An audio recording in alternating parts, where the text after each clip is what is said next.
CBS Radio Mystery Theater presents...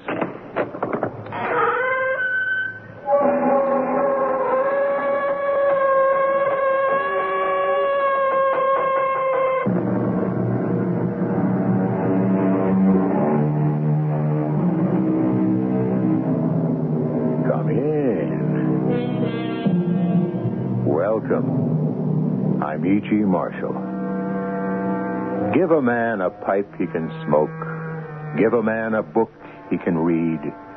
And his home is bright with a calm delight, though the room be poor indeed. That was a fine poetic sentiment when it was first written about 100 years ago, but it may not have stood the test of time. For one thing, smoking has fallen into disfavor, and not too many books written today are designed to brighten and delight. These are grim times, my friends, and don't just take my word for it. Read some of the recent books, especially the one we're about to consider. With this book, we can do justice. With this book, we can get rich. Do you know what this book can mean to the world? I want only what it can mean to you and me. But I don't want money. This isn't just money. This is millions. Millions. Justice is more important. Captain, if you can't see it, well, only one of us is going to walk out of here with the book.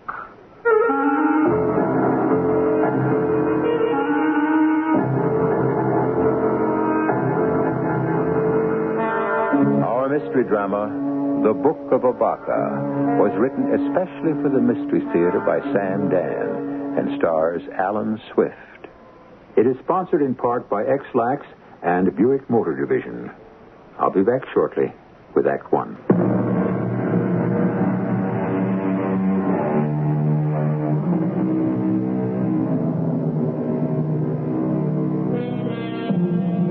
What is the most valuable book in the world? The original Gutenberg Bible? A first folio Shakespeare? The answer is no. To them. Or to any other famous first editions you could think of. There's a book, and it was written by a man most people never even heard of, that can be worth millions. The Book of Abaca.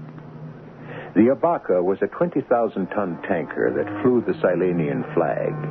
On June 3rd at 2300 hours, or 11 o'clock p.m., she was approximately 100 miles east of Cape May, New Jersey. Her captain was on the bridge when he heard a frantic voice from the engine room. Captain Bowen! Captain! What is it, engineer? We're sinking. Sinking? The water's rushing into the engine room. Well, man the pumps. The plates have sprung. I said, man the pumps. What pumps? I switched them on and the motors blew. We're sinking. I can't stop the water. Well, we can't sink. We've got 3 million gallons of oil on board. I'm hip deep in water now. You know what that means? I only know we're sinking. I'm coming below. What for? You want to drown down here?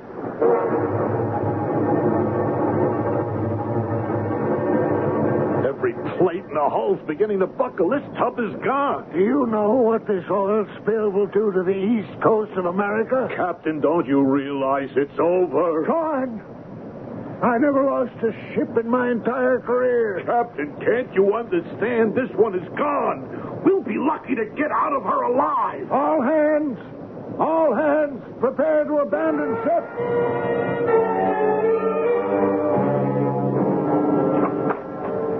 Captain, what are you doing in the cabin?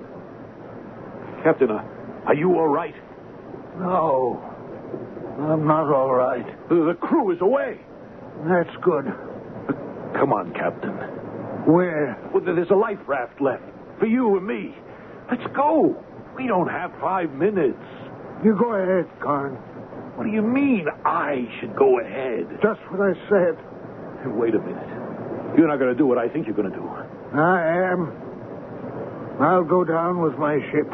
Oh, no. Oh, that's for books, for movies. I cannot leave this ship with a good conscience.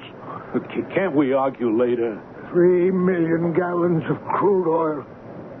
You know what this will do to the coastline, to the fish, to the birds? It'll destroy the livelihood of thousands, the enjoyment of millions. How can I face people? But it isn't your fault. Yes, it is my fault. I should never have sailed on the Abaca. I knew she was unseaworthy. But I let myself be convinced. I still say it isn't your fault. Vanity, my vanity. I'm old. I'm too old to command a ship. Why didn't I accept it gracefully? Captain, before it's too late. But they flattered me. They said, Captain Bauer, you're the best there is. Take the Abaca. Vanity. I was so happy for a command, a ship. Didn't I know she was little more than a heap of scrap metal? Well, everybody knows that. Everybody does not know that. This phony flag, this two-bit monarchy of Solania. It's all a dodge to register rotten ships and crooked corporations. Captain, there's nothing we can do about it. Oh, you're wrong. There's plenty we can do about it. But I cannot do it if I drown here like a rat in this death trap. How good. Let's go. Yes. Yes. Let us leave. My waterproof bag, and I'll need... Captain, there's no time to look around. The book. The book that will destroy them. The book of the Abaca. The log book of the Abaca.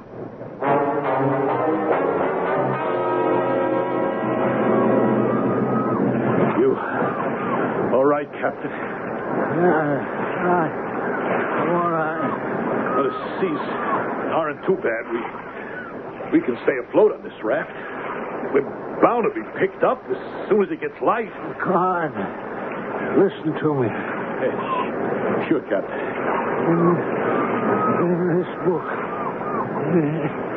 In this book. Captain, something wrong? I'm dying. Well, what's the matter? I don't know. I'm dying. You wrap yourself in this blanket. Won't help. Hold on, Captain. In a couple of hours, we're bound to be picked up. Come on. Now listen. Don't say anything. Just listen. The Terry Corporation. Yeah? The Terry Corporation, yeah. You know, okay, they own the Abaca. Yes, and 25 or 50 or who knows how many other rotten, unseaworthy tubs. Don't get yourself excited. The Terrier Corporation. Bartholomew Terrier. Captain, you're just getting excited for nothing. No. It's for something. Bartholomew Terrier buys these unseaworthy hulks and he... Captain, just take it easy, please. No, I don't have time. The Abaca should have been scrapped 20 years ago. Bartholomew Terrier will go down with the Abaca.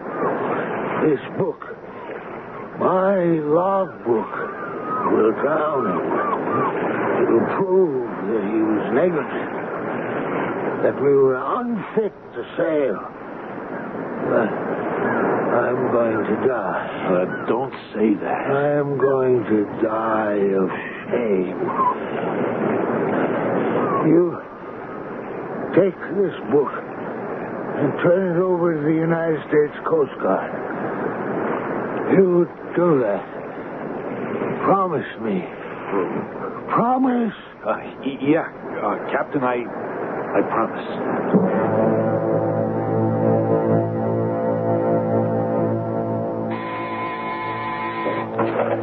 Yes? Oh, yes. Have him come in. Mr. Kahn. Have a chair. Oh, thank you. Cigar? Thank you again. You were chief engineer on my Abaca. I don't believe we ever met before. But we're meeting now. Too bad about the Abaca. Yeah. Fine, trim ship. Was she? Well, wasn't she? She was a rusty old tub that could hardly keep afloat. How can you say that? She was given a most searching inspection by the authorities before she was permitted to leave port. By the Solanian authorities, no doubt? Of course. And unless she has met the standards of the Solanian Maritime Commission... Which is a joke all over the world. She would not be permitted to leave the harbor. The only time one of your ships flying a Solanian flag is prevented from leaving a Solanian harbor is when you have failed to bribe the proper, or should I say improper authorities. Now, see here, Mr. Kahn. Which hardly ever happens. Mr. Kahn, what is the purpose of this visit? The Tarrier Lines. All those ships that fly the big red T under the Solanian flag, of course I should say alleged ships, because the Tarrier Line is little more than a floating scrap heap. A temporary floating heap. Mr. Kahn, I am a busy man, I know. But I am empowered to arrange matters for you to become a gentleman of leisure. I can retire you from business a hopeless bankrupt. I must ask you to come to the point. What was I doing on the Abaca? I'm a good engineer, but I'm a drunk. The Tarrier Line is the only one who take me as a chief. Well, I must say you display remarkable gratitude. And Bowers. Who else wanted a captain his age? But we're okay for Tarrier. Why? Because the price is right. Well, I fail to understand your complaint.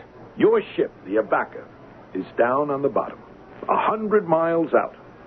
And there's a mammoth oil spill 3 million gallons thick headed this way. An unfortunate circumstance of our technological age. And you sit there, fat and happy, convinced you'll even make a buck on this tragedy. You actually think you're going to collect insurance for ship and cargo. I know I'm going to collect. Now that the insurance company can prove negligence. What negligence? My poor man, you're evidently suffering from your ordeal. Negligence cannot be proved. The equipment failed. Really? All of it. Obsolete. Faulty. And who will testify to that? I'll testify. To what? You're drunk. You're unfit. Huh? Then why did you hire me? You concealed that condition from us. I admit we would have a problem if the captain had survived. Then you do have a problem. Because he did. He what? He survived. He's dead. He was dead when the Coast Guard picked you up. I know. But his testimony survived. His book, the log book of the Abaca. The log book? I've made a photocopy of several entries. They're chosen here and there at random. They're fascinating reading for a board of inquiry. Care to look through them? Let me read this. I was afraid of the worn engine cylinder. I begged Tarrier to have it repaired.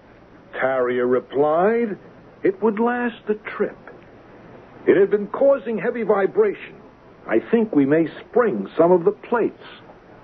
Radioed the office for permission to put in the Tangiers for repairs. Was told to proceed to New York. I will not be responsible for the results of this action. This is not the juiciest either. It goes on, gets worse and worse. You have, I assume, the log of the Abaca? Oh, yes. This is my property. Of course. I could have you arrested. Well, why don't you do that? I will then turn the book over to the American authorities, and I'm sure they'll be eager to look through it under the circumstances. Well, isn't that your intention in any event to turn the book over to the authorities? It was Captain Bauer's intention. He was a very old man with a very guilty conscience. He was out to sink the Tarrier Line. And what is your intention? What do you want? What do I want? A life I always dreamed of. Life of ease and grace.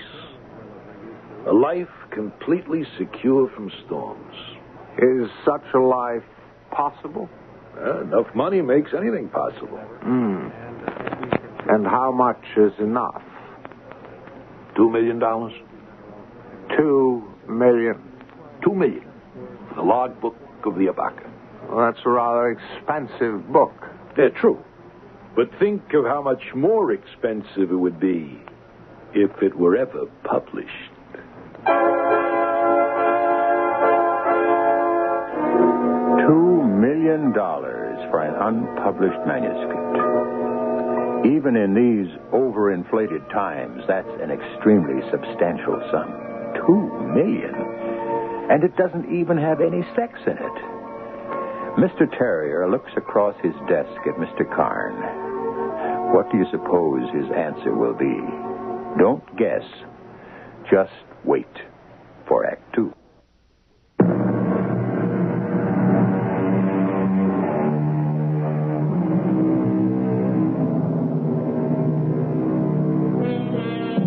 What are the wild waves saying?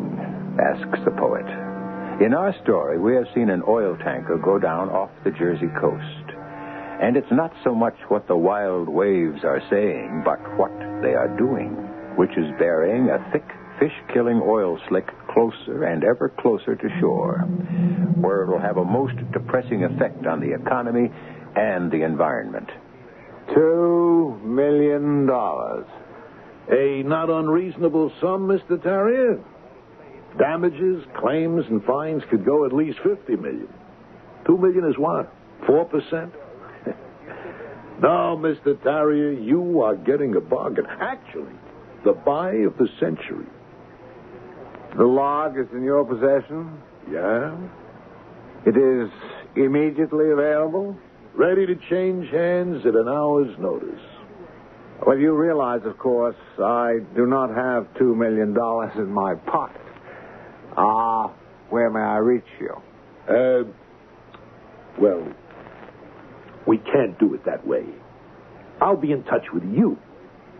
How much time do you require? A day. Fine. I'll call you this time tomorrow.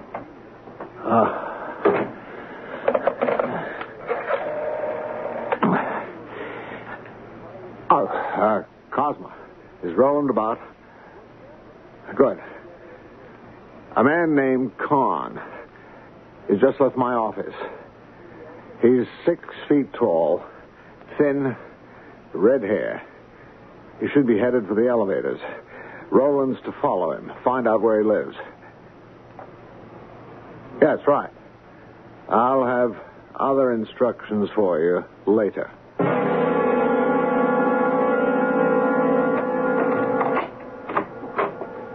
Yes? You got a Mr. Kahn living here? Kahn. No, I don't believe I rented a room to anyone named Kahn. Ernest L. Kahn. No, I don't have a roomer by that name. Let me ask you that again. A fellow 6 feet tall, thin, red hair. Oh, You gonna ask me who I am, huh? What do I want him, huh?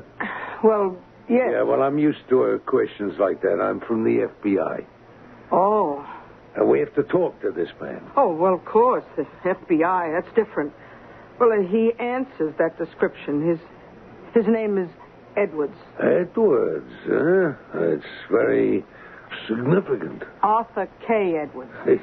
That's got to be a full name. Oh, I knew there was something suspicious about that one the minute I laid eyes on him. Did you? Oh, yes. You don't fool Edna Miller. I'm an excellent judge of character. Yeah, sure. Well, now I got to see this fella. You better stay here. Oh, you mean he's dangerous? Nah, nothing like that. He just told me what room he's in. Oh, well, number 6. It's up the stairs and first door on your right. Upstairs, all right. First door on the right. You'll see the number 6 on it. It's a very nice room, really. Yeah. Thanks, man. You better keep out of sight, huh? Oh, I will. I will.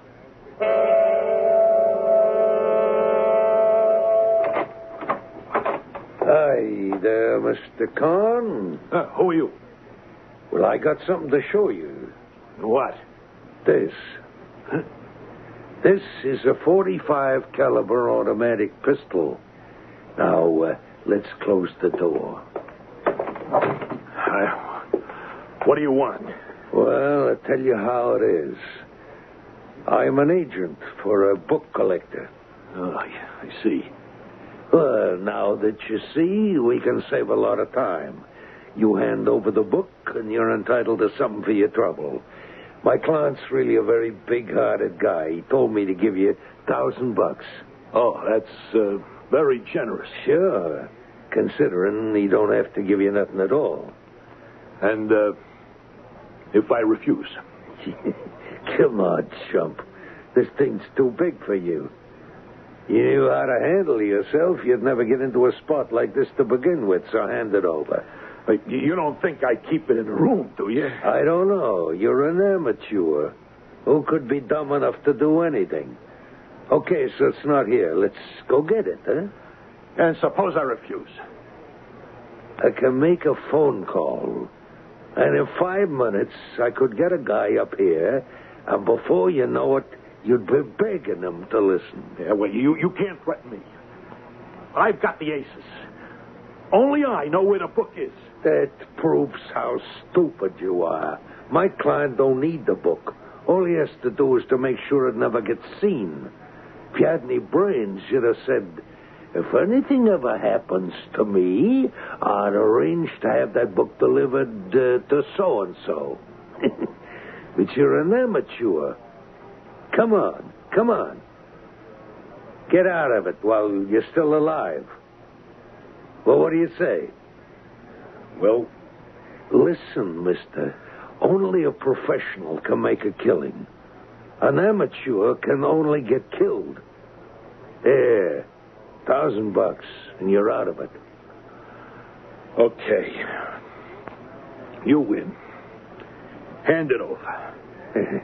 Now you're talking. What the... Drop it, or I'll break your arm. Let go, I'll kill you. Yeah, you asked for it. Oh, I heard a shot. Out of my way. Help! Police! Murder! Help! Oh, police! Catch him! Hey, you there! Halt! Police officer, halt!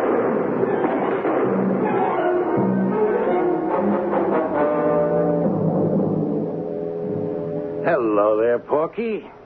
Well, if it ain't Lieutenant Foster. How do you feel, Porky? Well, I wouldn't want to go dancing tonight, copper. Well, the doctor tells me you'll be okay. So, what do you want to talk about? Who was he, Porky? Who was who? The dead man. What dead man? Oh, the one you killed. Did I kill somebody? Hey, you want to play that game, huh? The name of that game, copper, is democracy. I didn't kill nobody unless and until a jury of my peers says so. Porky, we've got you nailed. You were running from the house with a smoking pistol. Your bullet killed him. The jury won't even have to leave the box. We could make a deal. A deal? Who bought you, Porky? And why? That's what you want to know. What do you give me? I can't promise anything. No? Well, I'll do it my way. I'll keep my mouth shut and trust my connections. Nothing helps when it's murder one. Yeah. Well, copper, you and me, we're small potatoes. We're just an extension of big haunches. You see what I mean? Now, my haunches knows how to put the heat on your haunches. You'll need a miracle to beat this one. That's just what my haunches are. They're in the miracle business.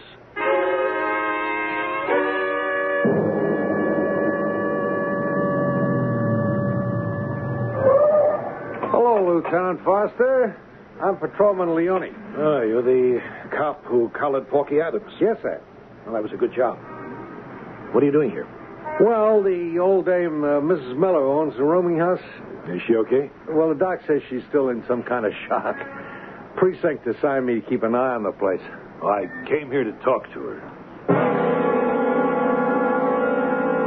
Mrs. Miller? Who are you? I'm a police officer. Well, if you're a policeman, why aren't you wearing a uniform? Well, I'm a detective. I don't believe you. Officer Leone, will you tell Mrs. Miller who I am? Yeah, he's a detective, Miss Miller. Are you sure? Mrs. Miller, would I lie? Well, no. Well, it's all right for you to answer his questions. Now, the man who was shot, I don't want to think about it. what was his name? I don't remember. Mrs. Miller, the man who was shot in room number 6, don't you have a rent book where you keep records? Is this the book on the table? Hand it to me, Leone. That's my book. You have no right to look at that. Of course. You look in the book and tell me who was number 6. Well, I don't have my glasses. Officer Leone, will you? Yeah, sure thing, Miss Miller. All right. Room number 6. Here it is. Mr. Arthur K. Edwards. That's the last entry. Then his name was Edwards? If it says so in the book. All right, now, the killer. How did the killer get into the house? Well, he rang the bell. And? He said he was from the FBI, and he asked for Mr. Edwards. Mm-hmm. And then what happened? He rang the bell, and he asked for Mr. Edwards. Is that what happened? No, Officer Leone, that's not what happened. But you just said... He didn't ask for Mr. Edwards. He asked for someone else. Someone else? Who? Think. I can't think. I'm scared out of my wits. I was there when a human being was murdered. Who did the killer ask for? I don't know. I don't want to know. What was the name the killer asked for? I can't remember. I know it's hard, but try, eh? Promise me you'll try. Yes, Officer Leone. All right, the name. Did it sound Italian, like mine? Or maybe German, or Irish, or Polish? Was the name like yours? Miller? Or Foster? I tell you, I can't remember. Yeah. It's all right, Miss Miller. I know you're trying so hard. Honest, I'm doing my best. Sure you are. Honest, but that's his name. His name is Honest? Yes. No, it's Ernest. That's right. The killer, he rang the bell and he asked, did I rent a room to a Mr. Ernest L. Carn? That's who he asked for. Ernest L. Carn.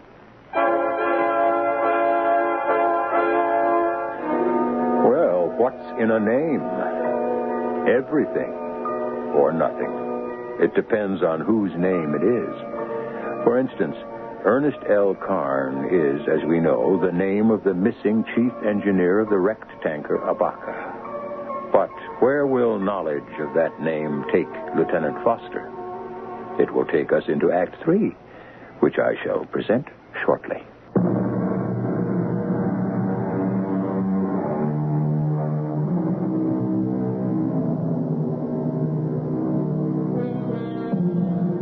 Not that we wish to seem profound, but any story, every story that deals with human beings is basically a story about mankind.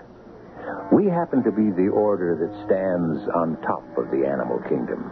The reason for that is we are smarter than the beasts below us. And that's the problem. We are so smart, we tend to outsmart ourselves. We and the beasts share the same environment, but everything the other animals do enhances the natural environment. After all, did you ever hear of a fish that caused an oil spill? That's who he asked for. Ernest L. Carn. Ernest L. Carn. Lieutenant, why is that name familiar? Ernest L. Carn. Not some hood. No, but I remember hearing that name. Carn. Oh, I know. You do? Yeah, I heard it on the news, and I read it in the papers. Who is he, Mrs. Miller? He was rescued from that ship. Carn, that's right. That's right, Leone. He was on that tanker. Oh, yeah, right, Lieutenant. The one that went down with all that oil. Carn was the chief engineer. The one that's missing. Lieutenant, a top professional like Porky Adams, what would he want to knock off Carn? Well, Carn was the target. Corky asked for him by name. Wasn't mistaken identity. Why? Why did anyone want to knock off Khan? Yes, Lieutenant. What may I do for you?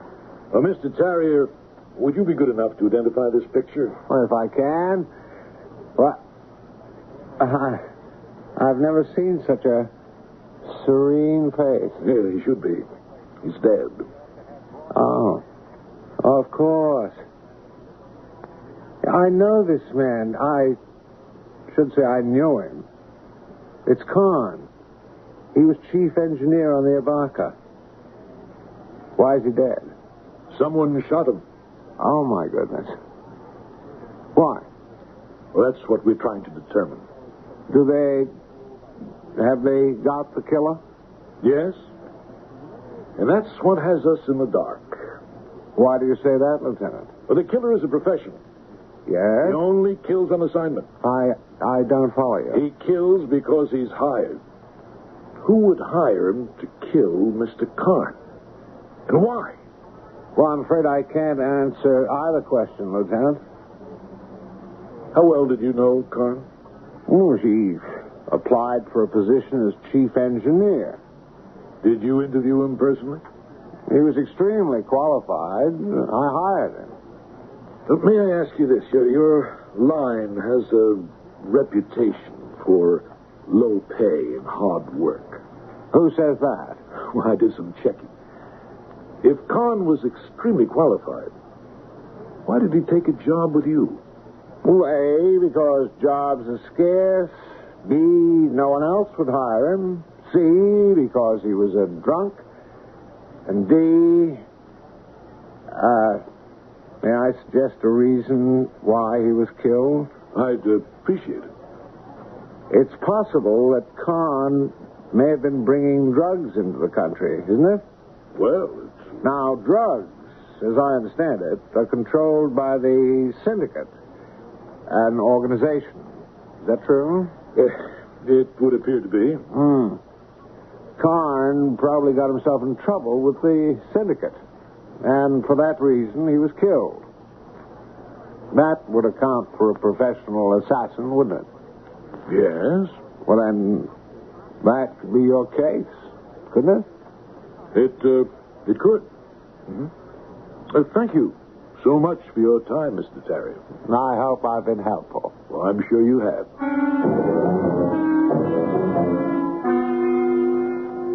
Lieutenant Foster, could I talk to you for a few minutes? Sure, Leona. Where are you on the Khan murder? Nowhere. Look, I've been doing some thinking, and do you want to hear this? No, okay. Well, this oil tanker, the Abaca, now, it goes down. You know the kind of damage it's going to create. Mm-hmm. Now, the company that owns the boat is known as Abaca outfit, right? Yeah. Maybe it's their fault, she's saying. If it is, you know what they can be hit for? So... Who can prove it's their fault? The two best people for that are gone. The captain dies at sea, and the chief engineer is assassinated. The Terrier Company is motive. Leone, that's one of those excellent theories. Looks good, sounds great. The problem is there's no proof. On the other hand... Yes, Lieutenant? It could be good enough to scare Porky Adams. Hey, Lieutenant. Nice of you to come to visit a sick friend. You're through, Porky.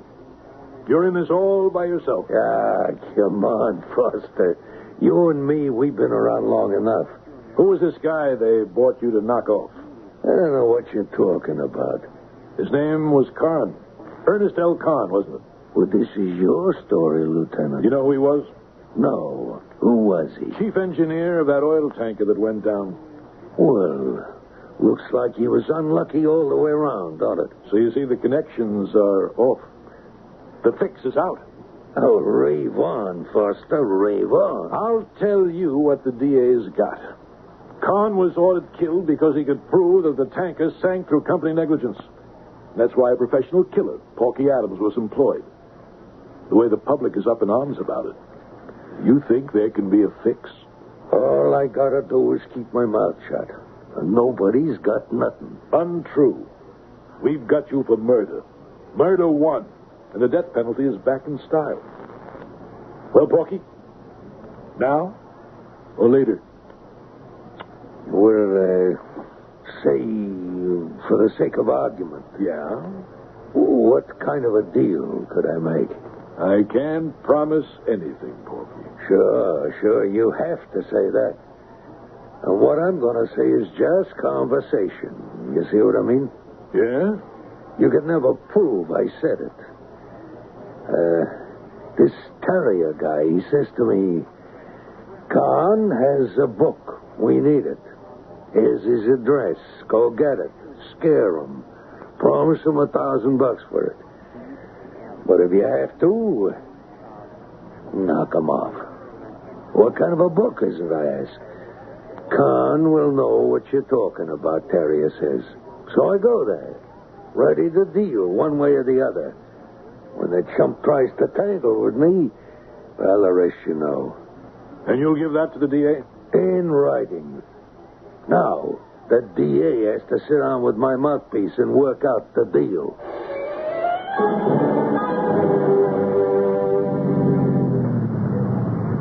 Hey there, Officer Leone. Hello, Lieutenant. Oh, I thought I'd come by and tell you your days of walking a beat may be numbered. Well, I like being on the street. You might like being a detective better. When I wrote up the report, I said it was your lead. Well, thanks, Lieutenant. You know, Leone, I've been a cop 20 years, and this is the biggest thing I've ever had. It involves millions of people. It has to do with the whole country.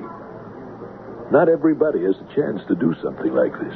Something important. Yeah, that's how I feel, too. I want this guy Terrier to be bagged. I never felt this personal about anything in my life. Hi there, Mr. Adams, is it? That's me, Porky Adams. Who are you? I'm the new resident doctor. You must be an important man. I see there's a policeman at the door. Oh, yeah. I'm getting more important every day. Then I should be honored that I've been chosen to give you a shot. A shot? What am I getting a shot for? Well, according to the chart, it's an antibiotic. You still have some traces of the infection from that gunshot wound. The surgeon wants it cleaned up. Ooh, will it hurt? Oh, come on, roll over. You won't feel a thing.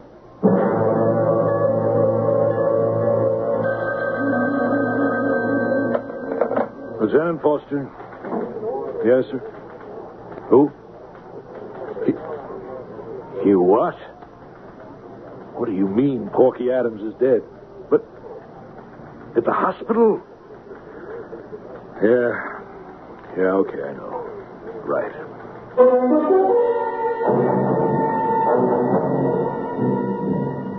Lieutenant Foster, what may I do for you? It's not what you can do for me, Mr. Terrier. It's what you've done to me. Really? What have I done? Well, you, just to make a fast buck, you're willing to destroy the whole world. I don't follow you. You had Porky Adams kill Ernest Conn. You can't prove that. Notice your instinctive reaction. You don't deny it. You simply say, I can't prove it. And you can't. When you found out Porky was willing to talk, you arranged to have him murdered at the hospital. You can't prove that either. You hired a killer who poses as a doctor, and You can't prove any of it. you hired Porky to get a book from Conn. The only book it could be is the logbook of the Abaca. None of this is provable. Which means the book exists. And I came here to tell you one thing. I'll find that book. There is such a thing as justice. You won't be allowed to get away with it.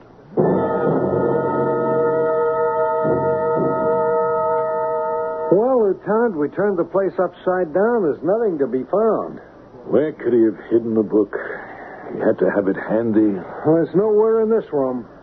But where could it be? Now, look what you did to the room. We'll see that it's put together again, Mrs. Miller.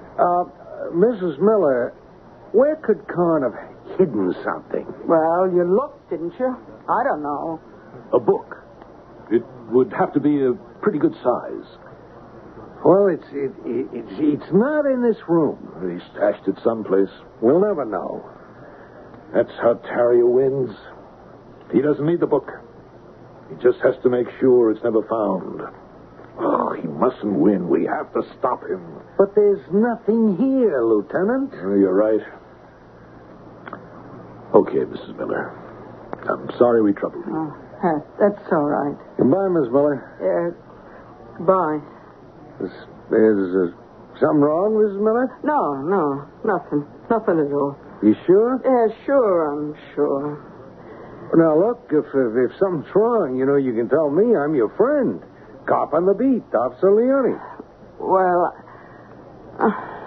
look, I was terrified I'd have to testify against that killer, but he died mysteriously in the hospital, so nobody would need me for anything, so I'm out of it, right? Absolutely. Which is where I want to be, out of it, but I'm afraid I'm in it again. How? Well, a letter. It came a few days ago for Mr. Arthur K. Edwards. You know, the name Mr. Carn used when he was here. You'd better let us see that letter. I'm in it again. I'm in it again. The letter, please. I wanted to destroy it, but I was afraid. It's a criminal offense to do that to the U.S. mail. So whatever I do, I'm so scared. Where is the letter? In my bag. Here. It's from the National Bank.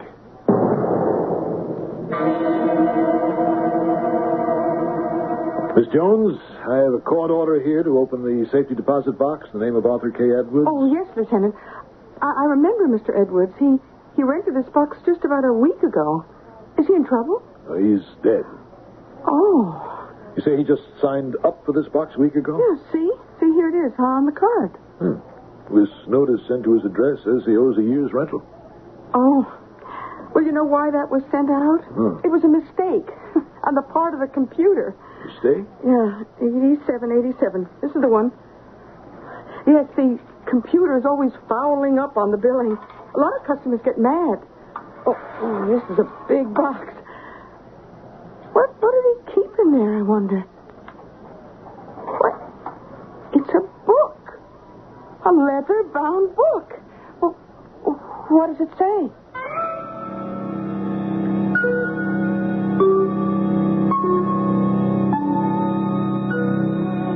You know what it says. The Book of Abaca. And how it was found. The way many things are found. By mistake. The computer made a mistake.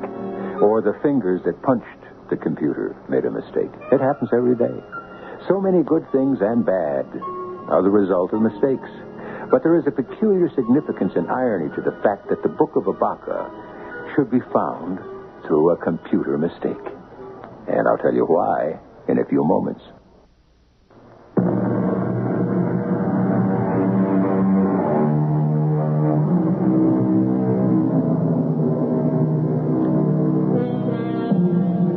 The Abaca. Abaca comes from a Greek word, abax, which means just what you think it means. Abacus, which was the first primitive computer. The Greek word abax comes from the Hebrew word abak, which means dust. Because when you wanted to add in those paperless days, you scratched the figures on the ground. So, from dust on the ground to strings in a box to fantastic electronic circuits, the abac becomes the computer of today. Therefore, it is altogether fitting that somehow a mistake of a computer reveals the story of the Abaca. Our cast included Alan Swift, Robert Dryden, Court Benson, and Bryna Rayburn. The entire production was under the direction of Hyman Brown. Radio Mystery Theater was sponsored in part by Buick Motor Division and X-Lax. This is E.G. Marshall inviting you to return to our Mystery Theater for another adventure in the macabre. Until next time, pleasant dreams.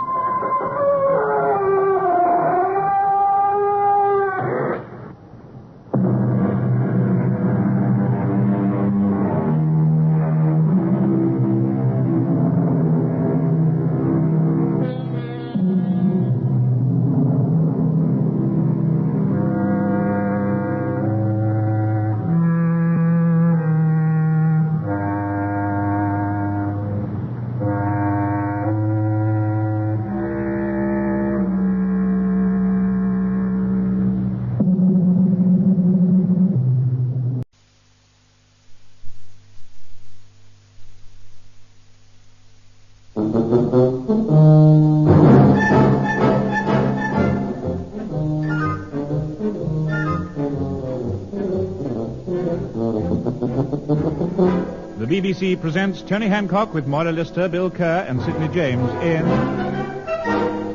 Hancock's Half Hour.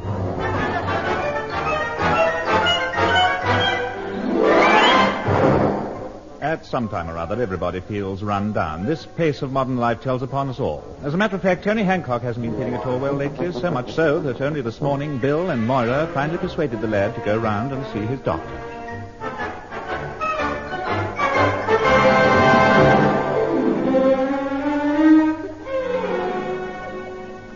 All right, Mr. Hancock. You can get dressed now.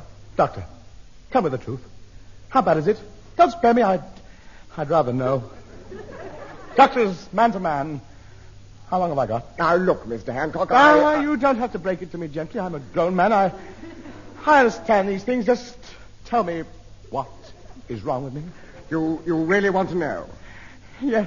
You've got flat feet. Flat feet? Oh, no, not that. Steady, Hancock. Chin up, lad. Be brave. I'll enjoy myself in what little time I have left. That's what I'll do.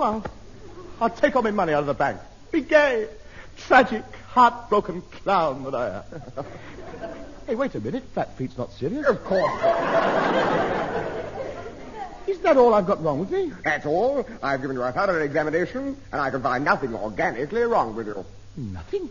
Are you sure? Positive. I've examined your heart, your liver, I've examined your head, and I assure you there's nothing there. There's nothing wrong with you. Then have another look. I demand you find something wrong with me. I'm not paying $7 and $5 a week for nothing. Mr. Hancock, for the last time, I tell you there's nothing seriously wrong with you. Be brave. Face up to it. You're a fit man. Then how do you account for me turns? Me dizzy spells. I get breathless, you know. I really do. I go all over Tiswas. I've diagnosed all that. Yes? You're too fat. Thank you for being so tactful. Listen, I've got a perfect figure. I am solid bone and muscle. I've told you I've examined your head. Let's face it. Now, hold on. Let's face it. You are grossly overweight. Rubbish? All right. Just step on the scales. There you are. What did I tell you? According to the weight chart, you should be 9 feet 7.5 inches tall. Yes. Now, the trouble is, you eat too much. You must go on a diet immediately. In future, 1 meal a day only. How big? 2 raw carrots and a plate of prunes. 2 raw carrots and a plate of prunes? That's right. And I'll see you in a month's time. Not if I stick to that diet, you won't. And another thing, exercise is what you want. Strenuous exercise, as much as you can get. How about a fast game of chess? No. Running, jumping, an hour in the gym every day. Make a new man of you. Now, run along. And remember what I told you? You've got nothing to worry about. There's absolutely nothing wrong with you.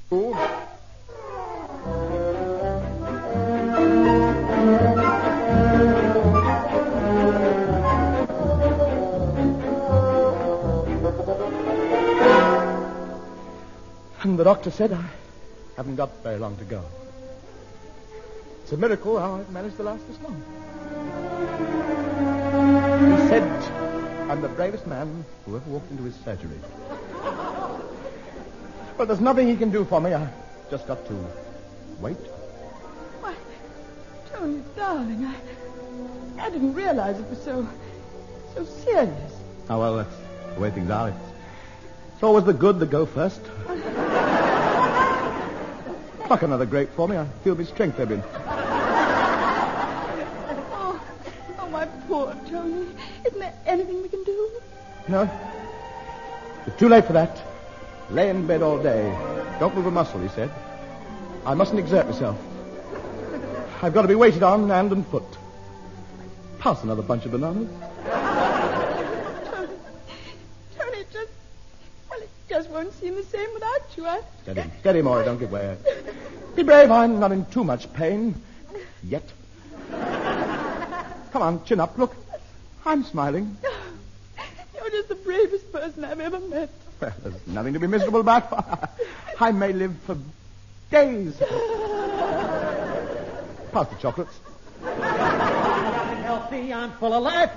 Hiya, Moira. Hiya, Tub. Say, what's everybody looking so miserable about? This place looks like a mortuary. No, Bill. Not yet. Oh, come on, Tub. It's a beautiful afternoon. Come on, get up out of bed. No, I don't think I'd better. It's not in my condition. Pass me a sausage. Say, what gives? Bill, I think you ought to know. Tony won't be with us for very much longer. Is that right? Yes, I'm afraid so. I might go any minute now. I'll go and book your ticket. You needn't look so pleased. Here's me, laying here helpless. Any more meat pie left? Oh, thanks. Cut the crust off for me, Maura. Yes. As I was saying, I expected a bit more sympathy, Clara. Callous, that's what you are, callous. Well, you look so healthy. Perhaps that's one of my symptoms. A rose always looks its prettiest just before it drops off. All right, Rose, what's wrong with you? What's wrong with me? Oh, yes, the name, yes. Fetitis flatorus. Never heard of it. Haven't you? There's a lot of it in the police force. And it's serious, huh? Yes. You come over all weak and hungry. All you can do is lay in bed all day and stuff yourself. Then what are you worrying about? You've been doing that for years. I'm not going to argue about it. I'm a sick man. All right, Bill. I'll get it. Hello? Oh, Doctor. You want to speak to who? Tony? But that's impossible. He's much too weak to answer the phone. Where is he? Well, you should know. He's only doing what you told him. Yes. He's lying in bed eating. Carrots and prunes? Oh, no. Well, meat pies, sausages, bananas, cream buns, and a... Doctor! He is not a lazy fat slob. He's a very sick person. Well, I'm very sorry to hear about your Aunt Fanny, but it's my Tony that I'm worried about. I beg your pardon? There isn't? But he said... Yes, but he told me... Oh, that... Oh, I see. Nothing at all? Oh, I see. Thank you for telling me, Doctor. Yes, don't worry. I'll see he does. Yes, leave everything to me. Goodbye.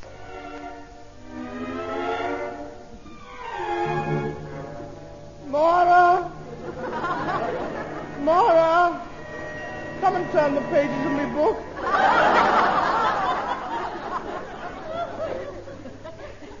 Get up. Eh? Get up. Up on those big fetitis flatterers of yours. Maura, I can't. I can't. I'm ill. I might not even reach the door. With my foot behind you, you will. Do you know who I was talking to on the phone? My solicitor, undertaker, flower shop. Your doctor. Oh, yes. Did my name crop up in the conversation? It did? If I was to tell you that man was the biggest liar I've ever met, you wouldn't believe me, would you? No. Then I'd better think of something else, hadn't I? What did the quack say, Moira? He said there was nothing whatsoever wrong with Tony. Rubbish. You mean he's fit? He's not in any danger? He won't be going after all? Of course not. The doctor gave me his instructions. I quote, lock the larder up and work him like a horse. I refuse. I'm not pulling a milk van round the streets for nobody. He means exercise. You've got to lose 2.5 stone. 2.5 stone? Where can I use that from? You've got a couple of chins there. They could knock it up between them. I am not slimming. All right, if you won't carry out the doctor's instructions, I'll just have to take steps myself, that's all. What do you mean? First of all, I'll ring up the labor exchange and tell them that you are fit for work and to stop your unemployment money. Then I'll tell the National Assistance Board that you're not a married man with 15 children. Then there's the sick benefit, the hospital savings, the national insurance, and... All right, that's enough. That's 40 quid a week gone already. Shall we along? Well, what's it to be? All right, I'll do it. I'll start slimming. What do I have to do first? Put yourself under an expert, someone who specializes in getting people physically fit. Wait a minute, I know the very place. Where? Sid's gym. Not Sid James' gym. Yeah. I did it. No. No, but Tub. No, I'm having nothing more to do with Sidney James. The man is a felon. But Tub. When Sidney gets to work on you, he'll take pounds off you. He always does, bundles of them. But this is different. This is a perfectly respectable class gymnasium. Anybody's allowed in, but you've got to wear a shirt. All the big boxers and wrestlers get there. You'll be training with them. Look, I am not going to Sid's gym. It won't do any good arguing. I am not going. That is final. I am definitely not going.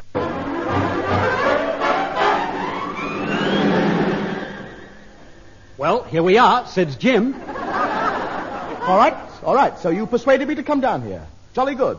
Well done. Now get me out of this perishing sack. Come on, let's go in.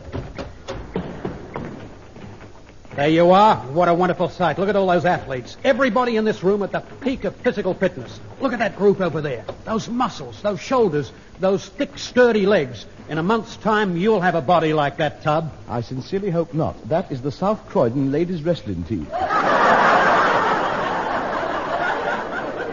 Bill, where's Sydney? That's him in the turtleneck sweater. Who's the bloke he's talking to? Punchy McGurk, the heavyweight champion of Shepherd's Bush. He's Sydney's best boy. He's fighting for the British championship next week. All right, now listen, Punchy. You got to win this fight next week, see? I got a fortune on it. First of all, let's go over the rules again. Good, clean fighting. No holding, biting, gouging, butting, or kicking. Now, if you stick to those rules, we've had it. This is what you got to do. Halfway through round 2, you go into a clinch. Get close to the champ's ear hole, tell him his back's to the television camera. Then when he turns around to smile, kick him in the kidneys. All right, now good luck, and may the best man win. Hey, Sydney. Why, Billy? Billy the Cur. What are you doing here? I've got a client for you, Sid. Tony here has got to get some weight off. His doctor says he's too fat. Oh, let's have a look at him. Yeah. Oh, dear. Oh, no. Blimey, is that all his? Well, what do you advise? Melt him down. You could work on him, Sydney. You could get him shipshape. Well, that depends. What kind of ship you got in mind? I'm sure you could do something with him, Mr. James. All right, I'll have a go. But it's going to cost you money. How much? Well, I usually charge 10 nicker a course. Well, I've only got 50 quid to be I named. can see that you're going to need exactly 5 courses. By the way, Mr. James, I haven't actually got any money with me. I'll pay you in pennies first thing on Monday morning. I can't wait till Monday. You'll have to. I don't take the plate round till Sunday. See that weight bar? Pick it up.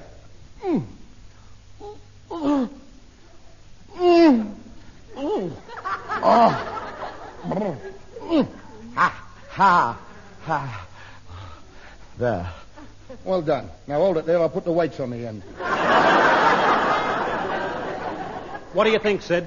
Can you do anything for him, Mr. James? Well, it'll be a waste of time giving him exercises. You know the best thing for him? What? Box. You're right. I'll go and get one made. No, I mean fighting. Put him in the ring. That'll get his weight down. Oh, no. I'm not letting Tony go into a boxing ring. He's got no idea. He'll be massacred. Why, he couldn't even punch his way out of a paper bag. Well, no, not those big brown ones, no. Those little ones they put sweets in. 3 or 4 hefty thumps, I'm nearly through. But I'm in there. Look, I don't want him to fight anybody. He just needs exercise. All he need do is some shadow boxing. What odds will you give me on the shadow? I think Sidney's right. A bit of boxing will do Tub the world of good. But I think somebody ought to be in the ring with him, just to give him a proper workout. Oh, you do you? Well, how about you coming in with me? Let's have a go at you. Well, there, well, you know, I'd love to, Tub, but... Yeah. Well, my arms are playing up again. Oh. Rheumatism. Yes. Well, they get all sort of stiff and I can't move them. You know how it is. Yes, of course. Look, they've seized up again. Yes, I see that. I can't even get my hands out of my pockets. I know. Happens every time we go into a pub, doesn't it? All right, don't worry. I'll get one of the boys to spar with him. Oi, Punchy! Here, wait a minute. Oh, no forehead there. He's the champion, isn't he? Yes, he's got nothing to do now. His sparring partners haven't turned up. Why not? He's still in hospital. Good night. Now, come back. Punchy won't hurt you. He's gentle as a lamb. Then why are his sparring partners in hospital? Well, it was their own fault. They hit him on the chin and broke their arms.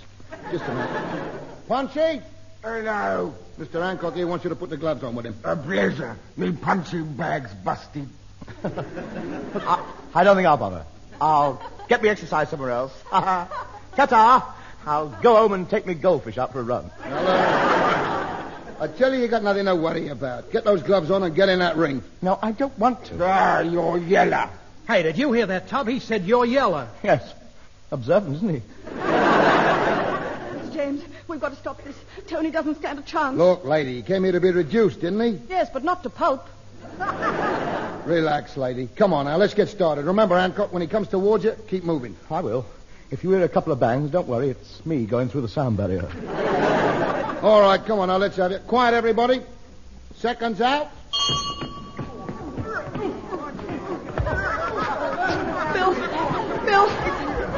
can't watch it. Poor Tony. That man will murder him.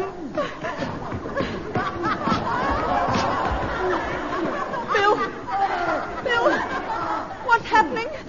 Is he still alive? I don't know. I can't watch it either.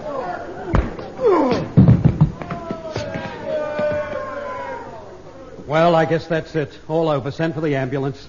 Oh, Bill, I can't bear to look. Me neither.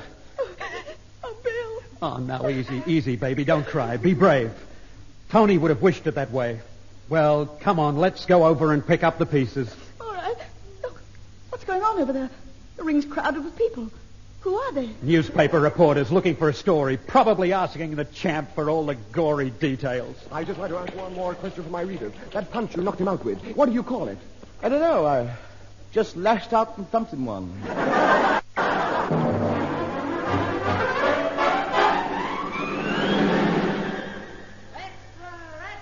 read all about it. Unknown boxer knocks out champion. New whiteout. Marciano goes into hiding. Stenhousemuir 4, Cardenbeath 2, and finally St Johnstone 3, Queen's Park 1. Cricket results. MCC touring team 2 all out and 3 for 9 wickets. Australia 993 for 1 declared. Match draw. Boxing. Punchy McGurk, the leading contender for the British heavyweight title, is still unconscious after being sensationally knocked out during training by 2-ton Tony Hancock, the unknown boy from Birmingham. It's reported that if Punchy McGurk doesn't come up for his fight with the reigning British champion at the White City tomorrow night, his manager, Mr. Sidney James, will forfeit the purse of £5,000. Unless, of course, Mr. James can find a substitute to take Punchy McGurk's place. Marbles. Last night in a Fleet Street gutter... Yeah, switch it off. See what you've done now, Hancock? I'll never get Punchy fit by tomorrow night. 5,000 liquor down the drain. But it wasn't my fault. I couldn't help knocking him out. I'm still trying to figure out how you knocked him out. He didn't. He ran into his stomach, bounced off, and hit the back of his head on a post. Oh, so that's how it was done. Yes, and it's going to cost me 5,000 liquor. Unless we can find a substitute. Do me a favor. The heavyweight champion of Great Britain. Who'd be stupid enough to go in a ring with him? Who'd be stupid enough to risk his life fighting a bruiser like that? Who'd be stupid enough to... Hey, stupid. I'm not doing it. I'm finished with boxing. Every time I get in that ring, I see red. Why? It happens to be the color of my blood. Look, I guarantee you won't get hurt. This is the idea. We put you in to take Punchy's place. They're all calling you the new wonder boy anyway. So I save my 5,000 liquor, right? I go out and get all the money I can lay hands on and put it on the other bloke. Then you lay down in the second round. Tony, boy, we can't go wrong. You take a dive, I clean up, and you get the loser's purse money. £600. No, I won't let him do it. Look, Moira, think what he could buy you with that 600 quid. Fur coat, expensive dresses, perfume, jewelry, full gear. That line of talk won't get you anywhere. Moira thinks more of me than knickknacks like that. You won't persuade her that way, will he, Moira? Moira, will he? Moira. Keep still. How can I tie your gloves on if you keep moving about?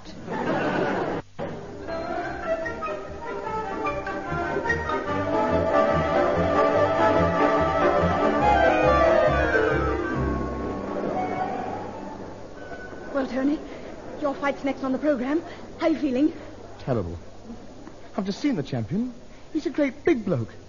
I had to stand on a chair to read the name on his dressing gown. So don't worry about it too much. I know you can beat him. You know you can beat him. Good. Pop next door and tell him he might call it off. You'll be all right.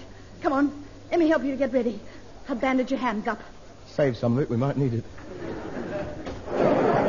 Hey, Tub, there's a full house out there. Everybody's come to see you. Jack Solomons is sitting in the 5th row. Good. I might drop in on him.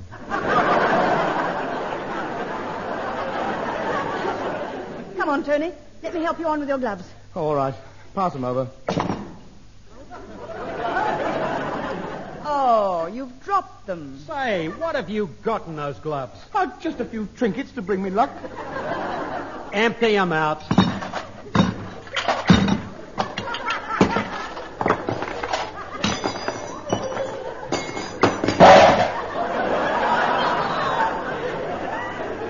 Well, how do you like that? 4 horseshoes, a glass rabbit to put a cast iron clover and a big lump of coal. I'm just a superstitious old fool. Put 'em back. Let's see if I've got everything.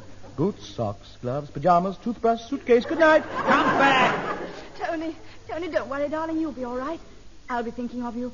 When you're out there in that ring, I'll be out there with you. So will I. Good. Between the three of us, we should be able to give him a right bashing. Now, are you all set, Tub? I think so. Gum shield, gloves, trunks, braces. Braces? With boxing trunks? Certainly. Nobody's hitting me below the belt. Hello, Tony boy. Everything all right? Oh, yes, I think so. Good. Fight starts in 2 minutes. Come on, I'll show you where to go for the way-in. Never mind that. Show me where to go for the way out. You're not going anywhere. Now, you stay here. I stand to win a fortune tonight. Now, listen. Here's your instructions. As soon as the bell goes, you walk to the middle of the ring. And lay down? No. Oh. You've got to last the first round. It might look fishy otherwise. Now, the best thing you can do for the first round is back pedal. Pardon? Back pedal. All round the ring. Oh, we're on bikes. We're not on bikes. There's no need to shout. I didn't know. I wish I hadn't come. Now, don't forget. You take your dive in the second or third round. But whatever you do, don't lay down before he hits you. It don't look right. Now, Billy and me will be in your corner. Good. If I want anything, I'll just scream, shall I? Right. Now, get out there and perform as though your life depends on it, because, believe me, it does. Isn't it marvelous? I only wanted to lose a bit of weight. Good luck, Tony, darling. Give me a big kiss before you go. Thank you. Can I have my gum shield back now?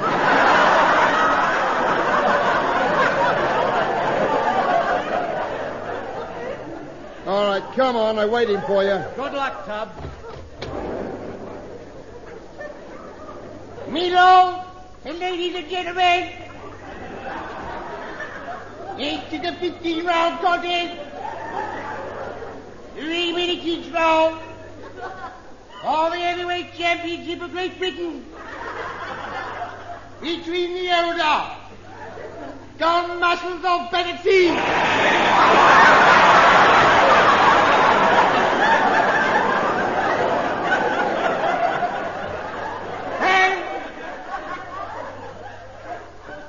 And the challenger, 2-ton Terry Hancock of Abaca. That's it. Good night. I must go. I just remembered I got to bury my grandmother. Your grandmother's not dead. I know, it is not going to be a struggle. Tony, you can't disappoint your fans now. Besides, it's being broadcast. You'll have to go through with it. I'm scared. Look, my teeth are chattering. Well, take them out and put them in a water bucket. He had them. They're still at it. Too late now. The fight's just going to start. Well, good evening, everybody. This is Paul Carpenter speaking to you from the White City Stadium, where we're just about to witness the fight for the heavyweight championship of Great Britain. The announcements have been made, and the referee has called the two fighters into the center of the ring. The referee's resting his hand on Hancock's shoulder, and Hancock's down. That's all right. He's recovered. They're back in their corners. And there goes the bell for round one. Straight away, the champion opens up a straight left, another left, a right cross, a left hook, another left, another left. Oh, yes. I thought this would happen. The referee is telling Hancock to come out from under his stool. Now the champion is really letting fly. A right, a left, another right. Ooh, a vicious left there. And now Hancock's found an opening between the ropes. He's halfway up the aisle. He's reached the exit. They've got him. They're bringing him back. He's in the ring again, and straight away a left to Hancock's jaw, and Hancock's down. He's up, he's down, up, down, up, down, up, down. Get your foot off me braces. We'd better sling the towel in quickly. Why? His pants are falling down. What a fight this is. 6'9" versus 5'6", and now Hancock is fighting back. He throws a left, a right, another left, another right, a left, a right, and another left, another right. And yes, the champion's left knee is definitely showing signs of punishment. And there goes the bell for the end of round one. Come in, Barry. He can come in here if he likes. Oh, where's my stool? Well done, Tony boy. How you feeling? I'm worried. He's found me weak spot. Has he? Where? All over. Tony, darling, you were wonderful. Why, you could even beat him. The way you keep bashing his gloves with your nose has got him worried. Now, don't forget, Hancock, you lie down in the next round. It'll be a pleasure. And so we come to round 2, and straight away the champion cuts loose. A left to Hancock's head. A right to Hancock's head. A left to Hancock's head. How can Hancock stand this terrific punishment? Tony, take that bucket off your head. Now the two boys are in the middle of the ring. They've gone into a clinch. Of course, this isn't really my game, you know. I didn't think it was. Well, it's not really. You could tell. I mean, you spotted it straight away. A minute I saw you. I'm a wrestler, really. I thought you were. You could tell by my build. Yeah. I wrestled that Carnera once. Did you? Nice fellow. You'd have liked him. A real gent, a top he was. Oh, yes. Yes, you know, I think I was there. You were there at the time. Anyway, we were in a lock, and he grabbed hold of my leg, and he twisted. I said, here, you can't do that, I said. You can see I meant it, because I'm like that when I'm roused. I'm a funny bloke. Charlie will tell you. You know Charlie? Well, he's seen me go, I can tell you. Anyway, I said to this Carnera, pack it up, I said. His muscles nearly jumped out of his skin. They did, yeah. They did. Anyway, he raised himself up on one elbow. Yeah. You know, he looked at me just like I'm looking at you. He did. Now, this minute, yes. Admiration on his face. Then he smiled at me, just like you are now. Yeah. He reached out. Yeah. He took hold of my hand. Yeah. You know what he did? What? He broke my arm. And now the referee has pulled them apart, and the champion throws a terrific right hand into Hancock's stomach. Now he's struggling to get it out. And there's a bit of a brawl going on. The champ's down. Yes, he's down. The referee's counting. 7, 8, 9, out. It's all over. The new heavyweight champion of Great Britain, 2-ton Tony Hancock.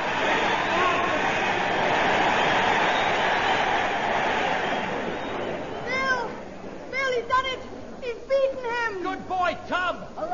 This is fantastic. Hancock looked all over a beaten man. I don't quite know what happened, but he must have pulled something out from somewhere, because the champ is out cold. And over now to Hancock's corner, his manager, Sid James, is walking over to congratulate him. You stupid, fat, lumbering clock. I'm ruined.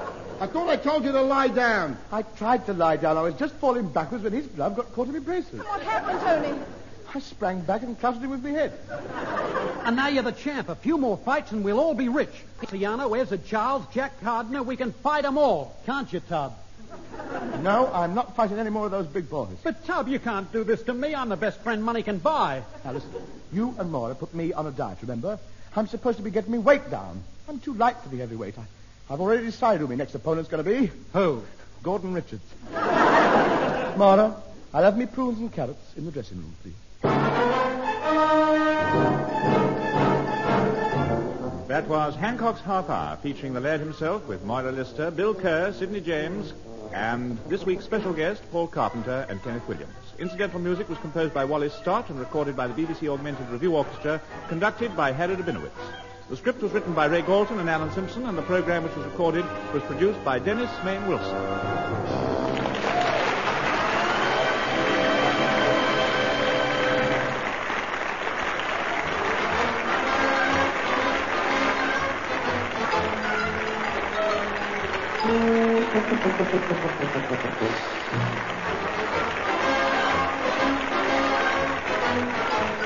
Time on KRLD. The CBS Radio Mystery Theater presents...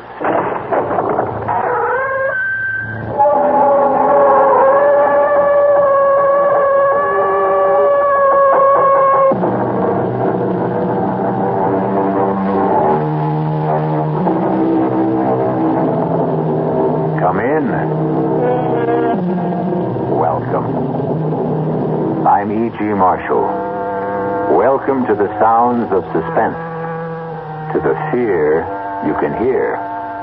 Welcome to the world of nightmarish probability, where the icy fear of the unknown can lead one down strange and terrifying paths.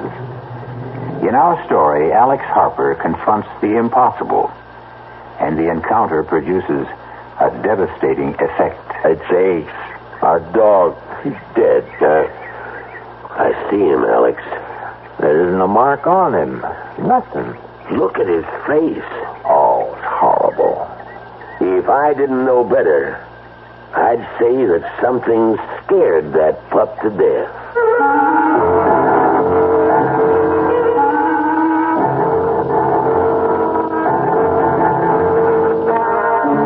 Our mystery drama, The Edge of Death, was written especially for the Mystery Theater by Saul Panitz and stars Patrick O'Neill.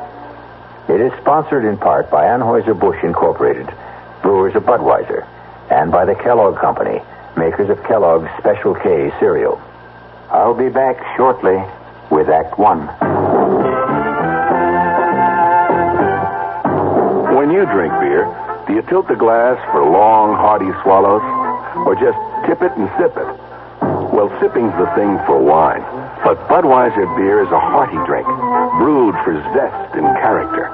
The best way to enjoy Bud is to drink it. Not chug-a-lug, just man-sized beer drinker swallows. That's when that famous Budweiser taste, smoothness, and drinkability really come through. Smoothness and drinkability that come only from natural carbonation and exclusive beechwood aging. Smoothness and drinkability, too good for any half-hearted sipping. So drink up. You'll see that brewing beer right does make a difference. And that when you say Budweiser, you said it all. Anheuser-Busch, St. Louis. It happens in an instant. But this is the way it feels.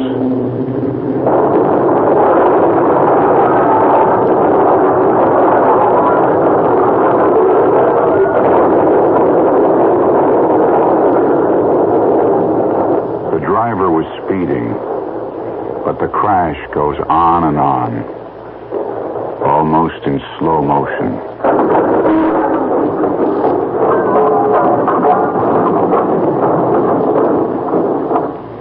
With a mechanical device, we've slowed down the sound of the accident so you could think about it.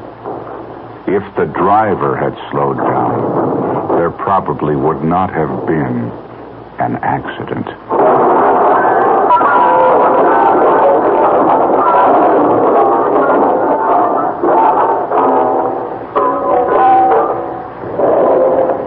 This message was brought to you by the General Motors Corporation.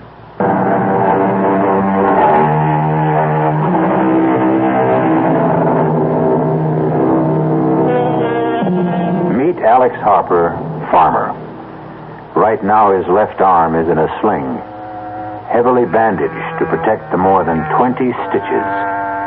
Just a small accident on his tractor. First time in his 28 years as a farmer that he'd ever suffered more than a slight sprain or a minor bruise. It is a late August morning, an unreal sky, so blue it almost hurts the eyes to look at it. Even now, there is a promise that the cool dampness of the morning will soon yield to the stifling heat of the prairie sun. No matter what you say, I still don't think I ought to leave you alone. Who said I'm alone? You hear what Judy said, huh, Ace? Can't you be serious for a Oh, second? because I think you should go. Now, we've been over this a dozen times. If something was to happen, I'd never forgive myself. Oh, what if? What if the sky fell down, Chicken Little? Well, your arm, it hurts, doesn't it? Did I say so? Oh, whenever you get this way sarcastic, you're covering up. You can't fool me. Take another pill. Another one, and I'll be going around like a zombie. Oh, and I'll ask Dr. Stevenson if he can give you something else. But I don't want something else. Now, you go on, get your annual checkup, do a little shopping if you like. But I still think I ought to be here. After last night. Oh, boy, last night again. I am not a hysterical woman. I didn't say you were. Well, you thought so. Well, you get me up out of a sound sleep and insist that there are lights and noises. No, I heard something last night. It wasn't a rabbit or a deer. There was a flashing light. I'm not an idiot, and I haven't got that good imagination to make it all up. And now I'll go.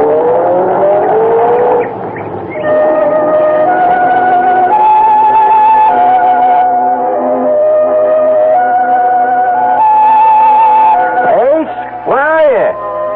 Come on, boy. Now, I'm in no mood to play games. All right, I'm going back to the house. Oh, behind the barn, eh? What you got cornered, a 10-foot rabbit? Oh, there you are now. Hey, you did find something. I'm coming, Ace. All right, now bring it to me. Come on, boy, give it here. Give it here, that's it. Good dog. Yeah. Hey, let's see what you discovered. A bag. Looks just like Doc Stevenson's bag, only that couldn't be his. This one's shiny new. Feels funny. It's not leather. Doesn't feel like vinyl either. How the deuce can anyone possibly use this? No lock, no zipper, no buckle. No way to open this case. It's a jag. I'll bet that some of those college kids from town, sure, that's it. Judy did hear some sounds last night. The kids. And they left this stupid bag. Of course, Ace. Now, you'll get full credit. Yes, sir, boy. I'll tell Judy you found it. Now, come on. Let's go back to the house. Come on.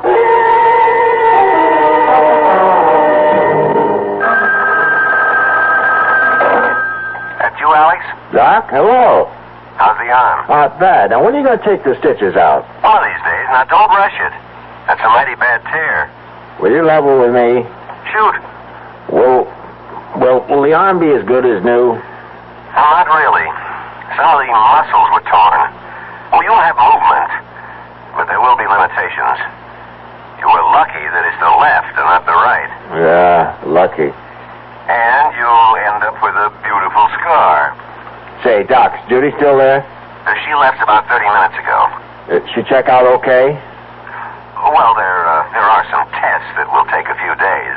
But from what you could see? Well, that's the real reason I called, Alex. There is something? There is. Well, not serious. Yes and no. Oh, what the devil does that mean? Well, it's your heart. And before you jump to conclusions, listen.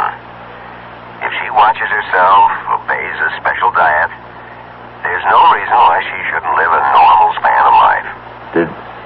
Did you tell her? Oh, only that it's a rather common condition that can be controlled. She's not alarmed, and she needn't be. Now, I mean this, Alex. I've seen patients like her do almost everything they used to do and go on and on. Almost. Oh, Doc, last time you dropped by, let's see, that must have been at least a week ago. More like 10 days. By any chance, did you leave something out here? Huh? You aren't missing one of your black bags. Huh. I only got one bag. What are you talking about? Nothing. Doc, I think I hear Judy. Yeah, it is. Hey, she's driving kind of funny. I better hang up, Doc.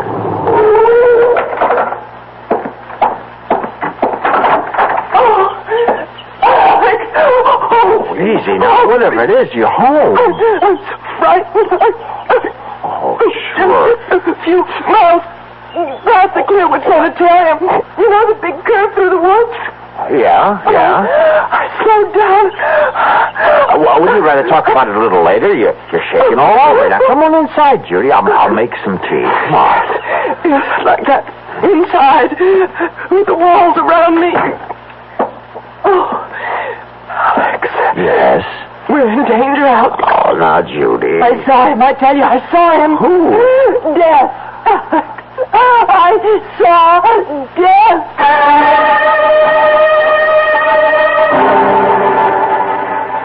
Do you feel better now? Yes. Look, I can hold my hands out and they don't shake anymore. Well, maybe I ought to call the doc anyway. I guess you must think Oh, Alex. I was maybe a minute or so past the railroad bridge when I heard this thing. What thing? It was on the news about a patient at Clearwood escaping. And please notify if you see him and telephone number and all. Any description? Well, all I can remember was something about his being dressed all in black. Nothing more. Hear that? What? Siren? Police siren? Well, it could be a fire truck. Oh, yes, I suppose so. You've heard sirens before. Yes, I know, but... No buts. But they're searching for him. I still don't know who him is, except he's one of those mental cases from Clearwood. Well, he was just standing by the side of the road. At first I could barely see him in the shadows, dressed in black as he was. Well, what'd he do? Nothing. Just stood there, looking. Didn't threaten you? And then he said something. It was like, I want to communicate with you. Yes, I think that was it. And you got out of there fast. Did he shout? No. His voice was soft and mild. And he said communicate? You sure he used that word? Communicate, yes. It's a queer word to use, don't you think? I mean, most people would say talk. I want to talk with you. Communicate. I know what I heard. I looked up when I heard him, and by now he was in the sunlight, and I could see him clearly, just a few feet away. Alex, he had no face. Now, Judy. I know what I saw. There was no face.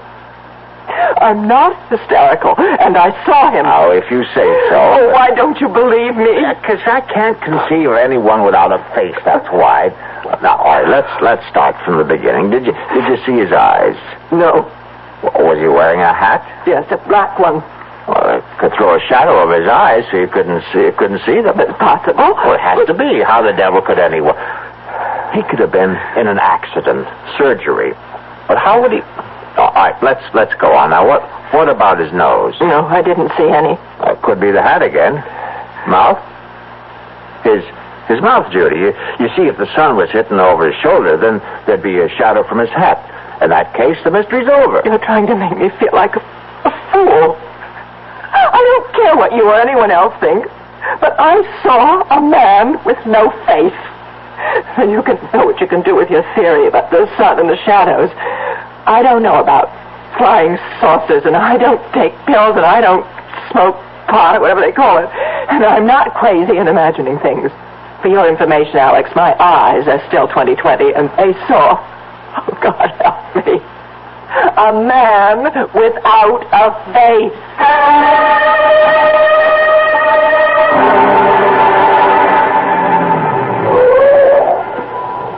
Alex, what's this all about? I mean, meeting you down the road instead of at your house. I didn't want Judy to worry, Ben. Well, I'm a police officer, not one of those secret agents you see in the movies. Ben, she says she saw the patient from Clearwood. Is that why you got me out here like this? He escaped.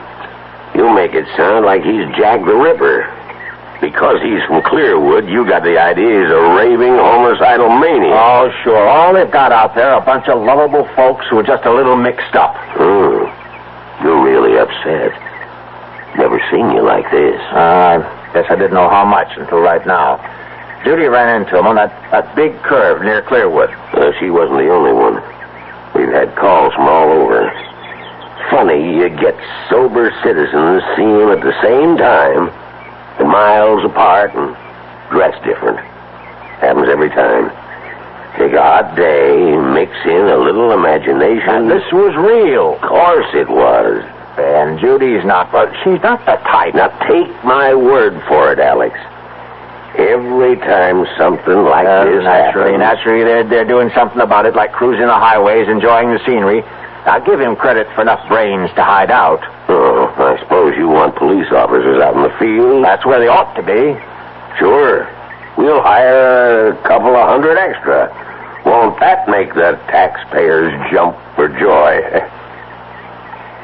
Come here. What for? Now, come here. I won't bite. I want you to hear this. This is 5. This is 5. Receiving 5. That you, Ben? Over. Look up something for me, will you? Over. Go ahead. Over. How many identifications we got on the Clearwood thing? Give me a second. There it is. Ben, we got 12 so far. Over. Hear that, Alex? 12. Everyone's a positive, too. Point blank range. Over. What's the spread? Over. This'll kill you. Nearest one is 2 miles. Longest is over 30. Over. See, Alex? Everybody sees what he wants to see. Still with me? Over. They're right here. Over. Something you might be interested in. Over. Standing by. One of the boys here says it must be some kind of calls it mass hysteria or something. About half the identities claim this guy is nothing like anything you or me ever seen. Like how? Get to it, will you? Well, they say they had a close look and that he ain't got a face like you and me.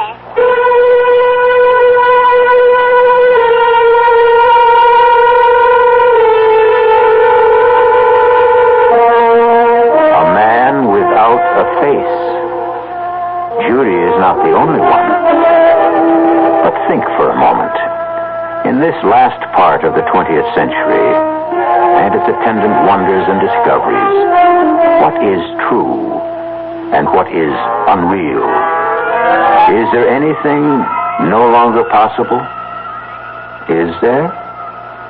I'll be back shortly with Act Two. Hi, son. Hi, Mom. Hi, Dad. Hi, Junior. Kellogg's Special K presents Junior Gives Up. Junior, why aren't you eating your Special K? It's your favorite cereal. Oh, just 'cause. Just 'cause why, honey? Just 'cause Darla said some evil things about it. That's just 'cause why. Hi, Mom. Hi, Dad. Hi, Darla. Hi, Sis. Hi, Junior. Darla, what did you tell Junior about his Special K? Daddy, all I told him was that Special K is good for us. Yeah, and anything that's good for me never seems to taste good. But, Junior, you already know that Special K tastes good. Oh, do I believe? Darla, or my taste buds. What's that, son? Oh, nothing, Dad. Son, Special K is America's favorite high-protein cereal. It's got minerals, vitamins, iron, and all those good, nutritious things. But it got to be so popular over the years because it tastes good, too. You mean it's good for me and tastes good, too? Right, son. Right, Dad. Right, Junior. Right, indeed. Start your balanced breakfast with Kellogg's Special K. It's nutritious and delicious. Right, Dad. When my children were growing up, they sat for hours playing with a puzzle. I'm Art Linkletter, and I'd like to tell you about the wonderful wooden inlaid puzzles that Play School makes. Play School, a Milton Bradley company, has been making toys for generations of preschool children. Play School makes all kinds of wooden puzzles, from the simplest animal puzzles to the more advanced ones. And they all challenge a child to solve problems while having fun. And Play School puzzles are well made to take a lot of punishment. Play School is also famous for blocks, all kinds of blocks, embossed wooden alphabet and number blocks, kindergarten blocks, even a can of colored blocks. Children will satisfy their urge to build and create with Play School blocks, and like all Play School toys, their blocks and puzzles are sturdy, so they can be handed down from generation to generation. Your children will have a lot of fun playing with Play School blocks and puzzles every day. And every day is a good day to make a child happy.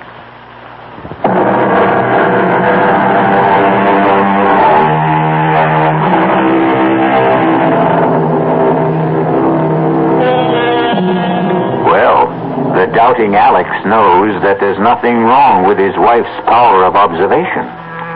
She did see a man, and though he does have a face, there is something missing.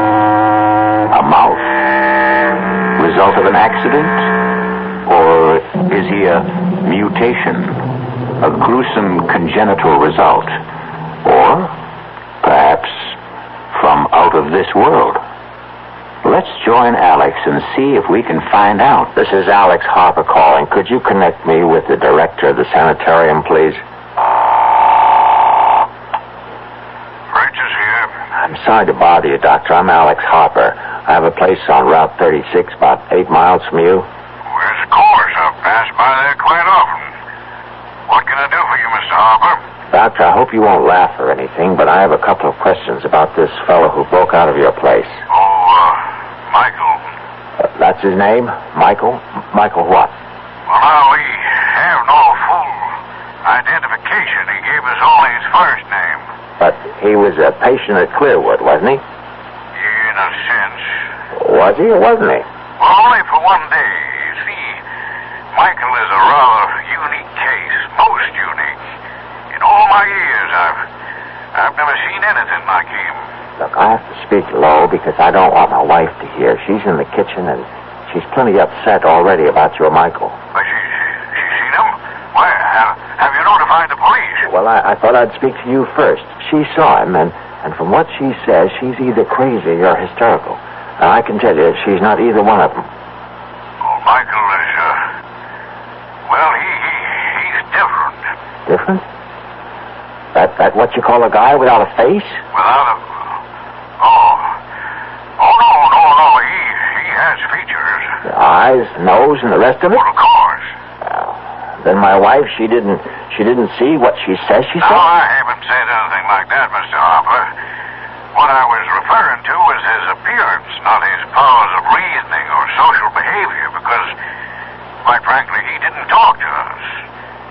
Outside of his name, we couldn't establish contact with him at all. Well, what about his, as you call it, appearance? Michael has no mouth. From what we can tell, he was born without a mouth. We don't know how he communicates, or if he does at all, or how he manages to ingest food. Truth is, he wrote his name on a scrap of paper. You see, Michael may be something quite new to our world, Mr. Harper. Perhaps one of a kind. Maybe he's, what's the word I'm hunting for? Mutation? Yeah, that's it. I hope to God that he is what he appears to be. A freak. A one-time thing. But suppose he's only the first, the beginning of perhaps a new kind of man.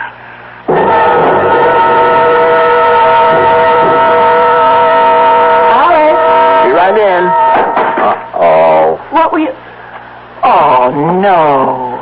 Oh, it's only an old ashtray. No big loss. How'd that happen? I got up when you called, and this case was on my lap, and it fell off. Well, you'll pick up the pieces, won't you? I've got something cooking. Sure.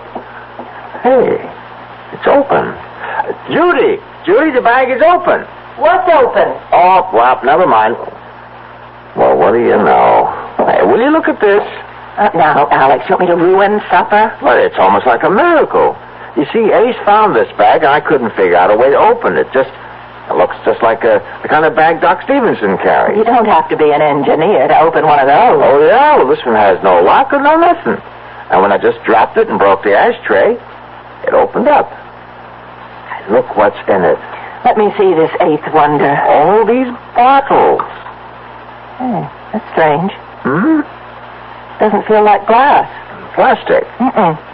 Not plastic either. I never felt anything like this. Oh, what's the difference? Say, here's one that says cardiac arrest. And this one's cerebral occlusion and lymphoid carcinoma? Azana pectoris and respiratory carcinoma, spinal sarcoma. And this one at the end, tuberculosis. Alex, what is all this? What are these pills? Well, how should I know, except that they're important. Here's one that's different. For cuts, bruises, and dermatological eruptions. Looks like talcum powder. It obviously belongs to a doctor. But what a doctor? What does that mean? Have you ever heard of a doctor who has a bag full of pills that cures heart disease and cancers, not to speak of stroke? The worst plagues of mankind, and here in our hands are the answers to what science has been searching for. Cures? Those pills aren't cures. Who ever heard of a pill curing cancer, heart disease, or stroke? Why not? Think a moment. Look at this bag, Judy. Ever seen anything like it in your life? I tell you, I don't understand it. I don't know where it came from, but it's like nothing on this earth. And these pills, now go on and laugh if you want to, but I know they can do what their labels say. Now, I can't prove it, but I know. All right, dear. If you want to think that, you go right on. I've got dinner to make. Now, don't patronize me. Alex, aren't you carrying this a little too far? You don't seem to realize what we have here. And you do. Those things could be dangerous for all you know. Oh, my God. Now, how can I prove... Whoa. Wait, there is a way. And right now, here, help me. Here. No, don't, Alex. All right, then I'll get these bandages off myself. Now, I'm begging you. Now, the doctor said that... It's kind of awkward. Now, get scissors and cut some of this away. Now, get it. I won't be part of this stupidity. Now, you've lost your mind. Are you going to help me or not? Now, once I get the bandages off, I'm only going to put some of that powder on the stitches and on the skin where it's so red. That's all. A little powder. Oh, now, what can happen? What? Honey, don't you realize what this is all about? If this should work, and it will, you'll see, then those pills for cancer and heart... See now? Alex, these things happen in stories, but not... It's for you. You'd be well. Don't you understand? When Doc told me what he'd found, that you had a heart condition, But he assured me it was nothing to worry about. Oh, the old bedside manner. He wanted to break it to you easily. Did he tell you that it No, was... I can't say that, but how can heart disease be anything but serious? So when when somehow the bag opened and I saw what was inside, I couldn't think of anything but that you could be cured just like that. Oh, honey, I love you. Oh, Alex, I guess it's all right. Where are they? Here they are. That's better. Now, careful now. You don't want to cut those stitches. Good. That's fine. Skin is so red. Sorry, looking mess, I know. Now, please, give me that bottle of powder or whatever it is. Alex. Please. Here. The bottle is warm. Well, it's a hot day. Oh, it feels as though it's generating the heat itself. Isn't that wild? Judy, will you do the honors? Just shake some all over. All right. That should do it. A little more. It's all covered. That ought to do it. Feel anything? Not yet. How long do you think it'll take? That is, if it... Well, it hasn't even been 30 seconds. I suppose it'll take a little time, though. I didn't expect a miracle like that water into wine kind of thing. The powder's got to work its way in. Well, I'll get some fresh gauze. You still ought to keep it covered. Yeah, that might not be a bad idea. I wonder what's bothering Ace. Oh, there he is. Alex. What is it? Look over there. It's him. The one Ace is running after, the man I saw on the road, the man without a face. I'm going after him. Now, lock the door after me and call the police. Oh, no, don't. Let the police handle it. He's heading out to the East Fields. Now, call him. Tell him. He might be dangerous.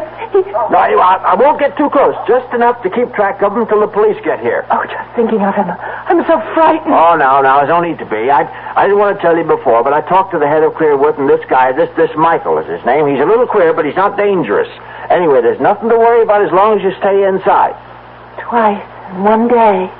Why here? He's not after you. What reason would he have? I suppose not, but somehow...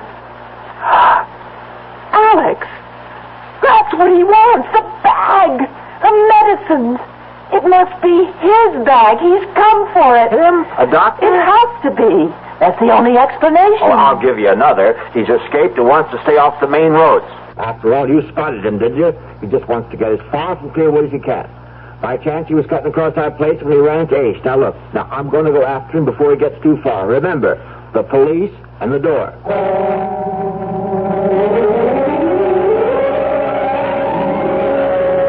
Now, don't get your dander up, Alex. We've known each other too long for that. You just show me again where you saw this fella last. Then I know that a good cop ought to be skeptical, but by God, I saw him run under that tree, then up and over that fence. Now, why would I lie? I don't mean to make out that you did any such thing. It's just so darn queer. Huh? Look for yourself. Look at what? That's it. Nothing to see. Oh, come on now. Let's stop this rustic routine. No footprints. Prints? Feel the ground. Soft, isn't it? So it's soft. And where are the prints? You say he was running? Yeah, with Ace right behind him. A man running puts down a mighty heavy print. Heavier than if he was walking. He could have gone across these rocks? Yeah, could have.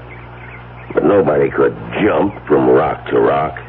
That must be 20 feet between them. Yeah. Unless he can fly. Must be clear out of the county by now. Now, how do you come to that conclusion? Ace. That's why. We were anywhere near that there Michael, we'd be hearing Ace. You know he's always been a noisy dog. Well, he could have lost interest and run off after a rabbit or a woodchuck. Yeah, maybe. Something right over there, Alex. To your right. Grass is too tall. I can't see a thing. Something black. This side of that thorn bush. I see it. He's wearing black. Everything black. Yeah. Come on now. Stand up. Now, I'm telling you for the last time. Put up your hands and come out. Now, I'm going to fire a shot in the air, and if that doesn't fetch you, I'll put the next one into you. Ben, I don't think he's coming out. You won't shoot, will you? Just you watch. But he isn't armed. How do you know that? Well, if he was, he could have cut you down. Standing up, you'd make a beautiful target. You got something there. I'm going in. I got an idea. He's so scared he can't move. Now, don't be stupid. Come back. Oh, my God. Of all the stupid things... Oh, it's Ace, our dog. He's dead. Yeah. Gee, I'm sorry. Oh, there isn't a mark on him. Look at his face. Oh, it's horrible. If I didn't know better, I'd say that something scared that dog to death.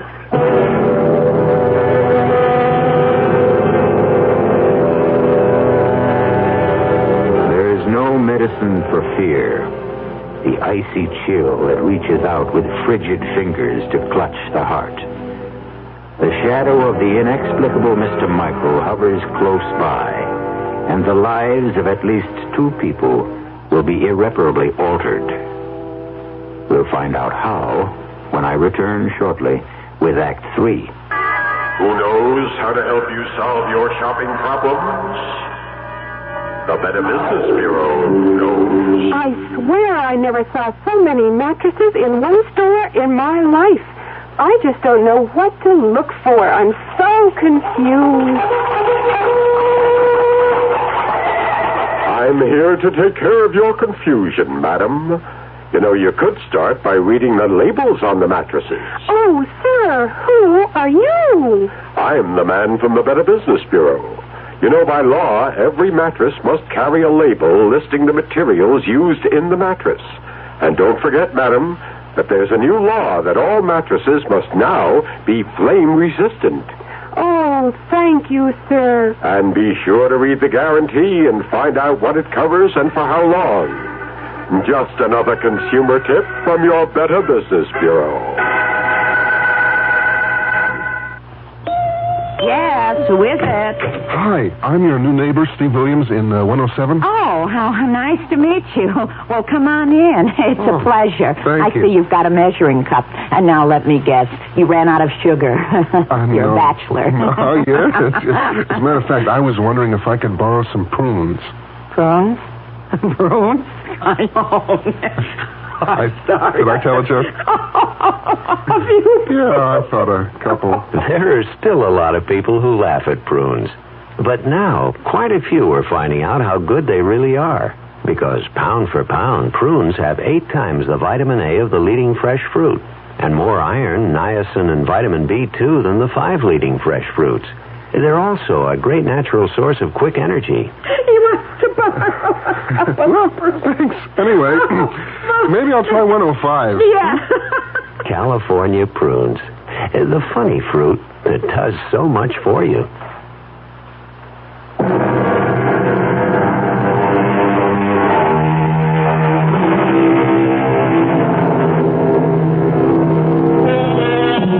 The family dog has died mysteriously, and the presence of Mr. Michael is as real as if he had knocked at the front door. Now the ride back to the farmhouse is a silent one, broken only by a few perfunctory remarks as it comes to an end. I'll keep in touch, Alex. Mm-hmm. If you see anything, give us a call. Yeah. Mighty sorry about Ace. See you, Alex.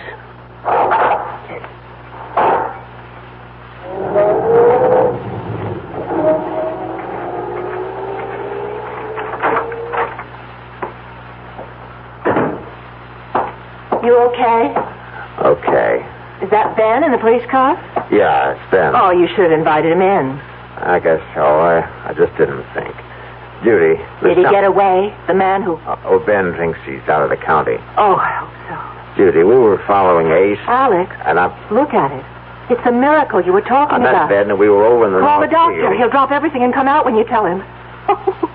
And I was the one who didn't believe. I don't understand you. I thought you'd be jumping up and down because what you said would happen did. I'm so happy for you. Huh?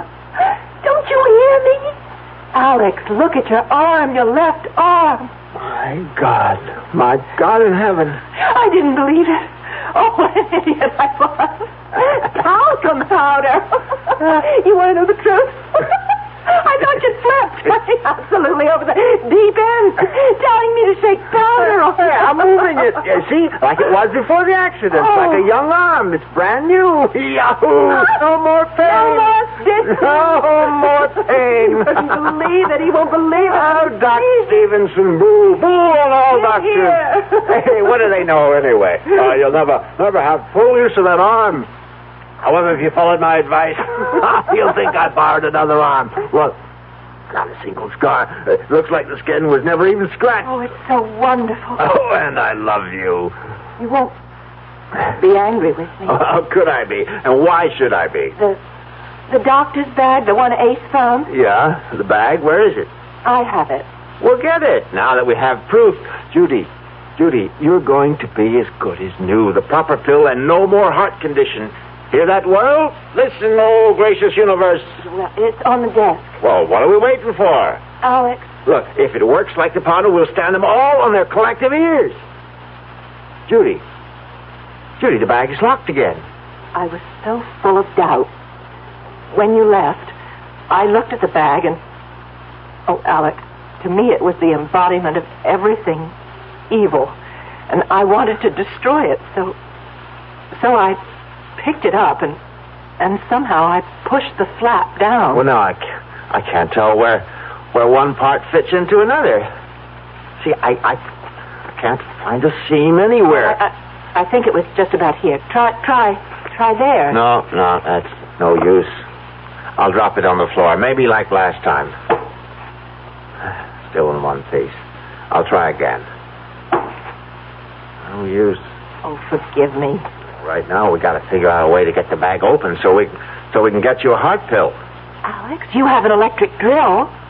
I can try. I'll take it out to my workbench in the barn. Well, why not wait until morning? It's getting dark now.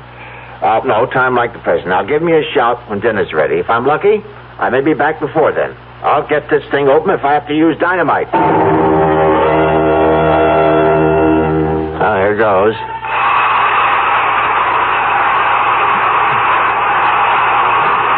Nuts. The instrument will not achieve penetration. Who? Do not be alarmed. I mean you no harm. You know who I am? Michael? I am he. Don't come any closer. There is nothing to fear. There is no belligerency in me. I have a gun. This rifle is loaded. That is a weapon? Yes. It can bring an end to consciousness? Easily. It is not my intention to cause any fear. But you have. You killed my dog today. The creature threatened me, and I did not intend to. I did not realize how weak it was. A simple mental probe, and I regret the occurrence. Haven't you ever seen a dog before? They are images in books and pictures. There are no dogs or animals where you come from? There is barely enough room for the higher forms of life. We have never learned to curb our reproductive powers, it seems. Well, where is this place you come from? This is Earth, the third planet from the sun, I think. I know. It is my home, too. Oh, that can't be. I exist, but not of your time. Not of my time? Time runs on. There is a past, a present, and a future. The threads are simultaneous. Oh, now you don't expect me to believe. I am fatigued from my experience, and I must return. If you will kindly give back my case to me, the one you have on the bench. It's yours? That is why I have come. It was misplaced, lost, but now that I have found it... Well, there's no argument about it, Doctor. It's yours. I am not a doctor, not in the context of usage in your time.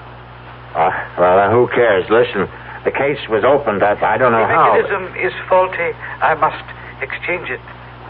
You You did not utilize any of the contents. Well, only some of the powder and the bottle labels. Yes, I am aware. But I did a fantastic job with my arm. Look at it. Look at it, Michael. Would you believe that only a few hours ago it was a match? I am well aware of the powers inherent in the powder. But now, please, give me the case. You cannot open it, for the key is in my hands alone. Stay back. I must open it once more, or you will. I've got to have something from it. Comprehend this. My time is far in your future. The compounds are of another time, different metabolisms. Evolution has caused basic changes. But the powder worked on me. It is probably the single excipient. I don't believe you. Look, I'll give you anything. Money. How much do you want to open it? I shall prove my point to you. You must be aware of the differences in our physiognomies. You mean your face? Exactly. The lack of an aperture above the jawbone. You call it a mouth. Have you wondered then how we are communicating? I have no mouth, for we ingest our nourishment through an osmotic process unknown to you.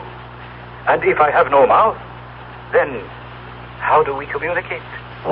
You are moving your mouth, and I hear.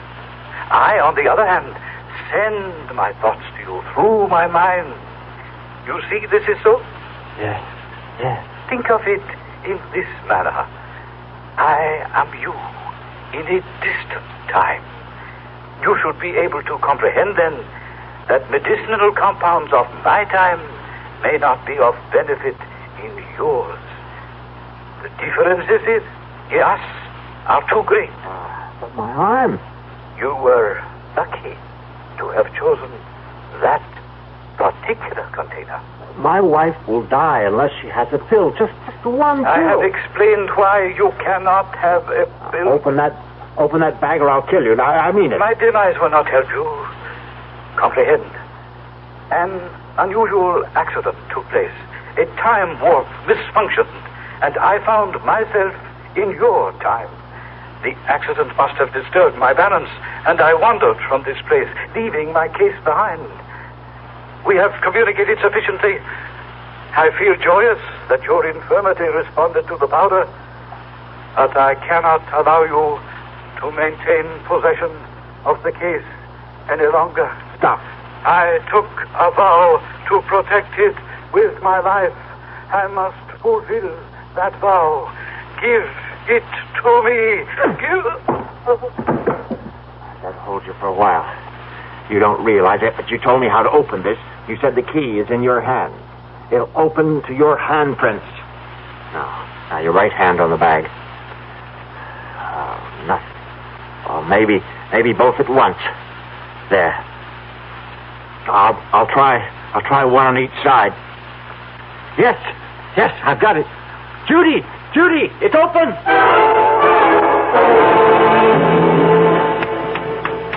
Come on, Michael, wake up. Come on, you're okay. Piece of ice on your cheek should help. That's it. Easy now. Fine. How do you feel? I thought your aim was to extinguish me. No. I only wanted one of those heart attack pills. You see, my wife Judy has a heart condition. Well, she had a heart condition.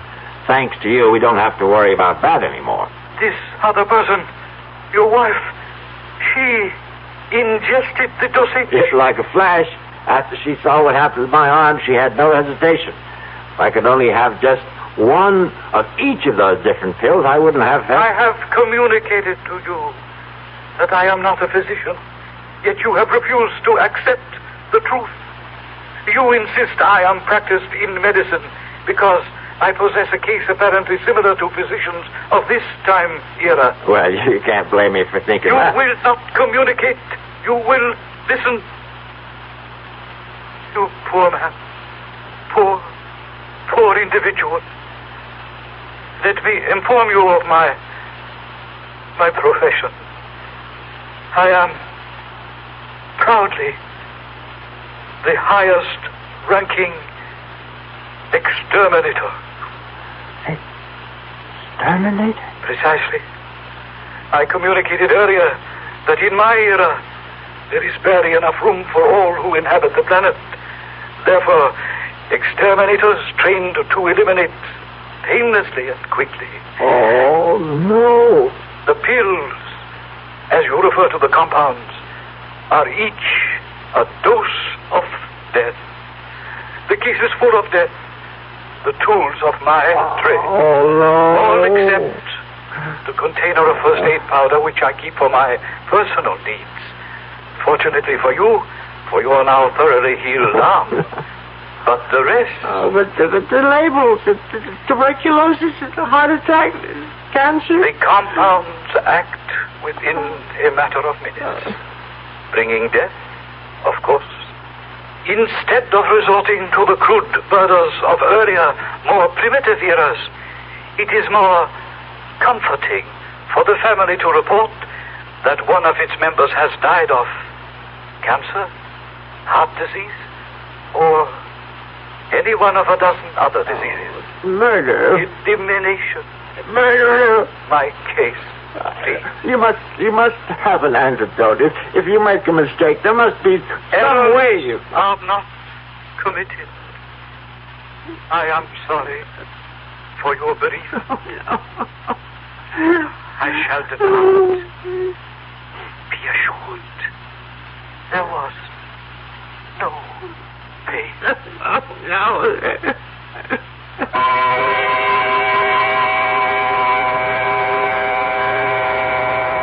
Naturally, there are those who were skeptical. A man from another time who conversed through telepathic means? Much too fantastic.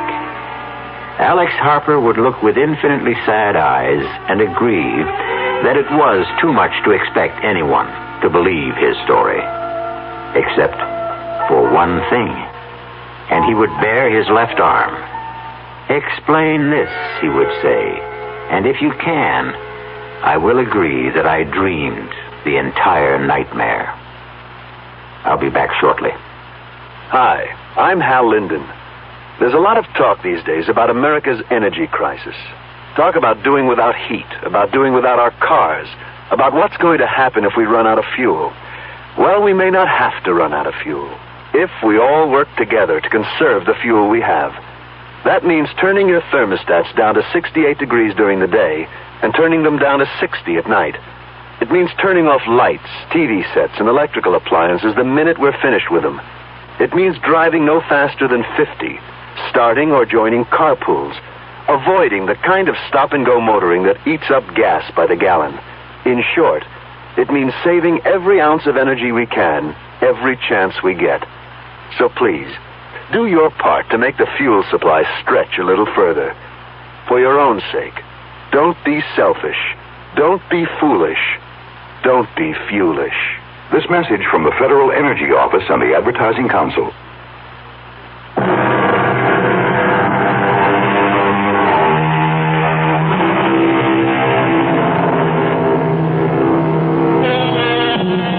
In a ditty from a well-known operetta, the words are, "Things are seldom what they seem. Skim milk masquerades as cream." And as you have just heard, words alone may tell only part of the real story. But for stories guaranteed to increase your pulse beat, my suggestion is the Radio Mystery Theater. Our cast included Patrick O'Neill, Marion Seldes, Ian Martin, and Leon Janney. The entire production was under the direction of Hyman Brown. And now, a preview of our next tale. I know. I hadn't emptied the tub. The water's still there. It must be. I'll show you. I don't understand it. Tub's bone dry, ma'am. Hasn't been used. Now, not tonight, anyway. His clothes. Howard's clothes. He'd empty his suitcases and put his clothes in the closet. His suitcases, too. Just ladies' clothes. Yours, ma'am? Yes. Now, hey, look, don't cry. Hey, look, dream you had. It was no dream. Okay. So maybe you imagined... I didn't imagine anything. Do you imagine a husband? Do you imagine a month-long honeymoon? Do you imagine a man in a chair with a knife in his chest? This is E.G. Marshall inviting you to return to our Mystery Theater for another adventure in the macabre. Until next time, pleasant dreams.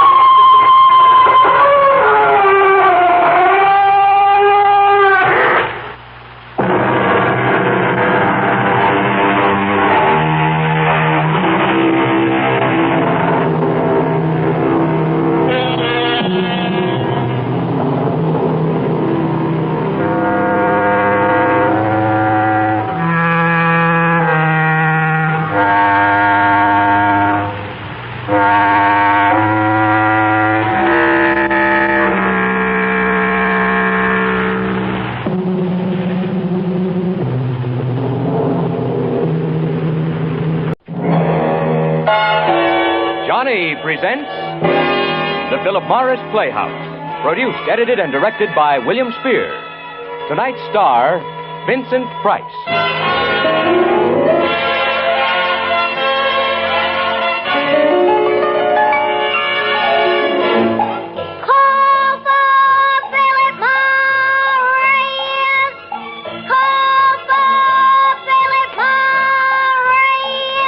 It's a wonderful, wonderful feeling to wake up fresh with no cigarette hangover. Yes, you'll be glad tomorrow you smoked Philip Morris today. Call for Philip Morris!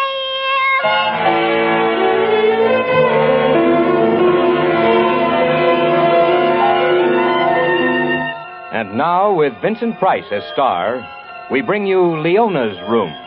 Tonight's production in the Philip Morris Playhouse.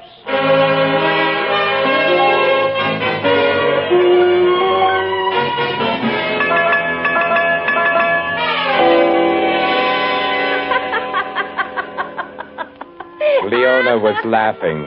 For me, there was no joy in it anymore. Her room had suddenly become exactly what it was. 2 flights up and walk back, a cubicle in a cheap rooming house.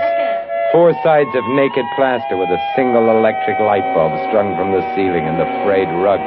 The furniture with a patched upholstery and the rust-stained basin in the corner. And Leona with a drink in her hand. The room was a fine backdrop for Leona. Oh, come on, honey. Drink your drink. You want Leona to fresh it up for you. Forget it. Oh, honey. Oh. Come on, make Leona laugh some more. That's why we're here, isn't it? For laughs? Just for that, for a big time, the 2 of us, me and Leona, whatever your last name is, and let the rest of the world go by. I'm funny, huh? I'm a funny man. I should have met you a long time ago instead of just tonight. Leona gets a big reaction from you, honey. You got your last one, kid. I'm leaving. Just like that. Leave. Leona remembers when you liked her, honey. Leona remembers when you said... That was 2 hours ago. You looked a lot better then. Oh, that's great. That's the greatest one yet. The great Philip Dane. And how do you know my name? Know your name, honey. Oh, your picture in the paper every day over that lousy scandal column that you write. You with your famous white carnation in your lapel. Sure, honey. I knew who you were all the time. Yeah. So go dream your dream about how once Philip Dane was nice to you. Right now, that's all. Wait a minute. Don't go yet. Get out of my way. Come on. Tell Leona you're sorry for what you said. I like you, honey. Look, I've got no more time to play with you. Now let me out of this. Give me a kiss. Give me a kiss, Phil. You'll see. Leona isn't what you said. I said get out of my way. Filth. That's what you are, Mr. Dane. You're filth. A 2-bit cheapster. Thinks he gives a girl a moon with a smile and a couple of drinks. You write poison about other people and sneak up the side streets to have your... Sure, hit me. That's what you're supposed to do. You and me. We're an item, aren't we? Both of us. Filth.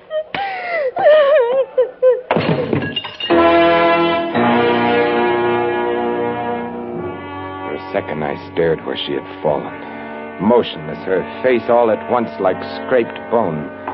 I turned to go, but the after-image of a lot of other faces stopped me. On my beat, I had seen a lot of dead faces, and hers matched. Her head lay against the lead piping of the wash basin.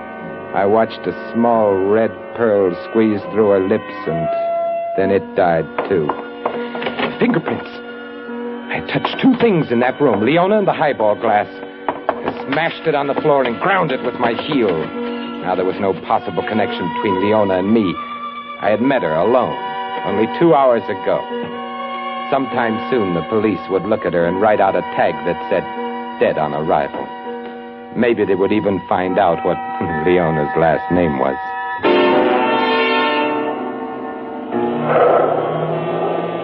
When I got outside, it was raining. That was a break because the rain had washed away the human rubbish that always littered that neighborhood, and there was no one to see me leave the house. The color bled out of the neon signs and smeared across the wet pavements, and I started walking. I remembered somewhere in this part of town there was a 5-a-day vaudeville house that had hung on through the years like a broken-down acrobat left stranded on a high trapeze. I'd meant to cover it many times in my column for laughs. I figured tonight was as good as any.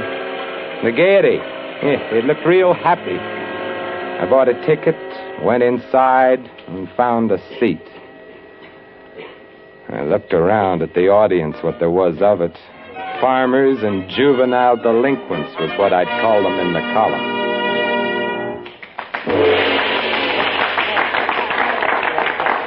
The billing card slipped into place for the next act.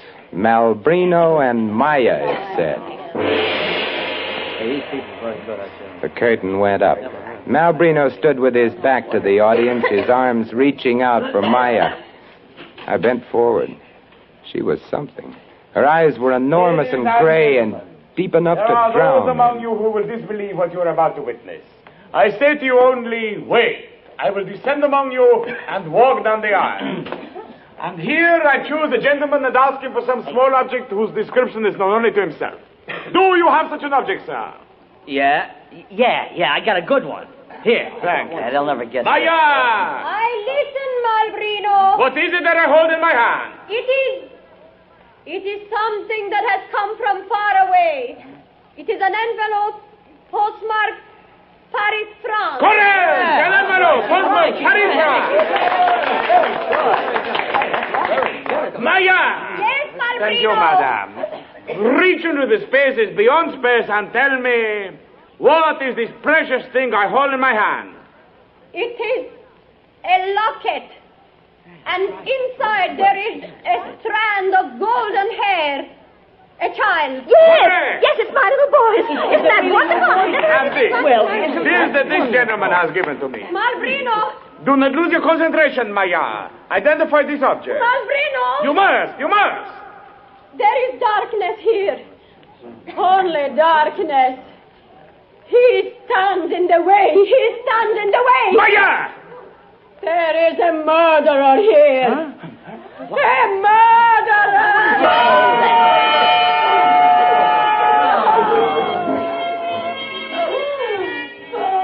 They rang down the curtain, and I sat there.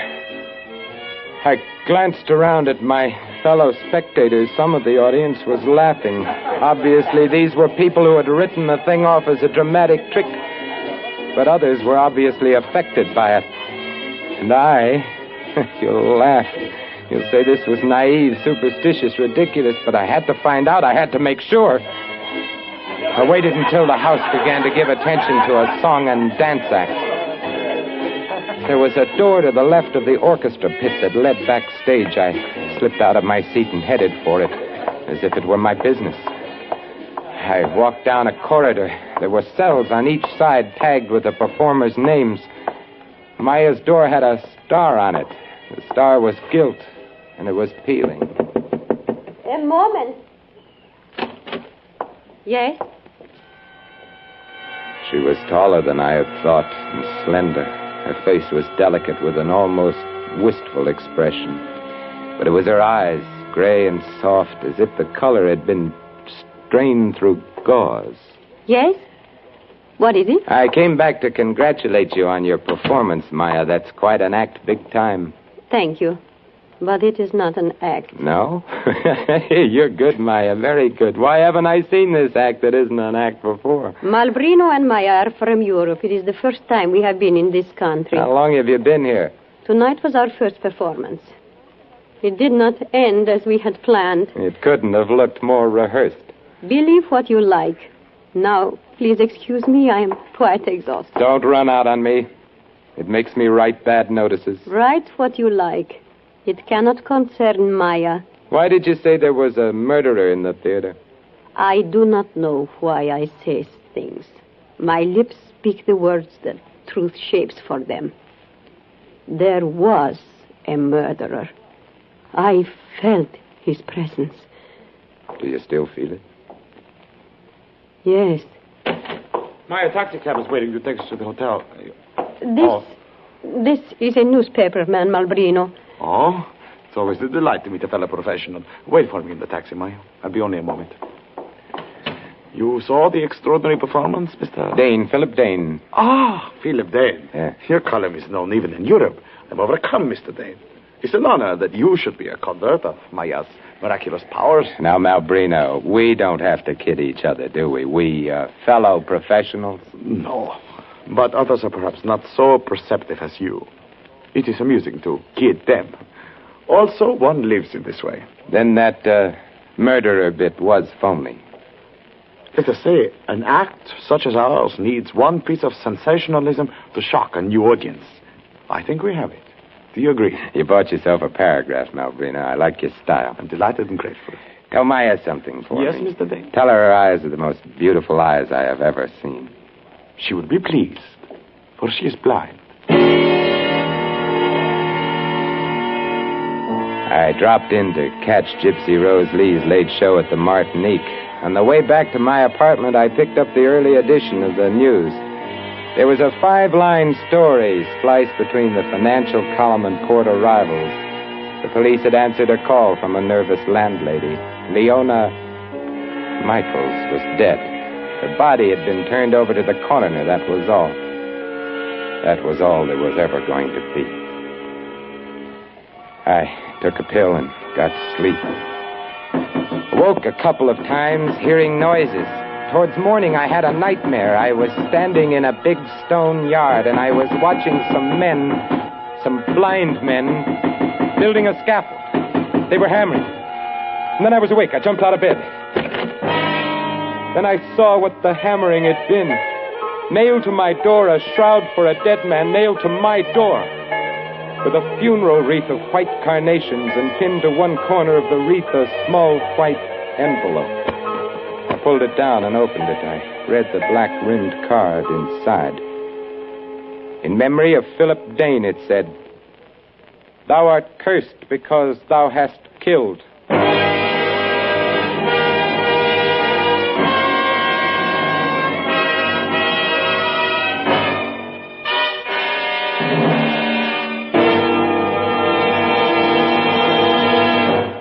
You have heard Act One of Leona's Room, starring Vincent Price. In this brief intermission for a smoke in the Philip Morris Playhouse, here is Mr. John Holbrook with some important facts well worth remembering, well worth acting on.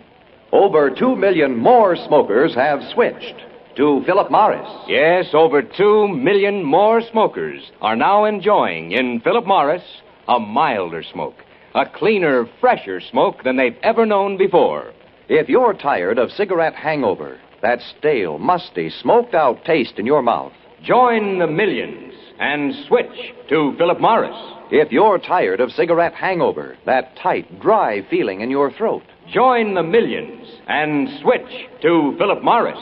Remember, Philip Morris is the one, the only cigarette, proved definitely less irritating, definitely milder than any other leading brand. No other cigarette can make that statement. Remember, eminent doctors, top-ranking nose and throat specialists actually suggest Philip Morris in cases of irritation due to smoking. And above all, remember this. You'll be glad tomorrow you smoked Philip Morris today.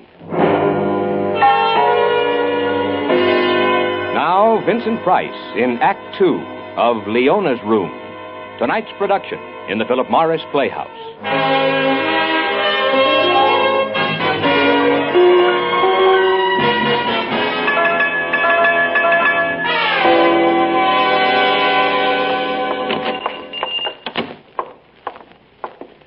Something for you, sir? Yeah. Just this morning, sir. Just arrived. Some fresh-cut camellias? No flowers, a shroud. Talk to me about that. Oh, my condolences, sir, of course. If you'll come this way. A shroud that was delivered to 1256 Park Boulevard, apartment 3 this morning from your shop. Oh, yes. Yes, I remember such an order. I hope it met with your requirements. I'm crazy about it. Why was it nailed on my door? Why? I don't understand. I didn't order it. Who did? Why, early this morning, sir. Early this morning there was a special delivery letter. In it was an order for a shroud and a wreath with instructions as to their disposition. Yeah, but who? Who wrote the order? Who gave the instructions? I don't really know, sir. The note was typewritten, unsigned. I thought someone who desired to remain anonymous. Tell your boy to tear that thing off my door. But, sir... It was too early in the day to drink, but I found myself at the Chatham bar. If I expected to find an answer in the bottom of a shot glass, it wasn't there. It wasn't anywhere I could think of. Nobody could have known I was in Leona'S room. Nobody. I told myself that, and I felt better. I went back to my apartment for the 1,000 little details a columnist has to do, the phone calls, the letters, someone was waiting in front of my door. I took the liberty. I knew you wanted to see me. Who are you? Here. Take one. My card. That's all right. I can see from right here it's real pretty. What does it say on it? John Quirty, Lily Pond Cemetery. I see. Now tell me, it was a newspaper man asked you to come around and see me, wasn't it? You know, we at Lily Pond like to think... Never mind that. What do you want? In this hour of your greatest need, we of Lily Pond are prepared... Are you going to tell me what you want, or do I have to beat it out of you? Why, sir, I am here to make the final arrangement for the funeral. Funeral? What funeral? Nobody's dead. Nobody's even feeling bad. Look, see, I live here. I live all by myself. I feel great. I never felt better. Sir, I'm confused about the casket. Look, it's a joke, a gag, something the boys cooked up. That's it, isn't it? That's it, isn't it? Talk to me. Please. Who sent you? A letter. A letter this morning with money and instructions. Typewritten, no signature. That's right. It said to come to this address and make arrangements to receive the body. Whose body? The letters said the body of Philip Dane. It said Philip Dane was about to die. It said he was going to be executed for murder. All of a sudden, there were no more words. His jaws were moving, but there was no sound. He was out of focus, bleary. I ran past him and out into the street. The cab took 10 minutes to get me to Leona'S rooming house. If someone in that house recognized me as a murderer, I would know it. No matter how he tried to hide it, I would know it. Face him and take it from there. That was the... Yeah, what is it? Well? Have you ever seen me before? What? I mean it. Have you ever seen me before? Have I ever been here before? Seen you? How do I know if I ever seen you? You're wearing a necktie, ain't you? You got it shaved? That makes it 10-1 against. Huh. And a carnation yet. That makes it 100. Please, it's just that I have a feeling that I've been here before. I've got to find out. Hey, you sick? It happens like this lots of times. Amnesia, you know, the war. You sure you've never seen me? Who knows, running this flea bag. They sign the register and they pay in advance. Hey, wait a minute. Haim, come here. Who's that? That's my husband. He snoops and he's got a memory. You calling me? Yeah. What'd you say you had, mister? Amnesia. You got amnesia? It's interesting, real interesting. Gentleman wants to know if you ever saw him before. Says he's got to know. No, never did. How about your other guests? Could I see them? Well, now I tell you. One of the roomers is sleeping off a 3-day drunk, and it'll take him 3 days to sleep it off. Another one I ain't seen for a week, and the third one's in a morgue. Moved there this morning, dead. That Leona always... It's a gag, then. Gag? What's a gag? Never mind. Thanks, lady.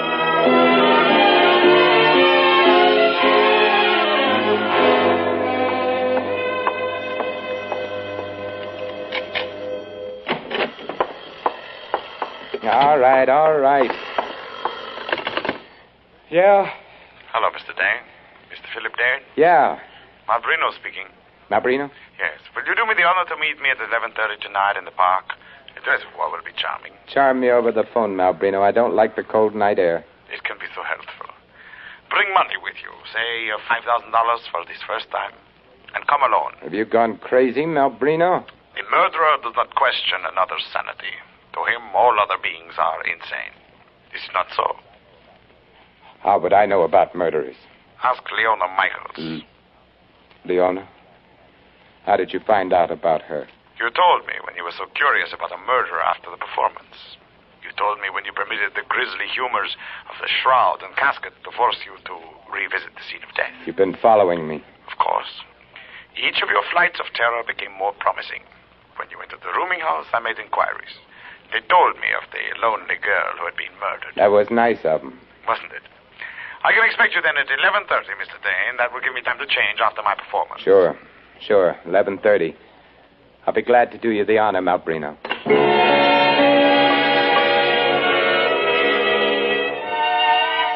Now it was easier. Now I knew what to be afraid of.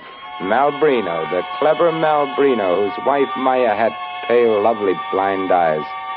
What an act they had. I wondered how many times their sensational finish had paid off like this. There's a murderer in this theater. And maybe he'll come backstage after the show and visit us.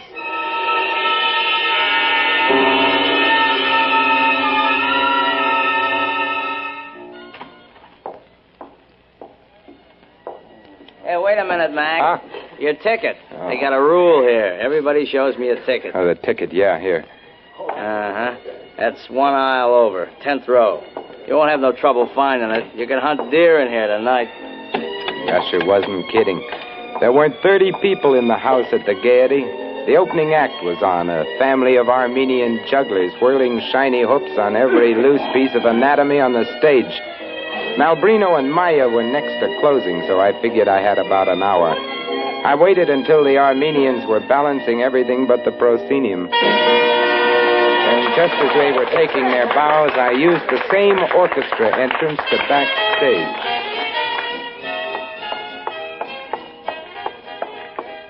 The door to Maya's dressing room was open, and the room was dark. I eased inside just as the next act came hurrying down the corridor, still hooking up their costumes. I brushed against a moldy curtain hung from wooden rings. I pulled it back and hid behind it. And I waited. Still, I cannot understand why you must leave me tonight, Malbrino. What is so important at 11:30? Through the dim light of the corridor, I saw Maya walk into the room and sit at her dressing table. Malbrino was behind her. He was reaching for the light switch when my hands found his mouth and throat and began to strangle him. My fingers dug into his flesh. I crushed his breath back into his insides, and he made no sound. It was only the soft laughter that seeped through the theater, and his soft throat in my hands, and then Maya's soft voice. Why do you not answer, Malbrino? Is it a rendezvous? Malbrino? Malbrino, what is it? What is so silent? Malbrino? Malbrino! Suddenly her fingers were on my face, furtive and quick as the wings of a frightened bird. Then slowly they began to search the empty air for the dead Malbrino. She turned and her blind eyes stared at me. I threw her aside and ran down the corridor. An old doorman was reading a newspaper at the stage door. I couldn't get out that way without his seeing me. There was only one way back through the theater. I said, that's okay, lady. Why'd you have to hit me across the face with a dead fish? I started up the aisle. Then I knew I was doing the wrong thing. There was an usher at the head of it in this tiny audience. If I left in the middle of an act, he would remember me, so I sat down in the row that was most filled. When I looked back, act after the next act, there were men in overcoats standing at each exit. And then the curtain rose, and Maya stood there with a man I had never seen before. Ladies and gentlemen, tonight I shall descend among you, accompanied by this gentleman, and read your minds through my fingertips. You, sir. I can read your innermost secrets by touching your face. So, sir, you told your wife you were working late at the office tonight. And you, sir, my fingers reveal that you came here on a pass. Please. And now, there is a gentleman in this row wearing a carnation. Hey, don't throw it away. What's the matter, Bud? You afraid I'll give away your secret? Take your hands off of me. Go on. Cooperate. One side. Let go. Let me out. Hey, get this guy, Joe. He's got secrets. You got secrets, mister? Hey, Maya, there's a guy who's got secrets. Shut up, you fool. Hurry up, Maya. You can't wait.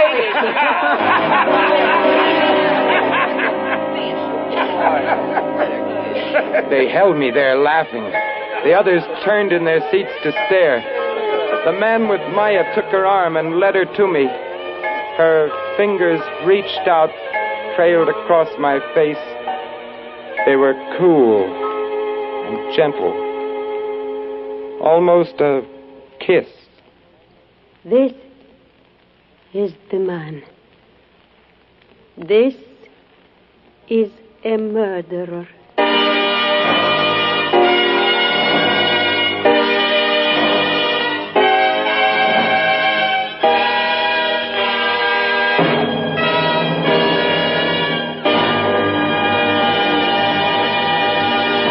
Tonight, the Philip Morris Playhouse presented Leona'S Room, produced, edited, and directed by William Spear.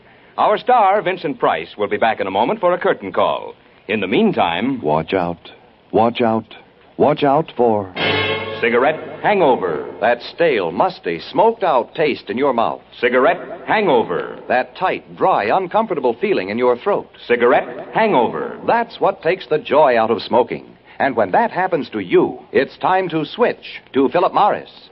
Remember, over 2 million more smokers have switched to Philip Morris. Yes, if you're tired of cigarette hangover, join the millions who have discovered in Philip Morris a milder smoke, a cleaner, fresher smoke than they've ever known before. Over 2 million more smokers have switched to Philip Morris. Remember, Philip Morris is the one, the only cigarette proved definitely less irritating, proved definitely milder than any other leading brand.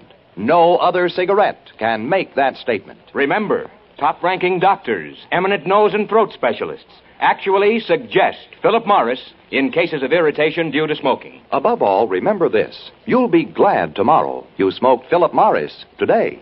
You know, Johnny, it's amazing to me how our hero tonight had time to write his column, what with all his extracurricular activities. And speaking of heroes, I understand Academy Award contender Dan Daly is to be your star next week. That's right, Mr. Price. And we've informed Mr. Daly by special messenger that there will be no dancing come next Friday. He's to be the villain in the piece. It sounds intriguing. Before you go, Mr. Price, may I present you with this carton of Philip Morris cigarettes? And thank you for an exciting performance. Thank you, Johnny. Good night, Mr. Price. This is Johnny again, reminding you, if you're tired of cigarette hangover, call for the one cigarette that gives you a milder, fresher, cleaner smoke. Yes, call for Philip Morris! And now, goodbye, Johnny. See you next Friday, same time, same station, when once again we will present the Philip Morris Playhouse, starring Dan Daly. Until then...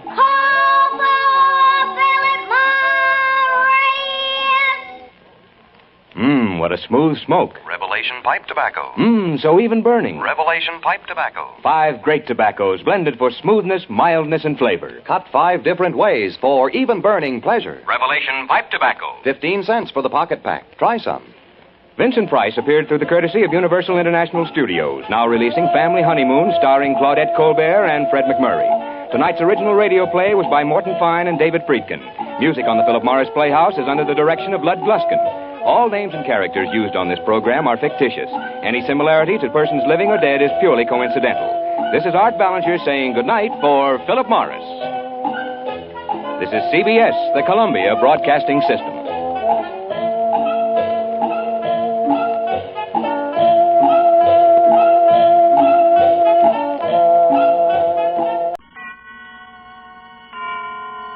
Autolite and its 96,000 dealers present Suspense.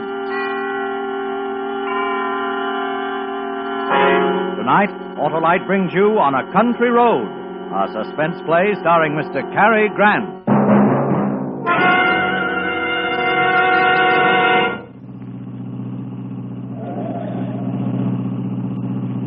Relax, David. There's no hurry to get home. Who can relax in this mess of traffic? There must be a wreck or something up ahead.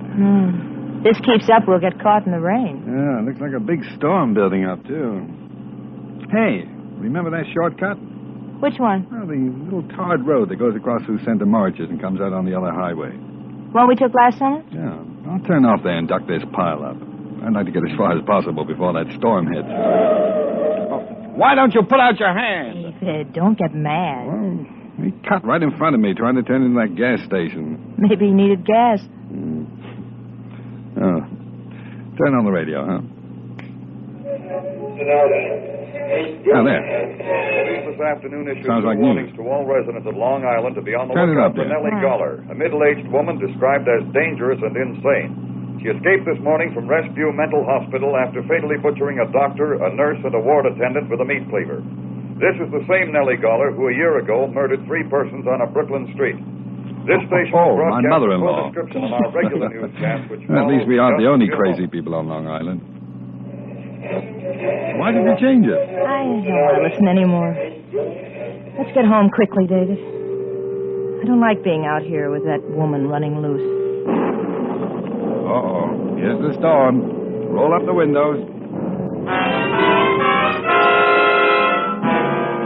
In just a moment, Mr. Cary Grant in the first act of On a Country Road. Amazing, Wilcox, amazing. What's so amazing, Senator? Your victory in the election. My candidate's victory, Senator, the famous Autolite Stay Full battery, the battery that needs water only 3 times a year in normal car use.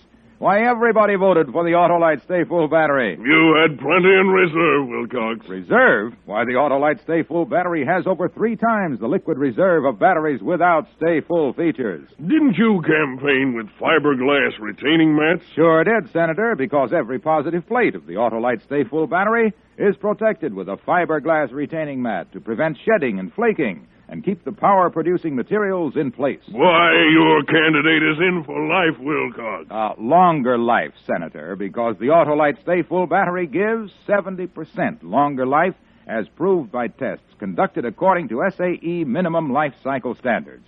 So, friends, get acquainted with the Autolite Stay Full battery, the battery that needs water only 3 times a year in normal car use. See your neighborhood Autolite battery dealer now. And remember, you're always right with Autolite.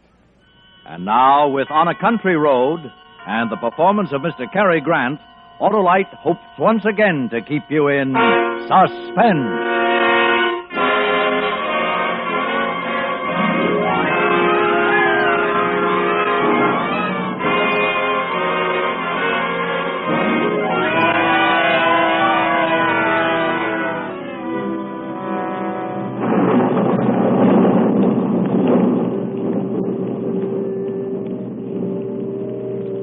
They put her to sleep instead of just locking her up where she can escape and kill more people.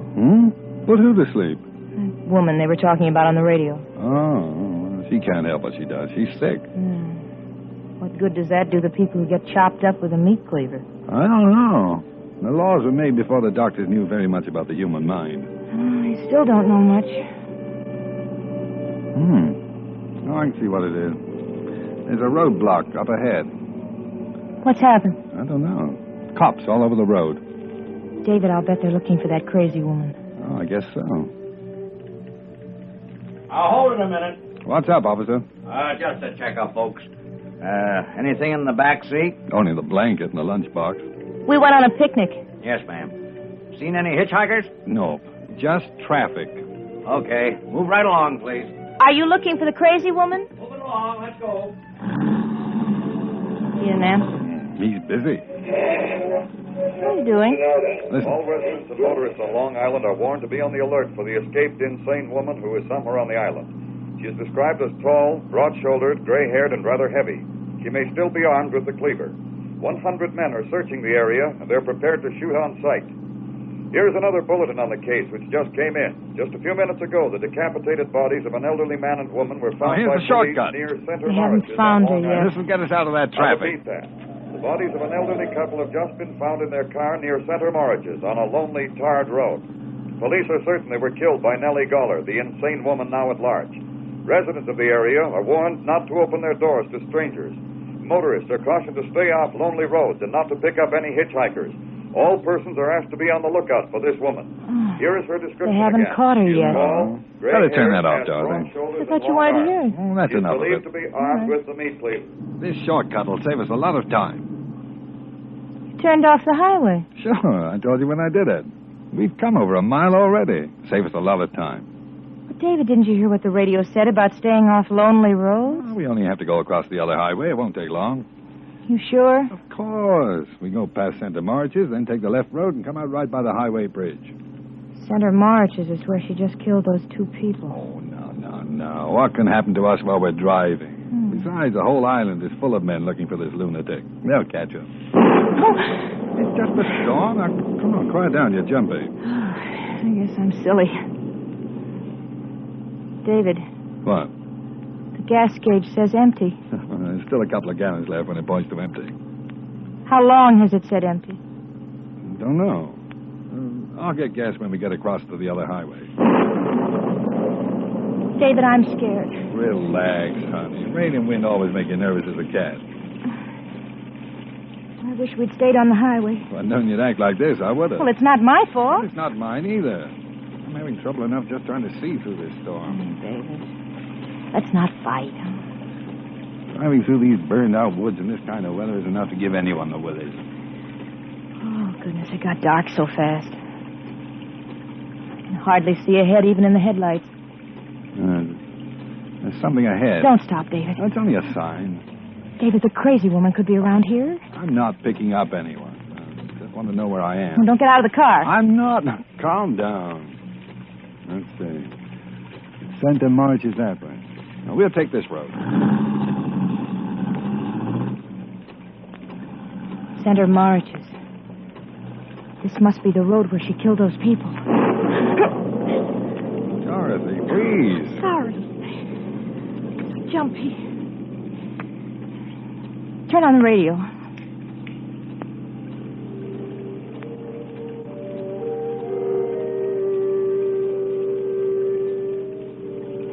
Oh, this is a desolate place. We haven't even passed a house yet. Miles of woods on both sides of it. It's so dark we couldn't have seen one if it were there. This rain seems to be getting worse. David, I'm just sure this is the road where that woman killed those two people. Oh, now stop that, Dorothy. That's why the police had a roadblock by this road. That crazy woman might be any place in these woods. But not necessarily where we are. Oh. David, what's the matter? Oh, that's fine. What a place to run out of gas. Oh, no! David, you mean we're stuck here? I'm afraid so, for the time being anyway. I'm sorry, dear. That crazy woman is in the woods. She'll kill us. She's nowhere near us. David, quick. Turn off your headlights. Why? Did you hear something? David, I don't know. I don't know, but I'm scared. I guess I should have got gas. Oh, turn off the headlights, please. Why? She'll see us if you don't. We won't see her if I do. Please, David, turn them off. Oh, now listen, Dorothy. Don't let this silly thing get the better of you. Oh, just look at the headlights. Poking into darkness of nothing but wet bushes and trees. Rain falling. Please, David. Oh, all right. There, now they're off. You feel better sitting in the dark? Only the thunder and lightning would stop. And this rain. Look, Dorothy, there's no sense sitting here all night. It's only a few minutes past 10 o'clock. I'm going to walk up the road a bit. There might be a house or something You're there. not going to leave me here. I won't let you go. Dorothy, we can't sit here in the middle of nowhere for the rest of the night. We're safer here than out there. David, she's probably hiding in the woods. She's just waiting for a chance to kill us. Oh, come on, Dorothy. Why should she be right where we've run out of gas? Why now? can't she be here? Please stay in the car. All right. Lock the doors from the inside. Why? What is it? Now she can't get in here. She's nowhere near Oh, us. don't be mad at me, David. I'm so scared. Well, if she's out there, she can easily smash the windows. Oh, don't scare me anymore. I know I'm acting silly. I can't help it. I know. Come, let me put my arm around you. There. Oh, David. Okay. Put your head on my shoulder. Forgive me, David. Well, go ahead and cry. Go on. It'll make you feel better.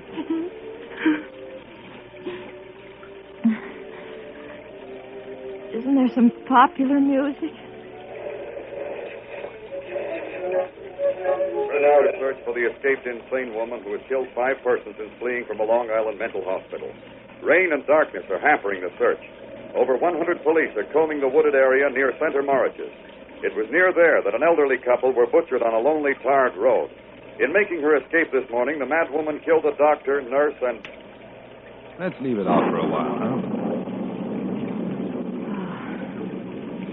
So quiet and lonely here. Wish it were morning. Look, Dorothy, I'll run up the road. There might be a No, house. no, David, please. Listen. Did you hear that? What? I don't hear anything. Listen. There it is. No, I can't. It's a dog. A little dog barking. David. Well, I guess it's only a lost dog, or maybe there's a house nearby. Or the crazy one. Oh, David! She's out there! Something hit the back of the car. It's her! Is the door locked on your side? Yes. Well, what if she breaks the windows? She's got a cleaver. In that flash of lightning, I saw somebody. Is it the crazy woman? I can't tell. She's lying on the road. Can you see her? Is she still there? Too dark to see. Have to wait for the lightning. I saw her. She's getting up now. She'll kill us. She'll kill us. Calm down. Please. What is she doing? I don't know. She must have been running. She didn't see the car and ran right into it. She's at the window, right next to you. Oh, my Lord! Look at her. Get away from that window. David, she's trying to get in the car. Look at that face. And her hair. Go away. Let me in. I'm not crazy. The crazy woman is after me. David, don't let her in. Let me in. Never even scare her. Go away. Go away. We've got a gun. We'll shoot. It worked. She's staring at us. I'm warning you. I'll shoot. David, she's coming back. Please don't leave me out here. Please. That woman will kill me. Please. David, take your pipe. Hold it like a gun. It'll look like a gun. Where is it? Where's it? In the glove compartment. Here it is. Look. I've got a gun. I'm going to shoot. She's backing away. Keep going before I start shooting. She's gone. She disappeared. We can't get out now. All we can do is sit here all night and wait for help. Can you see her? Where'd she go? I don't know. She's out there, though. Probably planning on how to get in this car. David, what are we going to do? She's the one I know. She didn't have a cleaver. She must have dropped it when she ran into the car. Her face is all twisted, her hair hanging down. And she's back there looking for the cleaver now. She'll kill us. She'll kill us. Dorothy, stop it. She'll kill us. David! David!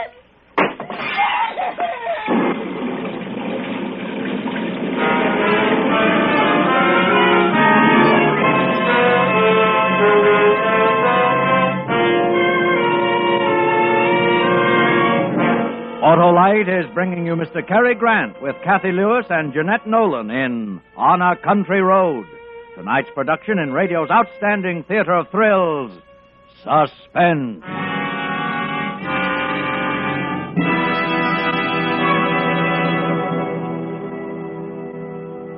Say, Wilcox, what was your platform? Why, the Autolite Stay Full battery. The battery that needs water only 3 times a year in normal car use. Go on, Wilcox. Well, we pointed out that the Autolite Stay Full has over 3 times the liquid reserve of batteries without Stay Full features. Amazing. Ah, but that's not all, Senator, because we pointed out, too, that the Autolite Stay Full gives longer life. 70% longer life, in fact, as proved by tests conducted according to SAE minimum life cycle standards. Then there's fiberglass retaining mats protecting every positive plate to prevent shedding and flaking and to give the Autolite Stay Full scintillating superiority. How was your plurality, Wilcox? Sensational, Senator. We got all but 1 vote. Why, that's positively preposterous. Sure is, Senator, because everybody's heard of the Autolite Stay Full battery, the battery that needs water only 3 times a year in normal car use. So see your neighborhood Autolite battery dealer. And remember, you're always right with Autolite. And now, Autolite brings back to our Hollywood soundstage Mr. Cary Grant in Elliott Lewis's production of On a Country Road, a tale well calculated to keep you in suspense.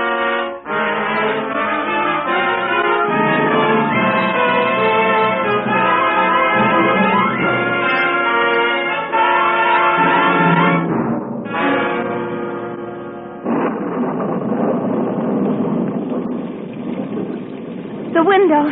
David, she broke the window. Get away from there.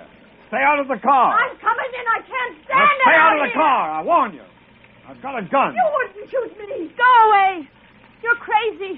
We know all about you. I'm not the crazy woman. Believe me. Let me in. Don't do it, David. She's trying to trick us. Listen to me, please. I've been running in this awful storm. My car is stuck in the ditch back there. How far back? I don't know. It seems like miles. I heard about the crazy woman on the radio. I was afraid to stay in the car alone. Let me in. No, David. Go back to your own car. No! It's so dark and so lonely in this storm. I locked the doors, but I was afraid I could see things and hear things in the darkness. I couldn't stand it anymore. I got out and I ran. It's the rain. That's why I look like this. I'm not the crazy woman. Dorothy, maybe she isn't a crazy woman. Maybe she's just scared and exhausted. Let me in, please. Let me in. No, David, no. She's the one. I know. This crazy woman had a cleaver. I'm not armed. The 3 of us will be safer together. No, she makes sense to me, Dorothy. We would be safer with one more person. Oh, David, I don't know. Let me in, please. I'm wet to the skin. I'm going to unlock the door, Dorothy. David. Oh. All right. Now, get in. And make one move and I'll shoot you. Oh, good. Sit down. All right. Now, there's a blanket on the floor back there. Try and dry yourself off with it. Oh, the darkness and the rain. It was enough to drive me out of my mind. Well, just take it easy, lady. I ran and ran. All I could hear was feet chasing after me, hunting me. You live near here? Farther out, near Rescue. I used to live in Brooklyn. Rescue is the mental hospital. I know. I'm used to the crazy people. But not a night in a lonely place like this. Not the kind who kill people. You live at Rescue? No. Just near there. David, we can't sit here not knowing. If we could get to a phone. A phone? Why? To call the police. Get some help. No! Don't do that. Why not? Why don't you want the police? Oh, I do. But you'll be killed. What do you mean? The woman. She'll kill him if he goes away from this car. Oh, there's that dog. You hear it? Somebody's out there. Well, there must be a house up ahead. Maybe it's barking to be let in. No. It senses somebody. There's somebody out there. The crazy woman's creeping around out there. Quick! Let's get away. Look out, David. Let go of me. What are you trying to do? Start the car, quick. We'll get away. We're out of gas. Out of gas. I don't think we parked here for the fun of it, do you? Oh, such a desolate place to run out of gas. Stop barking. What does it mean? You can't just sit here. We gotta get away. Oh, I'm not a magician, lady. I can't make gasoline out of rain. Oh, you can't stay here the whole night. You hear me? Let go of me. There's nothing I can do. Try something, anything. Don't just sit there. She's scaring me. David, stop her. Cut it out. Cut it out. You'll have us all in hysterics. All right. All right, I'm sorry. Look, I got an idea. Give me your gun. What for? What for? I'll tell you. I want it. Give it to me. David. Listen to me. I'm all right, but I can't sit here all night. I go crazy. Give me the gun. I'll go. I won't be afraid of the dark, the noises, the feet following me. I'll go. I promise you. But give me the gun. No, now, sit down. Please. I'll go. I promise. I can't stand sitting in the dark like this. Can't you stop her, David? I told you to shut up. If you don't, you'll have to get out of the car. Not into the woods again. Oh, you're nice people, aren't you? Or do you want me to leave so you can shoot me? Is that it? We're not going to shoot you. We don't have a gun. It's only a pipe. Dorothy. A pipe? A smoking pipe? David, I'm sorry. Then you're unarmed. I'm sorry, David. Why did you tell me you had a gun? What difference would it make to you whether I'm armed or not? I don't know you. Maybe you two are more dangerous than the crazy woman. I'll tell you what I think. I think you're the crazy woman. The way you grabbed David when you wanted him to start the car. Dorothy, stop it. Don't excite her. Don't excite me. Why? Do you think I'm dangerous? An old woman you took into your car, two of you, and you're afraid of me? I'm not afraid of you. Now sit back in the seat and don't try anything. David, the storm is stopping. Maybe now is the time. The time for what? What are you going to do? You two are up to something. Oh, shut up! My wife meant now is the time to go for help. I did not. I meant now is the time for us to escape. David, can't you see it? She's the one. She'll kill us. You little... Oh, stop it. Sit back in that seat. You haven't got a gun. No. But I've got a knife. David! It's my jackknife. But it's sharp and strong, so don't try any tricks. All right. Threaten me. Watch me while that woman is out there. All you can do is sit and wait for her to make the next move. David, she can kill us like that old man and woman. It must have been on this same road. They were in their car, too. They must have let her in. We'll leave, then. The three of us will walk. We'll stay close together. We'll be quiet. Anyone hiding in the woods won't hear us. Don't get out of the car, David. Oh, how will we find our way? It's too dark. We'll find our way. Look out there. The road's full of shadows. Get her out of the car, David. She wants to kill us. Kill you. Now, look, if you want to go, why don't you leave? We're going to stay here until some help comes. Oh, I'd be helpless alone if I had a gun or something. You're nice. Oh, why doesn't somebody come? Where are the police? I can't stand this. Nobody will come. There's no one in these woods. They're burned out and deserted. Dorothy, come on, please. It was your idea to use this road. You wouldn't listen to me and stop for gas. I couldn't help it. I got lost. Oh, why don't you do something? Not just sit here waiting. Do something before we're murdered. Are you so helpless? All right.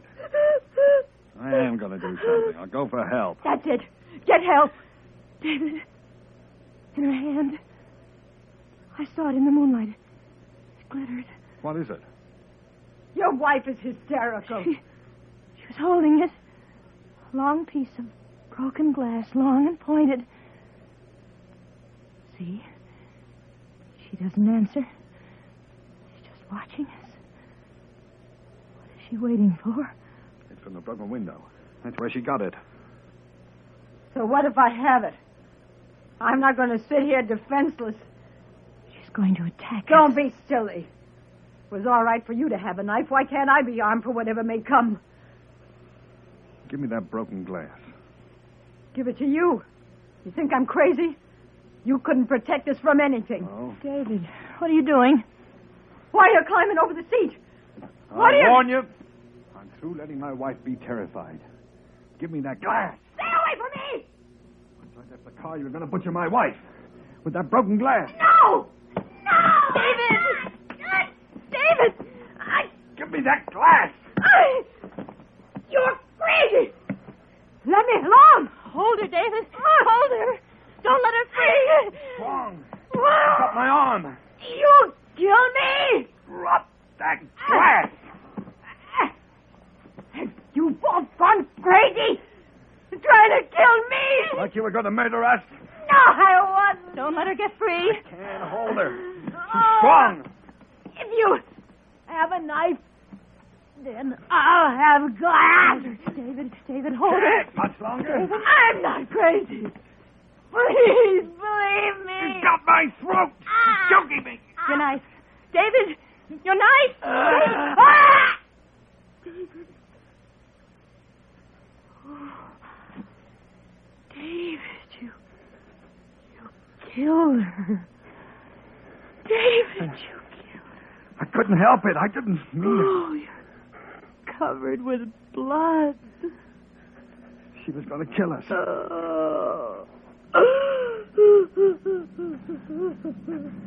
There's some lights. A car is coming. Help's coming.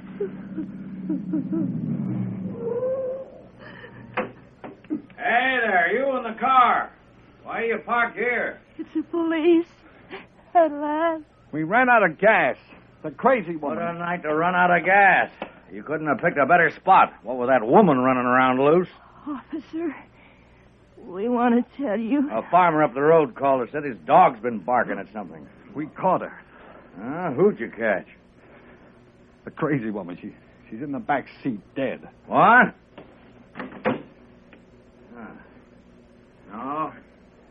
No, she's alive. Hurt bad, though. She was trying to kill us. Well, we'll get her to a hospital. You two had better come with me. We captured that crazy woman a half hour ago. I don't know who this lady is.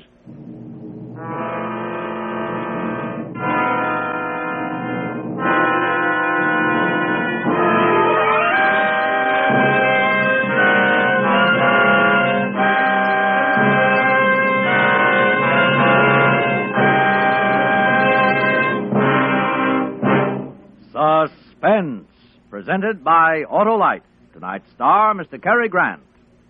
Wilcott, did your candidate's entire ticket get into office? Yes, sir, Senator. Along with the Autolite Stay Full battery, the voters elected all of the 400 products made by Autolite for cars, trucks, planes, and boats in 28 plants coast to coast. These include complete electrical systems used as original factory equipment on many leading makes of America's finest cars. Generators, coils, distributors, voltage regulators, electric windshield wipers, wire and cable, starting motors, all engineered to fit together perfectly, work together perfectly, because they're a perfect team. So, friends, don't accept electrical parts supposed to be as good. Ask for and insist on Autolite original factory parts at your neighborhood service station, car dealer, garage, or repair shop. Remember, you're always right with Autolite.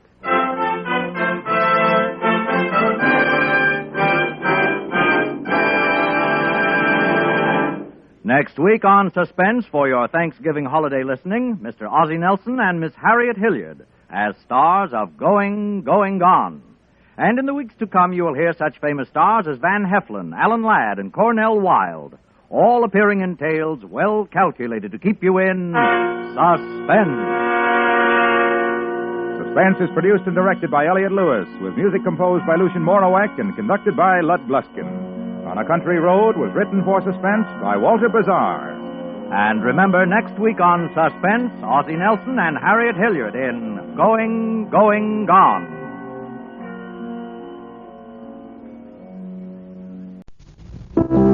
Each year at this time, Everett's Jewelers brings to Dallas a $1 million sale of outstanding estate jewelry assembled from all over the world. It's your opportunity to save hundreds of dollars on fabulous estate jewelry featuring an outstanding collection of fine diamonds, opals, emeralds, sapphires, and other precious stones in gold and platinum settings. The entire collection has been priced hundreds of dollars below its actual appraised value, and Everett's offers these outstanding savings just when fine diamonds and other precious gems are one of the best best investments you can make. And just in time for special Christmas giving, too. You'll find antiques, contemporary designs, and reproductions no two are alike. The entire collection will be shown for 1 week only at Everett's downtown location, 1615 Main. We want to be a part of your life. Everett's $1 million estate sale at the downtown location only, 1615 Main Street, Everett's Jewelers. The CBS Radio Mystery Theater presents...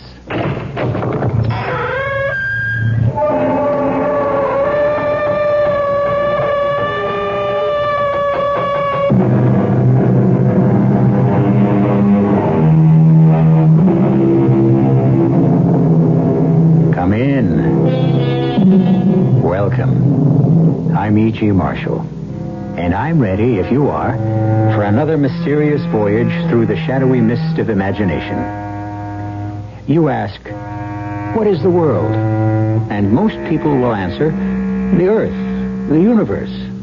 But isn't it true that for most people, the real world is a certain house on a definite street in a particular town? And for most people, doesn't the real world consist of perhaps, say, 50 or 100 or so faces? And isn't everything and everyone else just a name in a newspaper? An image on a screen? A voice speaking from a small box? Close your eyes. Stop up your ears. And there is no world. I have something to tell you, Harry. Yes? You have just become the most powerful man in the world. Me? Yes, you. You, Harry Cohen. You have just become more powerful than any dictator, king, or czar. Mightier than any general, emperor, or president. You sure you feel all right? Listen, in a terrible storm outside. Yes? You can end it by saying just one word. Say yes, and the storm will be over. You can't be serious. Try it. Say yes, and see what happens. All right. No, not all right. Yes. Yes. What did I do? What did I do?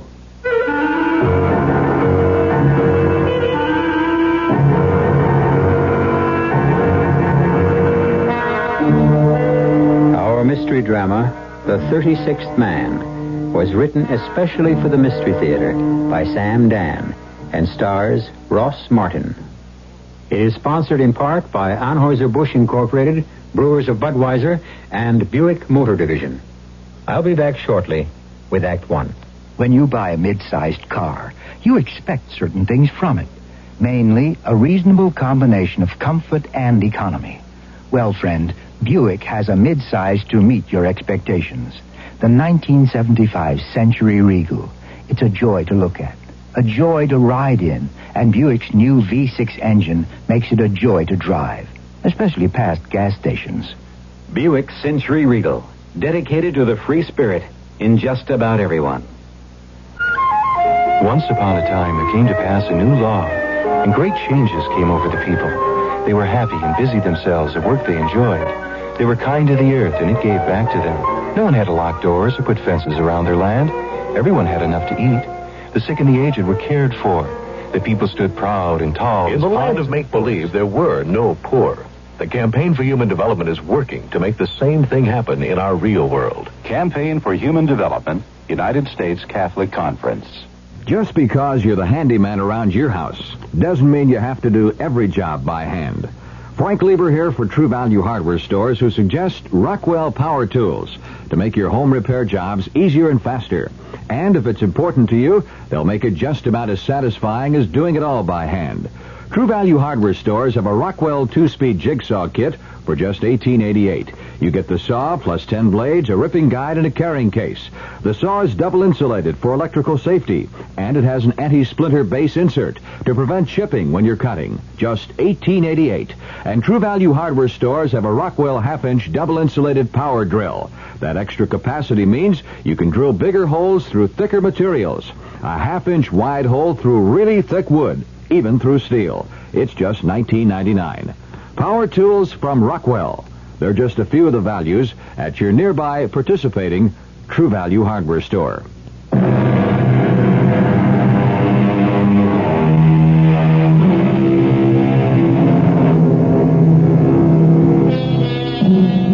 Sometimes, when we are particularly appalled by the flagrant evil, the unspeakable inhumanity, and the dark ignorance that seems to engulf us constantly, we may ask ourselves, why does the Lord permit this most imperfect planet to exist? Why?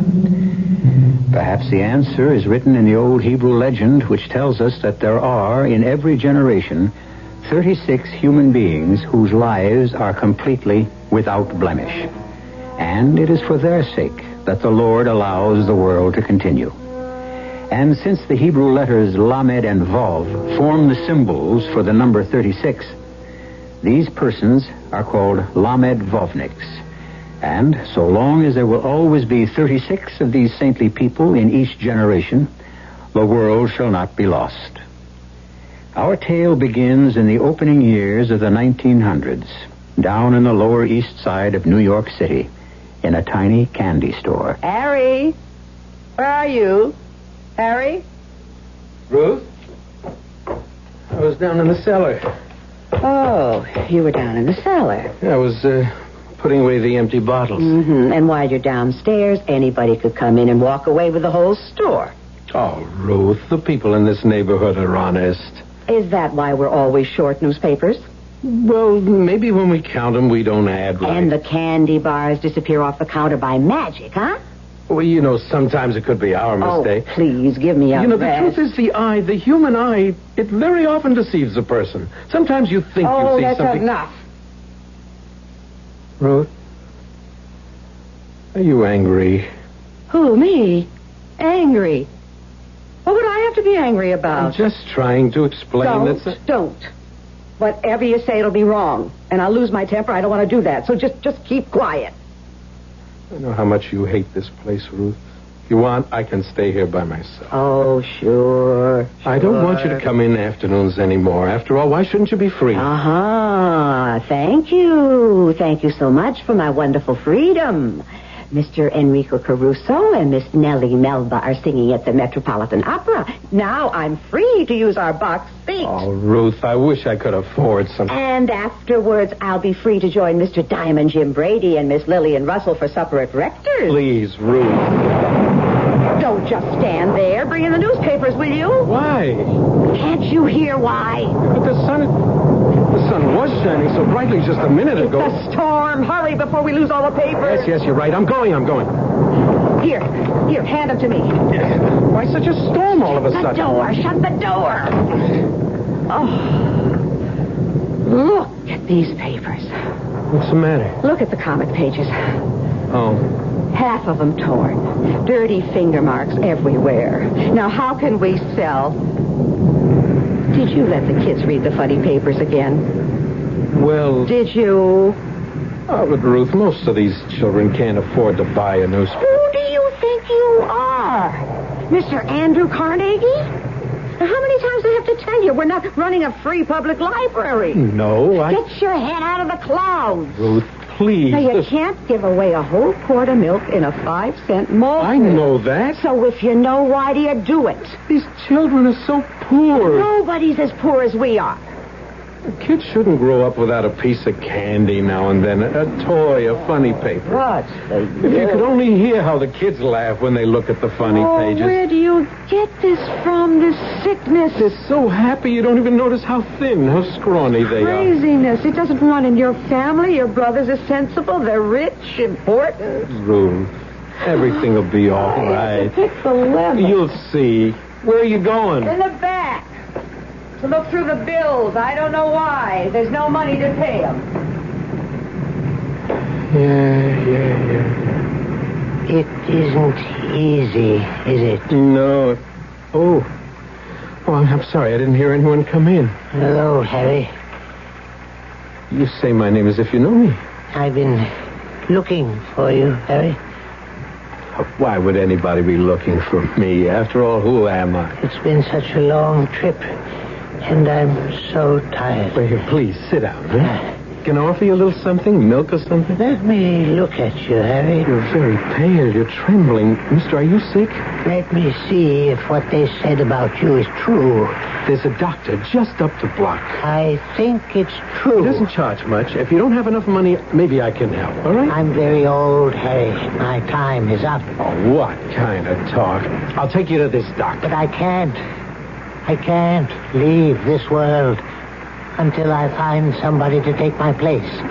Do you understand? Poor old man. What's troubling you? Harry, just tell me, assure me that you'll always be just the way you are right now. Tell me, you must. Will you take my place? So, who are you? Harry, you have to chew the fat with every old bum that walks in. The syrup jars have to be washed. Yes, Ruth, I'll do it. And you, Mr. Bum, this is no flop house. On your way. Oh. Who are you? I'm one of the 36. The 36? There must always be 36 of us, or the world is lost, comes to an end. You sit here. It'll only take a minute. I'll get the doctor. Each of us, before he dies, must name the man to succeed him. I choose you. Now, here, first, you drink this, huh?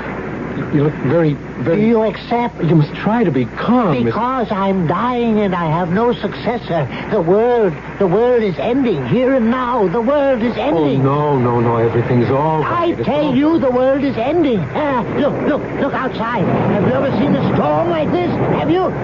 It will destroy the whole world. This excitement, it's not good for you. The world, it's lost unless there is a new 36th man. Take my place. You must do it quickly. Quickly before I die. Don't get up. Don't try to get up, please. Say yes, Harry. Say yes. And suddenly there's an end to thunder and lightning, the wind. Suddenly, every cloud will disappear. A bright sun will shine in a peaceful heaven. Just rest. Now try to... Say yes. Only you can save the world. Say yes. Me?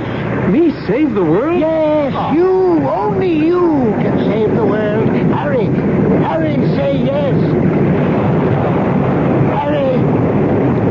Yes, all right, yes. All right now? Yes. Now it's all right. Listen. I don't hear anything. That's right. You don't hear. The storm that was sent to destroy the world stopped in its tracks because of you.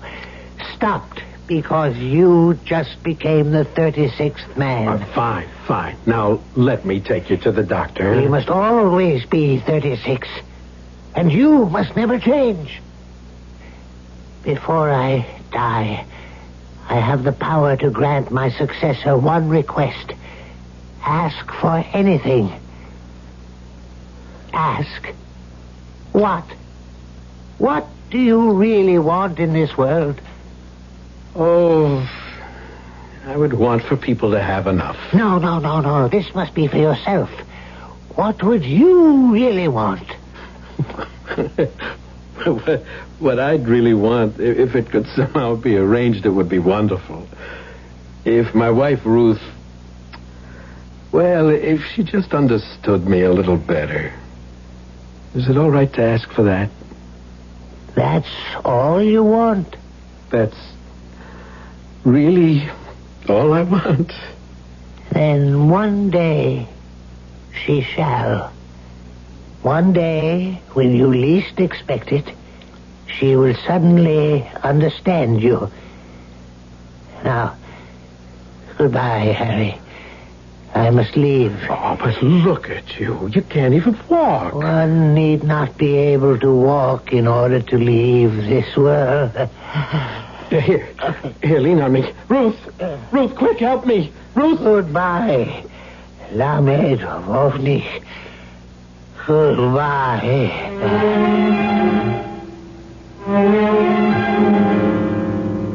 The old man. We have to help the old man. The old man. Harry, The old man. Harry, listen to me. Harry, listen to the doctor. Doctor, yes, the doctor. This is very old man my store, doctor. No, Harry. We're in the store right now. Now, your wife says you keep shouting for help. Now, what happened? It was an old man here. What old man? He fell to the floor. He said he was dying. I yelled for you to help me. But... There was no old man. Oh, you saw him?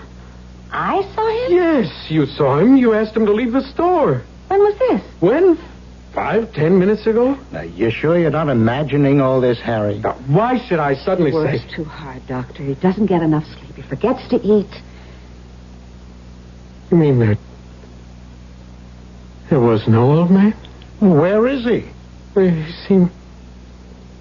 so... just like a real person. We talked to each other, and he just fell dead on the floor. If he fell dead, Harry, where is he?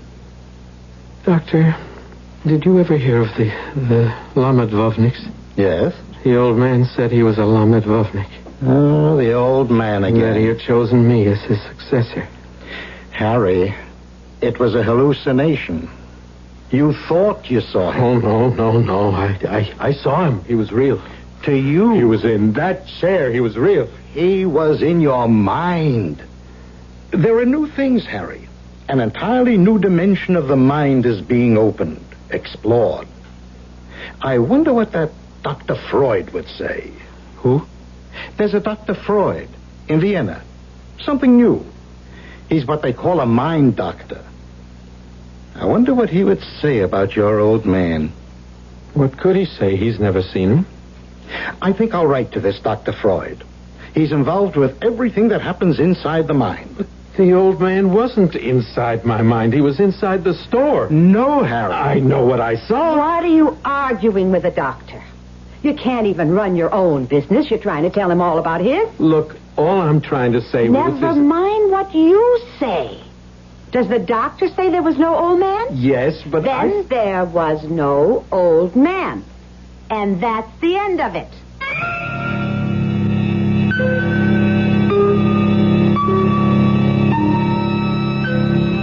Oh, she can say that. But you and I, we know that isn't the end of it. No, sir. If anything, it's only the beginning. You will have to give the devil his due. And I mean that literally when I shall return shortly with Act 2. Some research experts say you can't taste the difference between beers. Well, if they're right, then Anheuser-Busch wastes a barrel of time Beechwood aging Budweiser.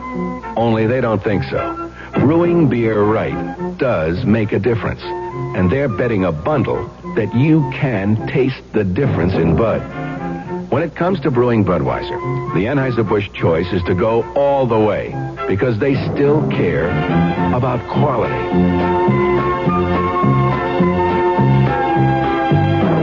Look at it this way.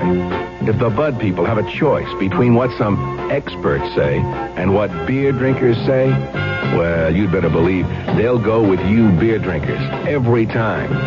When you say Budweiser, you've said it all. Anheuser-Busch, St. Louis.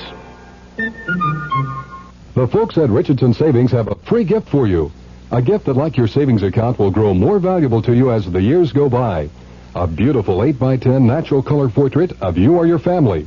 And all you do for your free portrait by a professional photographer is call Richardson Savings at 235-4571 and make an appointment for your sitting. Take your choice of 6 convenient Richardson Savings office locations. We're staying open in the evenings and on Saturdays, so all your family can be present. Within 30 days, you'll be able to take your choice of poses for your free portrait. If you wish, you may purchase additional portraits at special low rates, but you're under no obligation to do so. Take advantage of this free portrait offer by calling Richardson Savings today at 235-4571 for an appointment. You don't even have to be a customer of Richardson Savings, though you are invited to save where you earn the highest rates permitted by regulations. You'll cherish this lovely portrait. It's Richardson Savings' way of saying happy holidays to its customers and friends.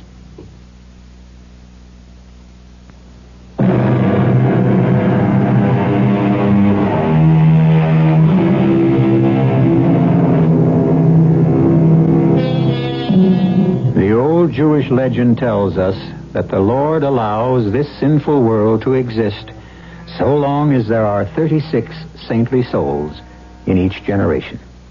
And they are known as Lamed Vovniks. Harry Cohen, a very kind, very humble little shopkeeper on the Lower East Side of New York City, has just succeeded a dying member of the group, thus keeping the roster at the required 36. Ruth, his wife, refuses to take Harry seriously. However, there's always a first time for everything. And right now, Harry is about to be taken very seriously indeed by, well, since you would never guess, I'll come right out with it. The devil. You don't believe it? I can prove it. The very next voice you'll hear will be Satan himself. Yes? Who? I suppose you might just as well let her come in. Prince? Don't use that irritating title. Well, I can't very well call you the king of the universe. You're only the Prince of Darkness. So far. Your district captain in New York hears that the newest Lamed Vovnik is in his territory. So? Well, it might present you with a quick way to destroy the world. There is no quick way. Slow and steady is how to go. Now, in 8 or 10 years, I'm arranging for a war. There have always been wars. But this will be a world war. Oh, you've had those before. But not with these weapons. Oh, the weapons they'll have this time. Now, in about a year, there's going to be an invention called the aeroplane. A machine that flies through the sky. You can drop bombs from it. Destroy entire cities. I'm going to let them invent weapons so awful that one man will be able to... That's always been your problem. What problem? You're gadget happy. Now, I have a simple plan whereby you can destroy the world this very afternoon. You have? The newest Lamed Vovnik. Yes. Just help him fall from grace, as it were. Impossible. No one has ever been able to get a Lamed Vovnik. You never asked me to help. Your specialty is wasted. They're mostly elderly men. Long ago, they abandoned the pursuit of earthly pleasure. Or maybe it abandoned them. This new one is young. Young? I even think he's handsome. Oh, well. This places everything in a brand new perspective. Are you seducing anybody important these days? Oh, a couple of kings, a few presidents, some generals. Let's go after this one. What's his name again? Harry. Harry Cohen. Harry? Harry Cohen. What? Oh, yes, Ruth. What are you doing there? Oh, I was just reading a book. Oh, that's wonderful. Oh, yes, Ruth, it is wonderful. It's a book about bees. Bees? This is a new affliction. Shows how bees talk to each other. Bees talk by the way they dance around each other. You may just think it's aimless, buzzing around without rhyme or reason, but every motion means something. And while you've got your nose buried in that book, anybody can come in and walk off with the whole story. Oh, no, Ruth. I was watching. Listen, I have to go see my brother. Oh. All right. Say hello to him from... Oh, no. The very mention of your name gives him indigestion. Now, just tell me, can I trust you not to give away the store while I'm gone? Oh, Ruth. No. Don't answer. I'll just have to pray for a miracle. Ruth.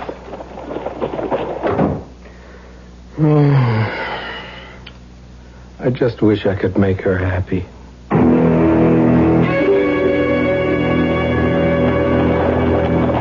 There it is, Lilith, my dear. The shop of Harry Cohen. You gonna hang around for the kill, Prince? I still say you're not going about it in the right way. Tell you what you do, Prince. You go get yourself an umbrella. 'Cause in 5 minutes, there's gonna be the biggest storm in the history of the world. I hope so.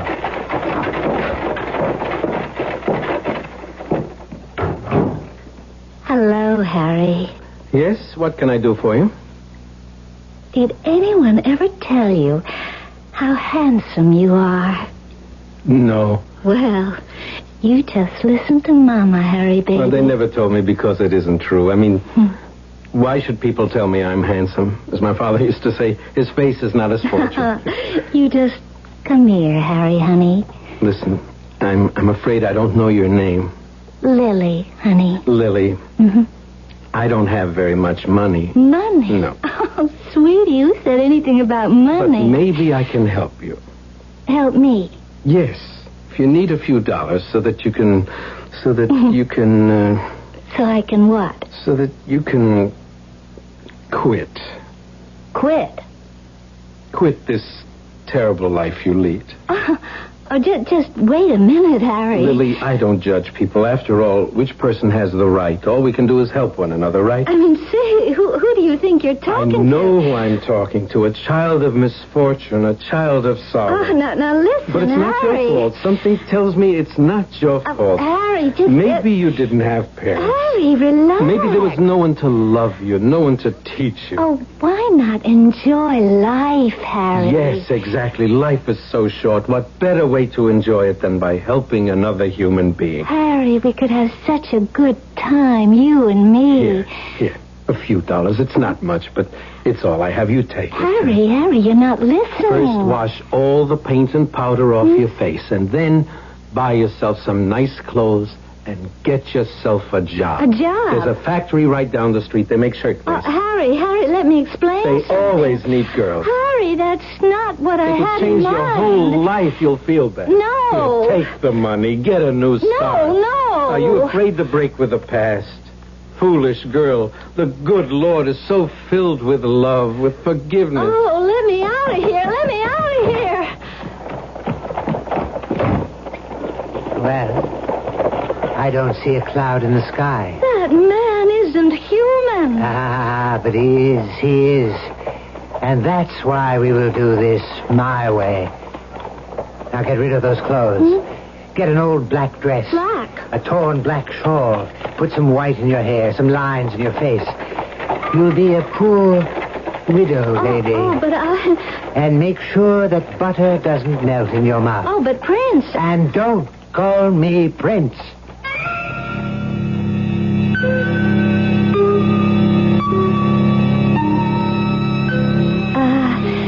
Excuse me.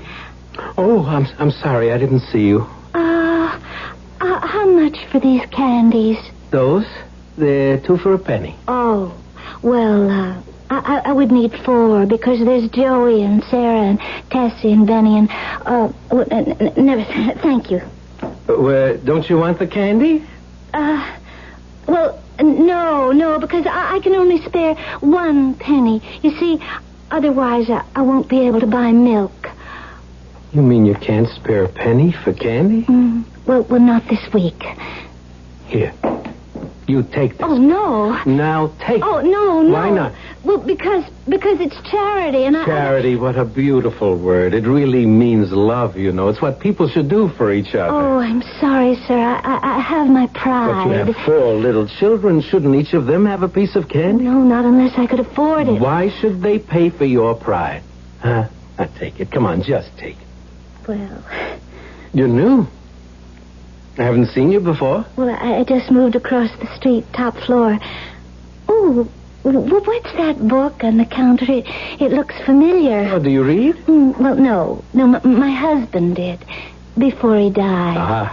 It's a book on philosophy. Oh, yes, that sounds like what he used to read. He must have been an educated man. Oh, yes, he was a man like you, very kind, very intelligent. Oh, he would come home from work at night and he would read to me from the philosophy book. Oh, that's what I miss so much. Well, bye.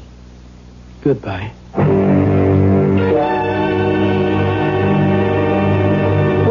bucket for the syrup. I forgot to keep it.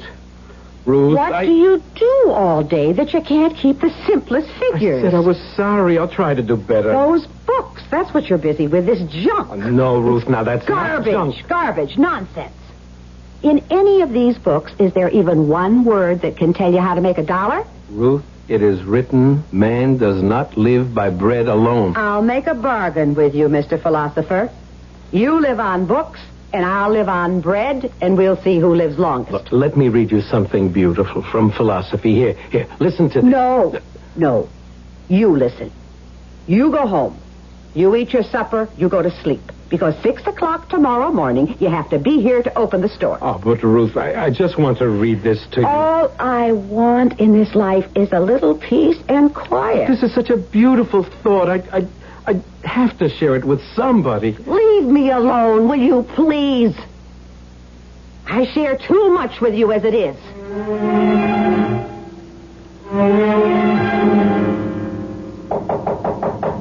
Just a minute. Good evening. Oh, well, good evening. I brought a bottle of milk for your children. Oh, you're so kind. It's nothing. Oh, it's everything. And there's this paragraph in a book of philosophy that I'd like to read to you. Oh, well. Won't you come in? Won't you come in? Never did so devious a spider speak such honeyed words to so an unsuspecting a fly. And the battle is on. The ceaseless, the eternal battle between the forces of good and evil. I'll be back shortly with Act 3. There is a fresh new spirit sweeping the land. A free spirit that demands good products. Products that satisfy your sense of good taste and desire for economy. But above all, products that perform. Buick has been touched by this spirit. And this year, our crisply designed, solidly built Buicks will bring joy even to the most demanding of free spirits. The 1975 Buicks, dedicated to the free spirit in just about everyone. Oh, boy, do I have a headache.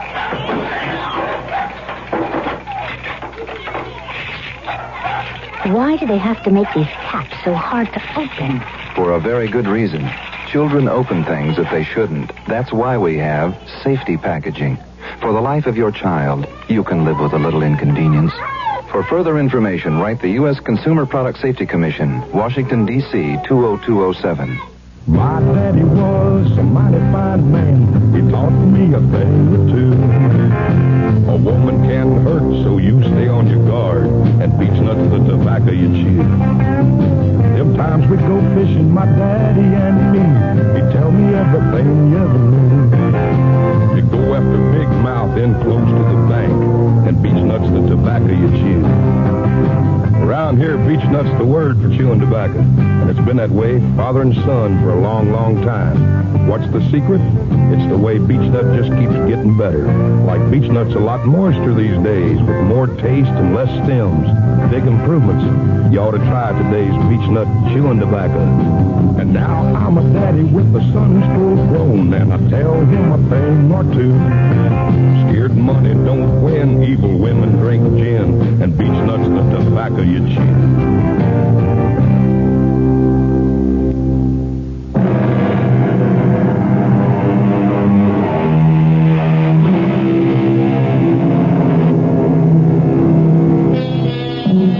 You know, of course, that the old Jewish legend tells that the Lord allows this sinful world to continue only because in each generation there are 36 saintly souls called Lamed Vovniks. Should there ever be one less than this required number, the world will be immediately destroyed. Satan, unfortunately, is also aware of the situation, and he has sent Lilith, the seductress, to work her evil charms. The fate of the world hangs on the outcome of the next scene. Won't you, come in? Oh, thank you. My children are asleep. And now, thanks to you, they will have milk tomorrow morning. Oh, please, say no more about it. I came across this passage in a book, and I just thought you might like to hear it. Oh, yes. Oh, yes. This is what I miss most. Just talking. Having my husband read to me, explain to me. Your wife, she must be a fortunate woman to have a man like you. Well... to have a philosopher, a sage for a husband.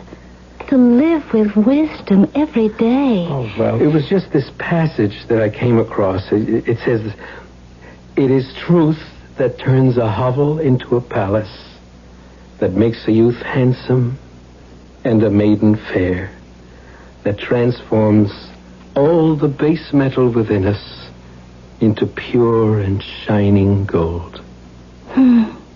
Yes. And there is more than the truth we know. There is the truth we feel, the truth that beats in our hearts. Yes.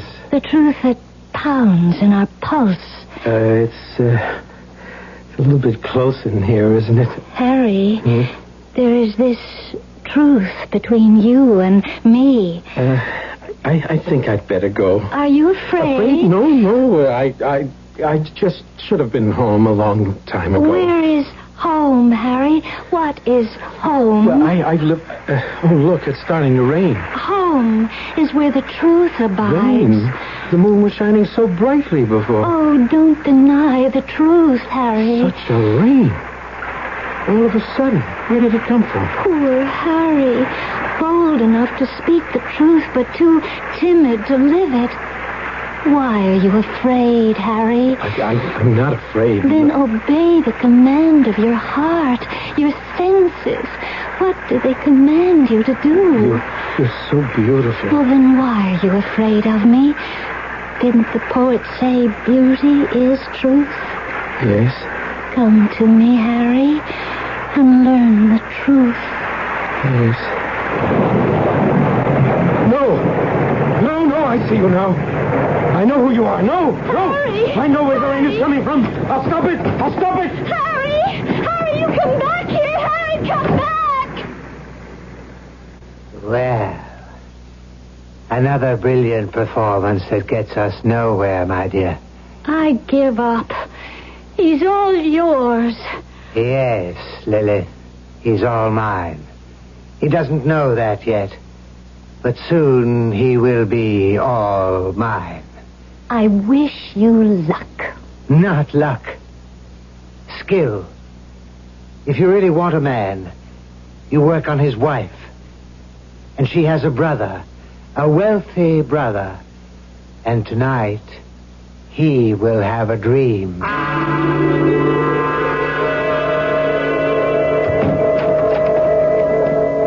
Ruth? Jacob, what are you doing here? Oh, Ruth, what you just said, it's a knife through my heart. What did I just say? You asked me what I'm doing here, with such surprise in your voice. Well, yes, because you never come here. And that's my sin. I have one sister. I never visit her. I never ask myself, does she need anything? Jacob, you better sit. Now, let me get you something to drink, a little soda. Put a little syrup in it. You are sick. I really haven't been a good brother. Yes, that's true. You haven't. But now I'm going to make up for it. You are? My sister. My little sister. She isn't going to waste her youth and her beauty in a candy store. Jacob, you want to go in the back, maybe? Lie down? And my brother-in-law. Such a splendid person, a man with a heart of gold. That's true. And a brain. Such a brain. Yeah, I'm getting old. I need help. I need a man. A brilliant man who can run my business for me. A man like Harry. No. What you don't need is a man like Harry. Harry, what a wonderful person. A man in a million. Now he's ready for real responsibility. But Jacob... I want Harry to become my right-hand man. This is Jacob? My brother? Send your husband to see me the first thing tomorrow morning. Harry? Yes, it's Harry. Did you go see my brother? Yes. Well, tell me. Did you ever suspect such a thing? Look at you. You're still in a daze. Yes, his house. He lives in a palace. He has 5 bedrooms. He can only sleep in one of them at a time. Where do you want to live, Harry? Live? Of course, live. We're certainly not going to live in this neighborhood anymore. Why not? Why not? Because we're going to sell the store. Why are we going to sell the store? Why? Well, because...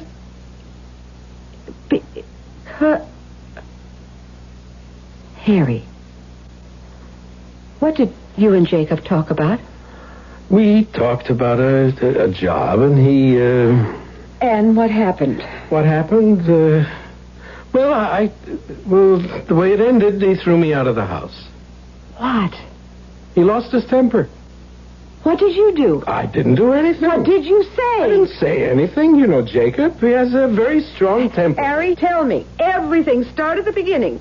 Well, when I got there, he was already angry. Why? Because I was late. You see, there was an old man on the car, and he was afraid to travel alone, so I had to go to his stop with him, and then... Just tell me. Well, Jacob said he wanted me to help him take care of his money. And you said? I said, how wonderful. Oh, then you did take the job. Well, what I said was, what a wonderful opportunity to help people. Help people? Well, isn't that the best way to take care of money, Ruth? Feed people who are hungry, clothe people, send an orphan child to school. I can see where we're going. He laughed. He thought it was a joke. Can you imagine? He said, money isn't something you give to people. Money is something you take from Harry. He wanted me to learn about money by starting to collect rent. You? And if a person couldn't pay, to put him out. No, now. You wouldn't have to. No, I said I couldn't. And then he wanted me to work in his store. Well, that's better. Better. Ruth, he cheats people. How dare you say that about He charges too much. He doesn't give them right weight. So, you're not taking the job. Oh, please, Ruth, please. Please, Ruth. Now she won't talk to me for a whole week. Hello, Harry. Oh, hello, Doctor. How are you feeling, Harry? See any more Leona'S Vovniks lately? Oh, no, please, Doctor. I don't feel so good right now, huh? Oh, what's wrong? Oh, an argument with my wife. That's what I came to see you about. Hmm? I got a letter from this specialist in Vienna. An answer from this Dr. Freud. Very interesting. Yes? Now, why do you believe you became a Leona'S Vovnik? Why do I believe? I know. The old man was here, the storm. He died. Harry, you needed it. I needed it? You manufactured it for your own self-esteem. What does that mean? It means you realize deep inside that you failed your wife. I failed her? All the things she wants, she can't have.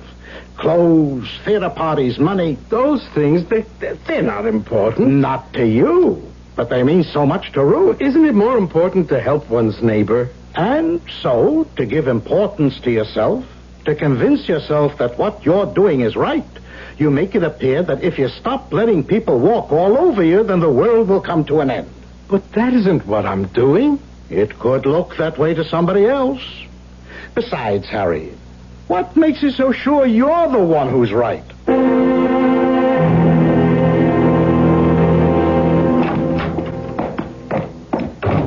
Hello, Ruth.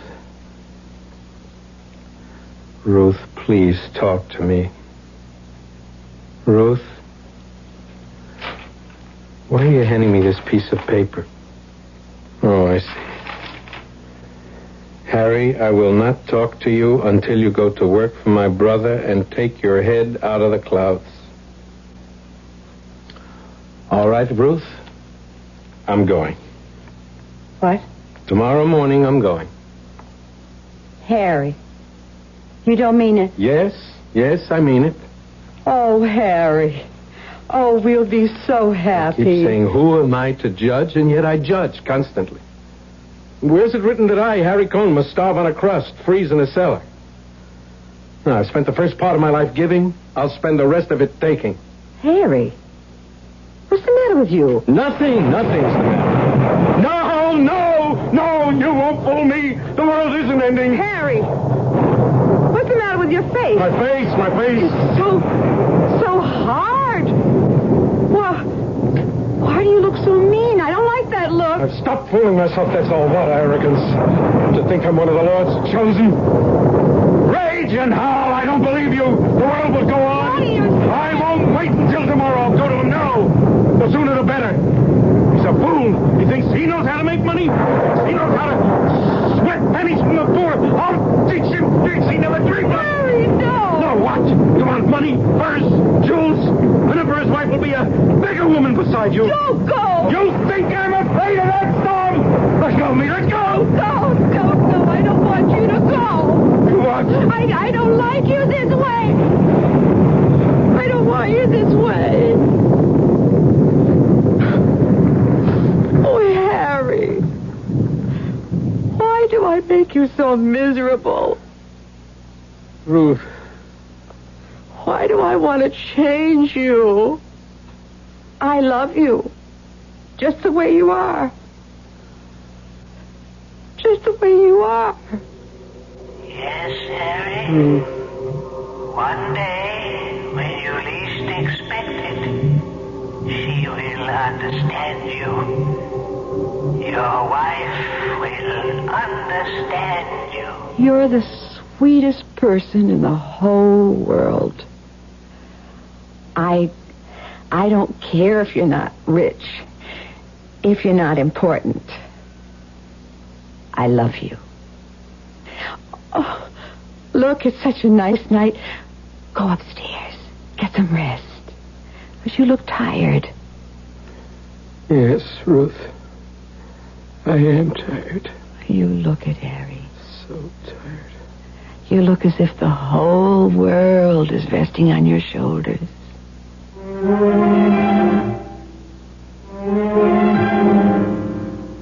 And according to what is written in one of the old legends, the world is resting on Harry's shoulders.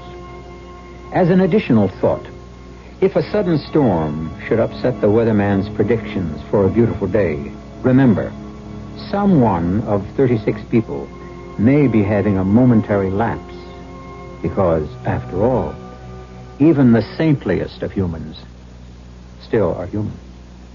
I'll be back shortly. Give your hand to a friend. Give your heart to your love. But give your cold to contact. The sooner the better. The common cold is a rotten thing. You miss so much. Sneezing, drips, and congestion can drag you down. Then ask yourself the contact question. 6 or 3 or what? You'd need 6 cold tablets, 2 every 4 hours, or 3 ounces of Cold's liquid, 1 every 4 hours, or just 1 contact for up to 12 hours continuous relief of those symptoms. That's daytime, then nighttime relief. Both the others have things for aches and fever, and the liquid, something for coughs. Not found in Contact 600 Tiny Type pills. Give your cold to contact. 6 or 3 or 1. Take Contact. Only as directed.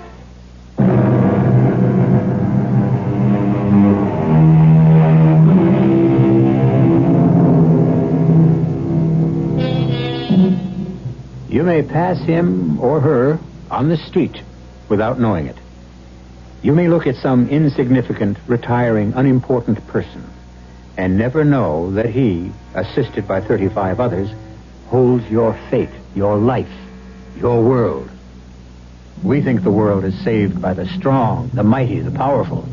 But no, they can't save it. They can only destroy it. Remember, it is the meek who not only inherit the earth, but maintain it as well. Our cast included Ross Martin, Ann Petoniak, Robert Harris, Carol Teitel, and Robert Dryden. The entire production was under the direction of Hyman Brown. And now, a preview of our next tale. Every cop in this city is looking for you, top dog. Dave, don't bait him. That's okay, lady. I know it. You really shoot Mrs. Schofield? She caught me going through her apartment. To shoot an old woman in cold blood? Well, she seen me, didn't she? No. Listen, baby, I'm a 3-time loser. Now, I got nothing to lose. But that poor little thing... Gosh, she could have pulled me out of the file. She seen me. And anybody sees me on a job gets it. Anybody catches me on a job gets it. Hey, that's where you get a break, man. Now, ain't you glad you're blind, huh? You couldn't give him a make on me. Hey, lady, you blind like your husband? No, I'm Yes, we're both blind. So, you seen me too, lady. Radio Mystery Theater was sponsored in part by Contact, the 12-hour cold capsule.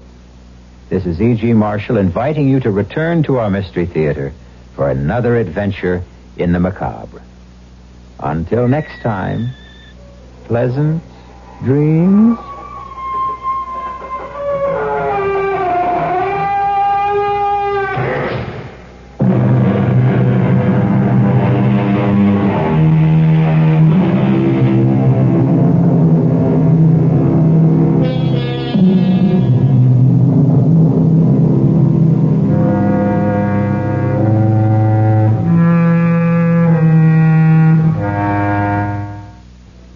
Helligdagen kommer og alle glade, så kjøper vi sardiner ifra Norge, alle dine venner. That's a pretty thing, Nils. What is that? The happy holidays are upon us, so get plenty of sardine from the cold, clear waters of my native Norway to entertain your family and your friends. Norwegian folk song? No, I just made it up. Are there any songs that tell the glories of hand-packed sardines from Norway? No.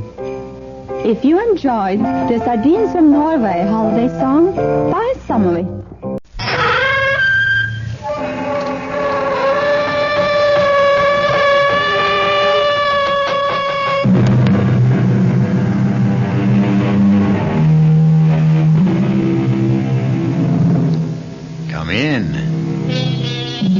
Welcome.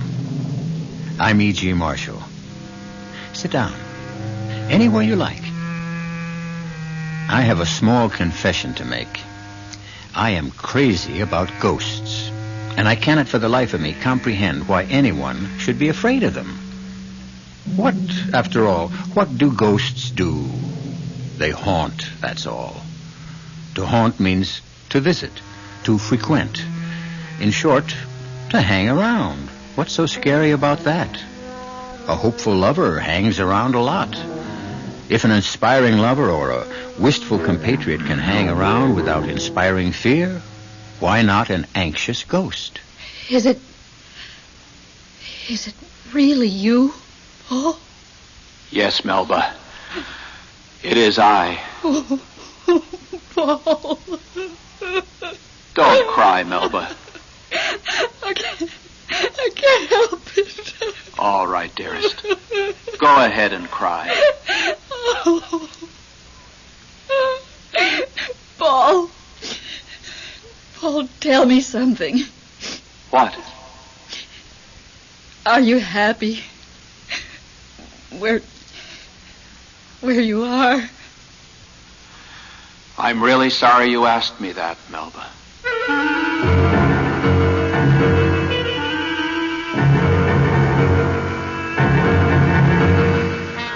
Our mystery drama, Ghost Talk, was written especially for the Mystery Theater by Elspeth Eric and stars Lenka Peterson and Elliot Reed.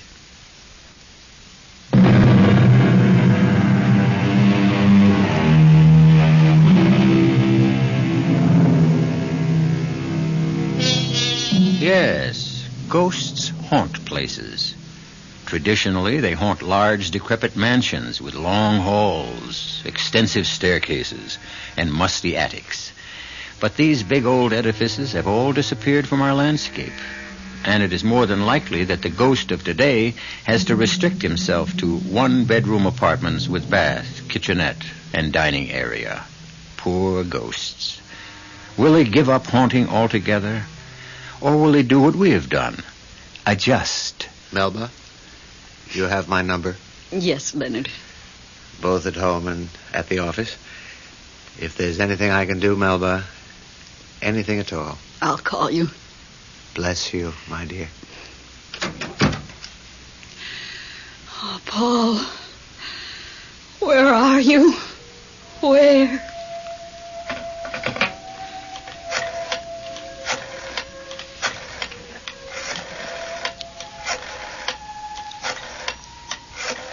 Oh. Irene, it's me. They've all gone. Leonard Whipple was the last to leave. I'm all alone. No, I'm not crying. I'm trying to be brave and calm and remember everything you told me. Leonard said to call him if I needed anything, but what does that mean? I need my husband. I need Paul. Oh, no, Irene, I couldn't go to the movies. No. I'll just sit here and think about Paul. All the beautiful memories. 22 years of beautiful memories. You know, Irene, I keep thinking all the time of what you said to me after the funeral. You said Paul will never be really dead as long as he's remembered. I keep saying that over and over. Paul isn't really dead as long as he's remembered. I want to thank you, Irene, for that beautiful thought. It means everything to me.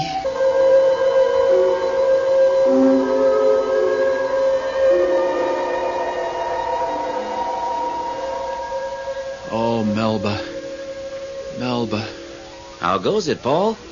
Hello. It's Bruce, isn't it? I'm new here. I haven't got everybody straight yet. You never will. It doesn't matter. Yes, I am Bruce. Mind if I join you? I wish you would. You had a particularly beatific expression on your face just now as I was floating by. I was thinking of my wife. My wife, Melba. Yeah, why? Why? Well, actually, because she was thinking of me. Remembering our wedding day. I was touched. You're really very new here, aren't you? Oh, yes, very.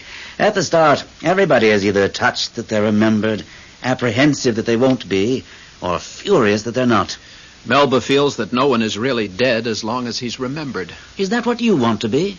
Not really dead? It sounds nice. Well, it isn't. I don't know how you can say that. Because I happen to know. From bitter personal experience. My sainted mother remembered me every day of her life after I died, till the day she died and joined me here. Since her arrival, I'm happy to say, we've exchanged precisely 6 words. A while back, she had the grace to apologize. I'm sorry, son, I didn't understand. Those were the 6 words. Sorry for what? For remembering me. What was she supposed to do? Well, forget, for goodness sakes. I wouldn't expect her to forget immediately, of course. That would be unreasonable. But as soon as possible, put me out of her mind. My life on Earth was over. I'm sure she meant well, your mother. After you're here a while, you'll realize that everybody doesn't mean well, and quite often does a lot of harm. But your mother loved you. Then why not leave me alone to enjoy myself? Why wake up in the middle of the night to remember how handsome I looked the day I graduated from dental college? So inconsiderate. Why was it inconsiderate? Because, my dear fellow, if she kept it up long enough, I'd have to stop whatever I was doing and go visit her. Visit her? How could you do that? How? Well, the way it's always done. As a ghost, of course.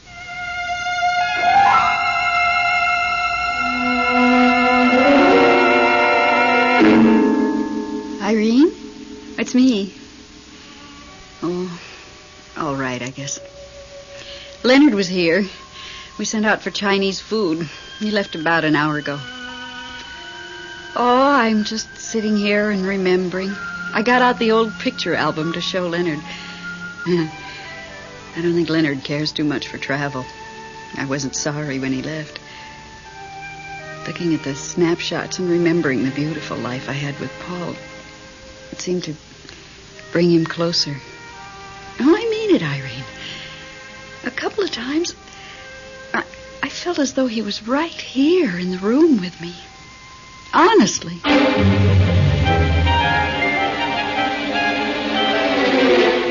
Bruce! Oh, Bruce! That you, Paul? I had a terrible time finding you. Well, now you have. I asked everybody where you were, and nobody knew, and then Salome said, oh, he's probably out strolling among the stars. That's his favorite pastime. But I had no idea how many stars there are. You still haven't any idea. Actually, neither have I, and I've been here heaven knows how long. So far, this is my favorite galaxy. But of course I haven't seen them all.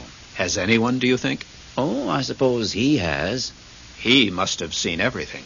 Since the beginning of time. And before that? Yes. What made you come looking for me? Something special? Bruce, I can't get a moment to myself on account of Melba. Your wife? You know what she did? She got out an old snapshot album and started looking over all the pictures we took on our vacations, birthdays, Christmases. Typical. They all do it. The worst part is she showed all these pictures to a friend of mine. Of hers. Ours. Leonard Whipple. He couldn't have cared less. She's really hanging on to you, isn't she? It's very nice of her and all that, but it's terribly exciting for me being here. Everything's so completely different.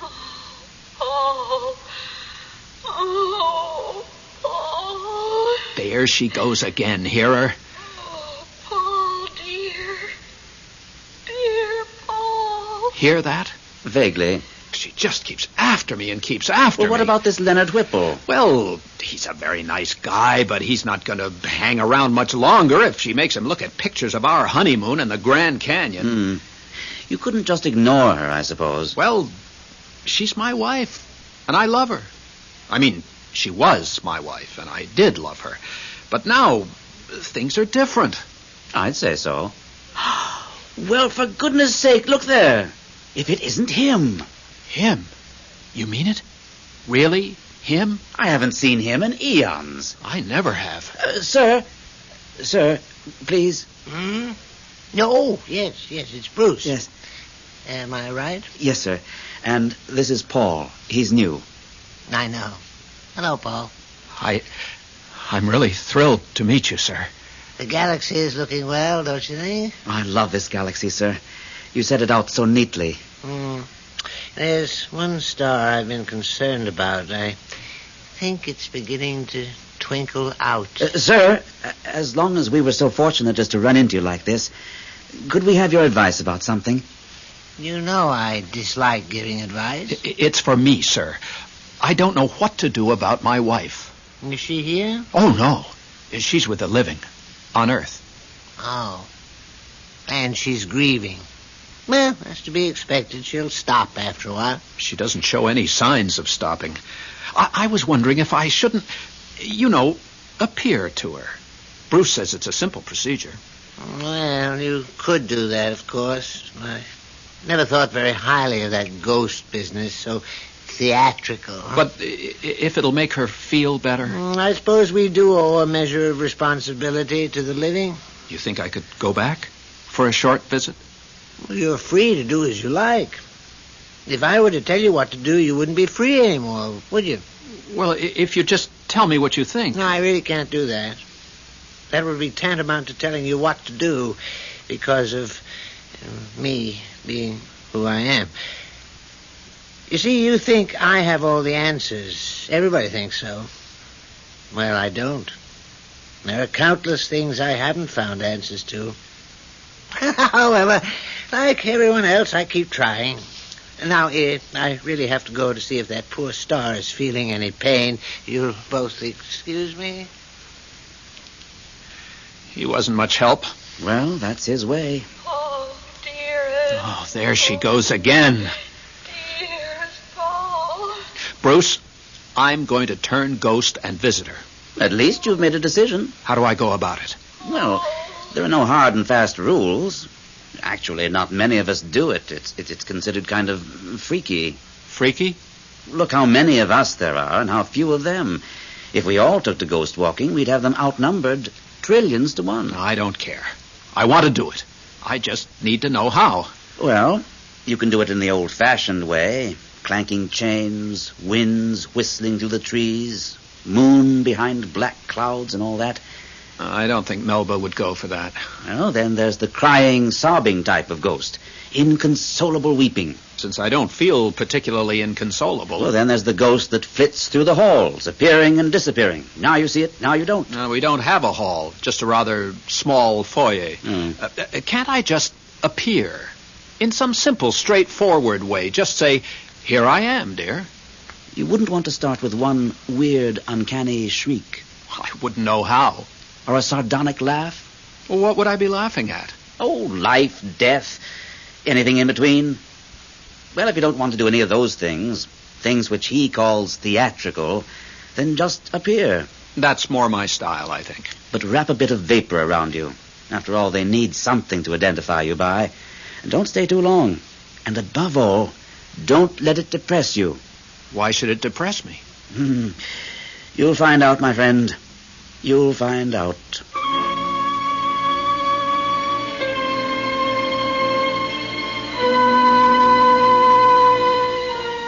It never occurred to me that a visitation by a ghost could be depressing.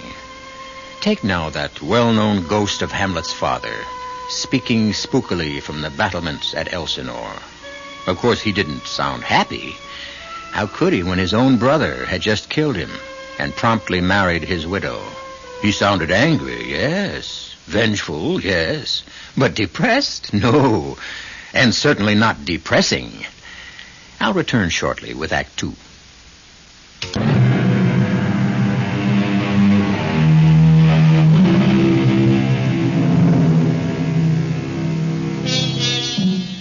Our moribund hero, Paul, has decided to return to Earth as a ghost and haunt the 3-room apartment where he once lived with his wife, Melba. He has simply draped what remains of him in a shred of celestial vapor. And now, as he gazes through the living room window of what used to be his own 10th floor apartment, he can scarcely be distinguished from the melting moonlight that floods the room inside. Nothing's changed. She hasn't changed a thing. Let's take our coffee into the living room, Leonard. Good idea. I think I picked the wrong time. Bring in that plate of cookies, will you? Right. Not those same old oatmeal things. I've always been crazy about oatmeal cookies. They were Paul's favorites. Set them down there. Cream in your coffee? Sugar? Black, please. No sugar. That's the way Paul took his. His after-dinner coffee. In the morning, cream and sugar, yes, but after dinner, nothing. Is that so? And milk in his tea. You don't say. That's the English way, you know. Milk and tea. I didn't know Paul was English. He wasn't. Oh, I see. Oh, way back, 5-6 generations, he was English, but... I myself was born in Wales. Is that so? Oh, well, that's near England. Richard Burton is Welsh, you know. For goodness sakes. Well, didn't you know that? The last movie Paul and I saw together had Richard Burton in it. I wanted to show you something fascinating. Paul's World War II uniform. I've saved it all these years. No, I don't. Not tonight. And his captain's bars. Some other time. I've really got to be moving on. Oh, if you really have to. Such a beautiful night. I think I'll walk home. Yes, a beautiful night. Oh, just look at the moonlight streaming through that window. Care to walk a ways with me? In the moonlight? Oh, no, I don't think so, Leonard. I have a lot of things to do here. Yeah, well, if there's anything you need, you have my number. Yes. At home and at the office. Good night, Melba. Thanks for dinner. Thank you for bringing all that fried chicken. Oh, it was nothing, really. Good night. Good night, Leonard. Oh, Paul. Dear Paul. I need you, Paul. Melba. Oh, I need you so. I'm right here. What was that? I said, I'm here. Paul? Yes. Me. Paul. But where? By the window, dear. I can't see you. I'll step inside. That'll be better. Oh, I see. I see something. You see me. I dare say I've changed somewhat. Paul. Can that be you? It is. I. Really you? Well, fairly really. Everything considered, as real as I can get. Oh, I can't believe it. Believe it, Melba.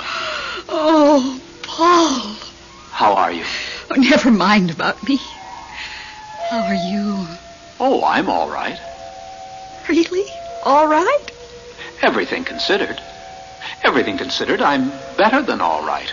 Paul, tell me, are you happy? Happy? I must know. Are you happy? I'm sorry you asked me that question. Why should you be sorry? Happy just isn't a word we use. Why not? Because it doesn't mean much once you've died. Oh, Paul, you're not saying you're unhappy. No, I'm not saying that. Then what are you saying? Look, Melba, I didn't really come here to talk about me. What about you? Well, naturally, I'm not happy. Why not? Without you? What about Leonard Whipple? Oh, him. What's the matter with Leonard? Well, nothing's the matter with him. He's just not you. Well, I'm not me either. Not the way I was before I... Oh, but I remember you the way you were. And as long as I remember... Melba, honey, I don't even remember me the way I was. You don't? Not very well. You remember me, don't you? Sort of. Sort of? Well, you were my wife. I'm still your wife. Not exactly. There'll never be anyone for me but you. Never, I swear it. Please, Melba. We are man and wife forever, for eternity.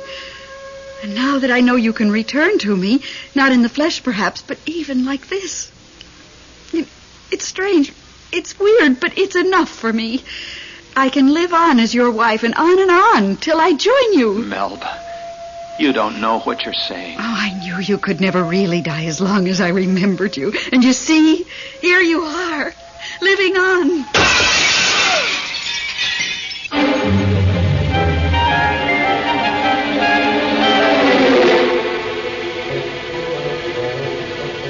Hello, Irene. Me. Guess what? You'll never guess. Paul was here. Yes. Yes. Right here in this living room. All right, then he's ghost, whatever. Well, he looked different. Yes, sort of steamy. Kind of like a street light on a foggy night.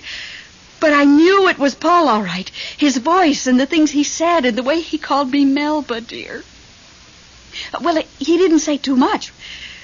I asked him, was he happy? Because naturally I wanted to know, but he wouldn't say. He wouldn't say he wasn't unhappy either. Isn't that weird? He wanted to know about me. Am I happy? Isn't that sweet? And he asked about Leonard Whipple. Imagine him knowing I've been seeing Leonard off and on. Of course, I told him Leonard doesn't mean a thing to me, that there could never be anyone else for me. I said, Paul, we are man and wife for eternity. I said, you can never truly die, Paul, as long as I remember you. And then, you know what, Irene? There was this great big noise, a crash sort of. No, not like thunder, more like music, like a chord out of Beethoven or somebody. And all of a sudden, he was gone. But he'll be back. Like you said, no one is really dead as long as he's remembered.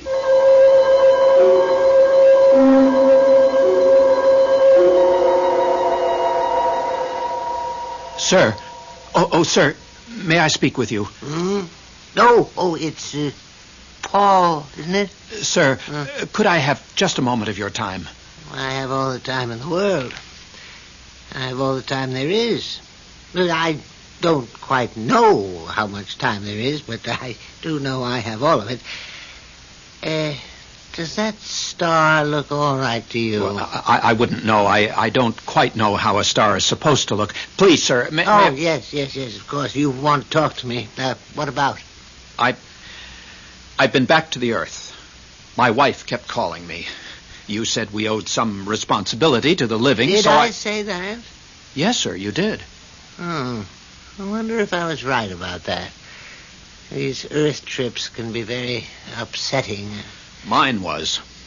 My wife wanted to know, am I happy? They're all so preoccupied with happiness, aren't they? I didn't know what to say to her. I couldn't answer her. This woman I'd been married to for half my life, I couldn't talk to her. It was as though we were living in two different worlds. Well? Oh, yes, I see what you mean. Still, shouldn't I have been able to answer her? Well, what could you have said? Well, that happy is a word that doesn't mean anything anymore. Happy is nothing without unhappy. The way pleasure is nothing without pain. The way health is nothing without illness. Euphoria is nothing without depression. Oh, you know what I mean, sir. I do know, yes. It's ridiculous to say I'm happy when I'm never unhappy. What I am is... What you are is... what? What I am is... free. Yes. I'm free. I'm Paul, and I'm free. And I'm free to be Paul, no more, no less than me. Me, Paul. Sir, why couldn't I be free like that before? Oh, dear, I ask myself that same question all the time. The only answer is that I miscalculated somewhere. And I did give those people the power to think, to reason, to figure out the sensible way to do things. Oh, why don't they use what I gave them? Why leave everything up to me? Theirs isn't the only planet in the universe, you know. I do have other things to look after, but the way they call out to me, they want me to do everything. But it's not right. It really is not right. No, sir. I'm sorry, sir. Well, what's done is done. They'll just have to muddle through the best way they can.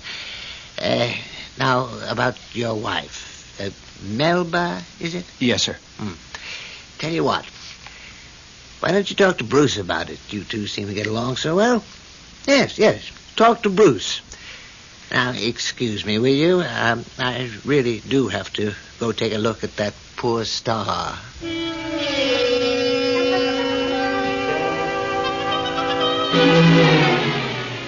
Bruce, he just wasn't any help at all. Now, you listen, Paul. Suppose you had invented the greatest machine imaginable. One that would do, practically anything you can think of. How would you like it if somebody came running to you every time a bolt got loose and asked you to tighten it? But, Bruce, Melba says she's going to go on remembering me forever. We'll be man and wife forever, till she joins me here, and then we'll still be man and wife. Maybe once she gets here, she'll change her mind. But she's only 42. She'll be remembering me for years and years and calling for me, and I'll have to put on that vapor stuff and haunt the apartment. And Bruce, it's so hard to carry on a conversation with her now. Didn't used to be, but now... Well, you couldn't just ignore her. I love her, Bruce. Do you? Well, I did. For a very long time, right up to the moment I died. My last words were, I love you, Melba. At least, that's what I meant to say. I know I had it in my mind to say that, but I'm not positive I ever got around to saying it. Anyway, I can't just brush her off. My. You do have a conscience, don't you? Well, I hope so. It's a very fine thing to have, of course, but sometimes... Look, there's only one thing you can do. What? Get married. Married? To Melba? No, not to Melba, you idiot. How could you marry Melba? She's there and you're here. Some marriage that would be. But then whom would I marry? Oh, heavens to Betsy, Paul. The place is full of women. Have you ever seen Helen? Helen who? Helen of Troy, they call her. Actually, I've never met her myself, but from what they tell me...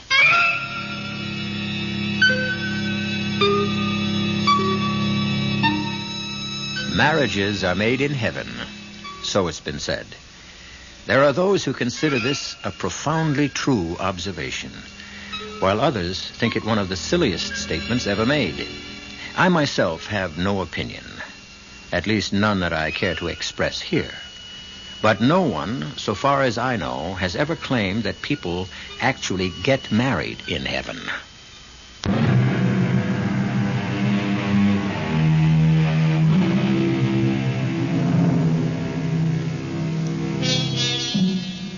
Melba was a wonderful wife to Paul.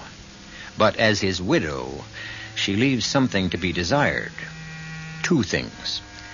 She won't stop desiring him, and she won't leave him alone.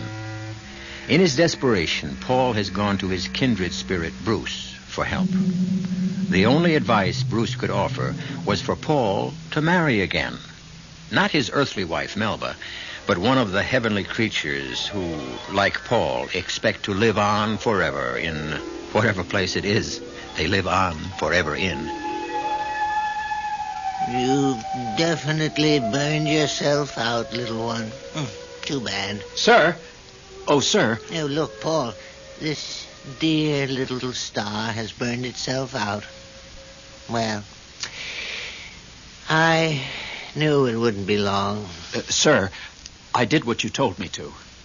I talked to Bruce about my problem, and you know what he said? He said get married. Married? He says the only way to make Melba forget me is for me to get married to someone else. Someone here. Where else? What do you think of the idea? Why do you keep asking me what I think? Can't you ever think for yourself? Well, I just thought... No, you didn't. You came running to me like all the others. I'm getting tired of it. Well, if you could give me a little advice... I gave you a little advice. I said talk to Bruce. You talked to Bruce, and he told you what he thought you should do. Now, either do it or don't do it. Is it all right? Is what all right? To get married. Here. Paul, the essence of this place is perfect freedom to do as you choose. It might work out, it might not. But that's true of everything, isn't it? It's certainly true of everything I do. Do many people get married here? Well, I don't know. I do know they don't come running to me to ask, is it all right? Bruce mentioned someone called Helen. Helen of Troy? Are you asking me to pick a wife for you? Now, what else do you want me to do? Tie your shoelaces? Help you with your arithmetic? Don't you people ever grow up? I'm sorry, sir. I don't care about your being sorry. That's too easy. I care about your achieving some measure of maturity. A bit of independence, a little simple sense. Is that asking too much? Tell me, is that really asking too much? Oh, sir, Sometimes I feel like giving up on the whole human race. You're not going to cry, are you, sir? Why not? Who has better reason to cry than I have? Nobody, I guess. However, we must all carry on, mustn't we? Never give up. That's my motto. Because if I gave up... Don't say it, sir. Please, don't say it. No, I won't say it. I wouldn't be so cruel, no matter how provoked. Now, Paul, I really must go to tend to that poor little star who, believe me, needs my help more than you do.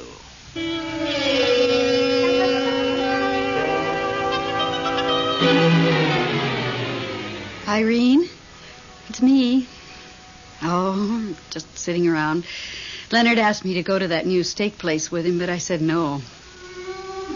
I didn't feel like it, that's why. Don't be silly. I like Leonard. He's a very nice man, but... Well, there's a beautiful moon out tonight, and I thought maybe... Oh, for heaven's sakes, what's that? Well, there was a terrible clanking noise just now. It scared me to death. Oh, how could it be the radiator? The heat's not turned on yet. Is there a storm coming up or something? What's that whistling sound? Can't you hear it? Like a terrible wind. Or maybe a hurricane. What do you mean you don't hear anything? What? There goes the moon. It must be a hurricane. I mean, the moonlight just stopped shining. How can it be shining where you are and not here? Oh, now it's shining here, too. Irene? Oh, are you there? Are you crying about something? Oh, I thought you were. For no reason. I just thought I heard... Well, I heard somebody crying. More than crying, really sobbing. Oh, my goodness. Something just ran through the room. How do I know what? It disappeared into the kitchen. Irene, there's something here in the kitchen. It's laughing, terrible laughing. It couldn't be Paul because it couldn't be. Paul doesn't behave that way. He just comes to the window and says, "Here I am, Melba dear." It couldn't be Paul. Here I am, Melba dear. He just said it. Here I am, Melba dear. Melba, I'm here. Irene, I'm going to hang up. I've got to find out if it's Paul. And if it is Paul, I've got to know why he's behaving so peculiarly. No, don't come over. You might scare him away. I mean, after all, I'm used to these things and you're not. Bye, Irene. Hello, Melba. Paul, is it you? No, it's not Paul. Oh, don't be frightened. I'm Bruce. Bruce? Who? I don't know any Bruce. I'm Paul's new friend. His best friend, actually. But why are you here? Why isn't Paul here? He couldn't make it tonight. Why not?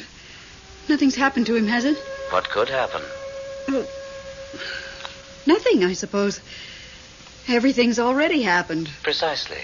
Well, then why isn't he here? I've thought about him every single day, and every time I woke up during the night. I've been over every moment of every day of every year we had together. That's just it. And I'm just about to start over at the beginning. I wouldn't do that if I were you. Why not? He's not really dead as long as I remember him. He's not really alive either, is he? Well, no, but... Melba, you're wearing him out with all this remembering. Wearing him out? Yeah, back and forth, back and forth. It's very tiring, Melba. You mean he'd rather just stay where he is? I think so. Oh, nobody wants to be dead and forgotten. Wait till it's your turn. I certainly don't want to be. Wait, you'll find out. Nobody wants to be dead and forgotten. That's because they haven't tried it yet. You mean to tell me that Paul wants to be forgotten? By me? If you think you could manage it. Forget 22 beautiful years? Oh, I couldn't. I couldn't possibly. What about having 22 more beautiful years with somebody else? Like who? Well, I've heard nice things about a certain Leonard Whipple. Leonard Whipple? I've heard he's very devoted to you. But Leonard's not Paul. I mean, Leonard could never be Paul. But he could be Leonard, couldn't he?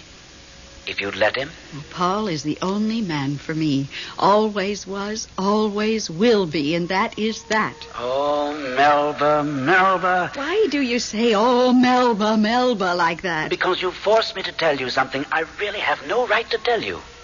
What? What is it? Hardly anybody knows about it. Just me. And Paul, of course.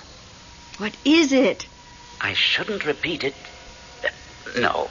My lips are sealed. It's too private. Does it concern Paul? Is it about Paul? You won't mention it to a living soul? I won't mention it to anybody.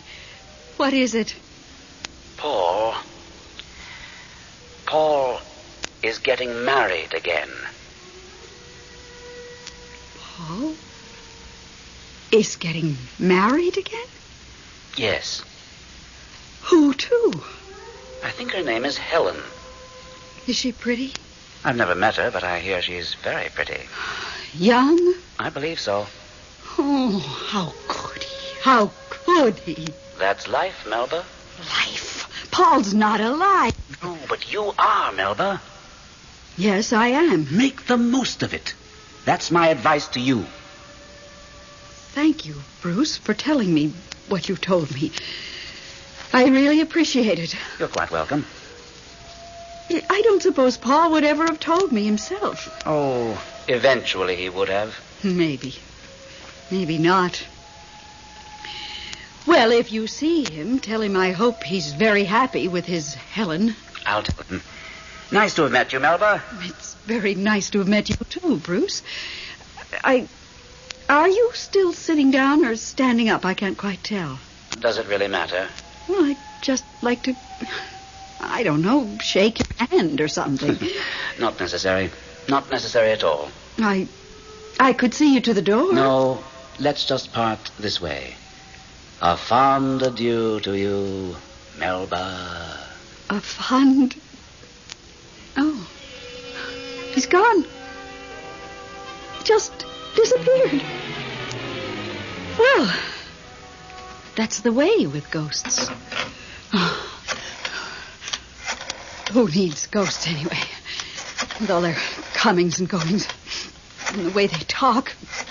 Who can understand them? Hello, Irene? Irene, you are absolutely not going to believe what I'm about to tell you. You simply will not believe it.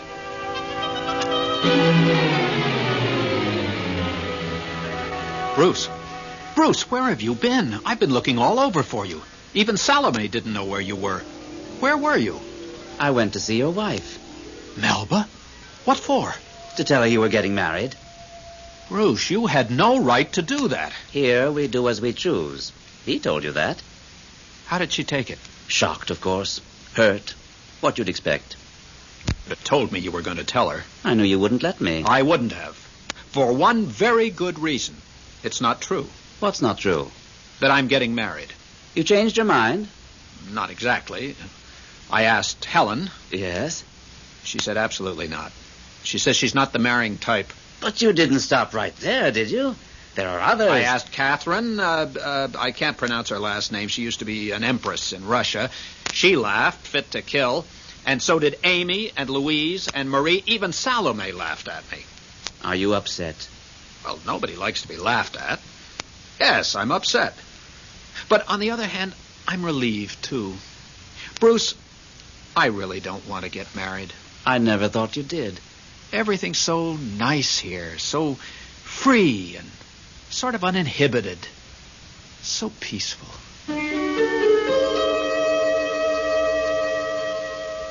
Leonard, it's Melba.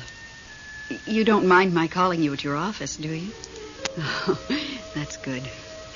How was the new steak place? You didn't go? On account of me, you didn't go? Well, I must say, Leonard, I spent the evening doing various things. Things that really needed to be done. Like, I got all Paul's clothes together and packed them in boxes. Tomorrow I'll send them to some deserving charity. Listen, Leonard, I was thinking, as long as you didn't go to that steak place, why don't you come over here tonight and I'll cook you the best steak you ever tasted. And hash brown potatoes. Would you like that? Oh, good. We'll come early, and we'll have a martini first. Well, good for Melba. Good for Leonard. And good for Bruce. And for Paul, too. Good for everybody who faces up to a problem and solves it the best way possible. The solution may not be a perfect one. Solutions seldom are. But at the very least, they are an attempt to use the sense we were born with. And that's all God asks of any of us. I'll be back shortly.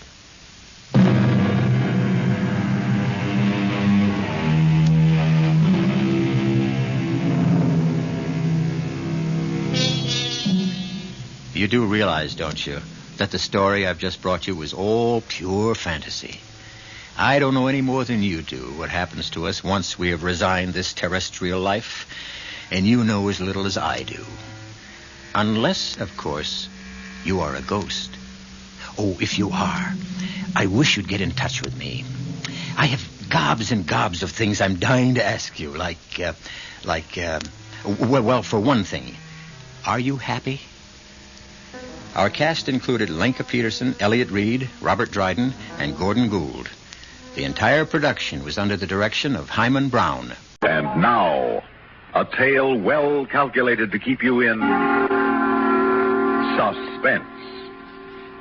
In a moment, Act One of The Lost Ship, written especially for suspense by Erwin Lewis.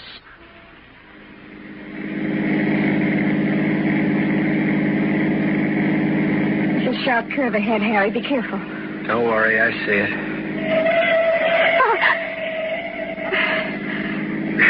That was a close one. Harry, you hear something? What? Sounds like a siren. Harry, it does sound like a siren, doesn't it? Shut up. Let me listen. Yeah, I think you're right. Maybe it's the police. What could it be? We lost some hours ago. I don't know, but it's getting louder. Can't take any chances. We better get off this main road fast. Yeah, that looks like a cutoff. Oh, but it leads straight across the desert. It isn't much of a road. No time to be choosy. Hang on.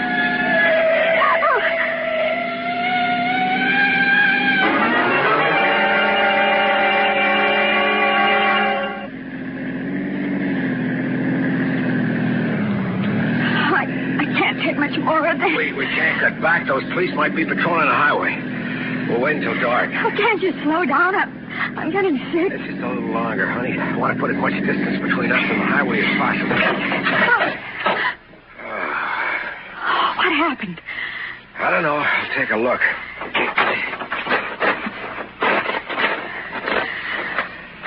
What is it? Broken spring. Oh, what do we do now? Well, we can't stay here. Grab the bag and let's go. Oh, where? We're on a road of some sort. It's got to lead someplace. Let's try those hills. What about the suitcase? Leave it in the car. This little bag is all the luggage we need. A lot of good it'll do us out here. Where there's a road, there's bound to be a house and people. What's in this bag talks any language. Come on, let's go.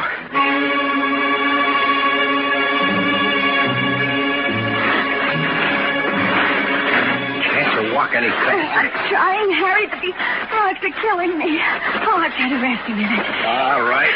Here, sit on my jacket. I'll get it all dirty. So what? We'll buy 1,000 jackets once we hit the border. Sit down. Oh, what a relief. What's so hot? What's that? That sounds like a coyote. Don't worry about it. Oh, Harry, I'm scared. Now, don't go hysterical. Well, aren't you frightened? Even a little? Sure I am. Down to my shoes. Oh, we must have been crazy. There's 50,000 arguments in this little bag to prove we're not crazy. We'll spend the rest of our lives running. Once we get to Mexico, we'll stop running.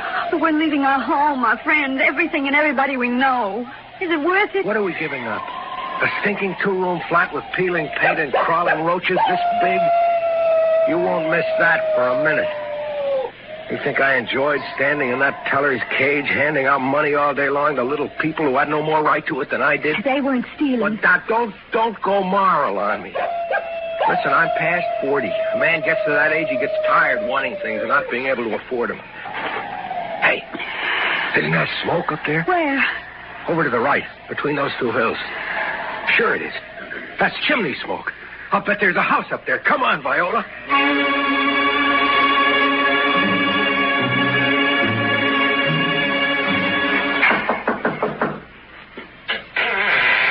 Well, hiya, folks.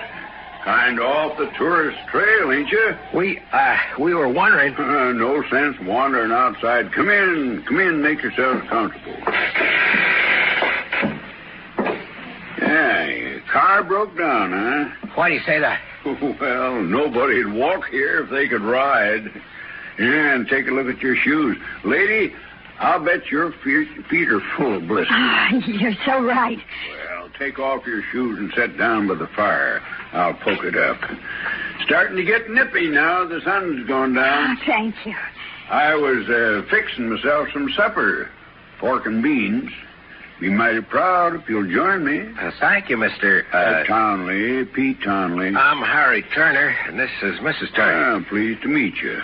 I'll open another can of beans. Ain't much, but it's filling. You live here all alone, Mr. Townley? Pete, ma'am, no sense being formal. Yep, I live here all by my lonesome. Going on 20 years, I reckon. 20 years? You ever have visitors? Oh, once in a while. Expecting a neighbor of mine. Let's see now. Day after tomorrow. Neighbor? Yeah, Sam Higgins. Lives about 40 miles from here. Drops in regular, twice a year. What do you do about supplies, food and things? Well, I got a Jeep in the back.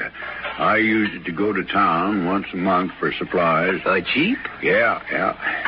Guess you didn't see it coming up here.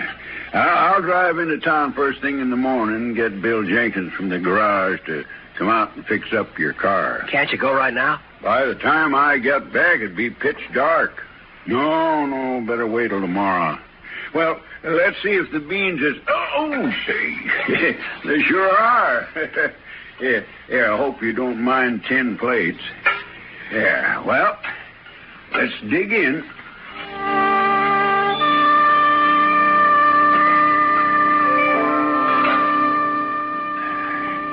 Yeah, I think those beans are pretty good. Either you folks care for any more? No, thank you. No, thank you, Peter. Here, I'll give you a hand with the dishes. No, don't bother, ma'am. Won't take more in a minute. I'd like to get that Jeep and take off right now. Oh, we couldn't do that. He's a nice old man. I don't like spending the whole night here. It's safe enough. Let me know when you folks is ready to hit the hay. I'll bunk down in the shed and back. Oh, no, we wouldn't think of putting you to such trouble. Oh, don't worry about it, ma'am. I can sleep anywhere, anytime. Besides, that bed ain't much softer than the floor. Pete, don't you ever get lonely living here by yourself? No, I like it like this, just me and the hills. I spent nearly 30 years prospecting for gold. Didn't find much, but enough so as I can buy a little food and the few other things they need every now and then. So why look for more? Now, most folks dream about a pot of gold at the end of the rainbow. Well, I got that, too, waiting for me over in the hills and the desert out there. I guess that's what you call a great beyond, huh? Oh, shucks, no. I don't mean when I'm dead. I'm talking about a real pot of gold, bigger than anything you ever seen or dreamed of, probably. In the desert? I don't understand. What is in the desert? A ship, ma'am. A great Spanish galleon, and it rides the sand dunes of the desert like it was sailing the seas again. A ship in the desert? That's impossible. I'll tell you how it was, son. There's a legend that hundreds of years ago a Spanish ship come sailing up the Gulf of California, having come from Mexico or Peru or one of them other South American places, and as it was sailing up right close to shore, a huge storm come along, followed by a tremendous tidal wave, which swept it clean onto the desert. Must have been the granddaddy of all waves, I reckon. Well, after many years, the waters went back, leaving the ship high and dry, miles from the Gulf or the river that feeds into it. In a couple of 100 years, the shifting sands have buried it, of course. But sometimes, when the wind blows up just right, it blows away a lot of the sand, and you can see the upper deck of that old ship from the top of that hill, just over there. According to the legend, too, the hold of that ship is just jam full of treasure. What a lovely story. A pretty fairy tale for children and old men. Harry, that's not a nice thing to say. That's all right, ma'am. Of course, he's right. But it is a pretty fairy tale. Just so happens this fairy tale is true.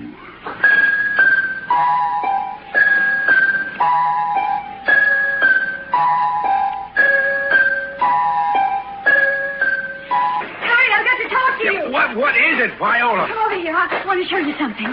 Now, what are you so excited about? I was straightening out things in the cabin after you left. I found these. Coins? Yes, but what kind? Gold coins. And look at the words on them. Onza de Oro. That sounds Spanish, doesn't it? And look how old they are. Let me see. There's a date on this one. 1542. What kind of coins are they, Harry? Seen some like them at an exhibit. They're Spanish doubloons.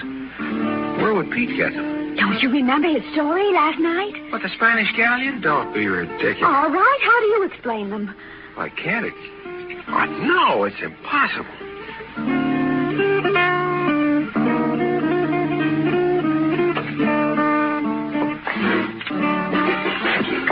Pete.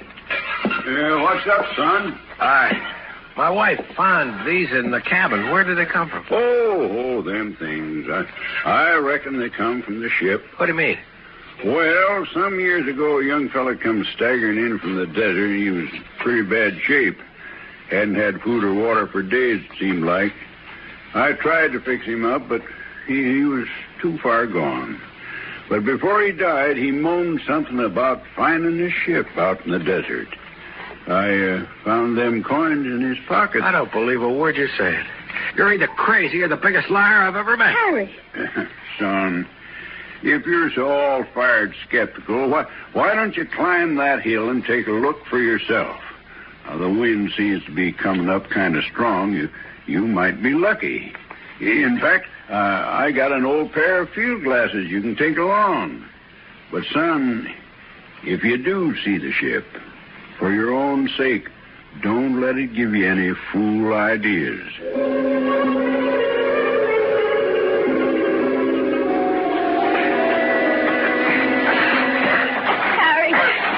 Harry, I can't climb another foot. You're almost to the top. Here, grab my hand. There. Now, just a few more feet. Made it. Oh. Yeah. Now that we're here, what? I can't see a thing with the wind blowing sand in my face. I doubt if there is anything to see. That doddering old man tells us a fairy tale and we buy it. All we'll get for our troubles is our lungs full of desert. Why did I let you talk me into climbing up here? Look at my dress. Yeah, might as well head back. That old man... Wait a minute. The wind is dying down. Take a look through these glasses. Yeah, still can't see a blasted thing but sand and sagebrush. Did you see something? Can't tell for sure. I'd like to get a better focus. Viola! What is it, Harry? I don't believe it. What, Harry? I see a broken mast and a part of a hull buried in the sand. Viola, the old man was right. There is a ship out there in the desert.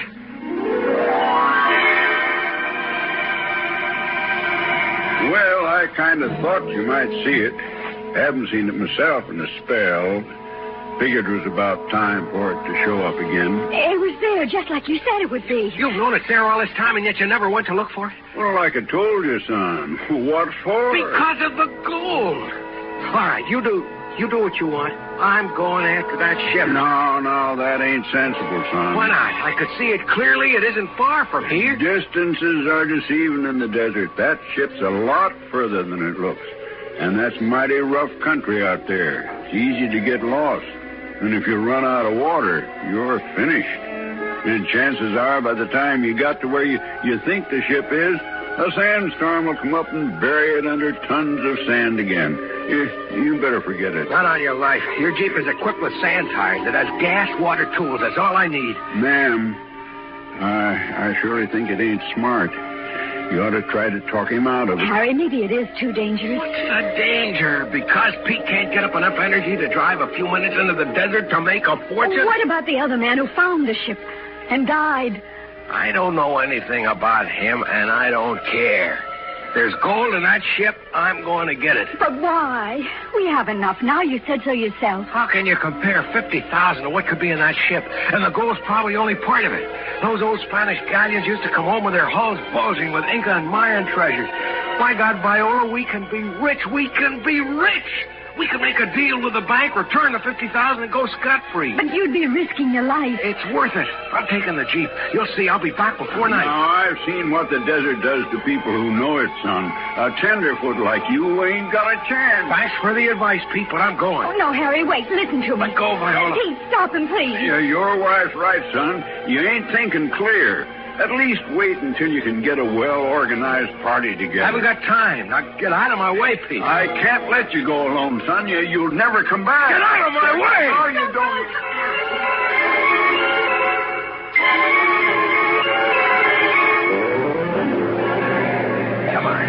Come on, don't get stuck now. It can't be much further. The rear wheels are stuck in the sand. Maybe I can slip something underneath. The sun is strong. Yeah, the wheel has dug itself a nice little hole. Well, there's a shovel in the Jeep. If I jam it up against the tire, maybe I... here it is. Now, if I just... I don't know, what's over that ridge? Looks like some sort of structure. Can't be a house. Who could live out here? I better take a look.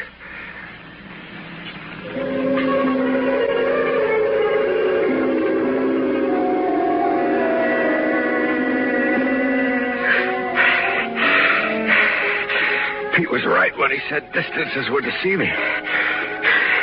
The top of this ridge looked like it was within a few yards of the Jeep, and I seemed to be walking forever. The way the heat waves make the air shimmer, I'm not even sure where I am. I'm getting to the top. Now, let's find out just what I saw. There comes that wind again. Gotta get the sand out of my eyes. That's better. Now, it's the hull of a ship. Yes, this is what I saw from the hill. Look at her buried in the sand with little more than part of the top deck visible. But it's a ship, all right. Look at the carvings on the rail. I wonder if it's safe to walk on. Yeah, it seems solid enough. Yeah, there's something inscribed in the railing. Santa Carlotta. Santa Carlotta! I found the ship! I found it!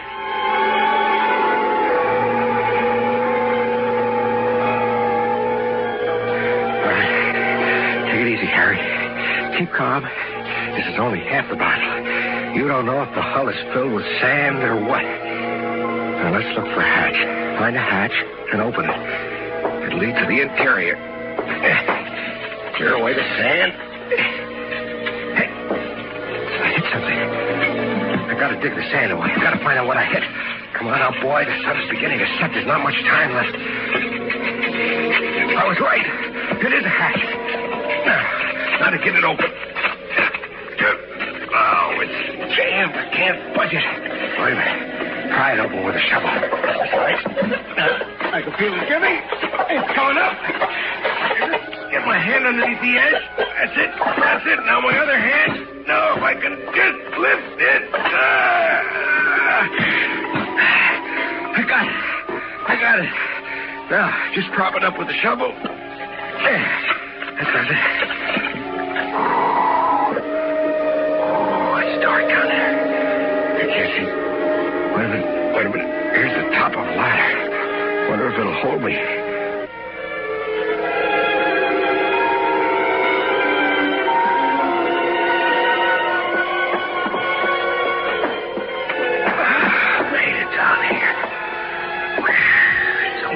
Way up.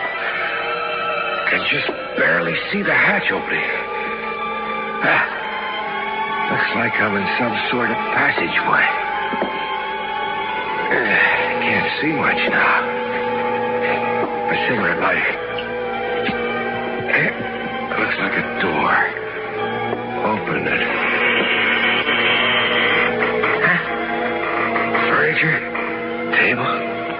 Looks like charts on the walls. Something over in the corner. Can't make out what it is.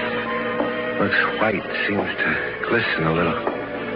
Wonder what it is. Oh! It's a skull.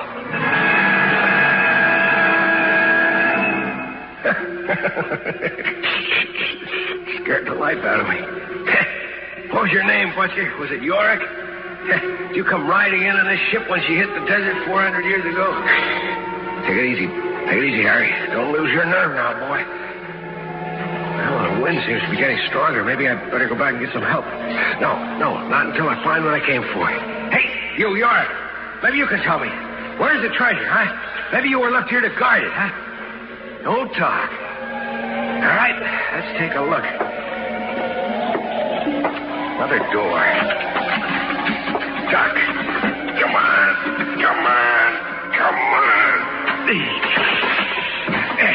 Here we are. Black as night in there. Well, let's see what Yorick was guarding. Wish I brought a flashlight. This lighter doesn't help much. What's this? Looks like some sort of chest. Chest! Okay, now to see what's inside.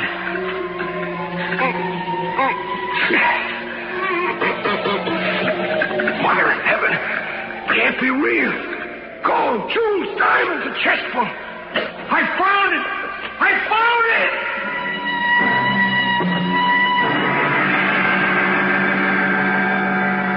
Oh, what a magnificent sight. Coins, jewels. Fill my pockets, cram them in. Come on. Wait, there's a burlap bag in the Jeep. I'll get that. Oh, Viola, Pete. What do you say when I come staggering in carrying this magnificent fortune? I can't hold any more. I gotta get back to the Jeep. So long, York. Don't be sad. I'll be back. The flame is getting low on the lighter. Well, I won't need it much longer. What was that? The wind isn't so loud. Where's the ladder to the hatchway? So dark. Oh. Wait a minute, what is this? The shovel. Oh, the wind blew the hatch down. Well, that's all right. I'll just climb up and force it open. Here's a ladder. There's a ladder. Now, here's the hatch. Now, let's get it open and get back to the Jeep. Seems to be stuck. I think it's giving a little. I have to rest a minute. Catch my breath. The wind is really getting strong out there. Wind. Sand. Oh, my God, it'll blow the sand on the deck. It'll cover the hatch. Pile it up. Tons and tons of sand. I've got to get the hatch open now. Push harder, Harry. Push harder. I can't get it open. I've got to get it open. Pull it up. Please, get God, open the hatch. Suspense. You've been listening to The Lost Ship, written especially for Suspense by Erwin Lewis.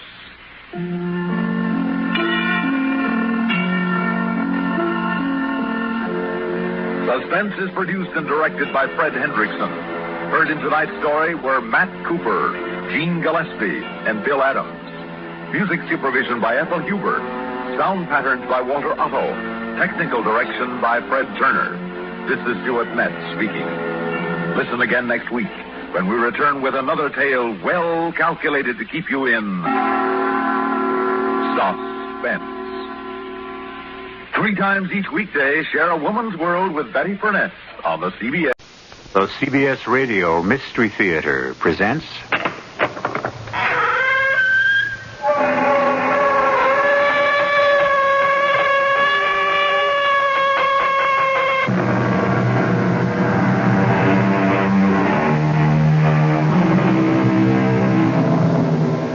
Come in.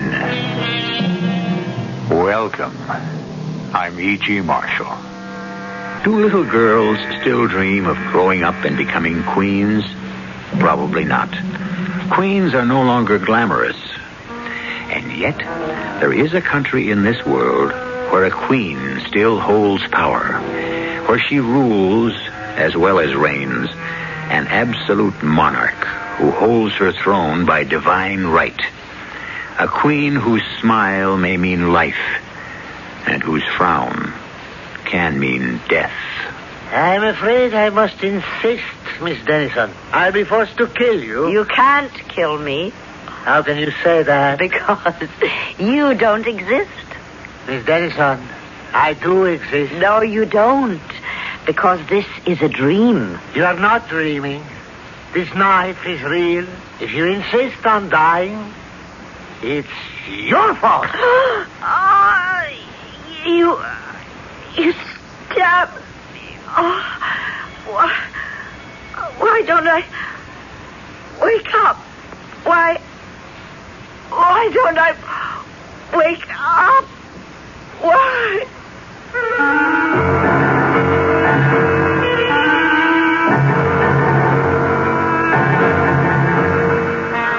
Our mystery drama, The Queen of Darkness, was written especially for the Mystery Theater by Sam Dan and stars Julie Harris.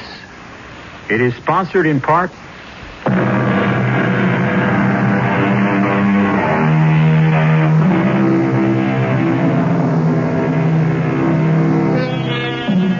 Statistics say that many of them have problems making a living.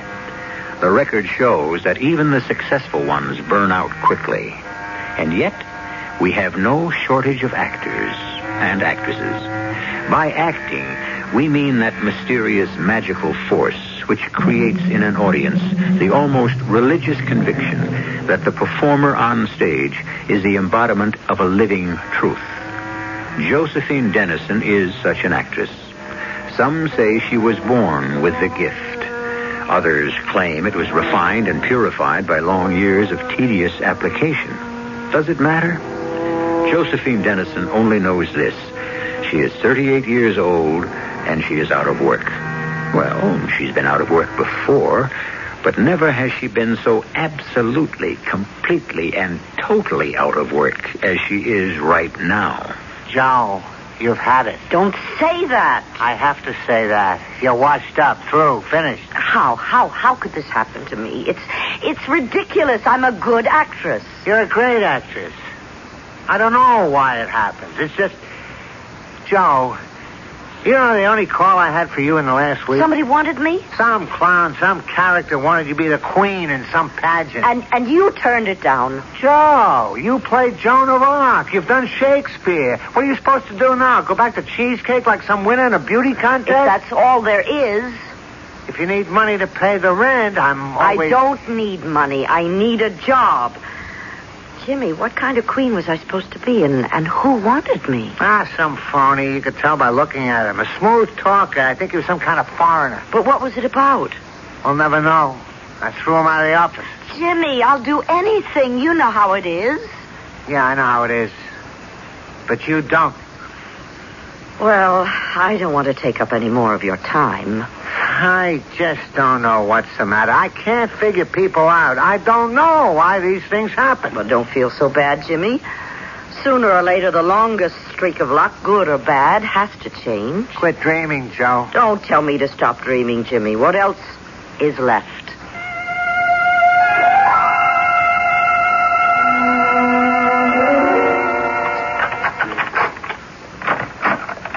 What?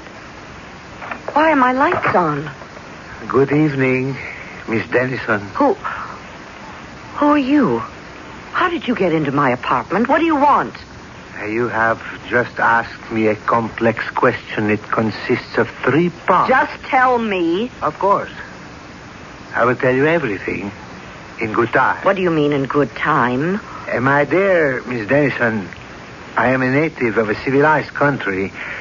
One does not boorishly blurt out one's business upon initial confrontation. Americans seem to have so little time for the ceremonies, the niceties. I am here to offer you a job. You'll have to speak to my agent. I have spoken to your agent. The man is an idiot. Are you a theatrical producer? No. What are you? I am a Grand Duke. A what? I am the Grand Duke Arsan of Dalran. Dalran? Well, surely you have heard of my country. Oh, I think so. What do you want with me?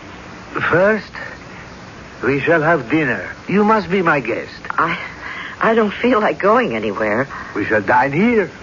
I don't want to sound inhospitable, but I have nothing in the house.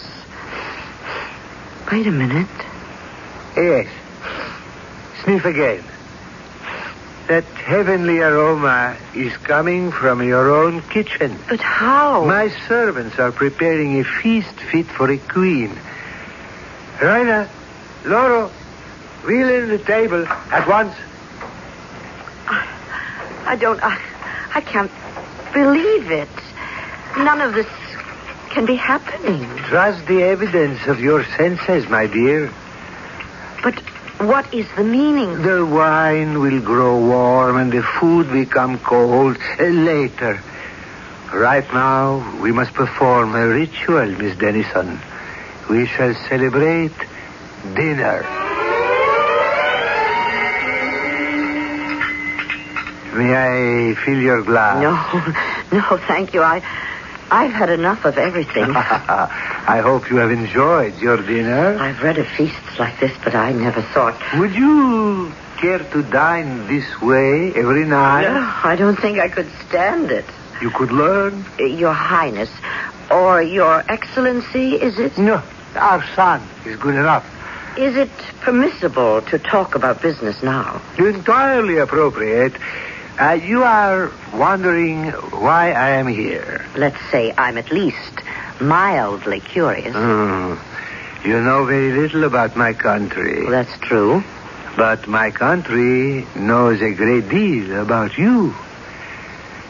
Do you know you are the most popular actress in Dalran? Oh, you're joking. I haven't been in a movie in almost 4 years. How about your television series was... Well, why must we talk about dead things? Everything in which you ever appeared lives, flourishes in Dalran. Do you know what all this is? It's a dream. No, Miss Dennison. Yes, it's a dream. Miss Dennison, dream. I assure you I am real. Oh, please. Now, be good enough to hear me out. Besides, this is my dream, and I should like to do some of the talking. But why do you insist you are dreaming? Because I need this dream.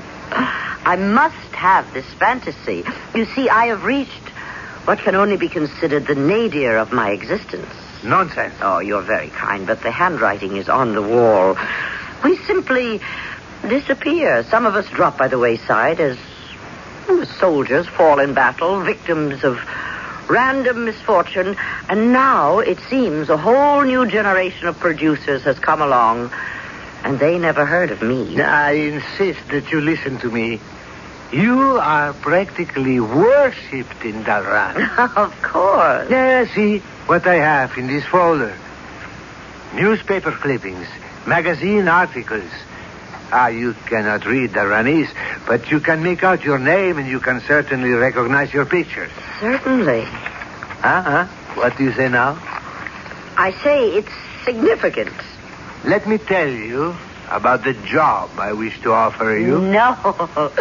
Not now. Right now, I'm tired. I'm even too tired to dream anymore. Very well, then. I shall call on you tomorrow. Yes, tomorrow. You do that. Call on me tomorrow.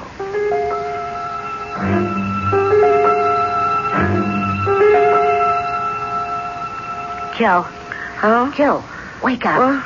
It's noontime. Oh, Sally. You've got to get up. You should be making the rounds. Or you should be out there roiling the water. What are you doing here, Sally? The show folded. Well, why don't you go to your own place? My marriage folded, too. He gets custody of the apartment. Do you mind if I move in with you for a while? Oh, let me go back to sleep. I was having such a fantastic dream. And say, what kind of party did you have here last night? Party? Yeah, the kitchen. It's loaded with champagne. Champagne? And in the refrigerator, caviar and steaks. What are you talking about? And there's an enormous basket of fresh fruit. And Sally, what's the matter? I'm dreaming. I'm still dreaming. Oh, how can you be dreaming? You're wide awake. No, I am dreaming, and you're part of it. Now, let me get out of bed. I'll prove it. Come with me. Prove what? Prove this is a dream. Sure. Here they are. They're still here. Look at these papers, these magazines. Say, what language is that? A phony language from a phony country that I'm dreaming about. Dalran. Did you ever hear of Dalran? I can't read this, but I see your pictures. Oh, you must be the hottest property in that country. Here you thought you were all washed up. I told you. You must never quit on yourself. I know. That's why I'm dreaming. Answer it. Oh, it has to be for you. Well, go ahead. If it keeps ringing, it'll wake me up, and this dream is too beautiful to lose right now. Hello? Is Miss Dennison anyone at home? Is that the Grand Duke Arsene? Who's calling, please? The Grand Duke Arsene. Joe, how did you know? It's my dream. I know everything. I'll speak with him. But, Joe, you're not... Hello? Miss Dennison, would it be convenient to come by and discuss an important matter of business, say, in about an hour? Let me consult my calendar. Yes. It so happens I shall be free. In an hour, then. Oh, one moment, sir. I assume you wish to discuss an acting assignment. Of course. You should be apprised of the fact that my minimum fee is $25,000 in advance. Of course. In exactly 1 hour, then, I shall grant you an interview.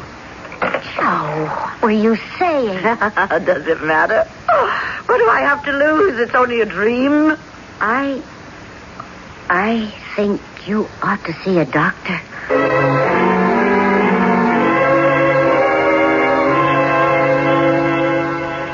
And so, we should like you to come to Dalran to be the star of our millennia. Your what?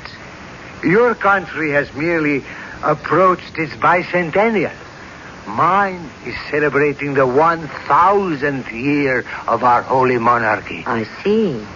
The greatest moment of our history occurred when our first queen was crowned 1,000 years ago. Her immortal speech is memorized by every school child. Someone had the idea to have an actress portray our legendary empress, and at first everyone shouted blasphemy. But then I said, let us invite Josephine Dennison, who is idolized by our population. How can I deliver this speech? I can't speak your language. Oh, you are an actress with a marvelous ear. You could recite it perfectly. On Saturday, you will appear before the country in our national network in ceremonial robes as Queen Amara. That's the day after tomorrow, Joe. Coronation Day. Let us discuss my fee. A certified check for $25,000 has already been deposited in your bank. The royal plane leaves at 7 this evening. You will be picked up here at 5. Good day. Well, what do you say now? Still think you're dreaming? Oh, come on. The Grand Duke Arsene, the Kingdom of Dalran, the Warrior Queen. Oh, it's a crazy fantasy. Dream mixture of 1,000 plays I've been in or read.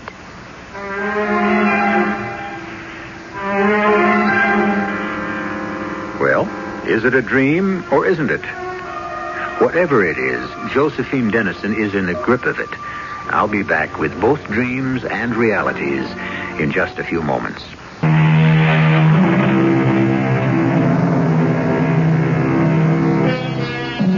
Every actress yearns for a dream part.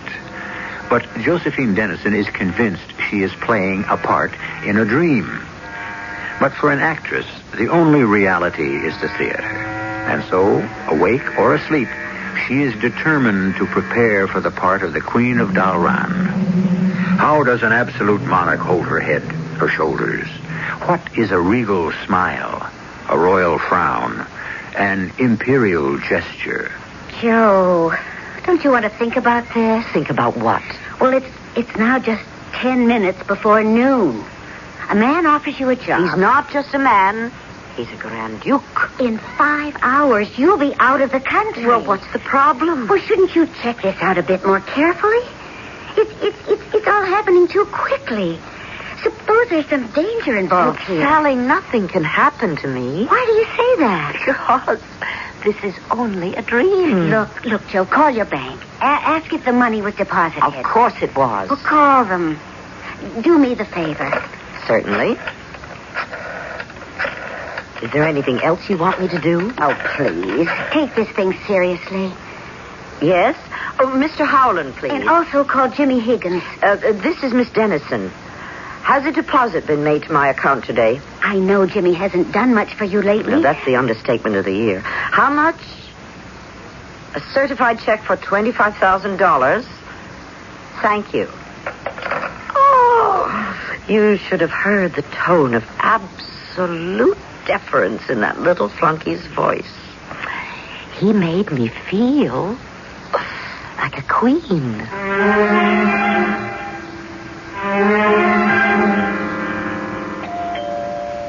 Just a minute. Yes? Are you Miss Josephine Dennison? Oh, well, that's hardly a flattering question to ask an actress. I'm not in the flattery business. Well, whatever business you're in, I'm afraid I don't have time to talk to you. I'm about to leave the country. I'm in the intelligence business with your government. I beg your pardon? My name is Harold Foster. My credentials. Oh, well, I'm impressed. May I come in? Well, I'll have to pack while we talk. Well, sit down anywhere. Thank you. Miss Dennison, why are you going to Dalran? Why is that your affair? Your government is interested. Why? You're the first American private citizen who has been permitted to enter that country in 50 years. Really? Dalran is an absolute monarchy. The queen rules by divine right. She holds the power of life and death. Sounds medieval. It is. Why are you going there? I've been invited to appear in their millennial celebration, to play the part of their legendary queen. I find that difficult to believe. Do you? Why? How would they ever have heard of you? Mr. Foster, I admit I haven't been working lately, but I am a rather well-known actress. The most famous actress in the world would still be unknown to the natives of Dalran. And why do you say that, Mr. Foster? Because the monarchy does not allow the import of any foreign films or books or publications of any sort. How do you know? Miss Dennison, it's a fact. The monarchy is afraid the pure and innocent and orthodox minds of the Dalranese will be subverted by dangerous democratic ideas. But I have been informed that I am the favorite actress of the Dalranese. My films, my TV... Impossible. No American film has ever been permitted to be shown there. Suppose I were to tell you that the movie fan magazines in Dalran are constantly filled with articles about me. It would be my sad duty to inform you that you're mistaken. Why? Because it's impossible. There are no movie fan magazines in Dalran. There aren't? Definitely not. We've been assured by our experts on Dalranese affairs that such trivial publications are banned in the interest of the state. It's comforting to know that we have such knowledgeable experts. Would you care to look at these? Well, obviously, these are Dalranese magazines. Obviously, they are about the movies. Obviously, those are my pictures. But this is... Yes? May I take these back to the office? Oh, certainly. Miss Dennison, could you postpone your trip? There's something about this entire setup. I don't like it. I say this for your own safety. What could happen to me? Miss Dennison, I wish you would listen. I have a commitment to appear before the cameras the day after tomorrow. I'm asking you to wait. And I'm asking you to tell me why. Well, all I have to go on is my instinct as an intelligence officer. Is your instinct worth $25,000? I know it's a lot of money, but... And even if they weren't paying me a nickel, I'd go no matter what. I'm afraid I don't understand. Why? It's very simple. The show must go on.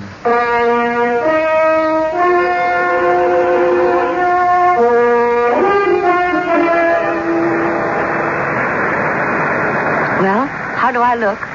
Magnificent. You are the queen, the warrior queen. Why did you want me in costume? It is not a costume, my dear. This is how every queen of Dalran has dressed since Amara the First. When we land at the airport, we shall be greeted by a guard of honor, a band, a crowd. You have no idea how popular you are in my country. But a guard of honor? Everyone knows you shall be portraying our ancient and holy queen, Amara. Couldn't I just go quietly to my hotel and study my lines? Let me hear you speak them again. Ide me, ide tu, ide me, ishedu. Spoken like a native. What does it mean? Our first queen, our immortal Amara, stood triumphantly on the battlefield and said, "In God's name, I conquer. In God's name, I rule."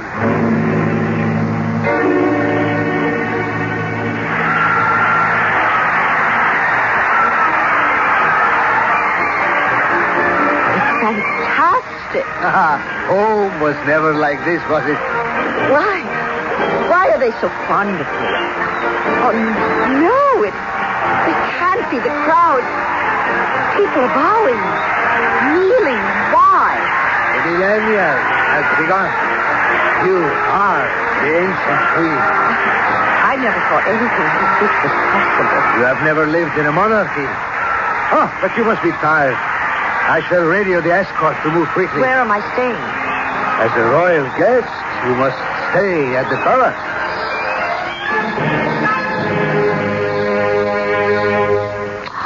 Oh, it's the most magnificent room I've ever seen. I'm sure you must be very tired. I am. Strange. You can get tired of dreaming. I hope I don't wake up before my great speech. Everything you will need is here. And this is Tekla. She does not speak a word of English, but you will find her a splendid maid. Why, she's beautiful with her looks and, well, she could go far. In Dalran, one follows the fortunes of one's family. For 1,000 years, the women in her family were servants. But that's That's an excellent arrangement. People know their place. They know who they are, what they are, what's required of them. Thus, we have no problems of identity, no feelings of insecurity. I think that's ridiculous. Well, obviously, we differ. Till tomorrow. Good night.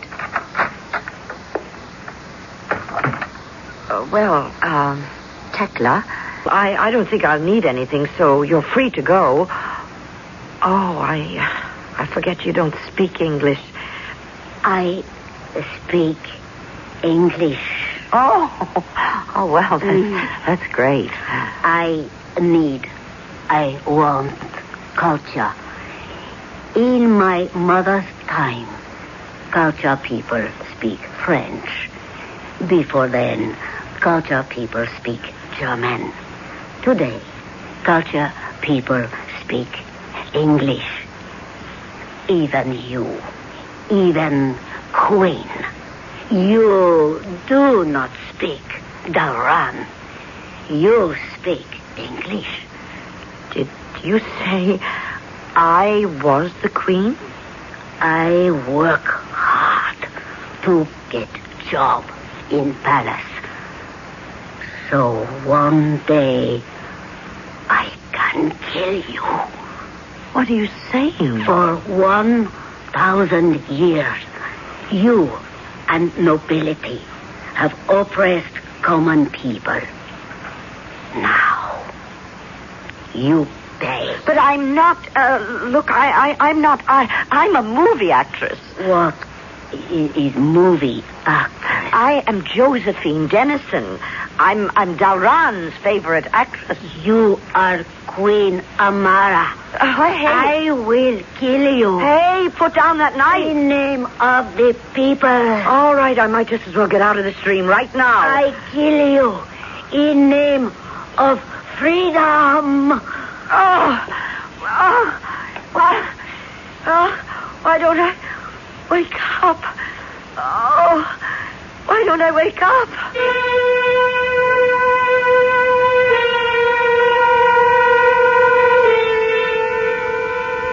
Why doesn't she wake up? There can be only one reason. Perhaps she wasn't asleep in the first place. One thing should be obvious.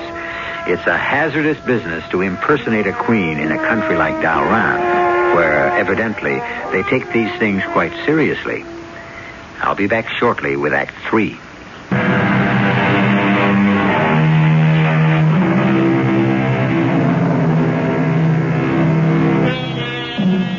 There are people who find excitement in dreams. The dream world can be filled with the most dangerous hazards, and these can be faced boldly, resolutely, without hesitation.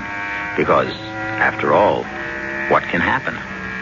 At the point where one falls into the sea among the ravenous sharks, or the split second before the bullet enters the brain, or the knife pierces the heart, one wakes up and is saved. Josephine Dennison has been counting on being rescued by reality, But she has already taken the point of the knife, and there is blood and pain. And either she isn't waking up, or she's been wide awake all the time. No! Joe! No, I cannot. I see blood. I cannot murder. Oh, get me a handkerchief. Some cold water. Take the knife. Kill me. I deserve to die. Now, nobody's going to die. Oh, what am I doing here? Why don't I wake up? For years, I have planned to kill the queen, to free the people. I'm not dreaming. But when I see blood, I have no courage. Oh, kill me, Your Majesty. Oh, shut up, will you? I have raised my hand to my ruler. I must die. Now, that's enough. I'm not the queen. You know me. I'm Josephine Dennison. Josephine Dennison? Yes, your favorite actress. The biggest hit in all Dalran. I have never heard. I have come here to read the speech of Queen Amara in the millennial celebration. Oh, yes. Queen Amara. You are Queen Amara. No, I'm not the queen. I'm an actress dressed as the queen. What? It is death for any to dress as the queen. I'm going to read the queen's speech. The speech Queen Amara I made 1,000 years ago. Speech? Yes, the speech. The speech that begins, Ide me, ide tu. No. Ide me, ishe du. No. Please. What's the matter? I tried to kill you before I know you. But you are good, kind. Oh, do not leave us. Do not. Oh, what is English word in Dalran mean? Step down from throne. Abdicate. Do not abdicate. You are good queen. But I'm not saying anything like that. It means, in God's name I conquer, in God's name I rule. No. It means, ide me, ide tu, ide me, ishe du. It means, in God's eyes, I am unworthy. In God's name, I abdicate. Well, that's impossible. Oh, why do I say it's impossible? Tekla, Yes. listen to the rest of the speech and tell me what it means.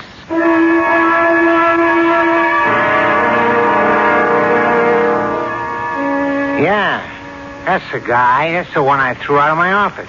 Miss Jessup, is he the man? The one who made Miss Dennison the offer? Oh, there's no doubt at all in my mind. Now, what kind of a con artist are we dealing with here, Mr. Foster? He's not a con artist. He's actually the Grand Duke Arsan of Dalran. You mean there is such a guy? There is such a place? Oh, yes. Well, if everything's on the level, why are we worried? Especially the government. In the first place, there is no such thing in Dalran as a millennial celebration. Well, then why would the guy There are no say movie fan magazines published there either. I saw them. And you've got them on your desk. These are fakes. They were printed over here. But if this guy's legit, what's with the phony story? I have a picture here.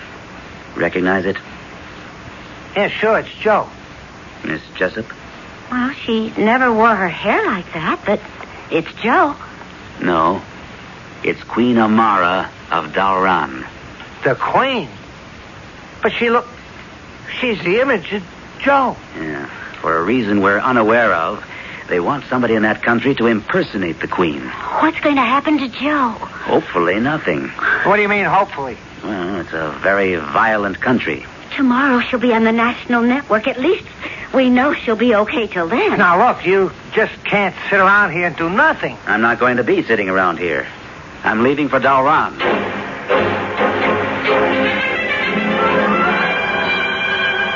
I I don't believe it. I can't believe it. In this speech, you say, I am too weak, too ill, too unworthy. I abdicate my throne in favor of Iola Arti. Iola Arti, that's someone's name? Yes. That is sister of Grand Duke Arsan. Oh, let me get this whole business straight.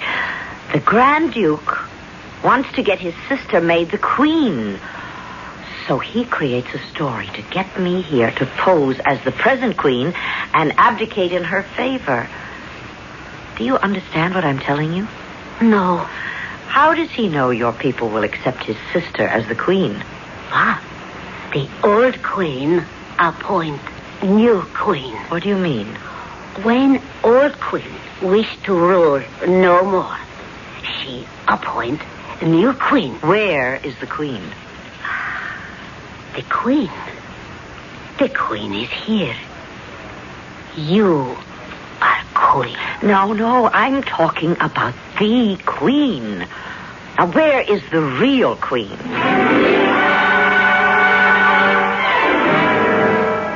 The queen? Well, you see, the queen is not well. Oh? In the ordinary way, she would read the traditional speech, but since she is indisposed, you are, as you would say in your country, pinch hitting. Oh. Then I suppose we could say that I'm not here as an actress playing a part. I'm actually posing as the queen. Precisely. That isn't quite the way this job was sold to me. Ah, well... And my opening lines do not really mean, in God's name I conquer, in God's name I rule. No?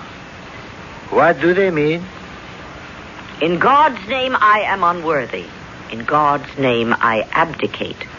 Whatever gave you such an idea? And I abdicate in favor of Iola Arti, who happens to be your sister.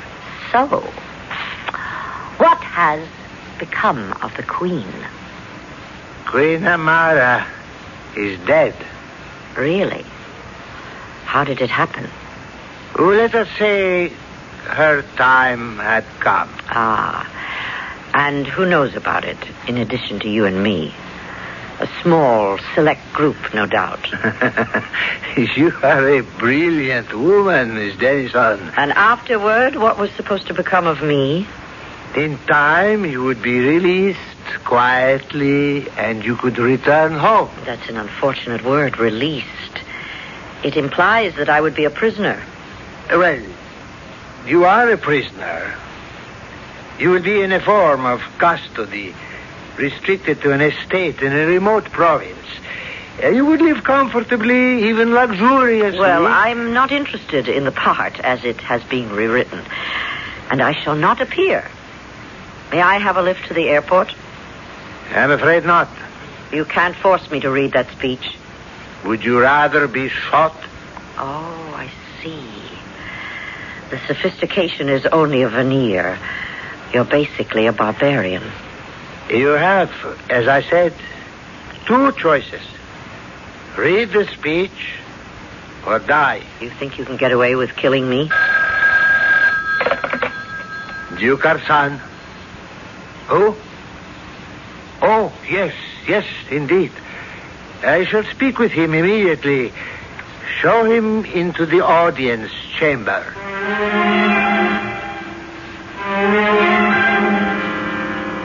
How may I serve you, Mr. Foster? Your Highness, I wish to speak with Josephine Dennison. Miss Dennison? Yes. She is here to portray your queen. Ah, Mr. Foster, if you knew anything at all about our customs, you would know it is sacrilege for an actress. We know, sir, that you engaged her in New York City for precisely this purpose. Who dares accuse me of this utterly false and criminal... I resent this baseless accusation, this slur upon my personal integrity. Your Highness...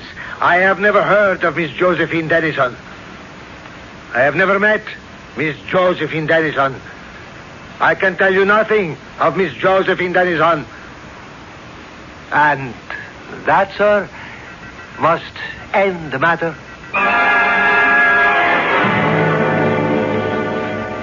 Well, Miss Dennison, obviously there shall be no international incident. How do I know that I won't be quietly disposed of after I abdicate? What motive would I have for killing you? How do I know I won't be shot or killed afterward? Refuse to deliver the speech and you will be killed immediately. This way, at least you can enjoy the suspense.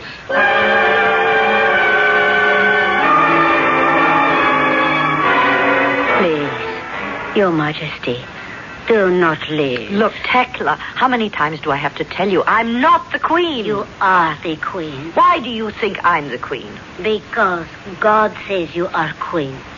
And I see now, you are good queen. Tell me, if you were queen... I? Queen? Suppose God says Tekla shall be queen. What would you do? What would I do? You wanted to kill me because I was bad. What would a good queen do? A good queen would help the people. The poor people. Peasant people. A good queen would not be queen of darkness. A queen of darkness? All queens are queen of darkness. I see. What are you going to do? My dear, I shall wait. I shall wait for God to tell me.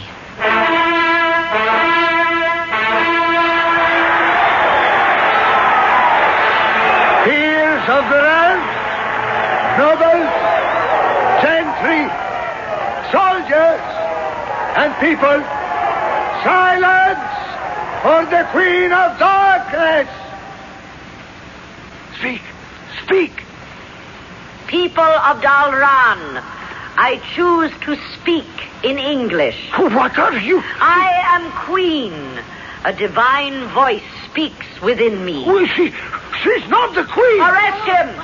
Listen to me, people. She is... Silence him. Listen. Remove him. People, I have been commanded by the divine voice to abdicate the throne. It is to be my fate to leave this lovely country. I have been commanded to appoint a new queen.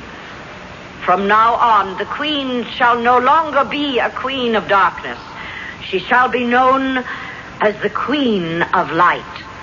The divine voice within me commands that the first Queen of Light shall be Tekla. Your Majesty. I kneel before the new queen. Let the multitude kneel also. But, Your Majesty... You wanted to help your people. Now let's see you do it. How will you turn out?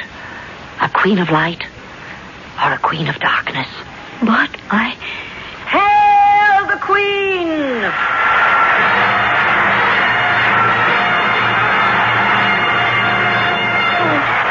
How can I ever thank you? What can I do for you? Put me on the first plane headed for America.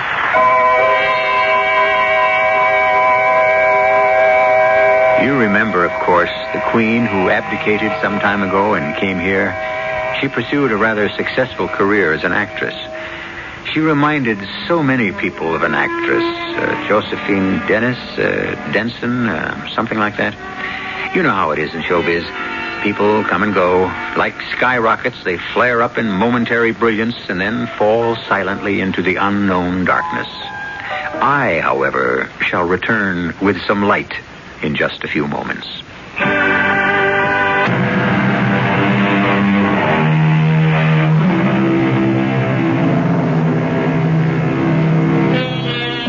How are things in Dalran? What kind of queen did Tekla turn out to be? I'm sorry. We only give you one story at a time. It is certainly the classic situation. The idealistic young reformer who wishes to change the system suddenly acquires unlimited power. Who changes? What changes? The system or the reformer? Well, we don't have definite answers to these philosophical questions, but you must admit, we certainly kicked them around. Our cast included Julie Harris, Robert Dryden, Evie Juster, and Gordon Gould. The entire production was under the direction of Hyman Brown. And now, a preview of our next tale. Now, who could that be? I'm afraid I know. Jerry Ferris tried to reach you a half hour ago. He left word to call him. Honey, why didn't you tell me? I did want you at least to have your dinner. Oh, well. Hello? Bill, saddle and ride. Not me, friend Jerry. I'm starting my 48 hours off. We got us a homicide. The address is 718 Hayes. You don't need more than 15 minutes to get here. Ferris? Yeah, I better run. Can't you just finish? No, dear. I don't even know what kind of homicide we're up against. I better get right over there. I'm sorry. Well, it isn't as if you didn't warn me before we were married. 718 Hayes. 718 Hayes. What, Bill? It's the address where I'm supposed to meet Jerry. That's northeast, isn't it? Yeah. Now, why should that address sound familiar? Radio Mystery Theater was sponsored in part by Sign-Off, the sinus medicines, and Anheuser-Busch Incorporated, brewers of Budweiser. This is E.G. Marshall inviting you to return to our Mystery Theater for another adventure in the macabre. Until next time, pleasant dreams.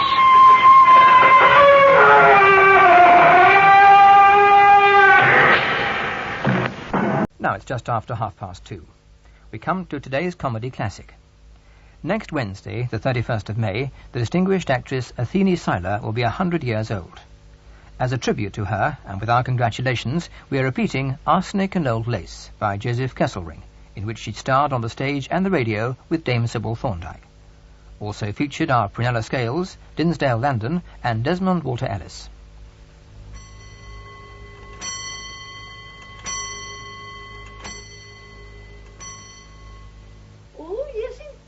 My sister Martha and I have been talking all the week about your sermon last Sunday. Oh. Oh, it is really wonderful, Dr. Harper.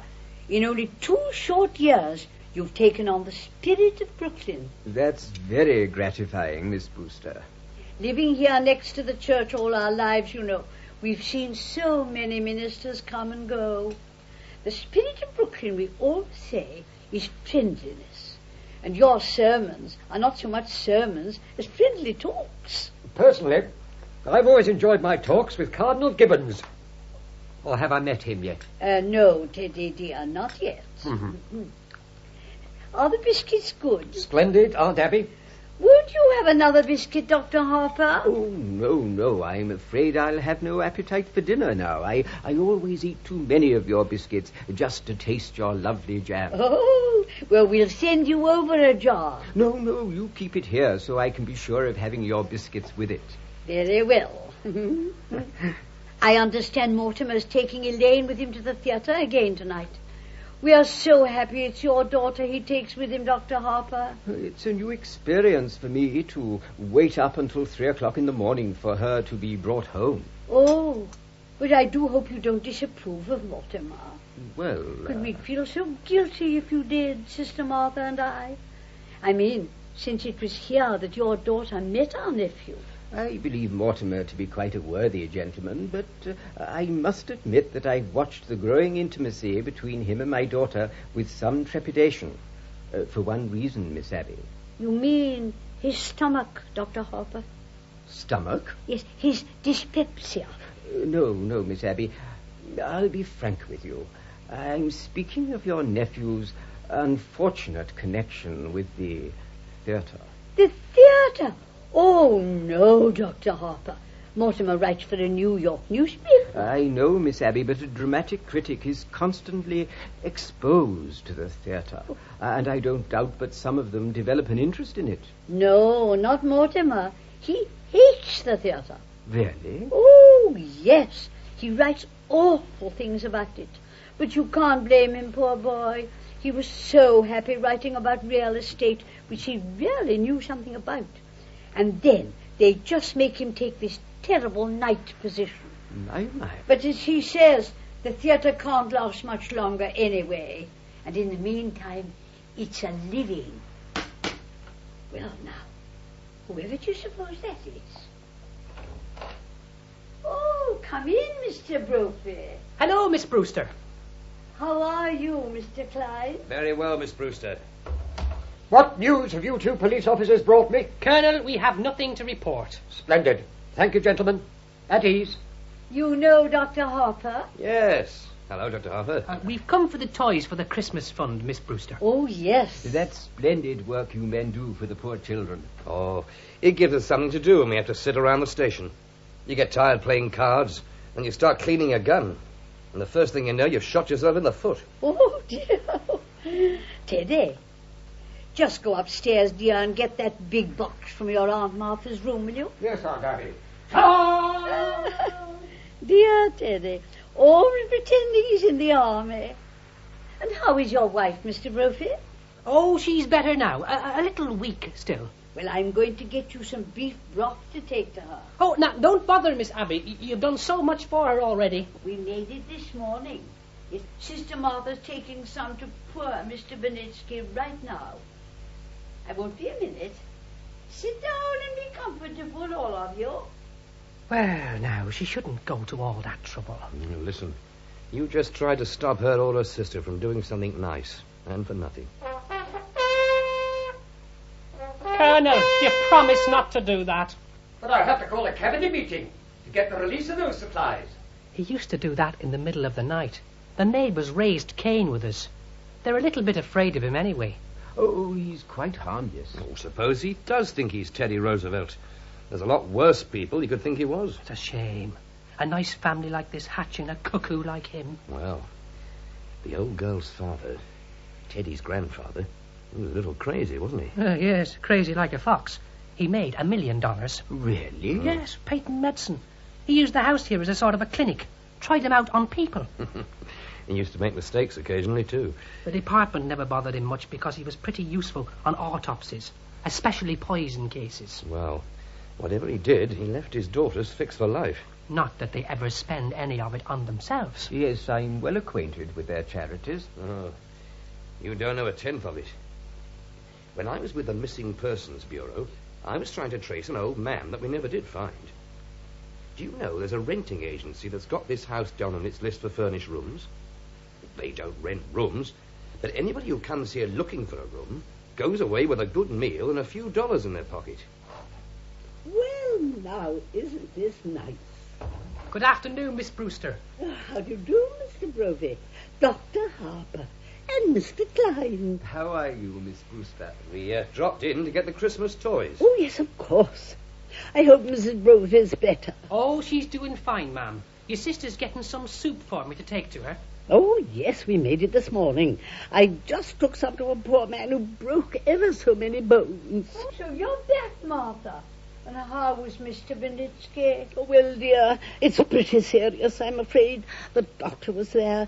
He's going to amputate in the morning. Oh, can we be present? No. I asked him, but he says it's against the rules. Well, here is the broth, Mr. Brophy. And be sure it's good and hot. Oh, yes, ma'am. Ah, and here's Teddy with the toys. There they are. Thank you, dear Teddy. All checked and correct. There you are, Mr. Clyde. Oh, thank you very much, ma'am. Well, we'll run along now. Goodbye, Mr. Clyde. Goodbye, Mr. Brophy. Goodbye, ma'am. And thank you.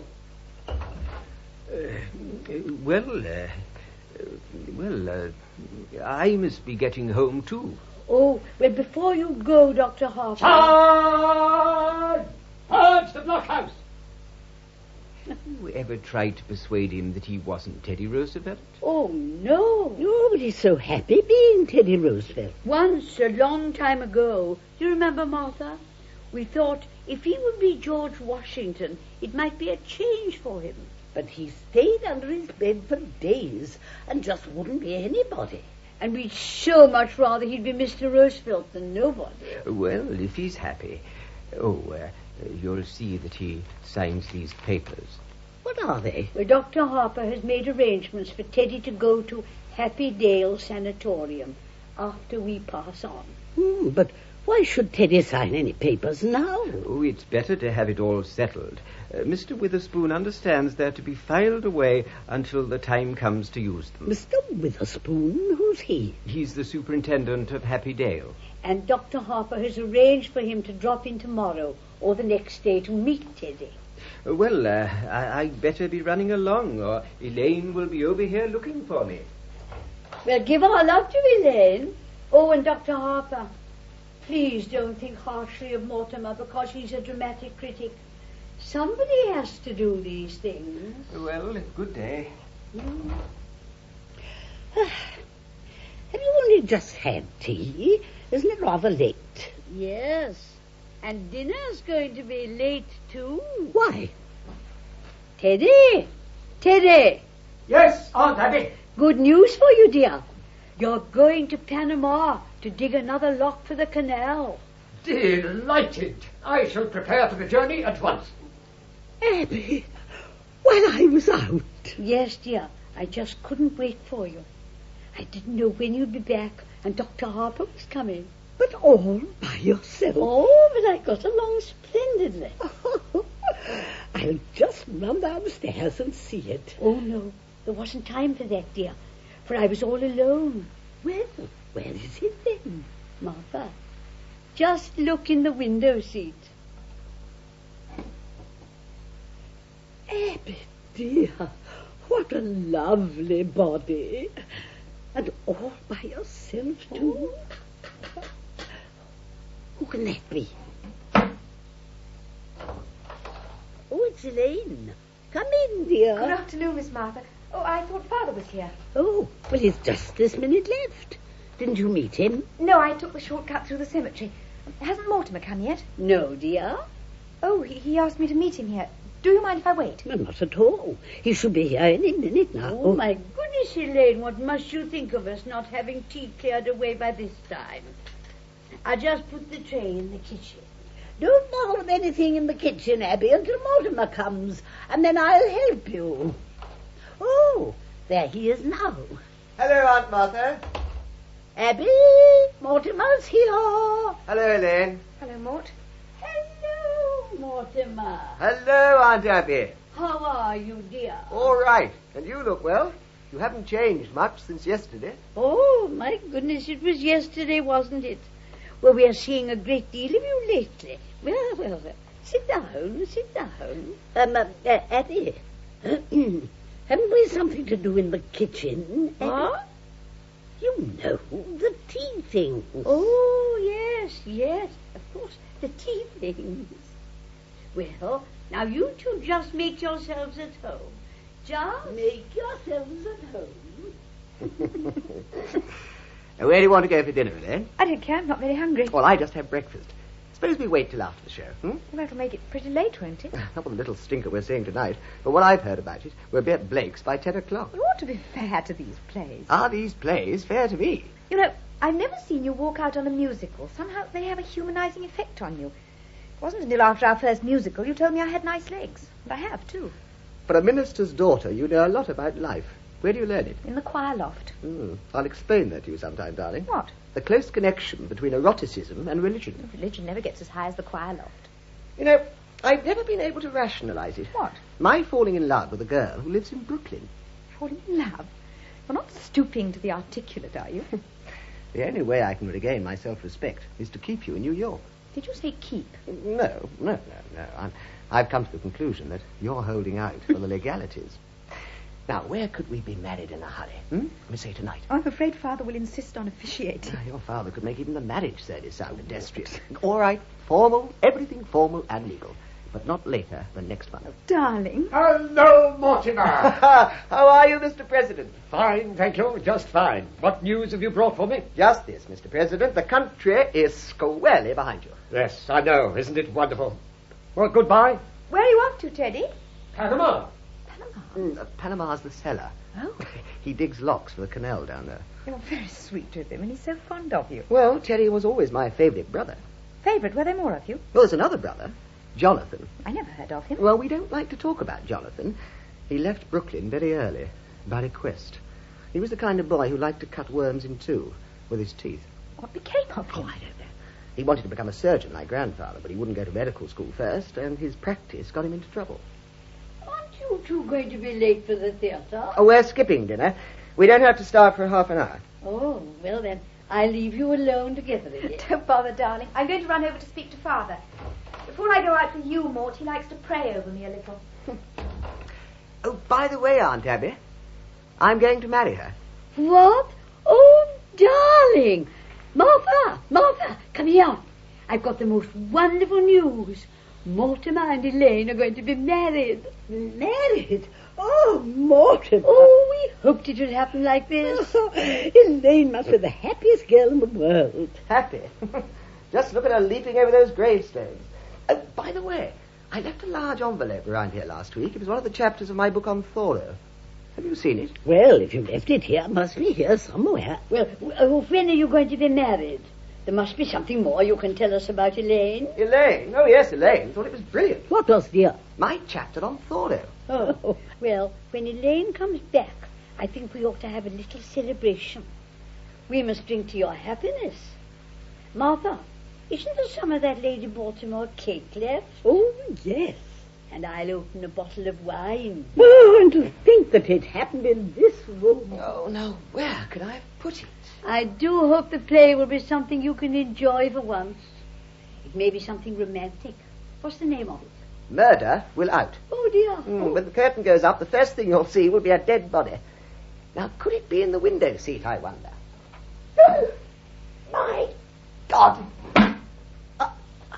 Aunt Abby, you were going to make plans for Teddy to go to that sanatorium, the Happy Dale. Yes, dear, it's all arranged. Dr. Harper was here today and brought the papers for Teddy to sign. Here they are. He's got to sign them right away. Yes, that's what Dr. Harper thinks. Then there won't be any legal difficulties after we pass on. Here's the cake. Oh, yes, dear. Put it down there, will you, Martha, dear? He's got to sign them this minute. He's down in the cellar. Now get him up here right away.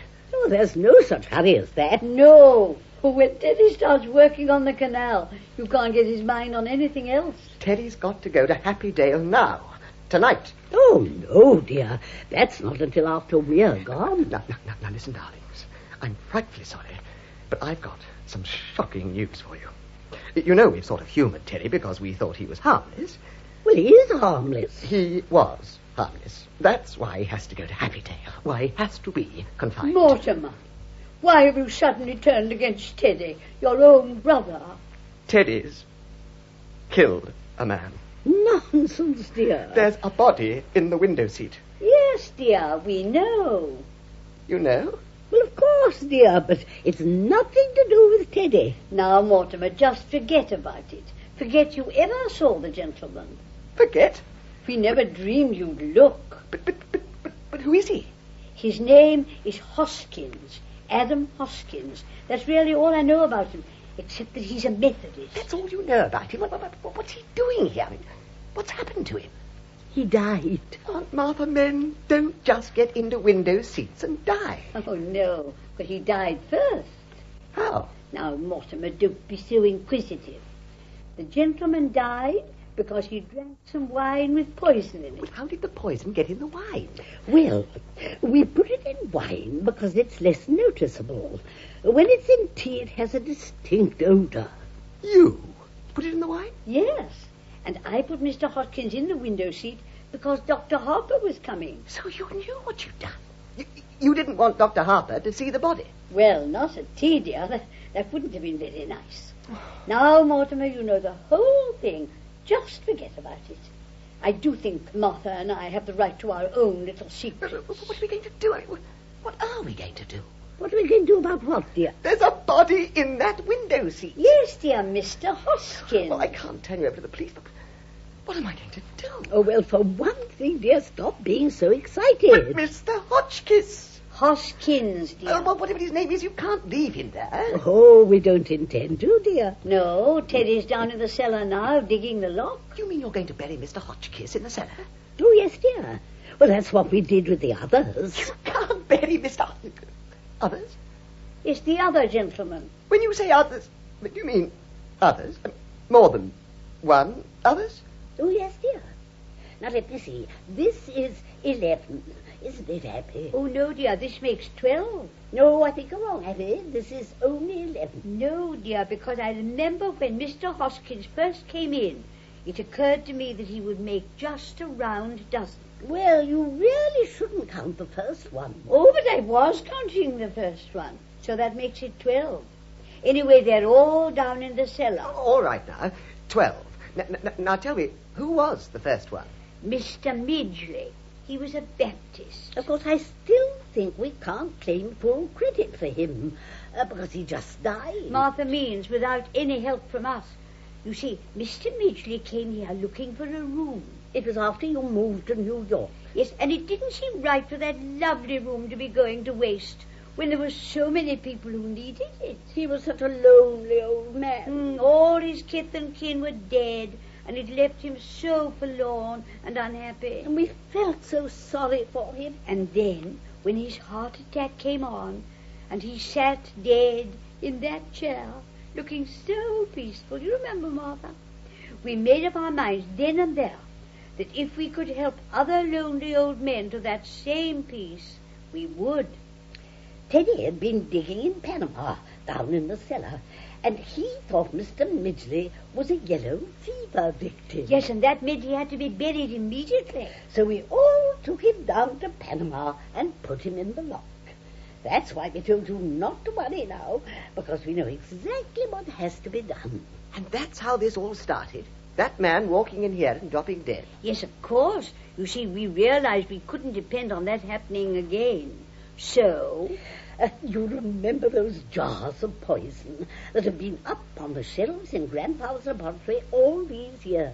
And you know your Aunt Martha's knack for mixing things. Well, dear, for a gallon of elderberry wine, I take 1 teaspoonful of arsenic, and then add half a teaspoonful of strychnine, and then just a pinch of cyanide. Should have quite a kick. Yes, as a matter of fact, one of our gentlemen found time to say, "How delicious." Well, I'll have to get things started in the kitchen. Mortimer, I wish you could stay for dinner. I'm trying out a new recipe. I couldn't eat a thing. I'll come and help you, dear. Well, I feel so much better now. Oh, you have to wait for Elaine, haven't you, Mortimer? How happy you must be. Well, dear, I'll leave you alone with your thoughts. Oh, what am I going to do? What am I... Oh, it's you, Elaine. Hello. Now, you run along home, and I'll call you up tomorrow. Tomorrow? You know I always call you up every day or two. Well, we're going to the theatre tonight. No, we're not. Well, why not? Elaine, some things come up. What, darling? Mortimer, you've lost your job. No, I haven't lost my job. I'm just not covering that play tonight. Now, you run along home, Elaine. I've got to know what's happened. You can tell me. No, dear, I can't. But if we're going to be married... Married? Have you forgotten? Oh, yes. Well, as far as I know, that's still on. Now, you run along home, Elaine. I've got to do something. Listen, you can't propose to me 1 minute and throw me out of the house the next. Now, look, Elaine, you're a sweet girl, and I love you, but I have something on my mind, and I want you to go home and wait till I call you. Well, don't try to be masterful. Look, when we're married and I have problems to face, I hope you're less tedious and uninspired. And when we're married, if we're married, I hope I find you adequate. Elaine!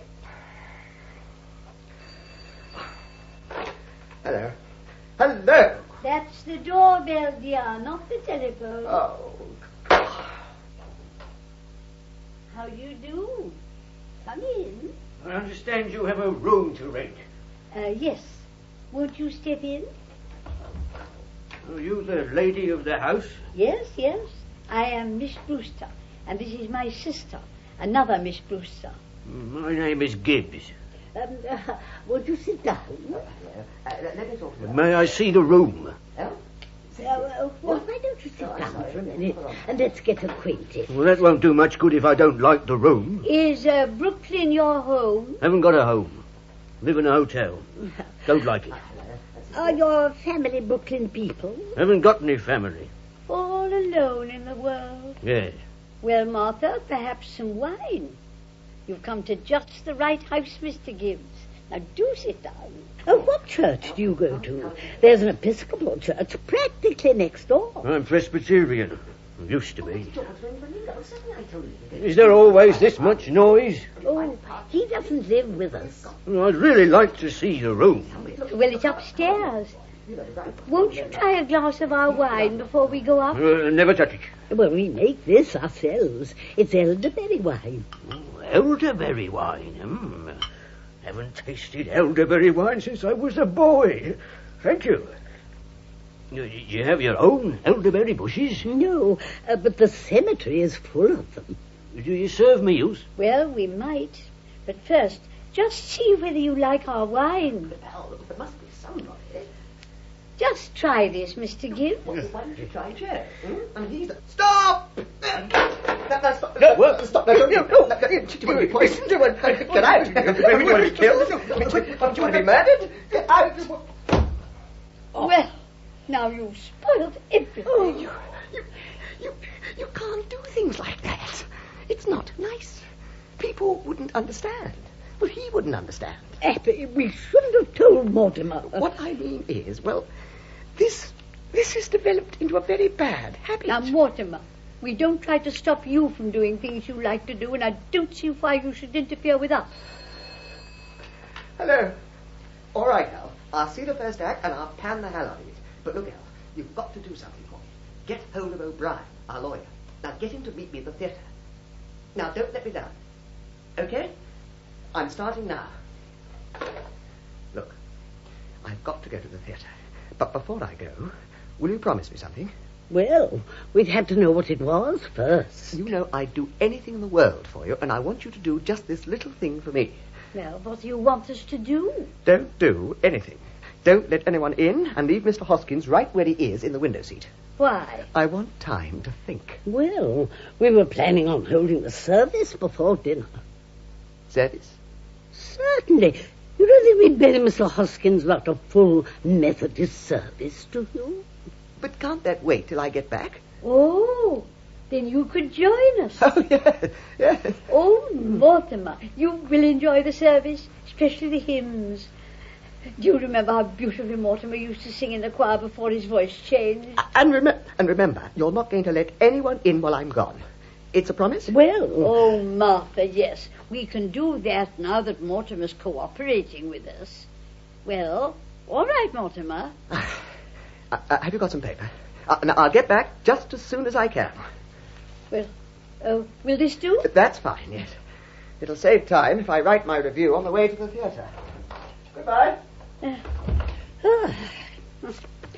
You know, Mortimer didn't seem quite himself today. Well, of course, that's only natural. He's just become engaged. That always makes a man nervous.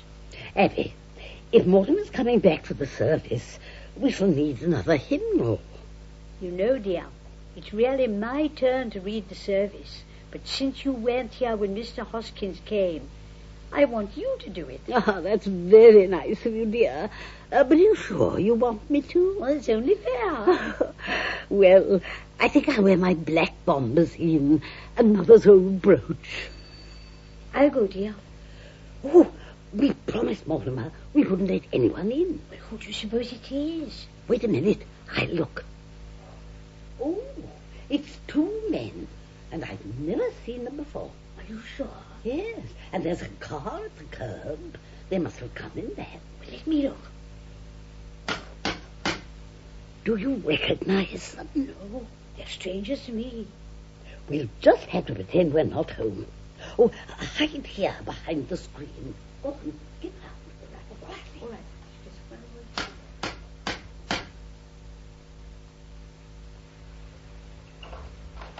Come in, Doctor.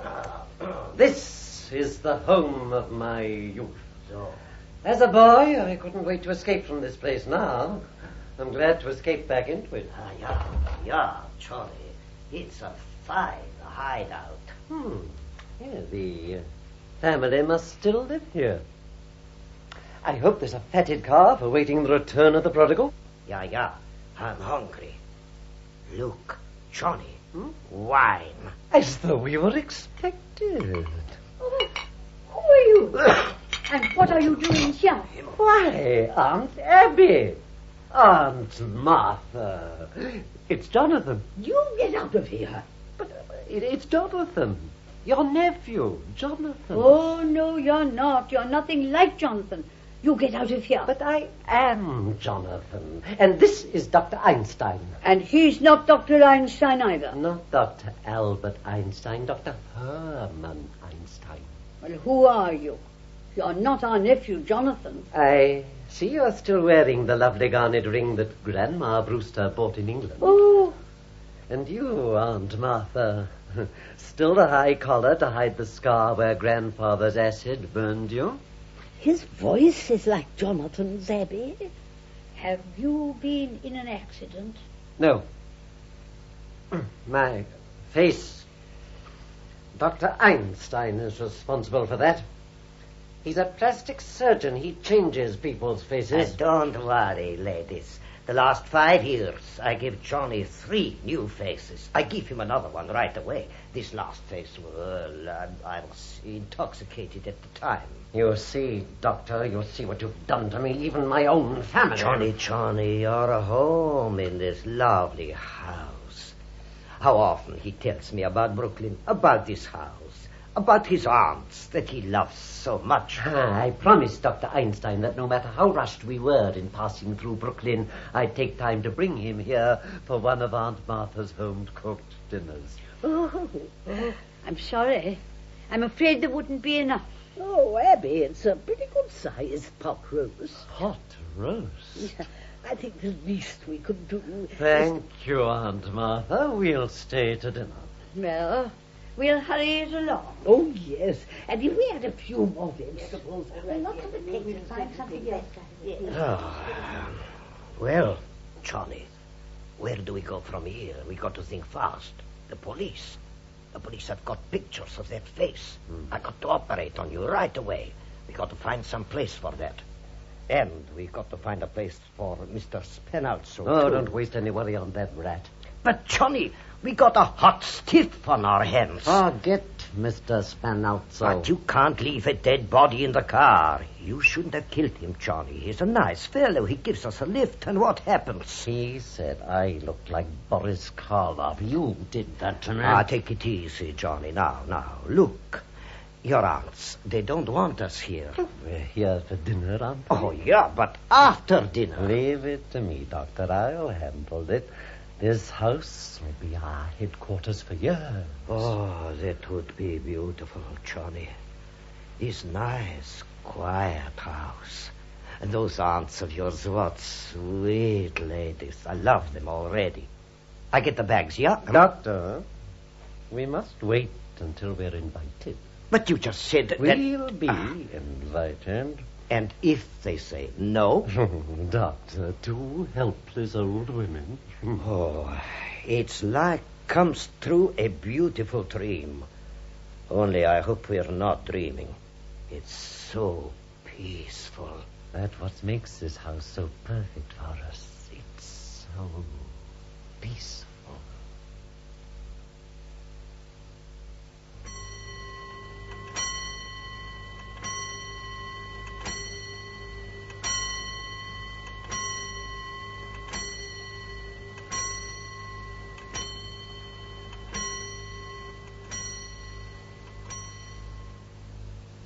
Yes, aunties, those 5 years in Chicago were amongst the busiest and happiest of my life. And from Chicago we go to South Bend, Indiana, and there we hit a They fascinating... wouldn't be interested in our experience in Indiana. Well, Jonathan, you've led a very interesting life, I'm sure. But we really shouldn't have allowed you to talk so late. My meeting Dr. Einstein in London, I might say, changed the whole course of my life.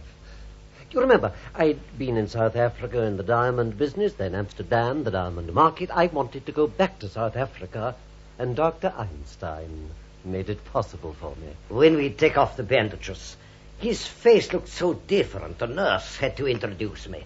You know, I think we'll go back to that face, Doctor. Yeah, it's safe now. Well, I know you both want to get to where you're going. My dear aunts, I'm so full of that delicious dinner I'm unable to move a muscle. Yeah, he's nice here. Well, after all, it's very late. I found it! I found it! What did you find, Teddy?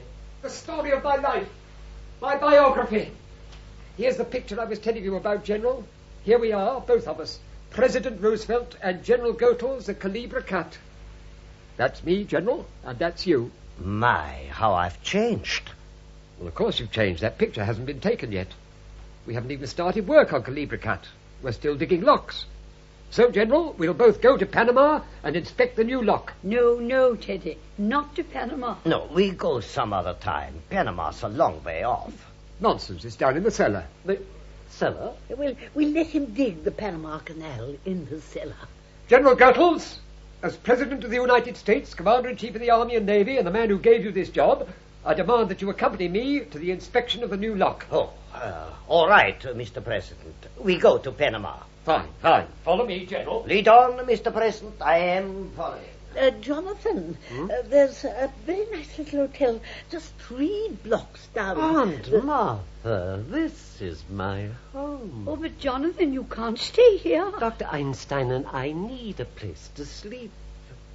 You remembered this afternoon that as a boy I could be very disagreeable. It wouldn't be very pleasant for any of us if I had... Well, perhaps we'd better let them stay here tonight, Abby. Well, just overnight, Jonathan. That's settled. Now, if you'll get my room ready. It only needs airing out. Yes. Well, you see, we keep it ready to show our lodgers. Hey, Johnny, down in the cellars. Dr. Einstein, my dear aunts have invited us to live with them. Oh, you fixed it. Well, you're sleeping here tonight. Please get our room ready immediately. Well, if you insist. Well, for tonight only, then. Yes, but it's all very awkward, Abby. No, never mind. You put on the Johnny. Hmm? Johnny, when I go down in the cellar, what do you think I find? What? The Panama Canal. The Panama Canal. It just fits, Mr. Spinalzo. It's a hole Teddy dug, 6 feet long and 3 feet wide. Down there? You'd think they knew we were bringing Mr. Spinalzo along. That's hospitality. Rather a good joke on my aunts. They're living in a house with a body buried in the cellar. How do we get him in? Yes. Don't just walk him in through the door. I got it. We'll drive the car up between the house and the cemetery. Then, when they've gone to bed, we'll bring Mr. Spinalzo in through that window. Oh. Jonathan. Huh? Your room is ready. Oh, then you can go to bed. We're moving the car up behind the house. Oh, it's all right when it is until the morning. I don't want to leave it in the street. That might be against the law. Yeah, it is. That's quite right. Come on, Doctor. Abby, what are we going to do? Well, we are not going to let them stay more than one night in this house, for one thing. What would the neighbours think? People coming in with one face and going out with another. But what are we going to do about Mr. Hoskins? Oh, Mr. Hoskins. Can't be very comfortable for him in the window seat. And he's been so patient, poor dear. Well, I think Teddy had better get Mr. Hoskins downstairs right away. Abby, I will not invite Jonathan to the funeral service. Oh, no, dear. We'll wait until they've gone to bed, and then we'll come down and hold the service. Yes. Well, General Goethals was very pleased. He says the canal is just the right size. Teddy, there's been another yellow fever victim. Dear me, this will be a shock to the General. Then we mustn't tell him about it. But it's his department. Oh, no, we mustn't tell him, Teddy. It will just spoil his visit. I'm sorry, Aunt Abby. It's out of my hands.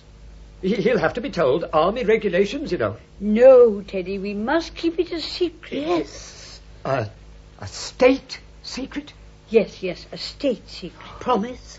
You have the word of the President of the United States. Now, Teddy, you go down back into the cellar, and when I call you, you come up and take the poor man down to the canal. And we'll come down later and hold the service. Where is the poor devil? He's in the window seat. Oh, Seems to be spreading. We've never had yellow fever there before.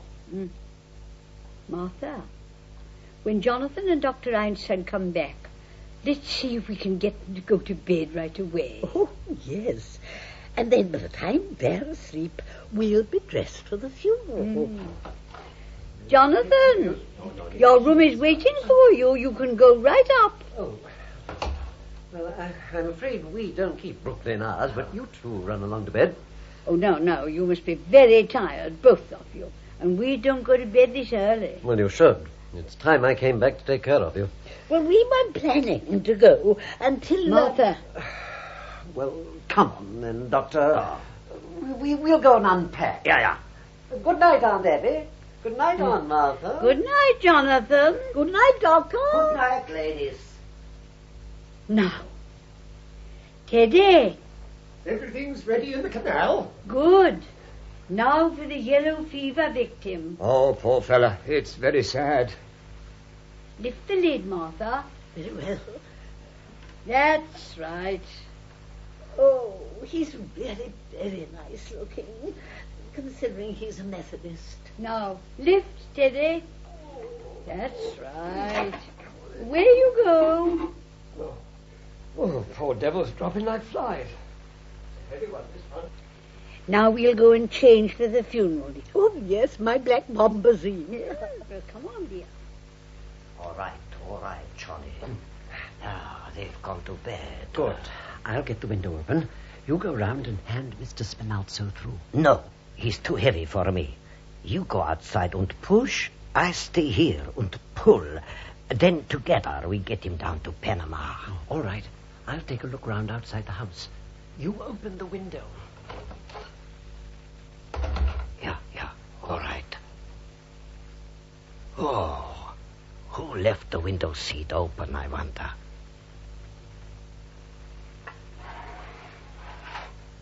Johnny. Okay, alley-oop.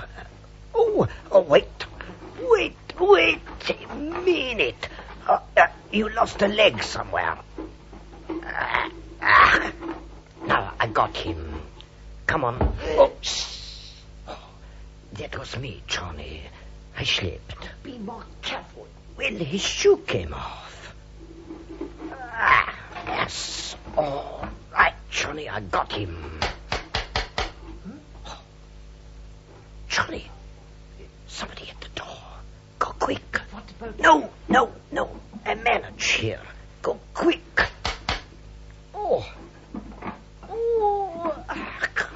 In. Where's that shoe? Oh, the other leg. In you go. That's it. Miss Abby? Miss Martha? Miss Abby? Miss Martha? Who are you? Who are you? I'm Elaine Harper. I live next door. Then what are you doing here? I think you'd better explain what you're doing here. We happen to live here. You don't live here. I'm in this house every day and I've never seen you before. Where are Miss Abby and Miss Martha? What have you done to them? Perhaps we'd better introduce ourselves. This is Dr. Einstein. Delighted, happy. Dr. Einstein? And I'm Jonathan Brewster. Oh, you're Jonathan. I see you've heard of me. Why did you come here at this time of night? I thought I saw someone prowling around the house. I suppose it was you. Is that your car? You saw someone at the car? Yes. What else did you see? Just that's all. I think you're lying. Oh, I think she tells the truth, Johnny. We let her go now. I think she's lying. I think she's dangerous. Take your hands off me! It's going to be a private funeral. Teddy, tell these men who I am. That's my daughter, Alice. No, Teddy! What's the matter? What's happening? We caught a burglar, a sneak thief. Go back to your room. Oh, Mortimer, where have you been? To the Nora Bay's Theatre, and I should have known better. Good Lord. Who are you? That is your brother Jonathan, and this is Dr. Einstein. I've come home, Mortimer. Who did you say this was, Aunt Abby? It's your brother, Jonathan. He's had his face changed. Dr. Einstein performed the operation. Jonathan. Jonathan, you always were a horror, but you have to look like one. Oh, now, easy, Johnny, easy. Mortimer, have you forgotten the things I used to do to you when we were boys? Remember the time you were tied to the bedpost? It is Jonathan. Yes, I remember. I remember you as the most detestable, vicious, venomous form of animal life I ever knew. Well, now, don't you two boys start quarrelling again the minute you've seen each other. There won't be any fighting, Aunt Abby. Jonathan, you're not wanted here. Get out. Dr. Einstein and I have been invited to stay. Not in this house. Well, just for tonight. I don't want him anywhere near me. Yes, but we did invite them for tonight, and it wouldn't be very nice to go back on our word. All right. But the first thing in the morning, out. Now, where are they sleeping? Well, we've put them in Jonathan's old room. Well, I'm sleeping in that room. I'm here to stay. Johnny, we sleep down here. You bet your life you sleep down here. You sleep on the sofa, Johnny, and I sleep on the window seat. Yes. You sleep on the window seat. The window seat? No, now let's not argue about it. I mean, that window seat's good enough for me. Well, I'll sleep on the window seat. You know, Johnny, all this argument, it makes me think of Mr. Spinalzo. Spinalzo? Well, now, Mortimer, it isn't really necessary to inconvenience you like this. We'll sleep down here. Jonathan, your sudden consideration for me is very unconvincing. Come on, Doctor. Yeah. We'll be packed in a few minutes, and then you can have the room, Mortimer. You're just wasting your time. I told you I'm sleeping down here. Mortimer, What's the matter, dear? I've almost been killed. You've almost been... Abby? Martha? Oh, no, it was Jonathan. You see, he mistook her for a sneak thief. No, it was more than that. He's some kind of maniac. Mortimer, I'm afraid of him. Well, my darling, you're trembling. Have you any smelling salts, Auntie? No, but do you think some hot tea or coffee? Coffee. Make some for me, too, and some sandwiches. I haven't had any dinner. Oh, we'll make something for both of you. Do you know what time it is? I mean, why aren't you in bed?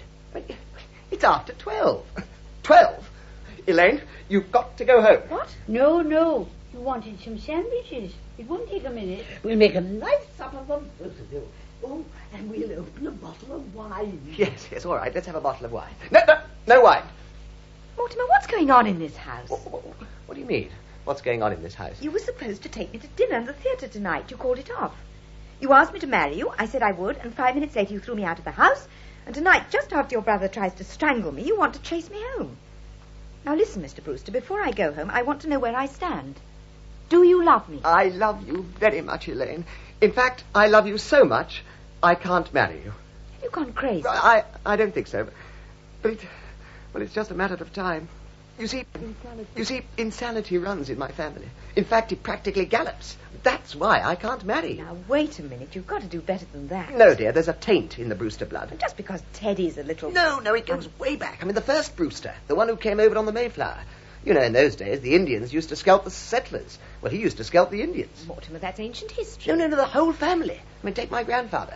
He tried his patent medicines out on dead people to be sure he wouldn't kill them. Made $1 million. And then there's Jonathan. You just said he was a maniac. Well, he tried to kill you. But he's your brother, not you. I'm in love with you. And there's Teddy, too. I mean, you know Teddy. Well, he thinks he's Roosevelt. No, dear. No Brewster should marry. I realise now that if I'd met my father in time, I'd have stopped him. Now, darling, all this doesn't prove you're crazy. Look at your aunts. They're Brewsters, aren't they? And they're the sanest, sweetest people I've ever known. Even they have their peculiarities.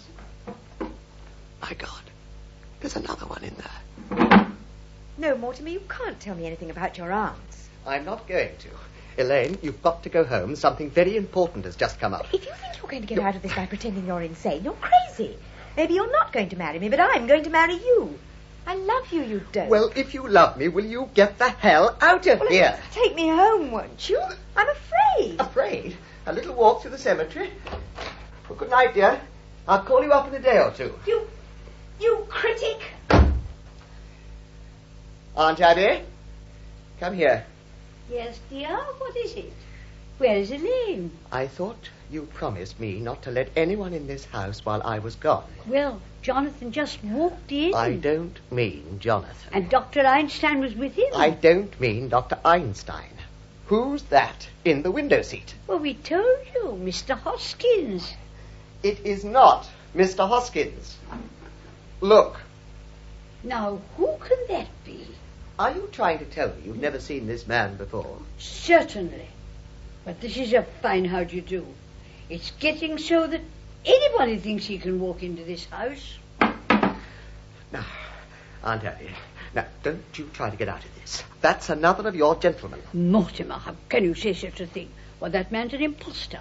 And if he came here to be buried in our cellar, he's mistaken. Aunt Abby, you admitted that you put Mr. Hoskins in the window seat. Yes, I did. Well, this man couldn't have just got the idea for Mr. Hoskins. By the way, where is Mr. Hoskins? Oh, well, he must have gone to Panama. Oh, you buried him? No, not yet. He's just down there waiting for the service, poor dear. We haven't had a minute, what with Jonathan in the house. Jonathan? We've always wanted to hold a double funeral, but I will not read a service over a total stranger. A stranger? Aunt Abby, how can I believe you? I mean, there are 12 men in the cellar, and you admit that you poisoned them. Yes, I did, dear, but you don't think I'd stoop to telling a fib. Martha? Oh, Mortimer, I'd like to have a word with you. A word's about all you'll have time for, Jonathan. You're beginning to bore me. Yes, dear? Martha, just look and see what's in that window seat. No. No, Aunt Abby. Oh, Jonathan. Jonathan, let Aunt Martha see what's in the window seat. Aunt Abby, I owe you an apology. I have very good news for you. Jonathan is leaving. He's taking Dr. Einstein and their cold companion with him. Jonathan, you're my brother. You're a Brewster. Now, I'm going to give you a chance to get away and take the evidence with you. Now, you can't ask for much more than that, can you? I'll count up to 3. 1, 2, 3. Very well. In that case, I'll have to call the police. Are you still giving me orders after seeing what happened to Mr. Spinalzo? Spinalzo? I knew he was a foreigner. Remember, what happened to Mr. Spinalzo can happen to you, too. Hello, Miss Abby. Oh, Officer O'Hara. Is there something we can do for you? Well, I saw your lights on, and I thought there might be sickness in the house. You've got company. Well, I'm sorry I disturbed you. No. Don't go, officer. Don't go. No, don't go. Officer O'Hara, this is our nephew, Mortimer. Oh, pleased to meet you. And this is another nephew, Jonathan. Oh, pleased to make your acquaintance. Well, it must be nice having your nephews visiting you, Miss Brewster. Are they going to stay for a bit? I'm staying. My brother Jonathan is just leaving. I've met you before, haven't I, Mr. Jonathan? I'm afraid not. He hasn't been home for years. Your face looks familiar to me. Maybe I've seen a picture of you somewhere. I don't think so. Yes, Jonathan, I'd hurry if I were you. Your things are all packed, aren't they? Well, you'll be wanting to say your goodbyes. I'll be running along. Yeah, but what's the rush? I mean, I'd like to have you around until my brother goes. Well, I just dropped in to make sure everything was all right. Oh, well, we're going to have some coffee in a minute. I mean, won't you join us? Oh, I forgot the coffee. Oh, I'd better make some more sandwiches.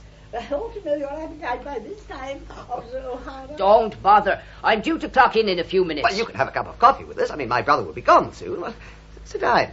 Oh, you're not Mortimer Brewster, the dramatic critic, are you? Yes. Oh, well, I'm certainly glad to meet you, Mr. Brewster. We are in the same line of business. We are? Yes.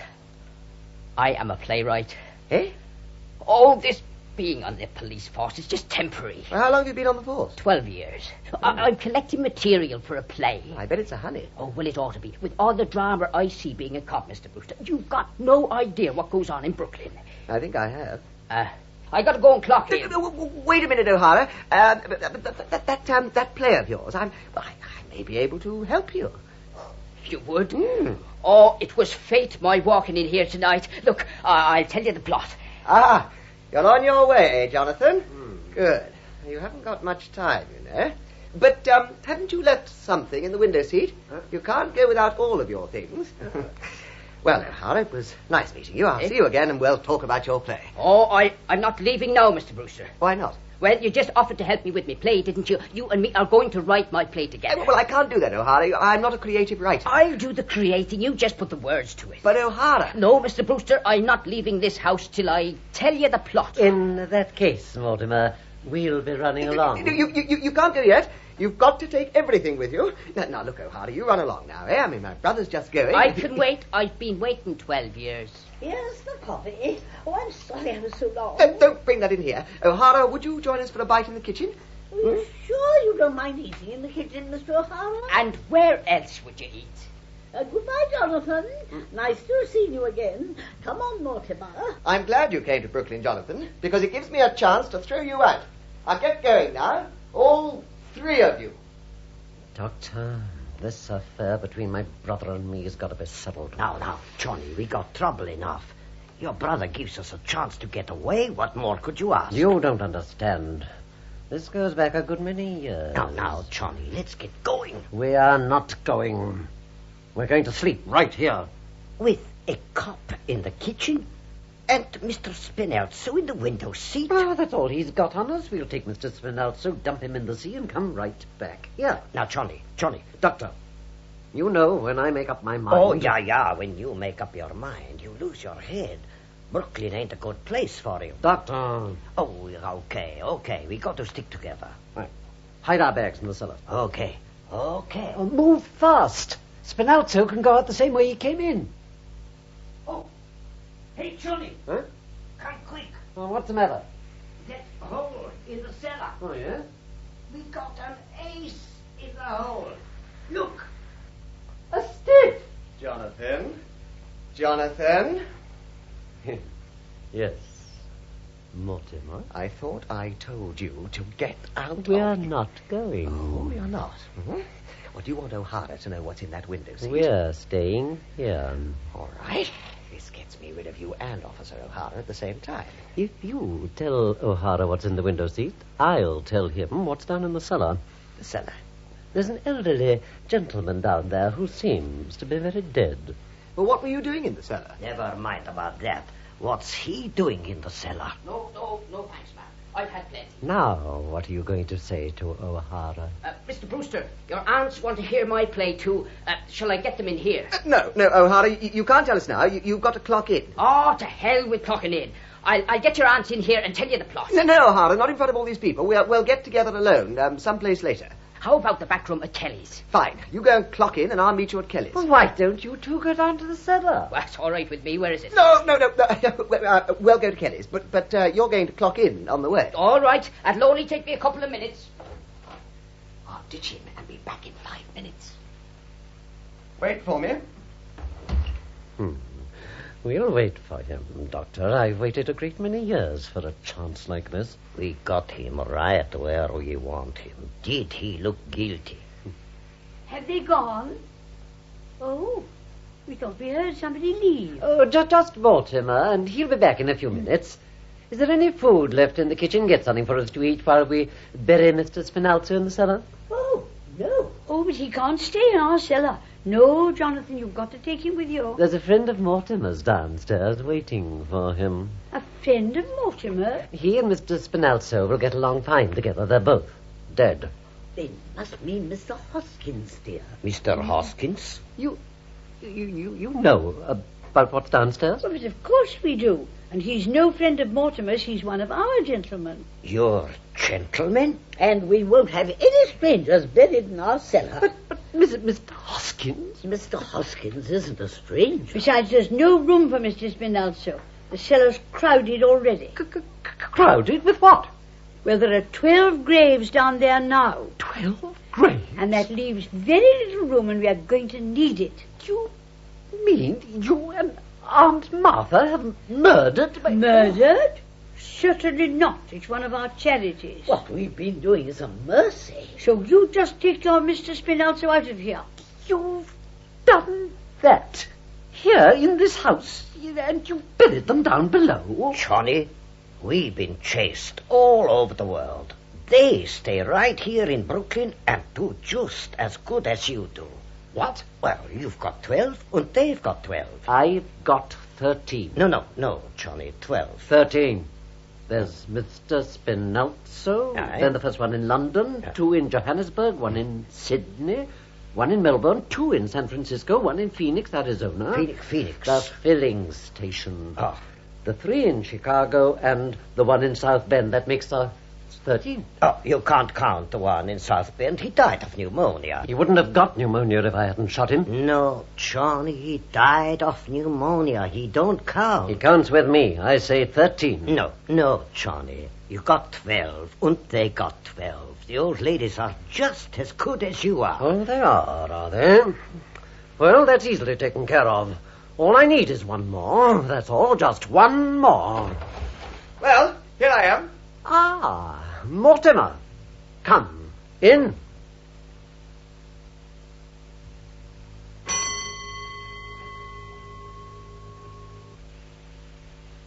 Hasn't Mortimer come back yet, Martha? No. Oh, it's a terrible thing they're doing downstairs, burying a good Methodist with a foreigner. I will not have our cellar desecrated.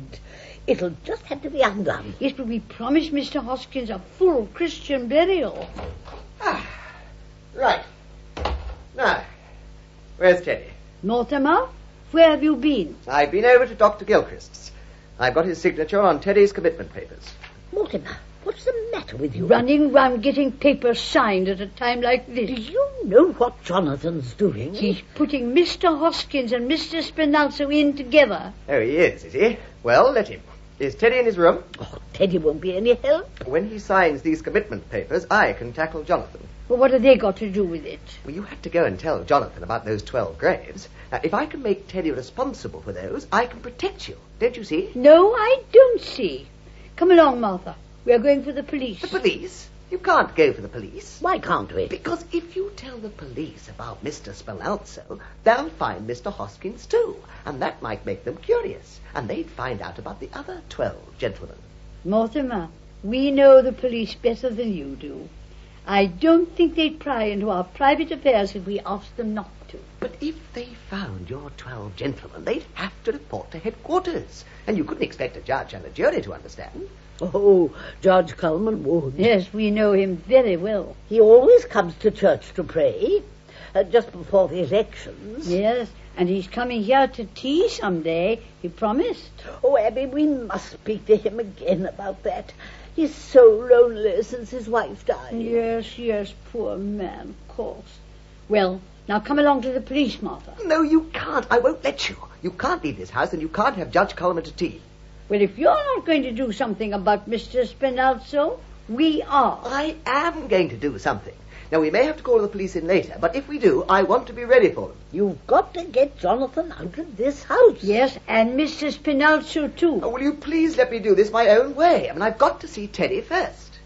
Well, if they're not out of here by the morning, Mortimer, we are going to call the police. They'll be out. I promise you.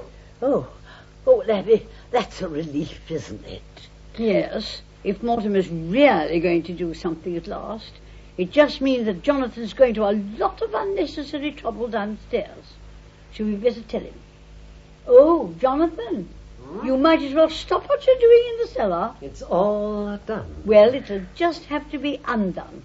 You're all going to be out of this house by morning. Mortimer's promised. Oh, are we? Oh, in that case, you and Aunt Martha can go to bed and have a pleasant night's sleep. Yes, come, Abby. Good night, Auntie. No, not good night, Jonathan.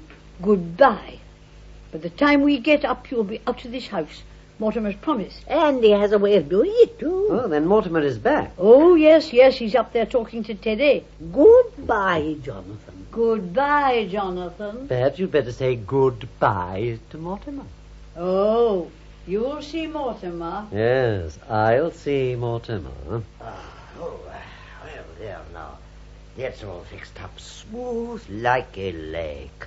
Nobody would ever know they were down there. Now, come on, Johnny, let's go up to bed, yes? You're forgetting, Doctor. What? My brother, Mortimer. Oh, Johnny, tonight? We do that tomorrow or the next day. No, tonight. No. Johnny, please, I'm tired. And tomorrow I got to operate. Yes, you're operating tomorrow, Doctor, but tonight we take care of Mortimer. Okay, we do it, but the quick way. No, Doctor, I think this calls for something special. Where are the instruments? I won't do it, Johnny, I won't do it. Where are they? Oh, yes. You hid them in the cellar. Where? I won't tell you. I'll find them, Doctor. Oh, dear. Ah, Doctor. So, you go now. Hey, Mr. Mortimer. No, Doctor. I'm waiting for something. Something important. Please, you go now. Dr. Einstein, I have nothing against you personally. You seem to be a nice fellow. Now take my advice and get out of this house and get just as far away as possible. Now listen, Johnny's in a bad mood. When he's like this, he's a madman. Things happen. Terrible things. But Jonathan doesn't worry me anymore. Ah, Himmel, don't those plays you see teach you anything? About what? Well, at least people in plays act like they got sense. That's more than you do. Oh, you think so, do you? Oh, well, I wish you had to sit through some of the ones I've had to sit through. I mean, take the little opus I saw tonight, for instance. In this play, there's a man. He's supposed to be bright. He knows he's in a house with murderers. I mean, he ought to know he's in danger. Mm-hmm. He's even been warned to get out of the house. But does he go? No. He stays there. I ask you, Doctor, is that what an intelligent person would do? You're asking me? He didn't even have enough sense to be frightened or to be on guard. He just sits there, like this, waiting to be trussed up. And what do you think they use to tie him up with? What? The curtain cord. Oh, well, why not? A good idea. Very convenient. So there he sits, the big dip, just waiting to be trussed up and gagged.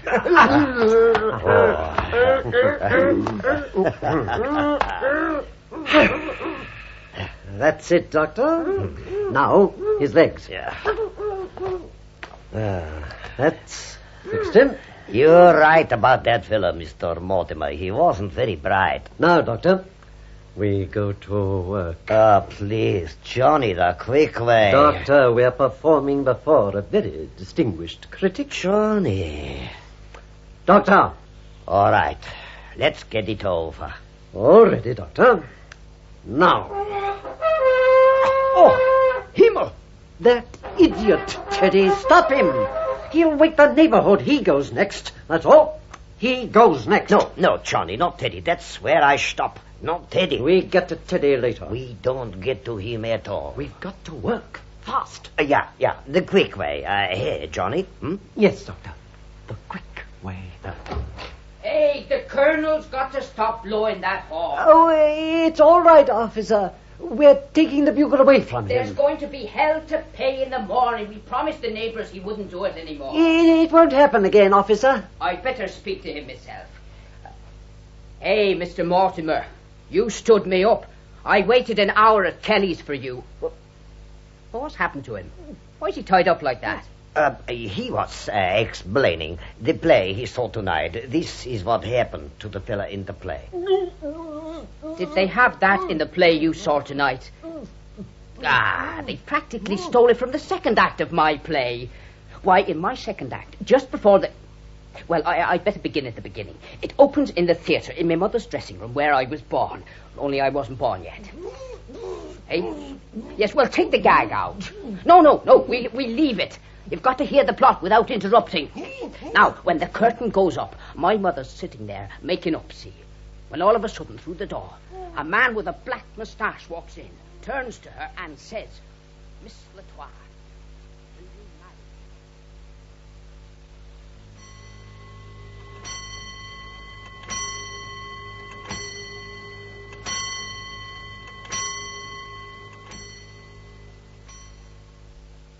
There she is, lying unconscious across the table. He's standing over her with a hatchet, and I'm tied up in a chair, just like you are, Mr. Mortimer. The place is on fire, when all of a sudden, through the window, in comes the Mayor of New York. Well, how'd you like me play so far, Doctor? Well, it put Johnny to sleep. Well, if he's got no more interest in that, let him sleep. It's a wonder we're not all asleep. All right. Well, now, it's 3 days later. I've been transferred, and I'm under charges. That's because somebody stole my badge, all right?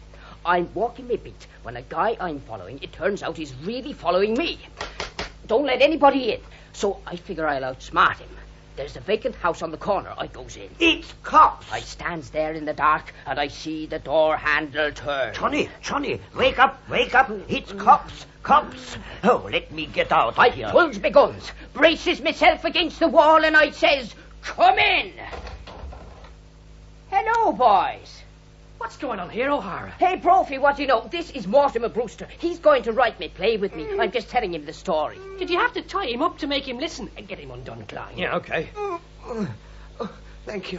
O'Hara, you better report at the station. The whole force is out looking for you. Did they send you here for me? We didn't know you were here. We came to warn the old ladies there's hell to pay. The colonel blew that bugle in the middle of the night and the neighbours are complaining. The lieutenant says the colonel's got to be put away someplace. Yes.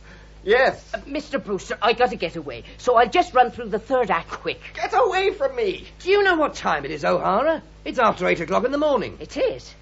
Well, Mr. Brewster, them first two acts run a little long, but I don't see what we can leave out. You can leave it all out. I'd better let them know we found you, O'Hara. Hey, who's that guy asleep there? That's my brother. Well, wake him up, someone. Here, come on, you. Hello, this Wake is up. Brophy. That's it, come on. Tell the lieutenant he can call off the big manhunt. We got him in the Brewster house. Huh? Do you want us to bring him in? Oh, right. We'll hold him right here. The lieutenant's on his way over. So, I've been turned in, huh? All right, you've got me. And I suppose you and that stool pigeon brother of mine there will split the reward. Reward? Grab him. Now, I'll do some turning in. You think my aunts are sweet, charming old ladies, don't you? Well, there are 13 bodies buried in their cellar. Teddy! What are you talking about? You'd better be careful what you're saying about your aunts. They're friends of ours. 13 bodies. I'll show you where they're buried. Oh, yes. You don't want to go down and see what's in the cellar? Oh, go on down in the cellar with him, Klein. I'm not so sure I want to be down in the cellar with him. Look at that face. You little... Brophy, get him off me! Here, what do you think you're doing? Take that! Oh, thanks, pal. Well, what do you know about that? Come in. What the hell are you men doing here? I told you I was going to handle this. Well, sir, we were just about to... What happened to him on the floor there? Did he put up a fight? Oh, this ain't the guy that blows the bugle. This is his brother. He tried to kill Klein. Turn him over. Yeah, right. We kind of think he's wanted somewhere. Oh, you kind of think he's wanted somewhere, do you? You guys should look at the circulars we hang up in the station sometimes. Certainly he's wanted. In Indiana. Escaped from the prison for the criminal insane. He's a lifer. Was there a reward mentioned? Yes, and I'm claiming it. He was trying to get us down in the cellar. He said there were 13 bodies buried down there. 13 bodies buried in the cellar? And that didn't tip you off that he came out of a nut house? I thought all along he talked sort of crazy. Oh, it's Shakespeare O'Hara. Where have you been all night? And you needn't bother to tell me. I've been right here, sir, writing a play with Mortimer Brewster. Oh, yes? Well, you're going to have plenty of time to write that play. Get back and report in. You're suspended! Wait, but can I come over sometime and use the station typewriter, sir? No! And get out of here! Brophy. Yes? Take that guy on the floor somewhere else and bring him to. See what you can find out about his accomplice. His what? The guy that helped him to escape. He's wanted too. No wonder Brooklyn's in the shape it's in with a police force full of flatheads like you. Falling for that kind of a story. 13 bodies in the cellar. But there are 13 bodies in the cellar. Who are you?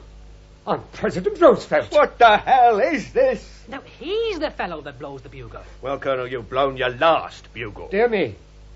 Who's that on the floor? Another yellow fever victim? What? All the bodies in the cellar are yellow fever victims. Brophy, will you get that guy on the floor out of here? Yes, sir. Come on, Colonel. You help us. Delighted to be of assistance. That's right. Come on. Captain. And who are you?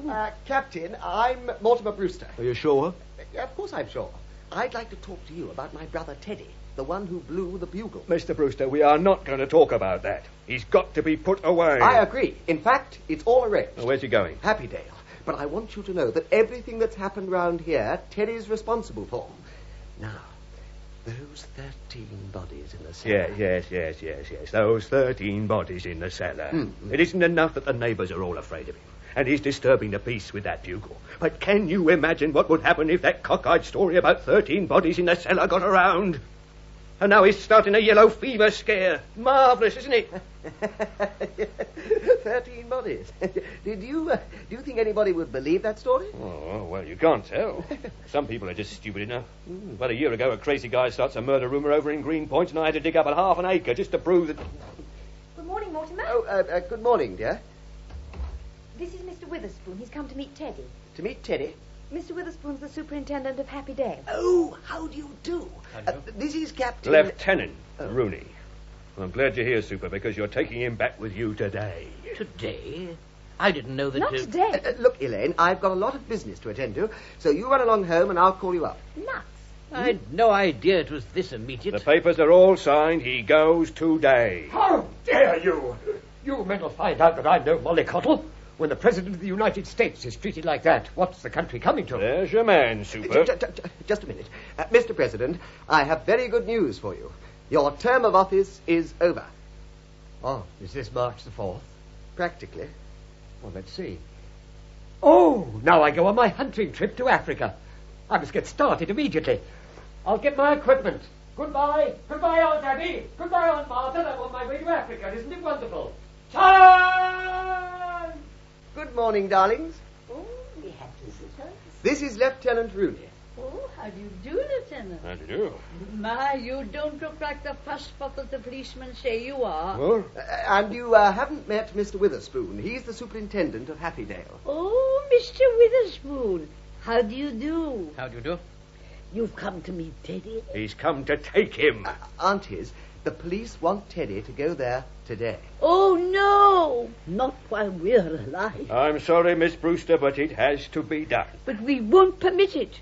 We'll promise to take the bugle away from him. Yes, we won't be separated from Teddy. I'm sorry, ladies, but the law's the law. He's committed himself and he's going. Well, if he goes, we are going too. Yes, you'll have to take us with him. Well, why not, Mr. Witherspoon? It's sweet of them to want to, but it's impossible. You see, we can't take sane people at Happy Dale. Oh, Mr. Witherspoon, if you let us live there with Teddy, we'll see that Happy Dale is in our will.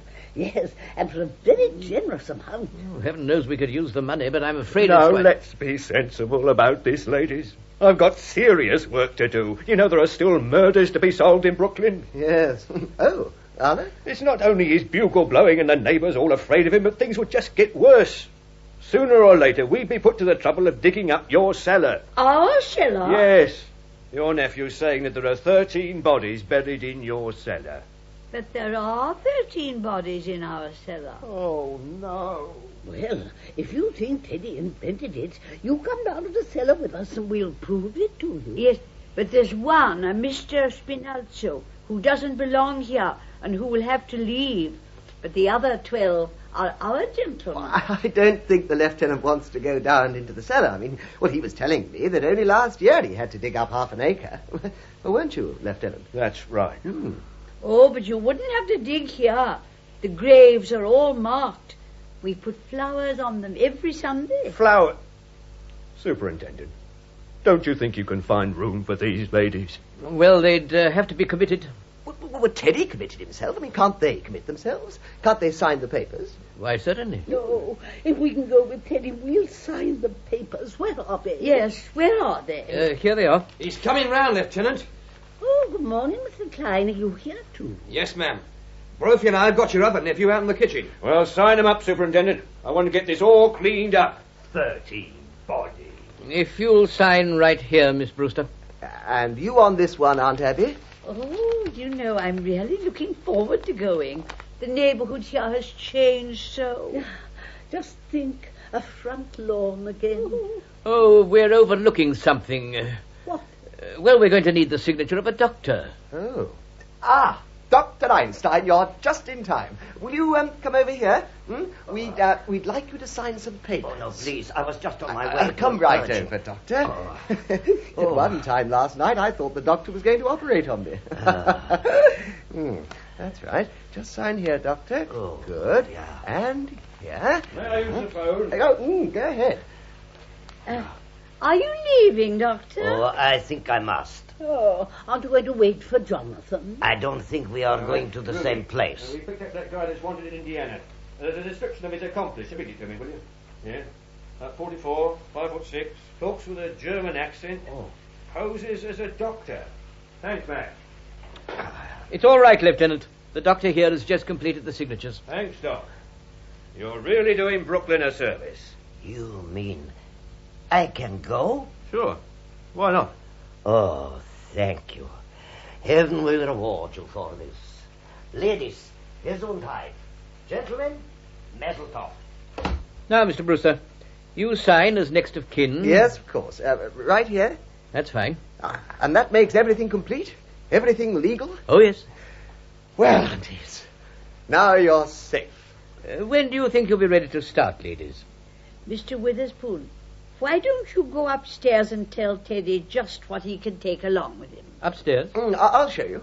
No, Mortimer, you stay here. We want to talk to you. Yes, Mr. Witherspoon, just upstairs and turn to the left. Thank you. I shan't be long.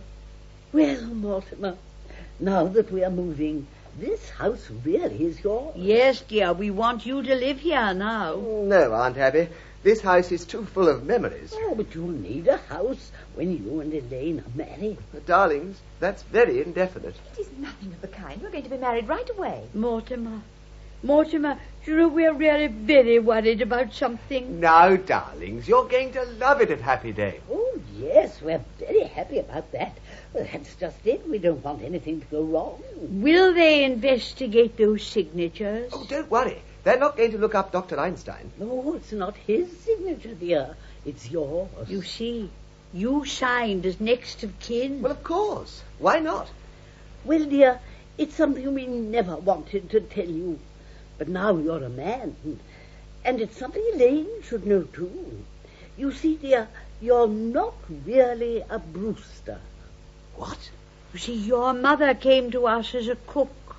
And you were born about 3 months afterwards. And she was such a sweet woman and such a good cook, we didn't want to lose her. So, our brother married her.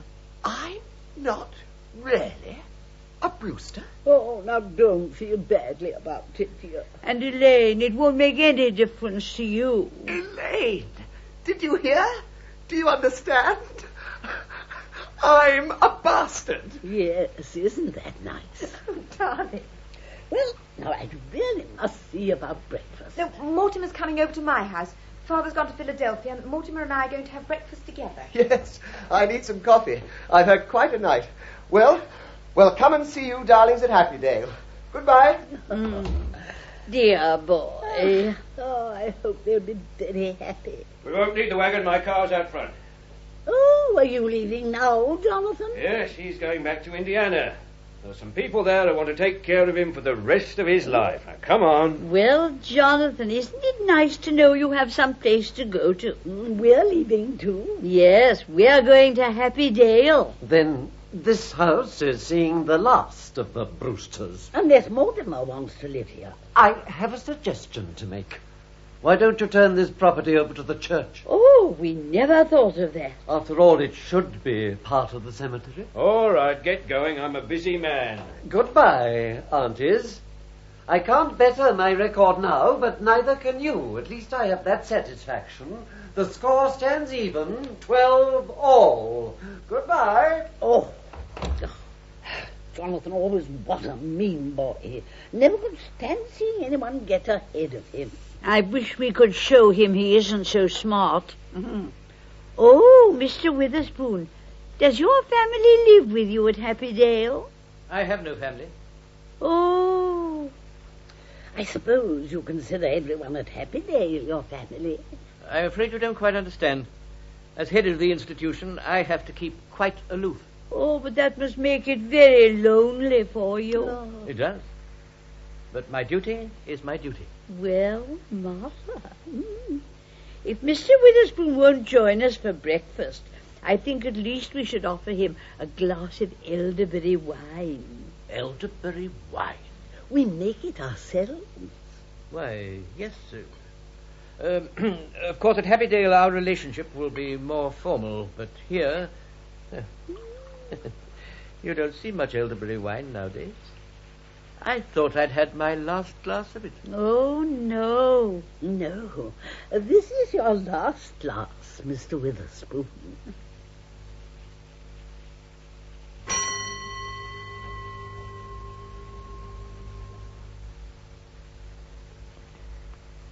In Arsenic and Old Lace, BBC radio drama's 100th birthday tribute to Athene Seiler, you heard her as Martha Brewster. Sybil Thorndike was Abby Brewster. Prunella Scales was Elaine Harper, Dinsdale Landon was Mortimer Brewster, and Desmond Walter Ellis was Teddy Brewster. Mr. Witherspoon was played by Lockwood West, Dr. Harper, Louis Stringer, Officer Brophy, David Valler, Officer Klein, John Rye, Jonathan Brewster, Heron Carvick, Dr. Einstein, Gerald Cross, Lieutenant Rooney, Edward Kelsey, and Officer O'Hara was Alaric Cotter.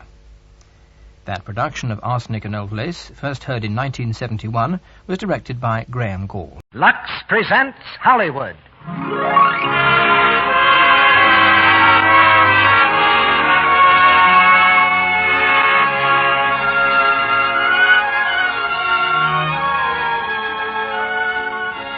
The Lux Radio Theater brings you Kay Francis, George Brent, Gene Parker, and Jim Amici in The Rains Came.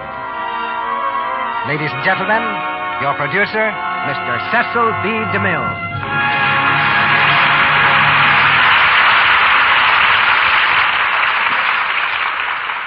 Greetings from Hollywood, ladies and gentlemen.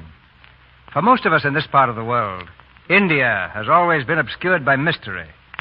We think of it as a faraway land of mystic cults and strange customs, of grave turbaned men and veiled women, of elephants and shiny teak and beautiful exotic temples.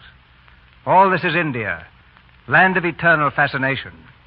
Louis Bromfield has tellingly captured this enchantment in his novel, The Rains Came, a love story of great dramatic intensity.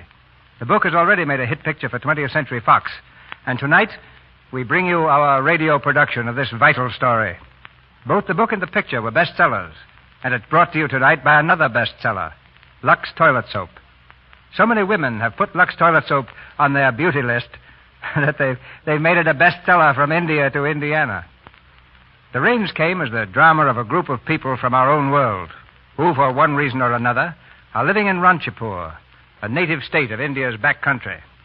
The central character is Tom Ransom, a talented painter who's found in India life is too lazy for his own good. It takes an earthquake and a flood to reveal the vein of iron beneath his boredom. To bring you the star who played this role in the picture, we had to reach almost halfway to India because George Brent was enjoying himself in the middle of the Pacific Ocean in Honolulu. When we talked to him by radio telephone, we couldn't actually hear the surf at Waikiki, but we had to compete with it to get George on the next steamer for the mainland. Casting the part of Lady Esketh gave us a chance to answer all your requests for the return to this stage of Kay Francis. She's here tonight as the woman who redeemed herself by fighting the terror that came to Ranchipur. And there are two other people who are important to this story. Fern, the young American girl, who will be played for us by Gene Parker, and Major Safdie, a young native surgeon, played tonight by Jim Amici. Now all the enchantment of the East lies before us as we raise the curtain on Act One of The Rains Came, starring Kay Francis as Lady Esketh, George Brent as Tom Ransom, Jim Amici as Major Safdie, and Gene Parker as Fern.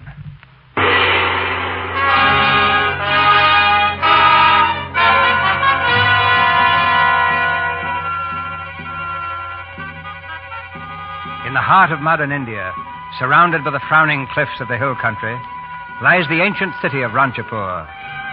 Each year the rains come to Ranchipur, turning the valley into a dense jungle, alive with color and fragrance. Each year in the parched weeks before the monsoon, when the ground lies hard and cracked in the broiling sun, the natives lift their voices in a chant as old as India, the prayer for rain.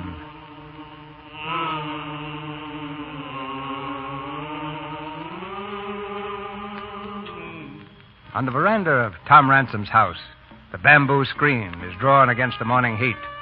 Ransom, a rather dissipated young Englishman, is entertaining a native friend, Major Rama Safdie.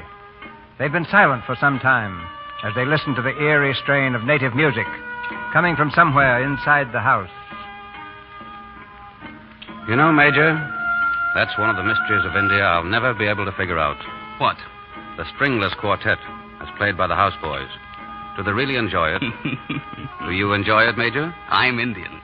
These are the songs of my land. Brandy and soda. Thanks, but I'd better not. I may have to operate this afternoon, and there's to be a conference with the Maharaja at the palace. In this heat? Major, your energy appalls me. It's not really hot. Only 109 in the shade. Yes, I've been trying to drown that thought in a brandy and soda. Don't remind me. Tom, aren't you ever going to finish it? Finish what? That painting over there. Oh, is there any hurry? I thought you came to India to paint. You haven't done a stroke on that canvas since the last time I was here. Stop. You're making me perspire. When do you suppose this heat will let up? If the rains would only come. They're long overdue.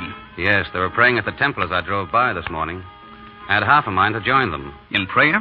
I didn't know you had faith in anything, Tom. Now, that's where you're wrong. I have faith in a lot of things. For instance, well, look down there in the square. You see her? Queen Victoria. That old statue? Ah, to you she's only a statue, but to me she's an old friend. A living reminder of the fine, brave days before the world went to seed. There she stands in her cast-iron petticoats, unconcerned with wars and appeasement, serene as ever. Bless her soul. The world's not as bad as you think, Tom. No, just committing suicide as fast as it knows how. I can't agree with you. Here in Ranchipur, we're trying to make it a little better. The whole world? Our world. Oh. India in general, Ranchipur in particular. I rather like the old place just as it is. Yes, but you see it as an artist. I see it as an Indian and a doctor. My people are crying for help after centuries of disease, poverty, and superstition. They must change. Well, change anything you want and more power to you. Only don't try to change me. Sorry, Tom. Sahib, Ransom. Sahib. Yes? Carriage, come through gate, Sahib. Well, confound it. Who is it? Two, lady. Two, Sahib. Why, it's the American girl and her mother from the mission. Well, they're not stopping here, are they? I'm afraid they are, Tom. Mother, please. Please don't ask Mr. Ransom. I'll die if you do. Honest, I will. Don't be silly, child. Here, hold the reins. Oh, Mother, please. If Mr. Ransom wanted to know us, he'd have called on us. He will, my dear. He will. There he is on the veranda. Good morning, Mr. Ransom. Good morning. Oh, here he comes. Oh, Mother. Quiet, child. Something I can do for you? I'm Mrs. Simon, Mr. Ransom. How do you do? And this is my little girl, my daughter, Fern. How do you do? Hello. Mr. Ransom, do forgive me for intruding, but I'm so anxious to have you at a little party I'm giving this afternoon for Lily Hoggett Egbury and some of the nicer English people of Ranchipur. Oh, yes. Well, I'm sorry. I promised the Major here. You know Major Safety, of course. Director of the State Medical Department. I believe we've met. How do you do? Yes. I see. You see, the Major and I had arranged some tennis. Oh, I'm sure Major Safety won't mind giving up his tennis just this once. Well, that's for Mr. Ransom to decide. See, you will be able to come, Mr. Ransom. 5 o'clock for tea. We'll be looking for you. Good morning. Now, why did I say I'd go? Why? You didn't. She did.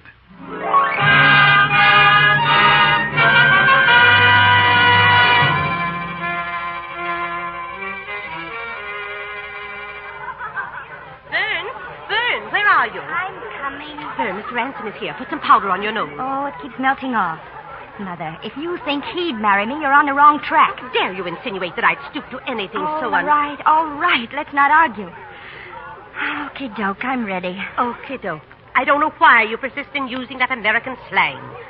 Oh, Mr. Ransom. Yes? Mr. Ransom, you weren't leaving, were you? Oh, no, I was just... Mustn't run away so soon. I've so wanted for you and Fern to get well acquainted. Oh, may I get you a drink, Mr. Ransom? A drink? Oh, well, you're very kind. Wait right here. I'll send one of the boys. You know what Mother means by a drink, don't you? I beg your pardon? Lemonade. Oh, not lemonade. Wouldn't you like something a little stronger? Oh, I see. My reputation has preceded me. Well, Father keeps a little whiskey, in case of snake bites and things. Well, the snakes have been rather trying this afternoon. I'll get some for you. Come inside. Here. But you mustn't tell. I'll say it was a cobra. Thank you. But I hope I'm not keeping you from your guests. They're not my guests. That's Mother's idea of high society. They're all excited today because you're here. Oh, should I be flattered? They say dreadful things about you. What sort of things? Oh, that you're a drunkard and a bounder and a remittance man. But they'll hang around you just the same because your father was an earl and... Well, I suppose I shouldn't talk like this. Why not? I don't mind. I don't care what they say about you. Because I know what you're really like. I've watched you from my window every time you've passed by. Sometimes I think you're the only person in Ranchipur I don't hate. What? You see, Mr. Ransom, I wanted to meet you for a long time. But not this way. Not with Mother throwing me at your head. Oh, my dear child, really. I'm not a child. I'm more than 18. I'm a woman. And I need your help. I'm in trouble. Trouble? Yes, Oh, it's so hard to tell you. Oh, it needn't be. Maybe I can help. Is there a man mixed up in it? No, except you. Me? Mr. Ransom, I've got to get away from here. I can't stand it any longer. What's the matter? They want to run my life for me. Mother and Dad. They want me to go on living this phony life they think is so wonderful. And Mother pretending we're not just missionaries. You will help me, won't you? Yes, but what can I do? Well, you know all about the world and women and things like that. Oh, yeah. Well, if it's advice you want... I need more than advice. I haven't any money. I couldn't do that. But I only need a little, just enough to get me where I want to go. I'd pay it back, honest, every cent. It isn't the money, my child. I told you I'm not a child. Now, it's just that I can't be directly responsible for what might happen to you. Don't you see the position it would put me in? I didn't think you cared about respectability. I don't. Well, neither do I. I want to get everything there is to be had out of life. I want to live. I want a career. Yes, but where would you go? Well, on the stage. The stage? Why not? I'm not bad looking. And I have very nice legs. Oh, yes. I'm sure you have, but I don't think really I'm real. Ransom, Sahib? Oh, yes? You want to see me? Sahib, I bring a message from the palace, from Her Highness the Maharani. Well? The Maharani wishes you might forgive the short notice, but would it be possible for the Sahib to attend a dinner at the palace this evening? Oh, yes, of course. It is in honor of the English visitors to Ranchipur, Lord and Lady Escott. Will you tell the Maharani I shall be happy to attend? Yes, Sahib. Well, Miss Fern, I'm afraid it means leaving at once if I'm to be on time. You know the Maharani and... You're glad to get away, aren't you? Certainly not. I don't blame you. Will I see you again? Well, of course. When? Well, you see... I know. You don't want to be bothered with me. But, my dear girl... I don't blame you for that either. Good night.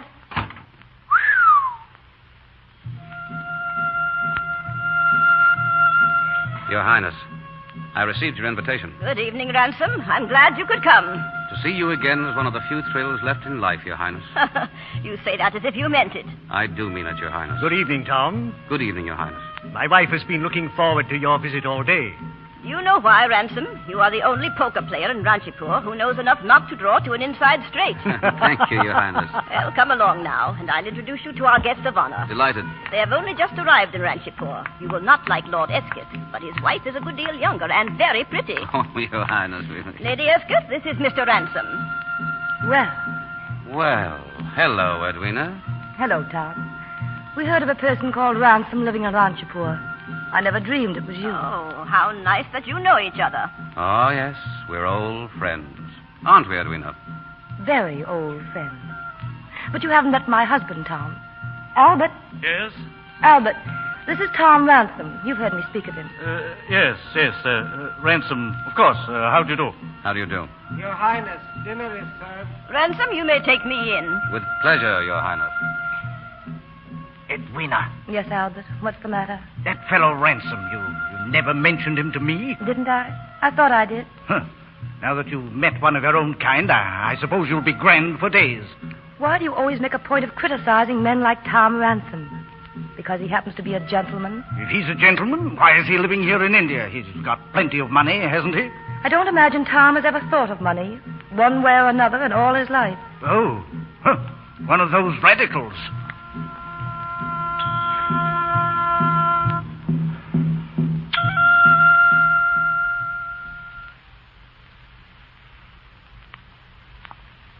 Well, have you seen enough of the palace?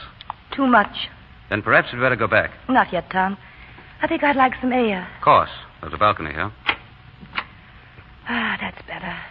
It's beginning to look like rain at last. You haven't told me what you're doing here, Tom. Oh, I came out 7 years ago to paint the Maharaja's portrait. I've been here ever since. Not a very exciting life, is it? No? Is yours? Now and then. What brought you all the way up here to Ranchipur? The Maharaja's horses. Albert's very fond of horses. The only thing he is fond of, except money. And have you become fond of money, too? Passionately.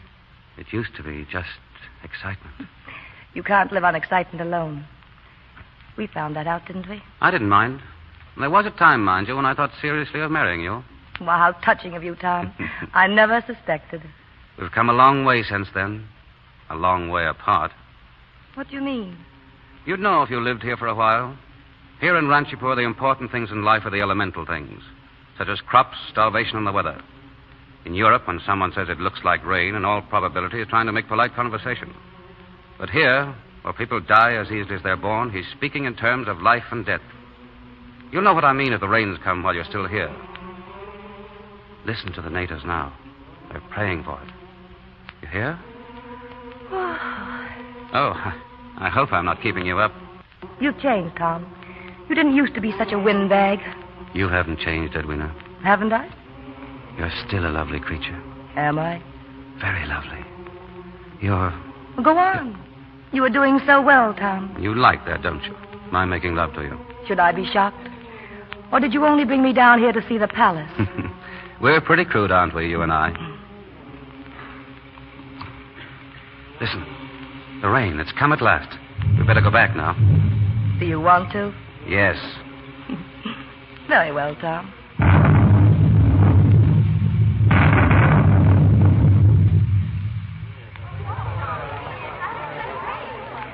The guests seem to have increased. I don't suppose they'll notice we've even been gone. Good evening, Tom. Good evening, Major. Tom, who's the pale copper Apollo? Major Sefty. Not bad looking, is he? In fact, he's very handsome. Well, don't waste your time. He's a surgeon and a scientist. Any interest he might have in romance would be purely biological. You make him sound even more exciting. Oh, there you are, Edwina. I've been looking everywhere for you. Are you ready to go? Whenever you are, Albert. I think I'm going to be ill. This confounded climate. I'm sorry, Albert. Oh, Mr. Ransom tells me there's a doctor here in Ranchapur. He's not at all bad. If you're no better in the morning, we can send for him. What was his name, Tom? Sefty. Major Rama Sefty. Oh, yes. Thank you. Good night, Tom. Good night.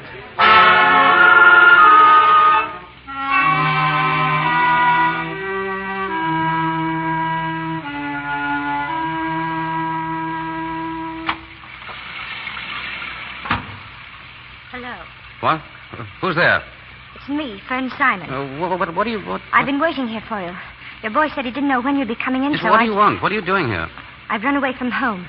I'm never going back. You can't do that. Why not? Well, because I told you. I can't take the responsibility. I know. But since we talked this afternoon, I figured out another way you can help me. Oh, yes? Well, what way? Well, I want you to let me stay here tonight. Have you any idea what you're saying? Of course I have. Don't you see? Then everyone would think... Well, anyway, there'd be such a scandal, I'd have to leave Ranchapur. They'd send me away. And you really want to acquire a tarnished reputation? Yes, I don't care what they say about me. Don't you? Well, that's all very well, but why in the name of the million gods of India did you have to choose me? Shouldn't matter a bit to you. Your reputation is already so tarnished. Please, don't you dare laugh at me. Oh, listen to me, child. You're going straight home. I'm not going home. I'm never going home. Well, you want me to put you out by force? You won't. I'd make a scene, and you're the kind of man who hates scenes. Oh, well, that still doesn't solve anything, does it? Listen, if you'll just let me stay tonight, I'll go in the morning and I'll never see you again. You've got to let me. I can't really be hearing this. Do you realize, my dear young lady, that you've come closer to shocking me than anything that has ever happened to me in my entire life? Now, let's at least try to be sensible about this. Your name's Fern, isn't it? Yes. Mine's Tom. Yes, Tom. You realize that legally you'll be free to do as you please on your 21st birthday. I'll die if I have to wait that long. Oh, can't be as bad as all that.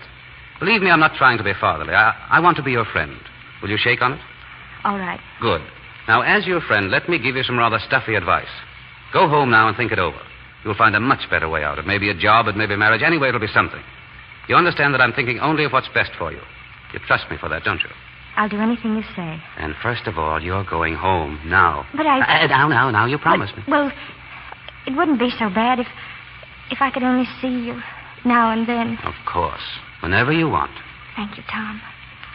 You see, that's important because... Well, I guess I love you. If I didn't, I wouldn't be going home now. Goodbye.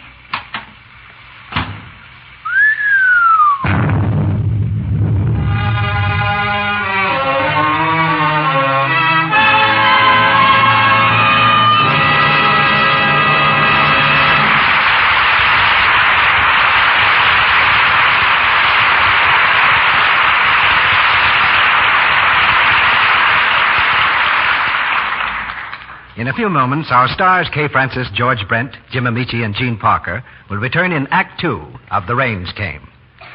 Now, for a moment, let's listen in on a group of college girls.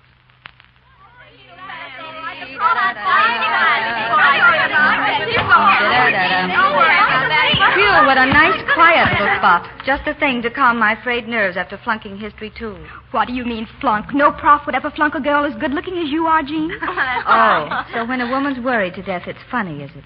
And I suppose it's equally entertaining that I'm as petless as a prune, and in just 3/4 of an hour I've got to be leaving here on a date. Jean, you're just not the type to get sympathy. You have too many beaux. And too many dates. And besides, it's your night for first whack at the bathroom. And I can get my bath without waiting in line. Now there is a cheering thought. Better hurry up. Go on, dear, get going. We've got to wait in line. That's just about right. Oh, boy, does this feel good. I love the way good old Lux soap lathers.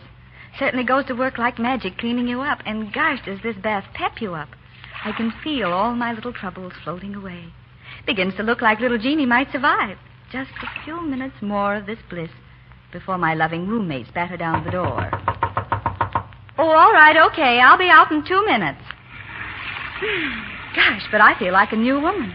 Wonderful Lux soap bath views certainly do the trick.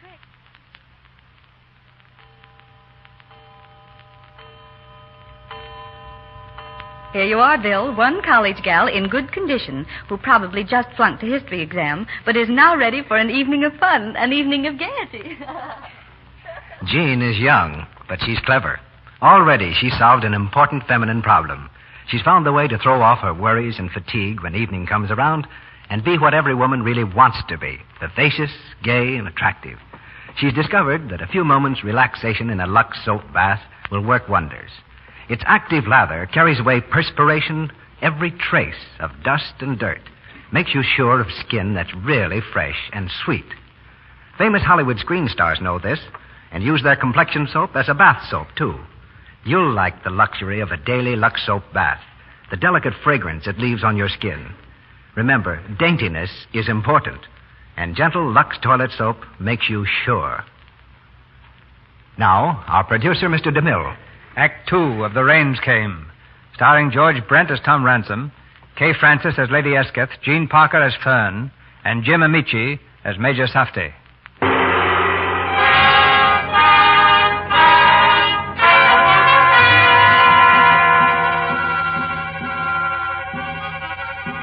Two days have passed, and the rain still falls on Ranchipur. Edwina Esketh has made good use of these 2 days in becoming acquainted with Major Safdie. Now in the Maharani's School of Music, they sit close together, Lady Esketh and the copper-colored doctor of Ranchipur.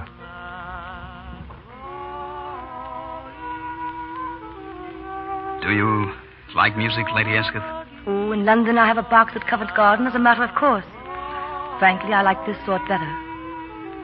Who's that man, Major? Leona'S Singh, the Rajput singer. What kind of a song is it? A love song. Oh. Do you know the song? Yes. The words are traditional, but the music is improvised. Free variations.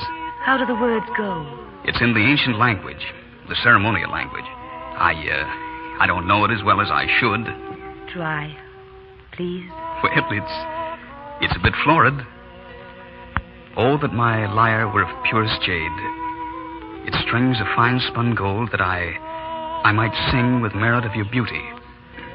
The fiery sun burns in your lips.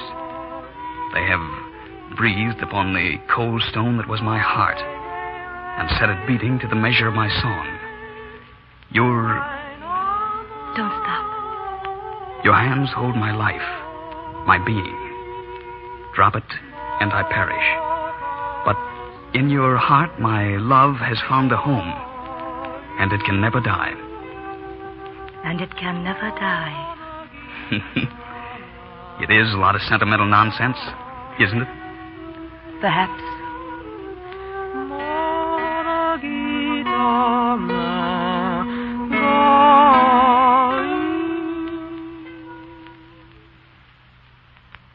If you'll be seated, Mr. Ransom, Lady Esketh will be down in just a moment. Thank you. May I offer you a drink, sir? You may. Brandy and soda, and make it strong. Very good, sir. By the way, how is Lord Esketh this evening? Not too well, sir. Major Safdie has advised him to remain in bed. Hello, Tom. Good of you to call for me. Am I late? Oh, we've plenty of time. Dinners at the palace always begin at the fashionable 8:30. Your drink, sir. Thank you. That will be all, Bates. Very good, my lady. Well, Tom, I hear you've been having adventures. Oh, you've heard, too. It's all over Ranchapur. The young, what's her name?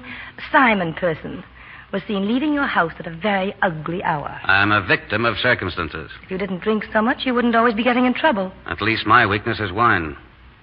What do you mean by that? You know what I mean. Major Safety. Listen to who's moralizing. I suppose it comes from playing around missions. I never play around missions. I don't play around hospitals either. Don't be catty, Tom. Well, I do believe that you're jealous. You know perfectly well I'm not jealous. If there ever was anything between us, we both know it's finished now.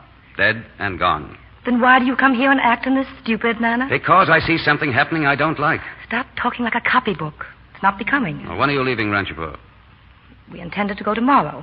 But with Albert ill... Too ill to travel? No. Then why don't you go? You are a beast, aren't you? Oh, Tom, we've double-crossed almost everyone in the world. Let's not start on each other. Oh, I don't want to interfere, really. But Rama's my friend, and I'm afraid. If you only knew how mistaken you are. He's the one man I've ever met I haven't been able to make an impression on. And you don't like that, do you? I'm pretending I don't care. Well, are you sober enough to take me to dinner? Quite. Your cape. Thank you. I'll carry it. Tom. Yes? Tom, is there something in the air tonight? Something I can't describe it. Depressing? Yes, that's it. Yes, I felt it, too. The rain should have cooled it off, but it hasn't. It's more than the heat. The air's heavy. I've had a feeling all day that something's going to happen. Of course. You're going to meet Major Safety at dinner. Get him to show you the palace. It's very interesting. Thanks. I'm sure it is.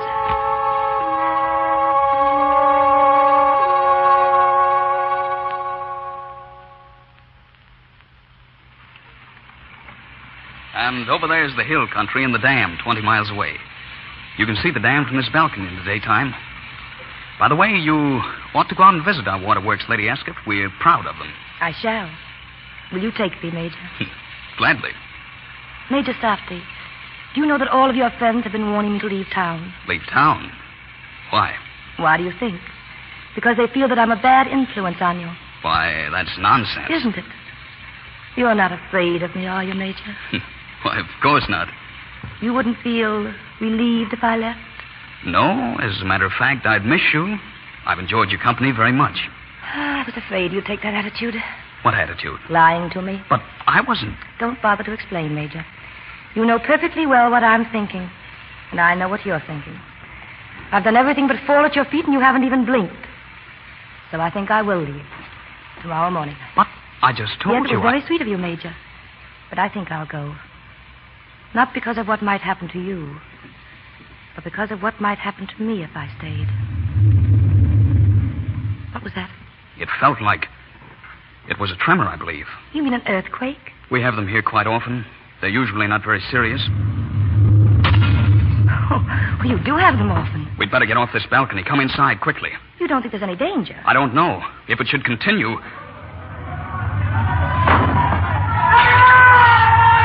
Get up here, the lower floor. The whole wall's going. Hurry!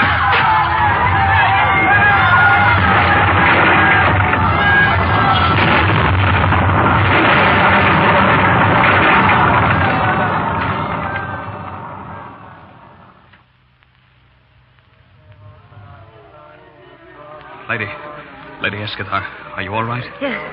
Yes, I'm all right. The whole city has fallen. I must get to the hospital at once. They'll need me there. Yes, of course. I'll take care of her, Rama. Thank you. I'll have to hurry. Tom. Oh, I'm looking for a bottle of brandy. Not even that left. Tom, I can't stay here. I must get back to Albert. No, it's no use. The guest palace is gone. Every stone. Oh. Well, then I suppose Albert is dead. I'm afraid so. Albert is dead. Beastly of me, isn't it? I can't feel any emotion. Listen. Another quake? No, it's water. Of course. The dam's gone, too. The dam? The sweep passed here 20 feet deep. Well, what are we going to do? We'll have to reach higher ground. There's a house up on the hill. Can we make it in time? Well, it's worth a try. Hold on to my arm. Don't let go. Come on. Hurry. Help me, Tom. Help me!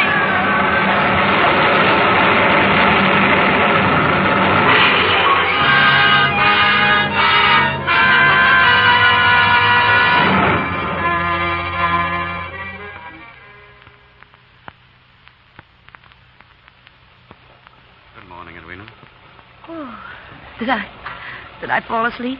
Exhaustion. I dropped off myself. How's the weather this fine morning? Raining. The water's rising every second. I'm afraid we're cut off up here. Well, we're still alive.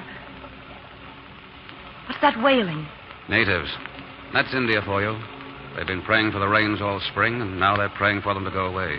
It might be just as well if we joined in. Hello! Look, it's a rowboat. Hello! Is that a girl in it? Why, it's the Simon girl. Not really. Your young light of love coming to snatch you from a watery grave. How sweet, Tom. Mr. Ransom! Mr. Ransom! Here, Fern, this way.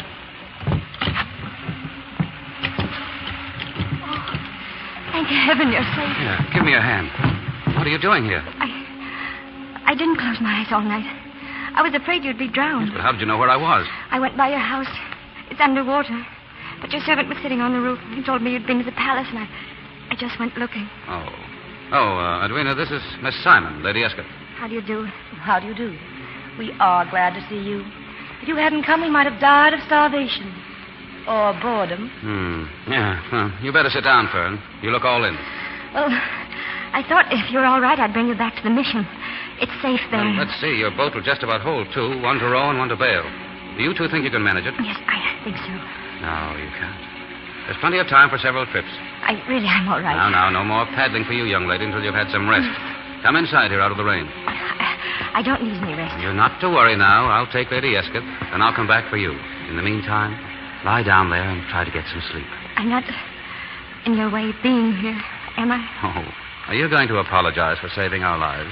It's only one of the reasons I came. I wanted to tell you you're in no danger. Well, that's reassuring. I mean, for me. I didn't mean to put you on the spot. When my father and mother found out I'd been to your house, they wouldn't believe the truth. So I just let them think I had stayed all night. No, don't worry about that. Mother pretended to be sore.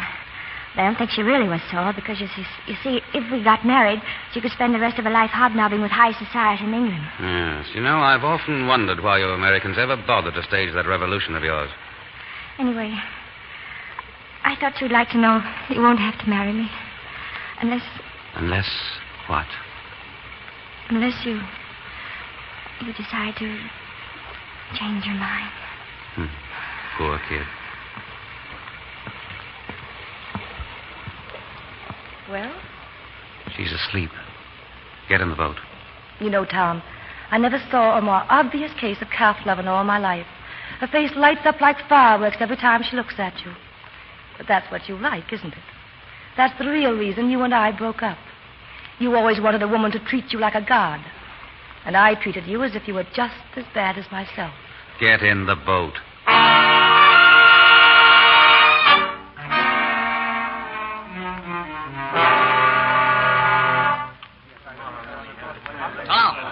Tom Ransom. Hello, Major. I've been worried about you. I'm glad to see you safe. I had a message to report here at the palace. What's up?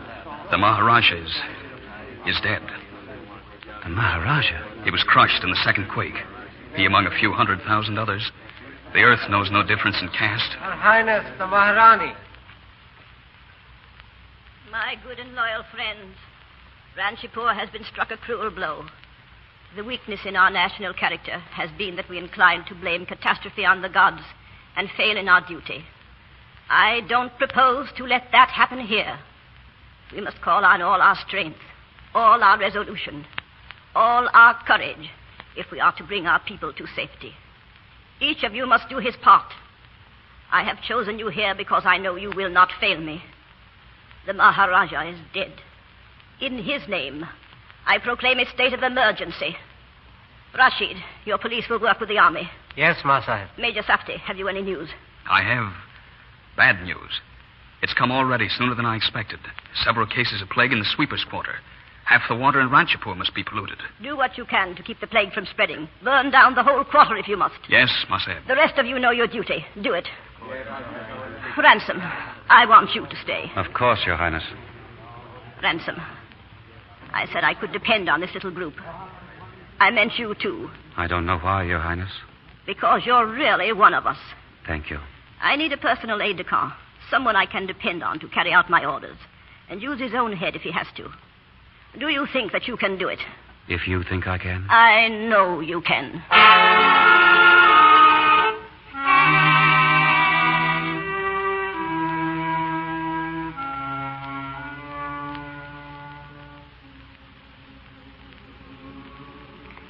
Well, they're at it again, aren't they? Can you blame them? Their homes are gone, their families, their whole world. And I sit safely here in the American mission, waiting for a plane to get through to take me home.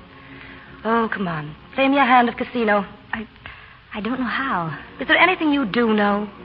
Oh, I'm sorry. Don't mind me. It's my foul disposition. I don't mind. I'm too happy to mind anything. Happy? Oh. Tom, I suppose. Last night he came back for me. Not because he wanted to, but because his face was so tired, so kind. I knew then there could never be anybody else. There never will be anybody else. You have got it badly, haven't you? I suppose so. You know what you picked out for yourself? Yes. And there's no use warning you. No. Very well. Lady Escott, what would you do if you were in my place? I wouldn't be in your place. I'd never let any man mean that much to me. Hello? Anybody here? Yes, Mr. Smiley. Who's that? Father's assistant. Oh, hello, Fern. I've got a message for you. From Tom Ransom? Yes, he says they put him to work and he needs an assistant. And he wants me? Well, if you'd like to come. Oh, I'm ready. Give me just a minute. She seems pretty anxious. It must be rather nice to be needed somewhere. Everyone's needed now. It's the worst mess I've ever heard of. They've burned half the city. They've got sentries at all the wells and open water ditches. And still the plague is spreading. Every bed in the hospital's filled and not half enough doctors and nurses to go around. The Maharani sent out a call for volunteers. Volunteers? Nurses? It's not how much they know right now. That's not important. It's how much dirt they can stand and plague and the sight of men dying like flies. Can they use anybody? Anybody who's willing to take his chances with the plague. Why? I'd like to go with you, please. As a volunteer.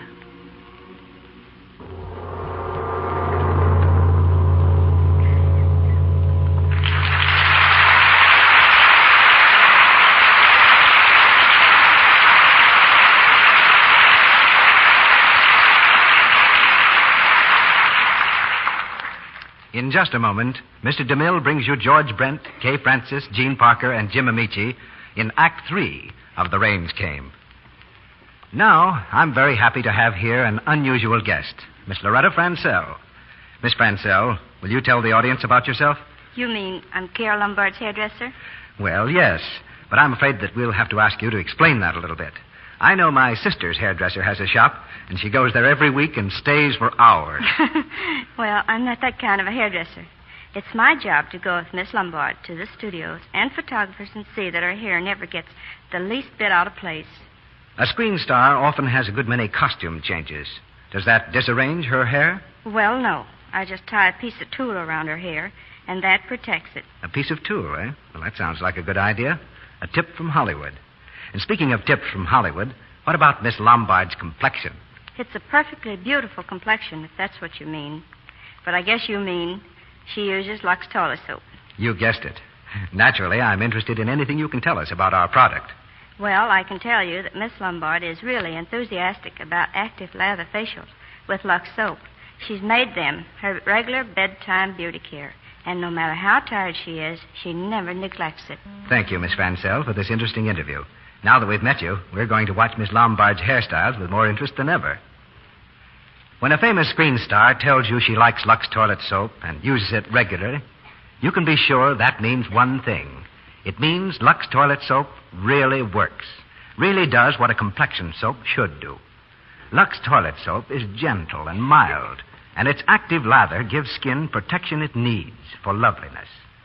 Now, I'm going to tell you how Carol Lombard uses Lux Toilet Soap for an active lather facial. Here are her own words. First, I work up a generous Lux soap lather and smooth it lightly into my skin. Next, I rinse with warm water and then with cool. I dry my face by patting the skin very lightly. I'm always delighted when I see how smooth my skin feels and how fresh it looks. Simple, isn't it? So why not try this care regularly for a while? say 30 days. Let this fine white complexion soap Screen Stars use help you have really beautiful skin. Help you win the admiration that it makes any woman happy to have. Get 3 cakes of Hollywood's favorite soap, Lux Toilet Soap, tomorrow. We pause now for station identification. This is the Columbia Broadcasting System.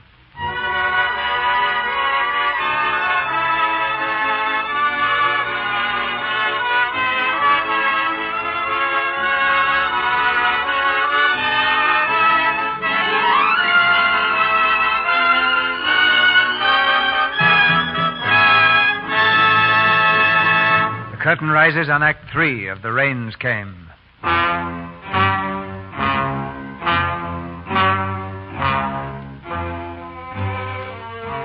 In the wake of the flood, while Ranchipur strives to rebuild itself, has come an even greater scourge.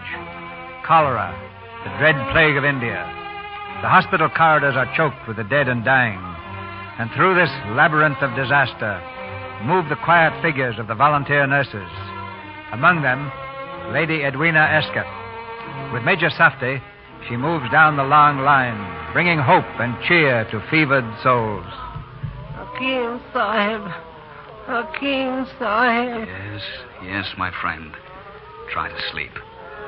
Try to sleep, my friend. Is there anything I can do for him? There's nothing anyone can do. I lay my hand on the heads. That doesn't help except to give them courage. You see, they know I'm high caste. And for centuries, they've been made to step aside so their shadows won't fall on us and pollute us. They look at you so, as if they trusted you. They have no one else to trust. You've done a wonderful thing coming here like this. It isn't easy if you've never done it before. It's funny how quickly one gets used to things. I'm not even ill anymore, as I was 20 times the first day. And yet you stayed. Yes, I stayed. Why? Never mind, you don't have to answer. But remember that you're in constant danger. Don't be afraid to use plenty of disinfectant. We don't want anything to happen to you. You're too valuable. Valuable? I? Is that so strange? Yes. You see, I'm not used to being needed anywhere.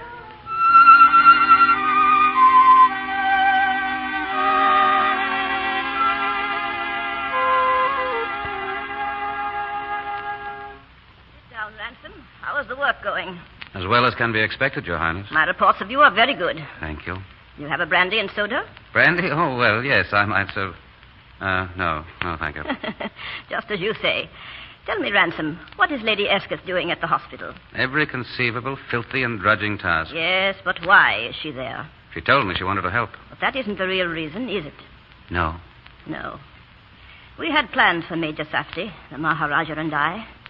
I won't be here long, and we had no children, though I always wanted them. Before the Maharaja died, he named his successor, a man whose blood, sympathies, and training fitted him for the responsibility of guiding the state of Ranchipur. That successor was to be Major Safdie. Safdie? No alien influence must enter his life. He must remain dedicated to his cause. Would it hurt him so much to give her up? For a while it would. But he's young. He'll get over it, I'm certain. I want to do the right thing. For myself, I'd trample her without mercy. But then I was brought up in the hills, where charity is a sign of weakness. I only learned tolerance and humanity after I married. I want to do what he would have done. She is a bad woman, isn't she? Not so much bad as unhappy. Once, long ago, Edwina took a wrong path. Ever since, she's been too stubborn or too proud to turn back. In many ways, she's like Your Highness. What do you mean by that? That she's outspoken, intelligent, and has no particular use for other women unless they're over 70. Nevertheless, she must go. Tell her I'm sending her on a plane tomorrow. Away from Ranchipur? Away from Major Safdie. Tell her she must be ready. Yes, Your Highness.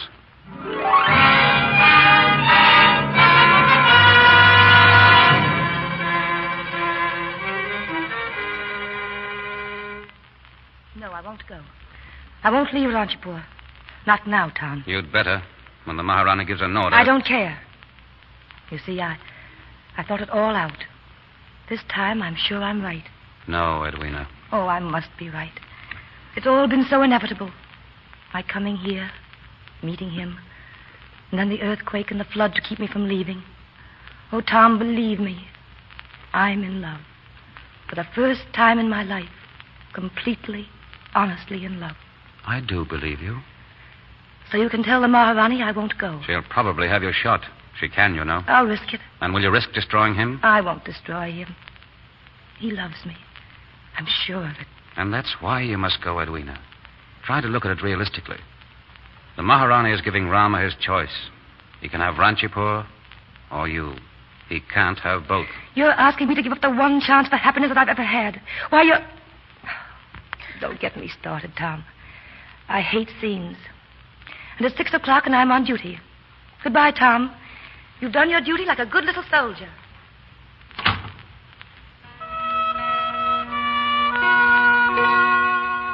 Edwina. Come in. What are you doing in the ward so early? I couldn't sleep. I had to come and talk to you. Listen, that music in the village, that's a good sign. Means life is going on again. Means we're going to win out. Last night, for the first time, there were less new cases instead of more. Edwina, you look tired. Oh, I'm not, really. Tom says you're leaving. Rama, she can't send me away. Maybe it's just as well.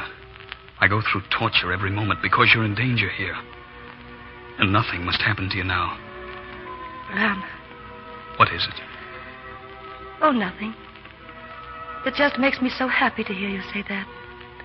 I never thought when I first met you, it seemed so long ago, that you'd ever say anything like that to me. I wouldn't have said it at that time. Not to the woman I knew then. But now I think you're someone different. Please don't think I'm being mystical and Indian, but I don't connect you with her. The woman I met in the summer palace, so shining and glossy and so crafty. Rama. Wait. I think I saw that other woman inside you even then. The one who's come here and scrubbed floors and emptied slop pails and fought nausea and weariness and fear. The real woman. That's why I waited. You see, it would have been like taking a counterfeit instead of waiting for the real coin. I wanted you to know what I felt because I think so much of you. I can risk making a fool of myself. Perhaps in your heart you're laughing at me. Oh, no. Now you know my secret, so we'll let the Maharani send you away. And as soon as the worst is over here, I'll come after you wherever you are. Leave Ranchipur. You leave all this, knowing what it's meant to you, and knowing what you do of me. I love you, Edwina. No. Oh, Rama, don't kiss me. Just hold me.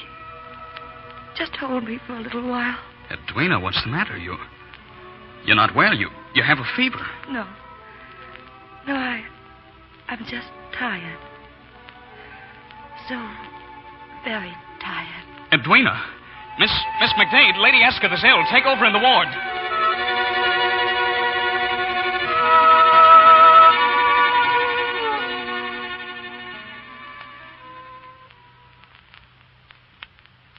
Well, Rama? She's resting. Fern is with her. It's cholera? Yes. What are the chances? I don't know. She won't fight. She has no will to live. I don't know what to do. Steady. I'm supposed to be a doctor. I'm supposed to help people fight for life, and I want her to live. More than I want to live myself. I tried to tell her she must fight, but I couldn't. I couldn't even speak. I'm gone inside. It won't do. You've got to get hold of yourself. It's no use. I can't help it. I'm Indian. I can't be calm and unemotional. I want to tear my clothes. You're a man. You're a doctor. I'm not. I'm nothing. I failed. I can't save her life. Rama, listen to me. If you lose your way now, you'll never find it again. Think of the Maharani and your duty. Of the Maharaj and all he'd planned for you. Think of all the people who worship and respect you. You're a symbol to them. Something clean and courageous that's been born in all the darkness and filth that was India. You are India. The new India. Don't betray all of us who have faith in you. I'm sorry, Tom. I'm all right now. It won't happen again. Thank you. Tom. Yes, Fern? She wants to see you. Steady now, Rama. Be right back.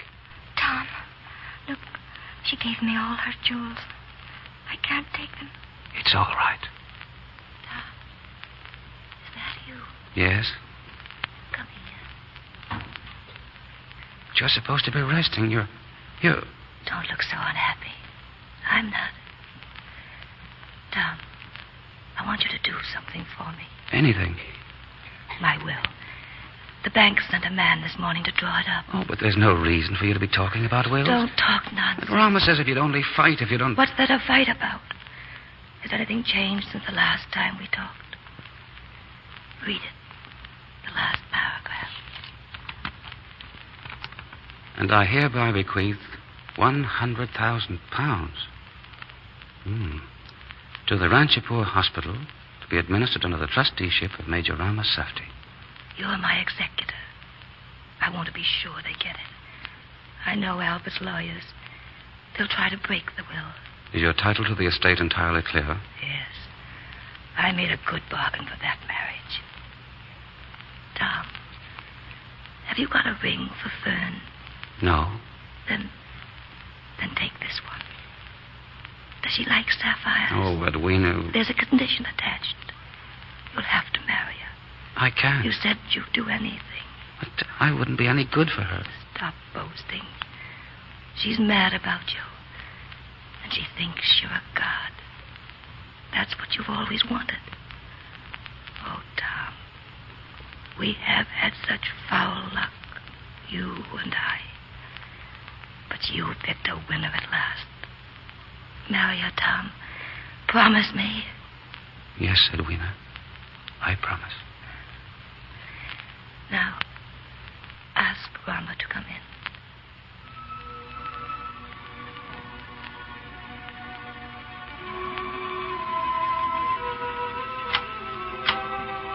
Rama. Oh, my darling. Talk to me, Rama. Please. When you... Well, we'll go away from all this. Of course. I've thought it all out. We won't be running away from anything because there won't be anything else in the world but ourselves, and we'll have each other. Yes. We'll have each other. Just you and I. Up to Kashmir and down the Ganges to Bengal, and then perhaps from Calcutta on a little boat through all the islands of the East. The Spice Islands and the Coral Islands, and all the places with names like magic spells. Just you and I. And nothing else will matter, will it? Will it? Edwina! Edwina. Rama. She's dead. Edwina. My poor Edwina. Rama, she told me just a little while ago she wasn't unhappy. Rama, something has come out of the wastes and the tragedy here. A new city started, new lives begun, a new spirit. Edwina felt it, so have I. And when you begin to feel again, so will you.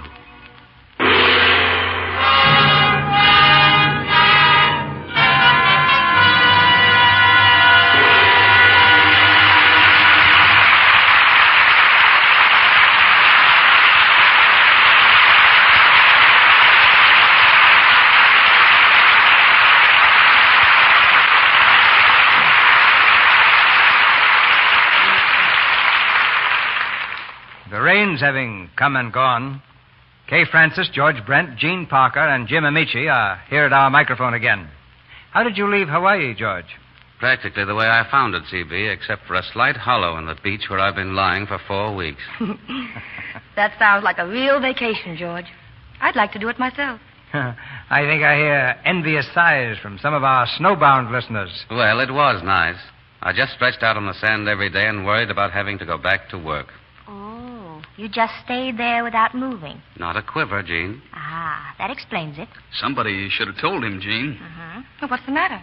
George looks all right to me. He should have had a man come along every hour and turn him over. He's only down on one side. Don't worry, George. Next year, lie on the other side and even things up. Well, that's something to look forward to. Wind, weather, and the Warner Brothers permitting. Well, with Mr. DeMille permitting, I'd like to say something right now about the product which makes this theater possible. Lux soap. Naturally, I use it myself, so I can say from experience what a fine complexion care it is. Lux soap's a habit with me, too, Kay. I like its whiteness, its lovely scent, and the soft feeling it gives your skin. It's really a pleasure to use it. Oh, pardon me. I think Mr. DeMille probably has something to say about next week's play. I certainly have, Jean. Next Monday night, we are presenting the current Paramount screen hit, Remember the Night. And we'll have the same stars who are being applauded for their fine work in the picture, Barbara Stanwyck and Fred McMurray. Also from the picture cast, we'll have Beulah Bondi, Elizabeth Patterson, and Sterling Holloway. Remember the Night is a drama of two people who might never have met if one hadn't been the prosecuting attorney and the other a girl on trial. It's a tender human love story finely performed by these players. So remember the night, and it's next Monday night for this moving play with Barbara Stanwyck and Fred McMurray. That calls for a note on every calendar, Mr. DeMille. I know I'll be in your listening audience. Good night. Good night, baby. Good night. Good night. Your performance in The Rain's Shame deserves the whole quartet of rainbows.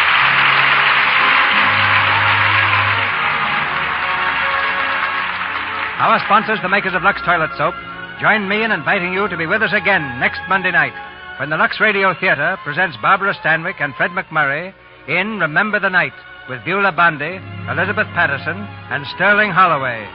This is Cecil B. DeMille saying good night to you from Hollywood.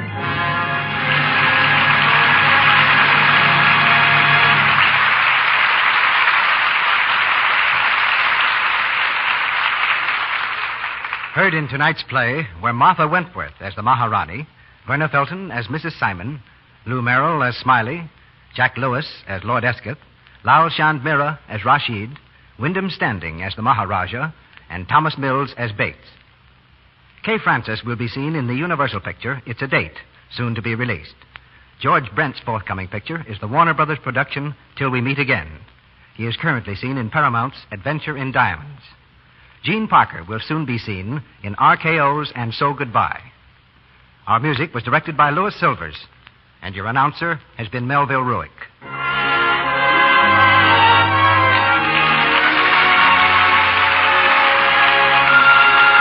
This is the Columbia Broadcasting System.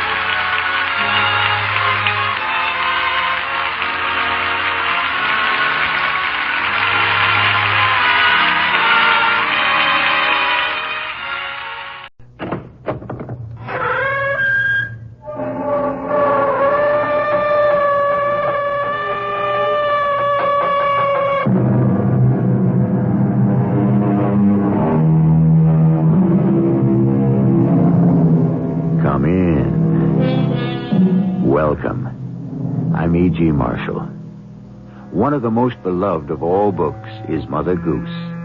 I dare say everyone in the world knows Ring Around a Rosy, Mistress Mary Quite Contrary, Ba Ba Black Sheep. Many of those nursery rhymes were based on actual fact. Ring Around a Rosy depicted death from the plague in the 14th century. Mistress Mary was commonly thought to be Mary, Queen of Scots, and Ba Ba Black Sheep was a protest of the common people against confiscation of property by the royalty. But I wonder what promoted Hickory Dickory Dock. The mouse ran up the clock. The clock struck 1, and down he runs. Hickory Dickory Dock. Charlie, look. The door to the clock. It's opening. All by itself. At this point, I'd believe anything. Cold air again, too. Look. Something sort of floated out of the clock. I saw it, too. What was it? I don't know. I'm not sure I want to know.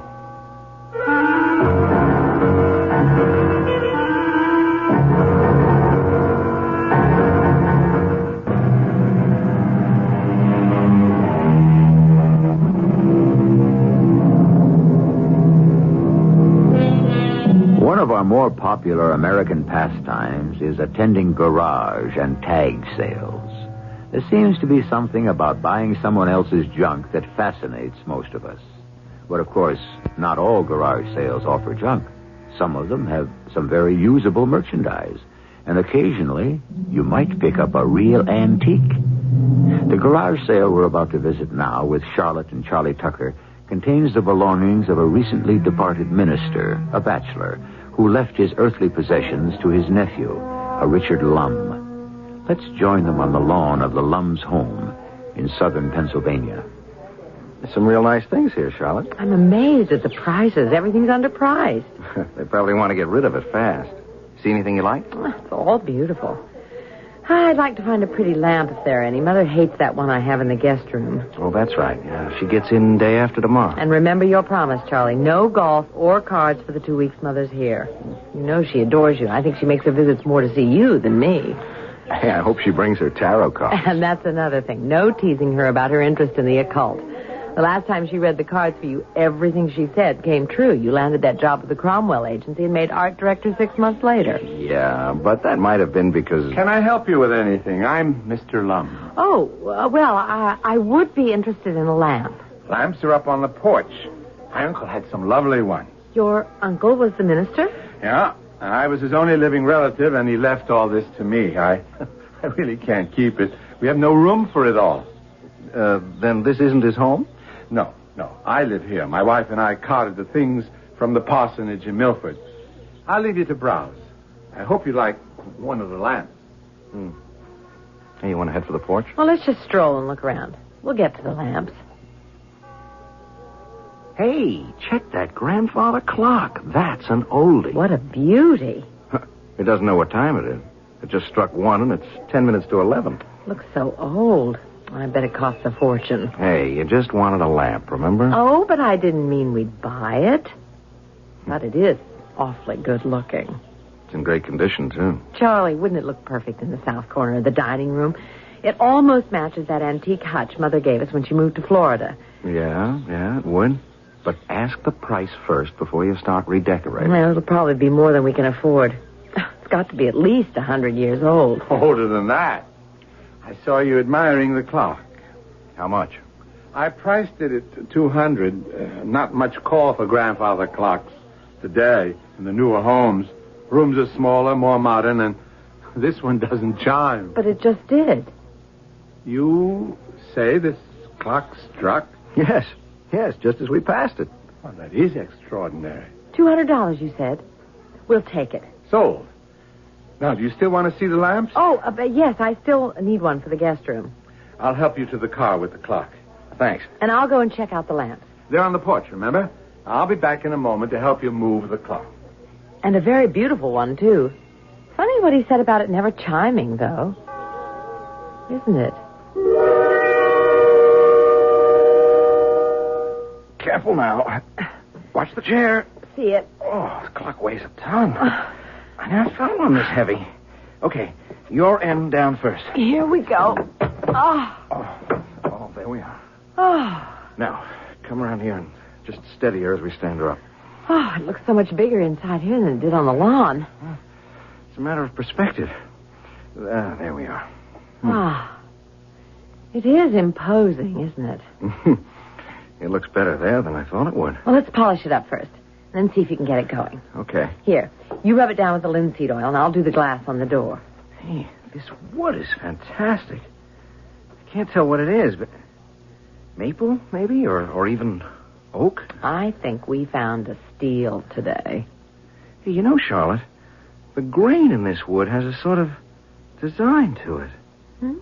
Look, like foreign characters or something. Yes. I see what you mean. This looks like a row of A's. Yeah, and see here. Look, here's a ram's head. But they're not carved. The wood's as smooth as glass. Yeah, well, it couldn't be paint. No. Could it be that the wood just grew that way? That's possible, I guess. But these figures are so clear. It doesn't seem like an accident of nature. Look, there are more on the other side. You don't really notice them until you look for them. This oil really brings out the color and the grain of the wood. I want to clean the inside of the door. Have you got the key? Oh, yeah. Here in my pocket. Here.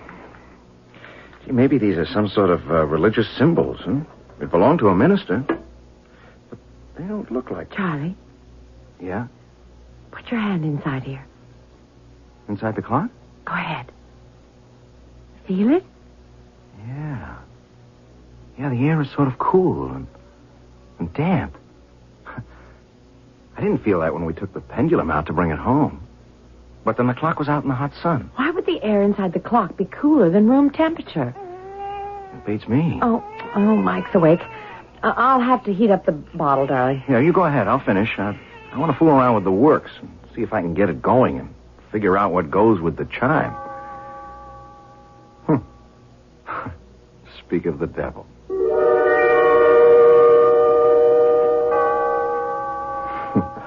There it goes again. Second time this morning. You spent half of yesterday working on it. It's obvious there's something wrong with it that you can't fix. Oh, better hurry and finish your lunch. Mother's plane gets in 2 hours. You sure you won't change your mind about coming along? No, and Mother won't mind.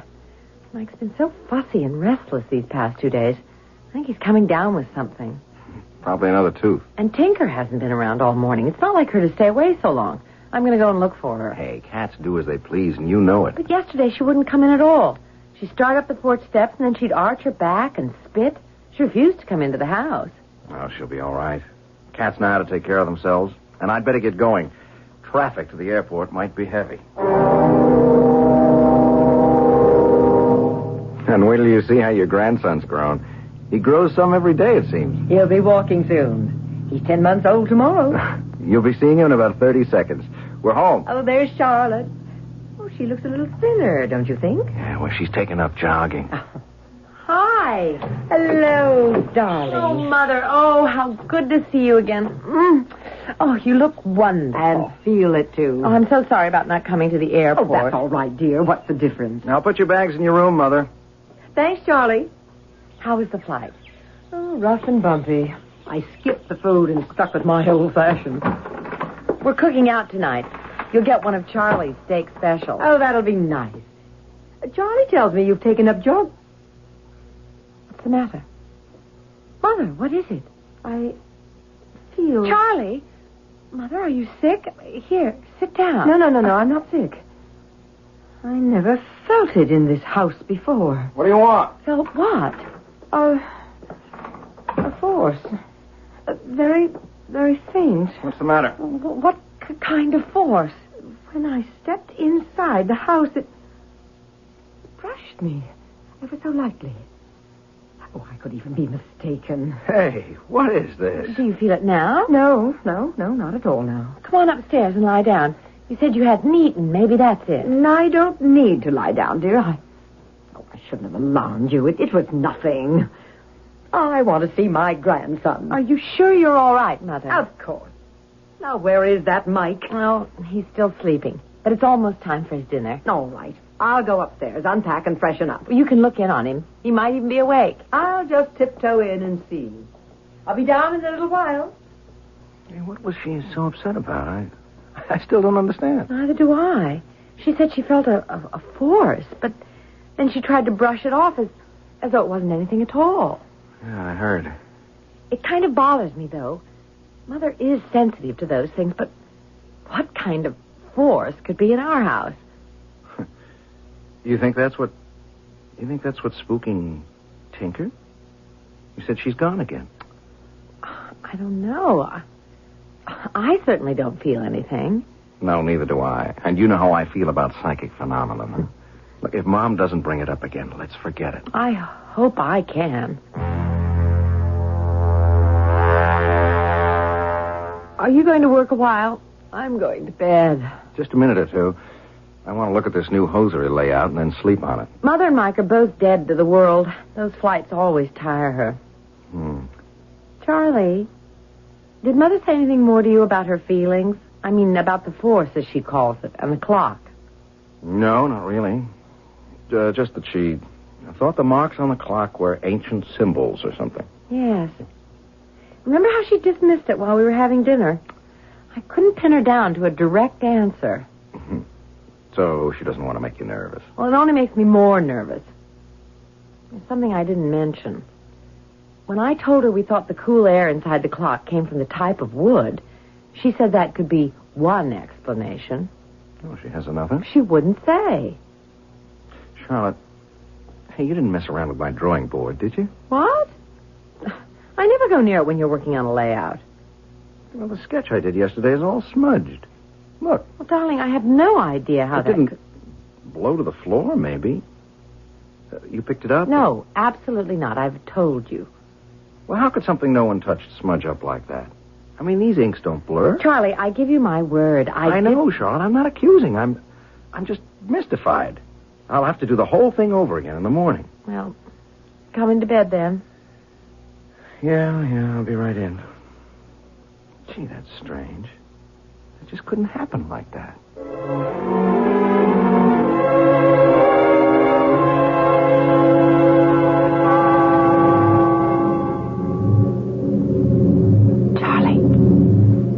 Charlie, wake up. Charlie. What? What's the matter? It's the clock. Listen. It hasn't stopped. Usually it's only 1 or 2 strokes. Charlie, I'm scared. So what time is it? 2 o'clock. Well, I'm going down. I just don't hold with that supernatural. You're going down there? Of course. Well, I'm coming with you. I heard you two in the hall. What's the matter with the clock? Well, that's what I'm going to find out. I'll stop that chiming if I have to break the whole damn mechanism. I'd be very careful, Charlie. And take my advice and don't touch it. I'm going to do something to stop the chimes. It's gone haywire. Do as Mother says, Charlie, please. Don't touch it. But it looks like I don't have to. It's stopped. Hey, wait. Do you feel that? A little gust of cool air? Yeah. Damp. I'm going into the dining room. Uh-oh. That's where it's coming from. The front of the clock's open. Look. The whole room's cold. Something opened that door to the clock. Something? Well, it couldn't have been someone, could it?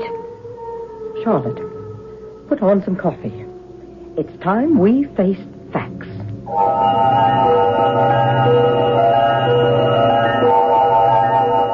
And high time, I'd say, wouldn't you?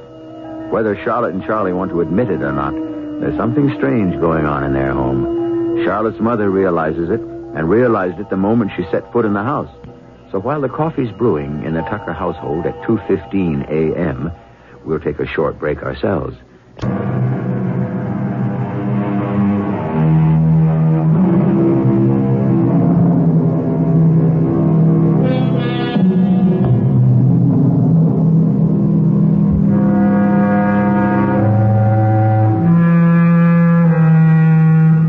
Things always seem more sinister in the middle of the night, don't they?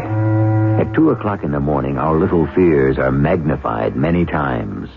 And at 2:15 this morning, in the brightly lighted kitchen of Charlotte and Charlie Tucker, the sinister happening of the past few moments hangs heavily over the 3 figures, huddled over their coffee. There is something strange in this house, Charlotte. Something psychic. Oh, really? Now, Mother. wait. Well, I know you both take my interest in parapsychology lightly. Oh, you have every right. I'm not going to make light of it, Mother. Not after this. You never did tell me your explanation for the cool air in the clock. Well, I don't know what causes that. But something psychic is developing in this house. Developing? I felt it the moment I came in yesterday afternoon. I tried not to make too much of it. I avoided your questions. But I'm too concerned now. I really am. But why? Why would our house all of a sudden be possessed, if that's what you mean? And what's the clock got to do with it? Well, I think whatever it is, in this house, started when you brought that clock home. For what reason? Well, again, I have to say, Charlie, I don't know. Have you noticed anything else strange in the house? Other than the peculiar behavior of that clock? Well, the baby's been awfully restless lately. I mean, more than usual. And Tinker, she wouldn't come in the house yesterday. She's run off and... Charlie, your layout. Well, now you've got me wondering. What was that about a layout? Oh, it's a hosiery ad I've been working on. It's been smudged, and nobody in the house could have done it. Except perhaps a spirit. Oh, Mother. Well, now that seems even more unlikely. How could a spirit smudge a physical drawing? Poltergeist can actually hurl furniture around. Oh, we've got poltergeists? Charlie, Charlotte, I'm very serious. I think you should call in a psychic investigator, a ghost breaker. You are serious? Very much. Now, there's a particularly good one I know of. Oh, I don't know him personally, but he has an international reputation. Now, he might be interested in this. I thought these guys just prowl around old English mansions. No, far from it, Charlie. They're willing to make a preliminary examination almost anywhere, and they can usually tell right away if there's a hoax involved, or if it's just coincidental events. But I personally think there is nothing coincidental here. Well, how would we get in touch with this investigator? His name is Paul Carlton. Yes, the American Society for Psychical Research could get in touch with him. Oh, they'd be sure to be interested, too. Charlie, do you think we should go that far? It scares Charlotte, me.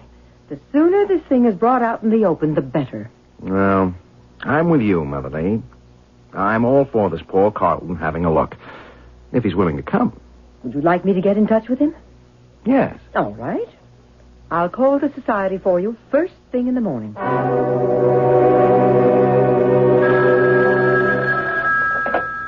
Hello? Mrs. Lee? Yes? Paul Carlton. The society gave me your message. Oh, yes, Mr. Carlton. Thank you for calling. Not at all. I'm very interested in all you told them. When may I examine the house and the clock? Oh, just a minute, please.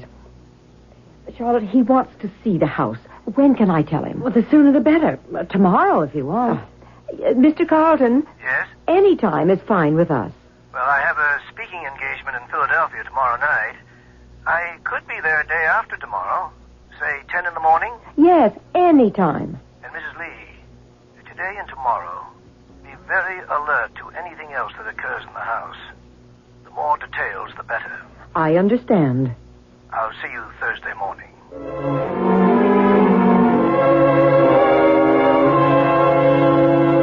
Here he is. There's a cab pulling up out front. Oh, I'm so nervous. Oh, you and me both. He's just going to look around, isn't he? I mean, he's not going to conjure up a lot of evil spirits or anything. Of course not, Charlie, but I'm anxious to see if he confirms my feelings. Well, look, we might as well go out and welcome him. We know he's here. Mr. Carlton. Hello. Mr. Tucker? Yes, welcome. We appreciate your coming. Oh, thank you. But I'm the one who's appreciative. Come in. This is my wife, Charlotte. How do you do? My pleasure, madam. And my mother-in-law, Mrs. Lee. Ah, yes, we spoke. Oh, it's an honor to meet you, Mr. Carlton. I've read both your books. Well, thank you. You're interested in parapsychology, then? Well, I dabble. Now then, let's get to work. May I see this celebrated clock? Right there in the dining room. Follow me. Ah, yes. A beauty, isn't it? Certainly an antique. Charlotte, he didn't feel anything strange, like I did. He might have and not mentioned it. Mrs. Lee, you were right about these characters in the wood. Oh, they are symbols, then. Oh, I was pretty sure. Would you open the door, please? I want to examine inside. Sure. We've kept it locked ever since that experience the night before last. Well, I want to get into that in more detail later. There you are. Yeah, it's definitely cooler. I'll just shine my pocket flash in here. Doesn't seem to be any reason for it. Good heavens. What is it? Your voice. It's echoing like a canyon. What do you mean? Well, when your head was inside the clock, your voice echoed. Show me. You speak in there. All right. Hickory, dickory, dock. The mouse ran up the clock. That is extraordinary. I didn't hear my own voice like that. As though you and Charlie were talking into a long tunnel. The inside is solid all around. Sound should be muffled. There is something psychic about it, isn't there, Mr. Carlton? Well, at this point, let's say there is need for more explanation. I'm going to take another look. Solid wood inside, all right. There's a name etched in here. Probably the maker. Might give us a good clue. A Can you read it? Yes, it's faint. Sargatanas.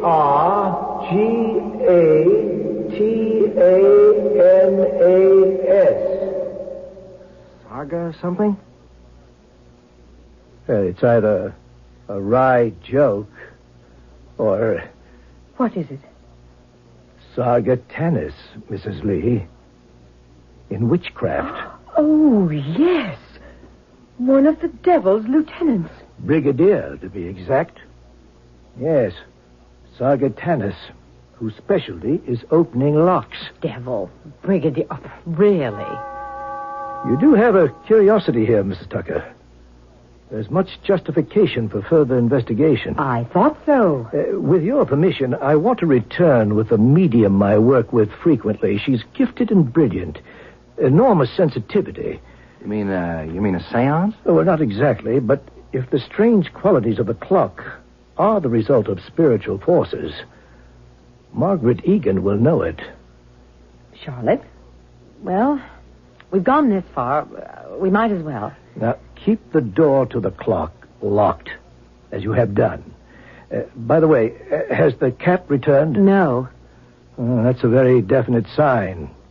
Animal behavior is almost always an indication of the unseen.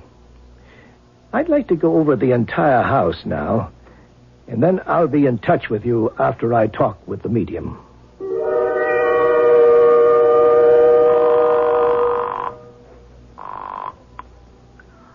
Hello? Margaret, it's Paul Carlton. Oh, hello, Paul. How are you? Fine. I have a job for you, a fascinating case. It's a home in Pennsylvania. Everything centers around an old clock with the name Sargatanas etched on the inside. Sargatanas? I thought that would impress you. The devil's locksmith. When can you work with me? Oh, any time. Perhaps the sooner the better. Good. We'll drive down tomorrow. I'll fill you in on the details on the way.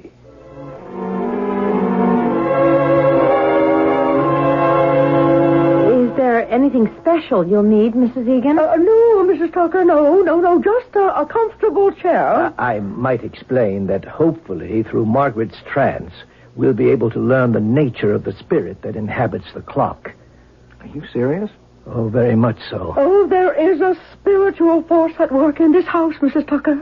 I felt it the moment I entered. We believe it's the only explanation for the phenomena you've experienced. But you're not going to make anything appear, are you? Oh, no, Mrs. Tucker. This is not a seance. No hand-holding or dim lights. In my trance, if I can contact my guide, we may be able to learn how to deal with whatever force is in here. Why don't we get started, Margaret? I am ready. Just let me relax a moment. Leona, we need your help, Leona.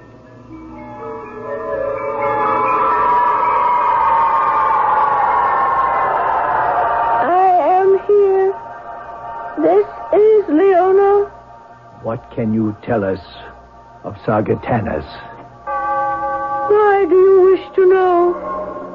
We believe he's at work. Sargatanas is imprisoned.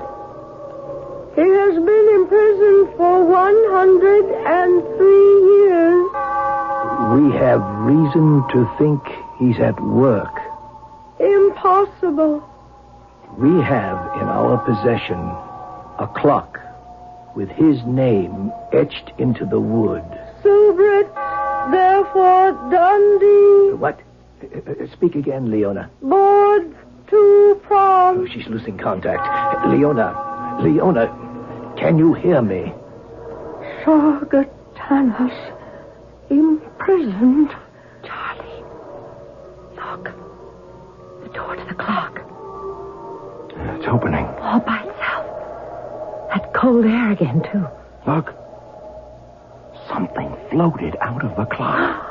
I saw it, too. What was it? I don't know. I don't want to know. She said she wouldn't make anything appear. Margaret. Huh? What? Did I make contact? Briefly. We lost her. Mr. Carlton, look at the clock. Yes, I saw it opening during the trance. Then you saw something float out while you were talking to Mrs. Egan. Something floated out of it? Yes. An ectoplasmic manifestation. There was a manifestation of some sort. But all we got from Leona was gibberish. Except at the beginning, when she said Sargatanas was imprisoned. Oh, I've got more work to do. I don't have the strength for another trance now. But I want to consult my books and my charts. I've got to do more research on Sargatanas. And that does seem to be the key to this. Yes, I think so. But what was it that came out of the clock? Is it still here? Very likely. Look, I think we're going too far with all of this. Oh, it would not be wise to stop now. Are you going to get rid of these spirits for us? Well, we cannot promise that. What we are trying to do now is identify them. We don't care how they're identified. We want them out of our house. I know how you feel, Mrs. Tucker, but try not to be frightened or discouraged. So far, there seems to be no evil spirit involved. Playful, perhaps. And often they'll simply leave a dwelling of their own accord. But we do want to continue our investigation. All right. We'll go along with anything. Only please, the sooner you can clear this up, the better. Yes, we will be in touch in a few days after my research. Is there anything I can do to help? I'm so fascinated by all this. Thank you, Mrs. Lee, but at the moment, I don't think so. Just be alert to anything that may happen. You'll hear from us very shortly.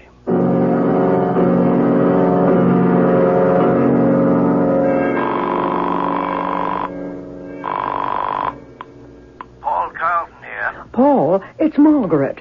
I think we have stumbled on the case of the century. Explain. Sargatanas is the key, all right. Now, can you get in touch with the people the Tuckers got that clock from? Well, I don't know. I suppose so. Why? Well, if my calculations are correct, yes, and the information I have so far points to it, that clock the Tuckers bought used to be known as the Gate to Hell.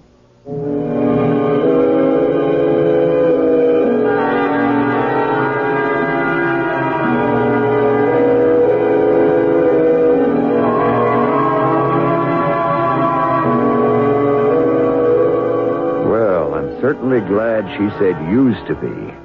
Although, with all those strange goings-on at the Tucker household, I wonder if someone or something is trying to open the gate again.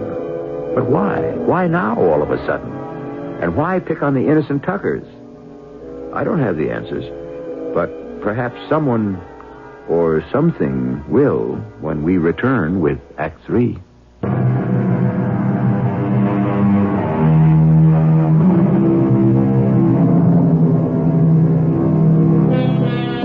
Dante's Inferno, the poet tells us the inscription above the entrance to hell is, "Abandon hope, all ye who enter here." Well, that inscription is not on the antique clock purchased by Charlie and Charlotte Tucker. Only the strange name Sargatanas, supposed to be a disciple of the devil. But our medium friend, Margaret Egan, thinks the clock was an entrance to hell, which seems surprising. For if I were to imagine an entrance to hell, I'd picture it in some deep jungle, Arctic waste, desolate mountain range, or perhaps even a New York City brownstone house. Hardly a clock. Oh, it's becoming more incessant, isn't it? Oh, it's really driving me crazy. I want Charlie to get rid of it. Just take it anywhere. Destroy it. I'd let Paul Carlton and Margaret Egan have another go at it first. They're coming tomorrow, aren't they? Yes, and I hope this... What's the matter? There he is again. Who? That man crossing the street. I saw him yesterday. At least I think it's a man.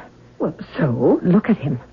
Hunchback. So oddly dressed, as though he were trying to hide his entire body.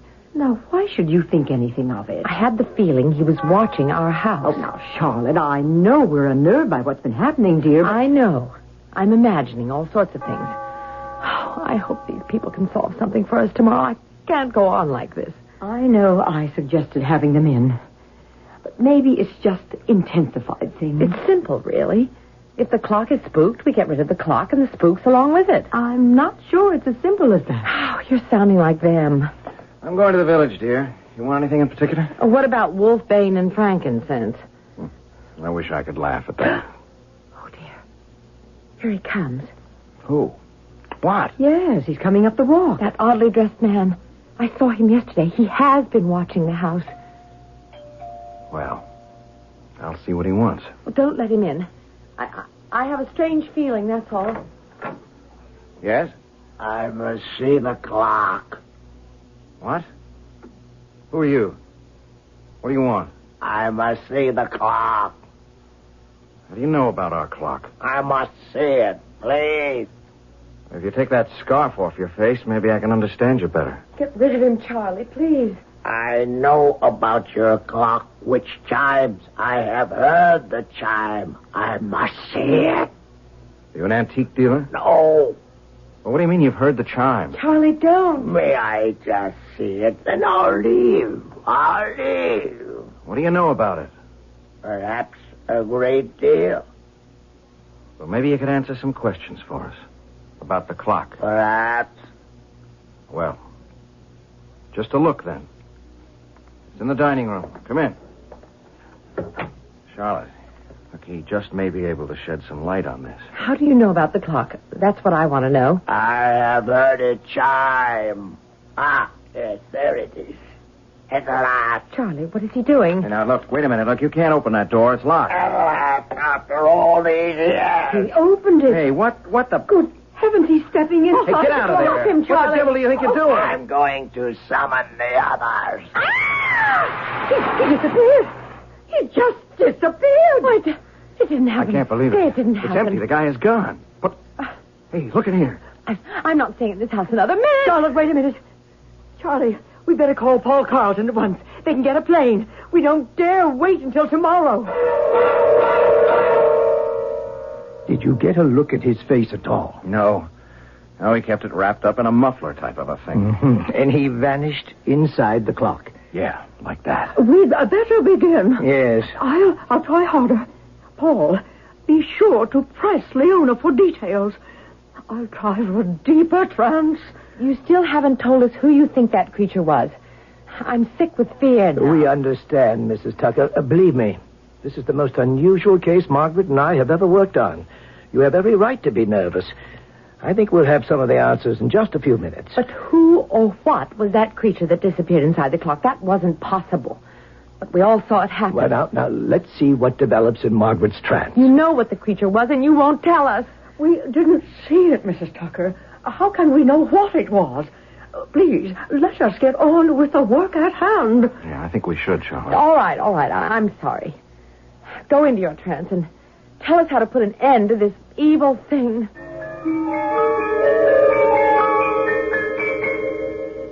Leona? Leona, are you there? Leona? I am here. There's much concern here. Much excitement. Leona. Sargatanas. Sargatanas has returned. His imprisonment is over. There is so much excitement here. Help us, Leona. Tell us. Sargatanas is telling them his way to the world was through the clock. His gate to hell. Dormitory Lemon. Leona, please. 103 years ago, the clock was bought by a minister. Sargatanas was ecclesiastically imprisoned. The clock with his name inside it. Yes, the clock is one of the gates to hell. She was right. Margaret was right. It chimes to reveal its whereabouts. For 103 years, the gate was closed. Ecclesiastically closed. Now the gate is free. The clock strikes to let Sargatanas know where it is. To let the demons know the way is again open. Now, Leona, I am in the presence of the clock. It is here, in the next room. It is the way.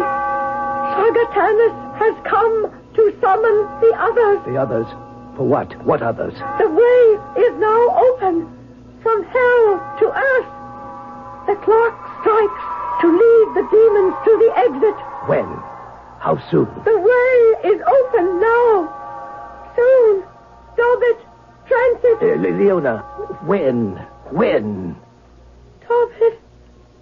Dom. Oh, we're losing contact again. What in the world does she mean? Well, you heard. The clock is a gate to hell. Every chime is summoning an evil spirit. All right, look, I've had enough of this mumbo-jumbo. I know there's something wacky going on, but all this seance business isn't helping at all. Now, it's making things worse. Charlie, please. What happened? Oh, did we make contact? Yes, Leona confirms what you thought, Margaret. The clock is a gate to hell. She said that? Yes. Oh, it's true, then. Oh, I was sure of it. What is going to happen? Mrs. Tucker, we must get that clock out of this house and into a church as quickly as possible. Paul. Yes? Did Leona say anything about an emergency? No, she just said the way is now open. It will be soon. Oh, dear Lord, we've got to move fast. Are you really serious? Mr. Tucker, if we do not get that clock out of here and onto hallowed ground soon, believe me, all hell will literally break loose. Listen to it. It's calling. Oh, get it out. I'll be glad to get rid of it. Charlie, we better do what they say. All right. I'll be glad to see the end of the damn thing, too. That's what it is. It is damned. Oh, do hurry. Give me a hand, Paul. It's not heavy. I'll call the church. Reverend Childs is probably there now. No, he's not going to believe this. Tip it toward me. I'll go bring the station wagon around. It isn't moving. I can't... well, lay it on its side. We'll carry it. I can't budge it. What? We brought it in without any trouble at all, but now I can't move it. Well, here, let me get on your side. All right, now, push. No, it won't budge. You've got to get it out. Well, we can't move it an inch. Well, throw your weight against it with me. Now. It's no use. Oh, Sagittanius is having his way. Is there anything you can do, Mrs. Egan? I am a medium, not an exorcist. Unless that clock is on hallowed ground... The child says to bring it. He didn't understand what I was talking about, but he We can't budge it. What do you mean? The clock is rooted to the floor. Oh, dear heaven, what are we going to do? I'm going to smash it to bits. Oh, that's impossible now, I think. Look. The clock. Flames inside. Oh, the fires of hell. Oh, they're on the way. The whole house may go up. The baby. Mike is upstairs. I'll get him. Get out. Everybody out. My baby. I've got to get my baby. Get out, Charlotte. I'll get Mike. Come with me, Charlotte. Hurry. All hell is breaking loose, and we can't stop it. If only I'd gotten a connection soon. Sagittanius. Oh, I should have seen it right away. The flames are spreading. Come on, Margaret. We must get out with the others.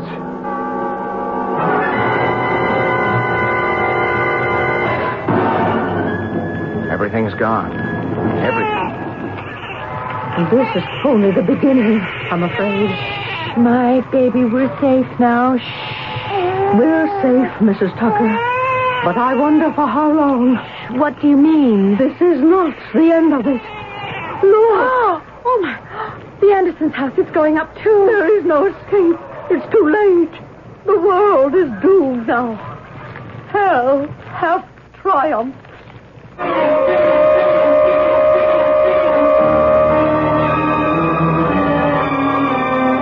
Hickory, dickory, doom, a clock stood in a room. The clock struck well to summon hell. Hickory, dickory, doom. I couldn't resist a little parody on the popular nursery rhyme. Something to bring us back to the real world. To realize that such things just don't happen. Do they? Uh-oh. I'll be back shortly.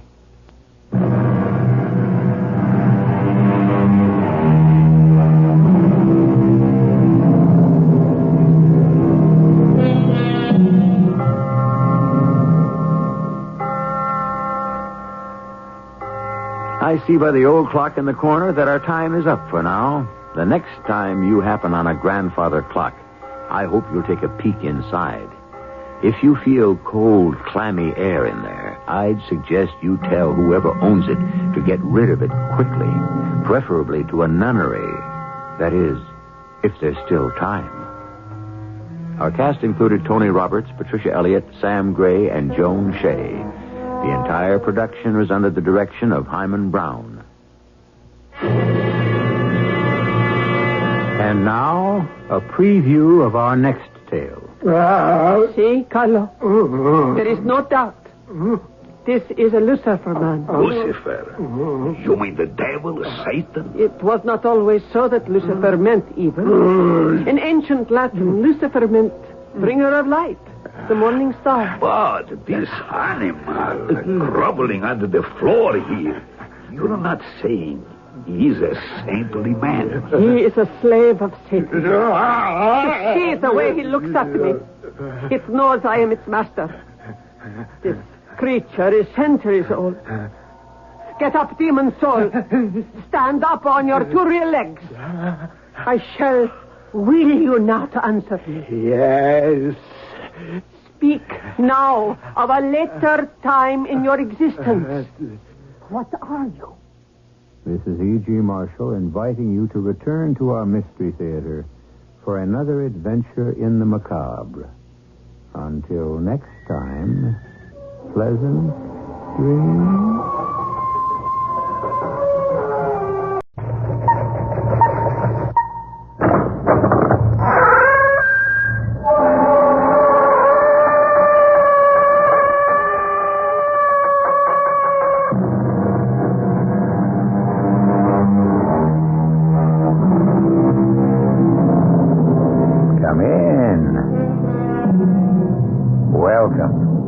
I'm E.G. Marshall. Nothing has concerned mankind longer or more consistently than the future. Before we could write, perhaps even before we could talk, we scanned the skies for signs of sun or rain, made sacrifices to ensure the success of undertakings. Always the inner eye gazed in fear and trepidation on what John Milton called the never-ending flight of future days. Always we have asked of no one in particular or of anyone, what will happen? Our mystery drama, The Clairvoyant, was written especially for the Mystery Theater by Elspeth Eric and stars Tammy Grimes. It is sponsored in part by Certainteed Fiberglass Attic Insulation and Buick Motor Division. I'll be back shortly with Act One.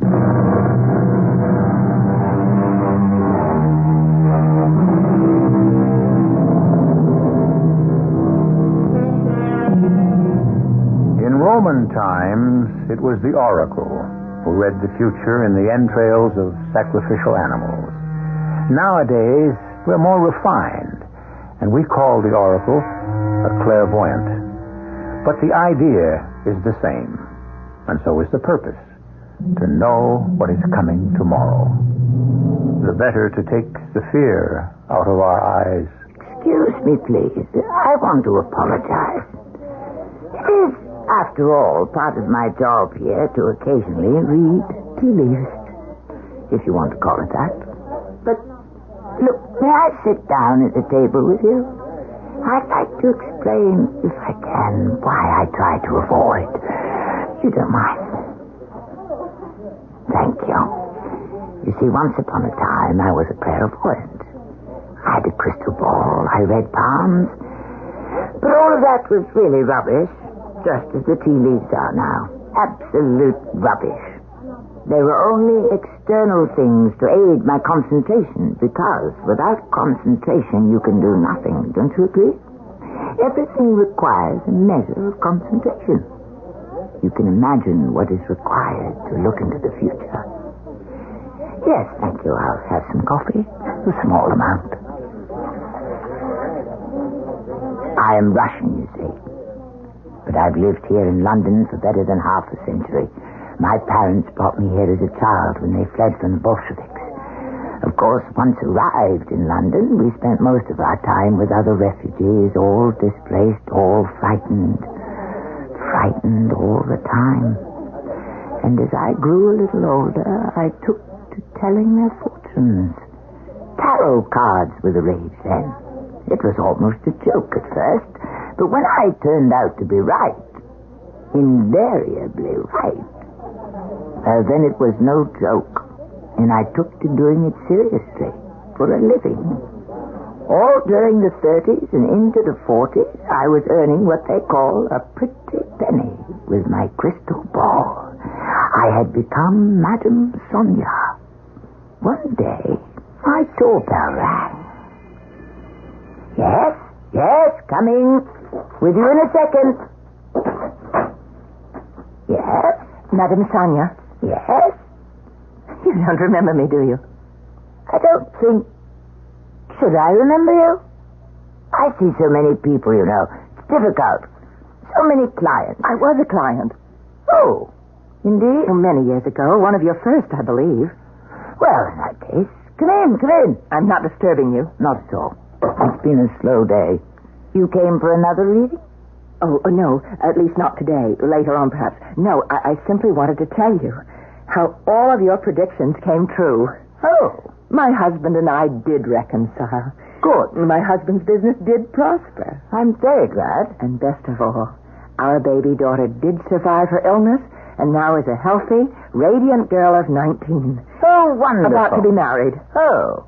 To an Englishman. And that's why we're here. I see. Of course, we'd rather she be married at home in the States, but her fiancé is enlisted in this terrible war. He couldn't get leave, so here we are. Must be very happy. Oh, we are. He's a wonderful boy.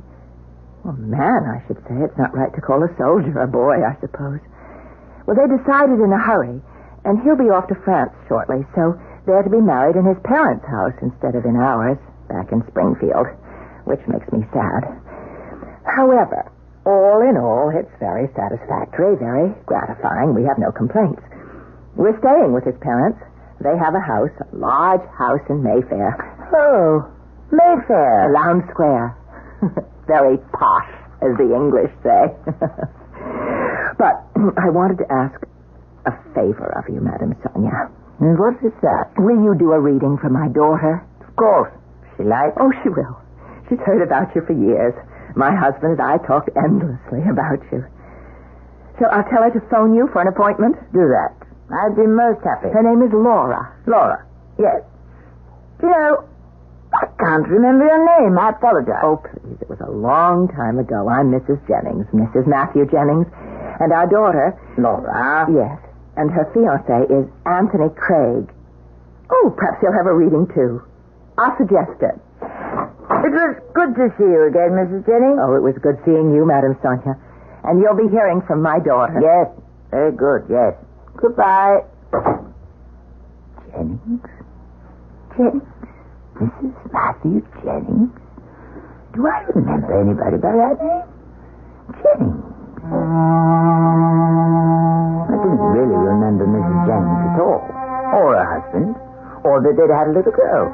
Truthfully, I didn't remember the first thing about them. Of course, it was very nice of her to stop by and tell me that everything had turned out for them as I predicted. But in those days, I was very young. It had seemed then that everything I predicted came to pass. My power of concentration was so strong, so vital, and my intuitions flowed so surely, so strongly. It seemed only natural that they should be accurate.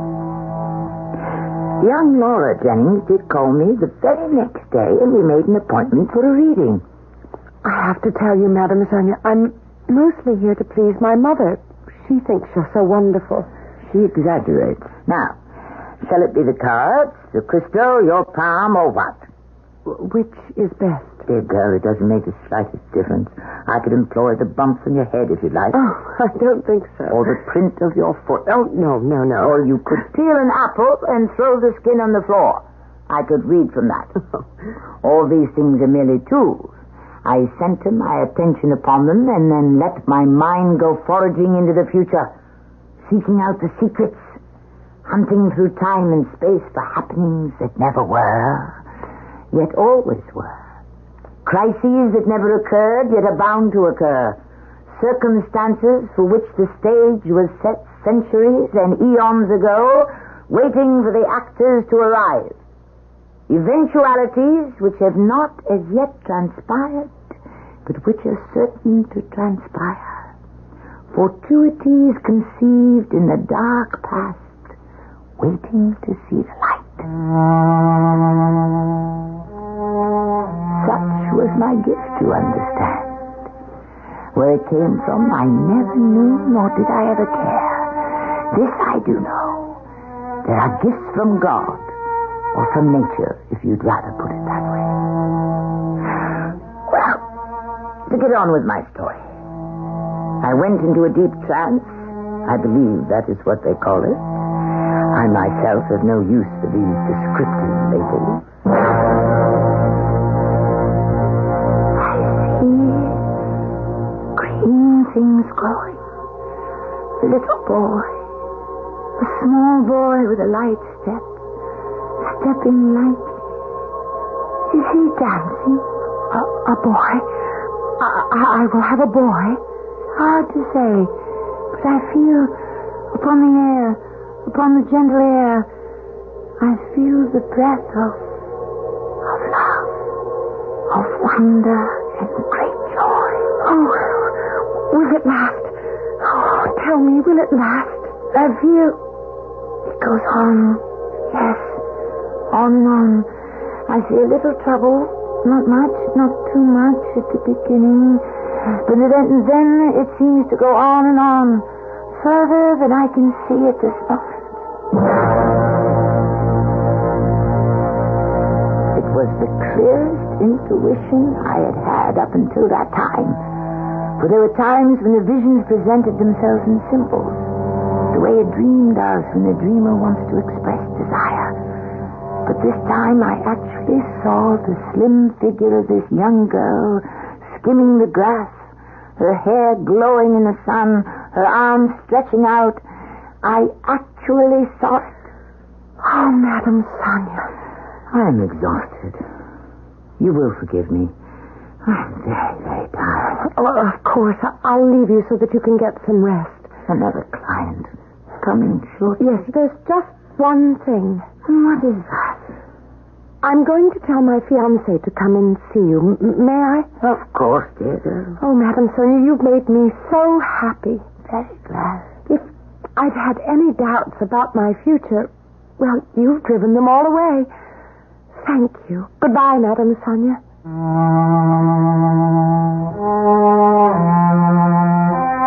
Such a lovely girl, this Laura Jennings. Such a bright future awaiting her. Though every reading was an effort in the extreme, penetrating the veil is never an easy task. My recovery from this one was rapid, and I was soon able to enjoy thinking back on it. A few days later, the telephone rang, and I was not surprised to discover who was calling. Madam Sonia? Yes? This is Anthony Craig, Laura Jennings' fiancé. Oh, yes, Mr. Craig. Laura has this notion that I should have a thingamajig, what do you call it? A reading? Yes, that's it.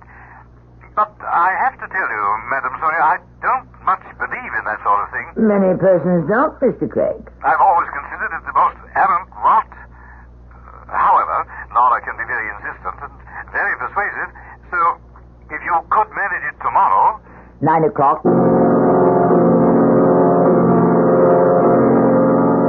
He arrived on the dot of 9. A most punctilious young man, and most charming, most handsome. We went into the small room I reserved for my readings. I placed my crystal ball on a little round table. Anthony Craig sat opposite me, and I invited, by the force of my concentration, the trance state. It hurt. It hurt me. Madam Sonia. I cannot. Too hard. I cannot. Are you all right? I begin to see. Oh, I see. Don't. No, I will not. You can't. Please, no. Madam Sonia, are you all right? Go away. Get out. Please get out. Go away. I mustn't. I won't clear out. Go away. It's too hard. Too much. I was only faintly conscious of my own voice uttering these words, only vaguely aware of my own pain. When I returned to myself, Mr. Anthony Craig had gone. It was our own Henry Wadsworth Longfellow of a century gone by who wrote, "Look not mournfully into the past. It comes not back again. Wisely improve the present. It is thine. Go forth to meet the shadowy future without fear and with a manly heart." I shall be back shortly with Act Two.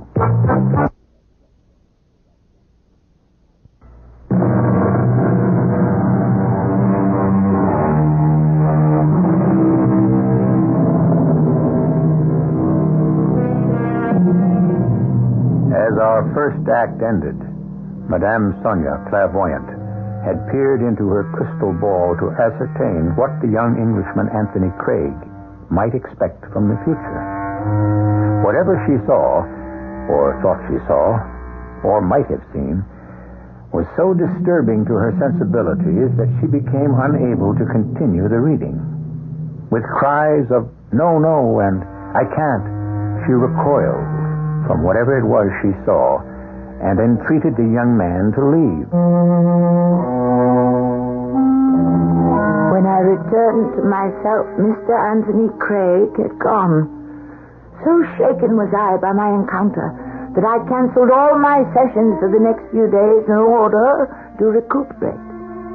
I did not even answer my telephone when it rang. But on the fourth day, this is Madame Sonia. Madame Sonia, where have you been? I've been indisposed. Who is this, please? This is Laura Jennings.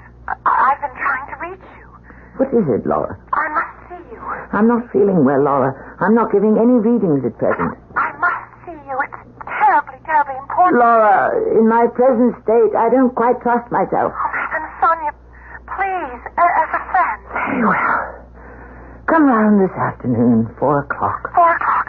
Oh, thank you. I'll be there, and thank you again.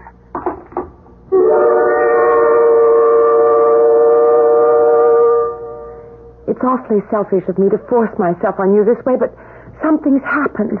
Come into the parlor and sit down. You said that you haven't been well. You haven't been giving any readings. That is true. I didn't really come for a reading. I came for advice. Oh, I'm not in the profession of giving advice. I always hesitate a long time, provided I am asked. But I can't go to my parents. They wouldn't understand. Why don't you compose yourself and tell me what's bothering you? Well, you know I told you we're staying with the Craigs at their house on Lowndes Square. So you said. It's very near Green Park, and every morning I've been taking their dog for a run. I like the idea of doing them small favors like that. They've been so kind to me. You are about to become their daughter-in-law. Well, yes. And that's what I've come to ask your advice about. You see, I've met someone. A man. A new someone? A new man? It was pure accident. I always walk the dogs through Kensington Gardens, and I sat down for a little while near the statue of Peter Pan. You know the one? Yes, I know the one. Every day that I went there, a young man was sitting on a bench nearby, reading the newspaper. I always noticed him, but I never paid any attention to him until a few days ago. Oh, excuse me. Mm-hmm. What? You're an American, aren't you? How'd you guess? You're reading an American newspaper. Oh, well, aren't you clever? Not very, no. You're an American, too. Oh, you're not so clever. You can tell by my accent. I'm not only an American, I'm from the Middle West. Yeah, so am I. This is the Chicago Tribune. I have it sent to me. It's a day late, sometimes 2 days, but it smells like home. I love the smell of newspapers. Yeah, it's like a familiar face. It's very hard to get used to a new face, isn't it? Very. Still, I suppose it can be done. I suppose. I'd better take the dog back home. You're a dog? No. No, I didn't think so. How could you tell? Oh, it's a King Charles Spaniel. Not many Americans own King Charles Spaniel. Well, that's true. Of course, you could have bought him over here, or maybe he belonged to your husband. I don't have a husband. You don't? Oh, but I'm going to have one. Any day now. Oh, you mean that? Look, I really have to take the dog on home. Will I see you tomorrow? Probably. Maybe. I don't know. I really have no idea. I didn't plan to go back, Madame Sonia.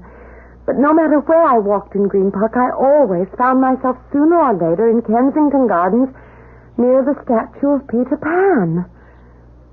Every day you get here later and later. I do? Why? Well, I don't know. Oh, yes, you do. You're trying not to come here. Aren't you? Well, aren't you? Tell the truth. Aren't you? Yes. Why? I don't know. Oh, you do know, but you don't want to say it. You love me. No. You love me and I love you. That's the truth. It can't be. It is. I won't believe it. You have to believe the truth. That's the whole point of being the truth. Once you see it, you have to believe it. I can't. You think you can't because it would mess up all your plans to marry, what's his name, this Englishman. Anthony. Yeah. Well, you don't actually have to marry him, do you? Everybody expects me to. Everybody expects you to. Now, is that a reason? Does everybody expect you to marry Anthony when you're in love with John? Is that your name, John? Mm-hmm. Mine's Laura. Okay. Laura. Now that we've introduced ourselves, when are we going to get married?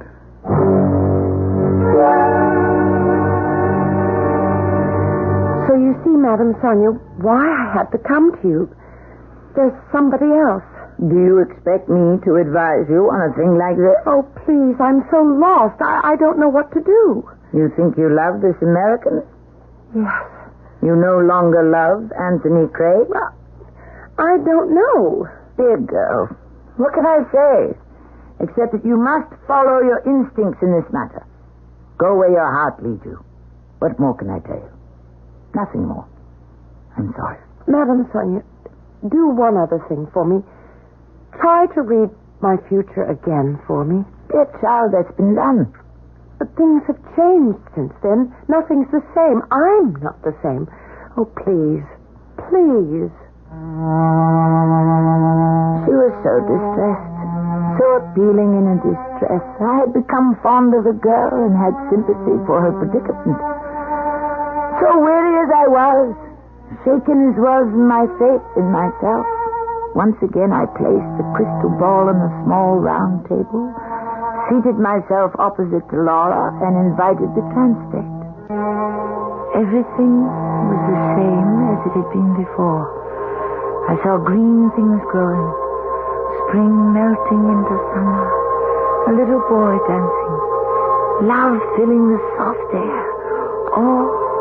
All as before. And that is what I see in your future. Then it hasn't changed. I have told you what I saw. Oh, Madame Sonia, thank you. Thank you so much. And I do hope I haven't tired you. It was a pleasant reading.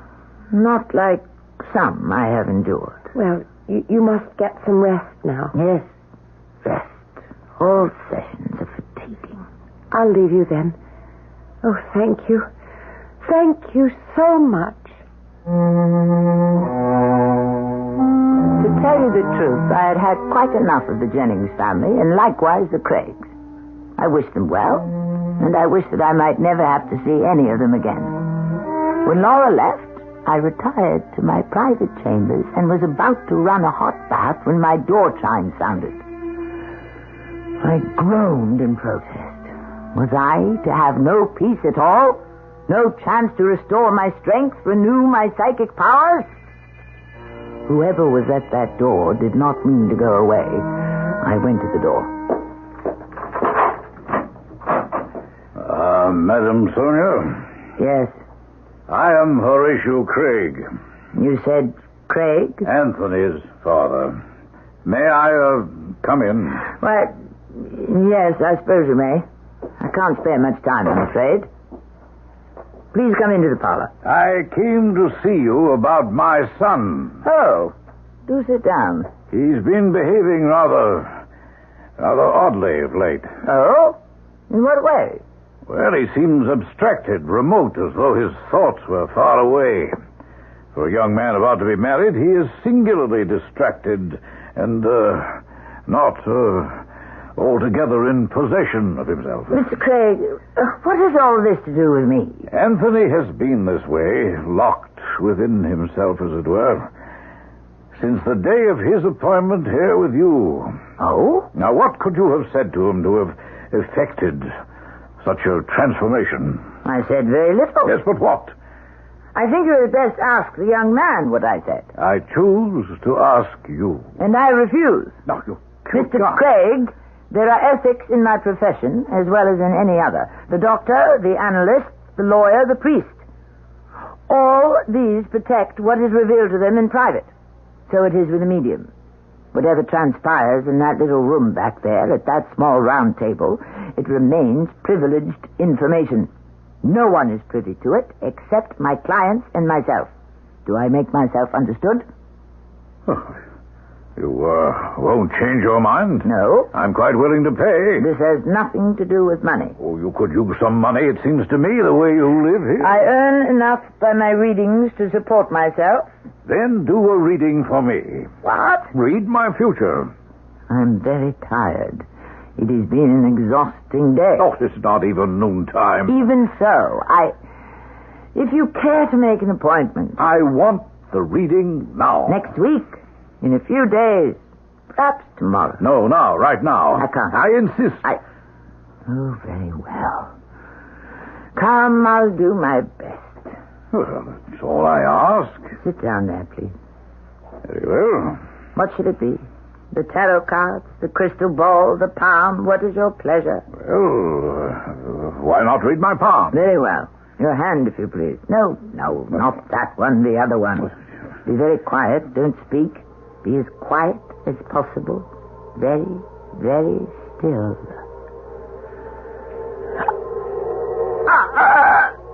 No, I cannot look. I will not look. Torture. It is torture. It's not right, not fair. No one can ask me. No one can make me. Madam Sonia. Pain. The awful pain. The unbearable pain. I'm lost. I am falling and I shall be lost. I am falling from off the earth and there is no one to save me. Dust clogs my throat. Darkness puts out my eyes. Oh, pain and more pain and the horror and the awfulness.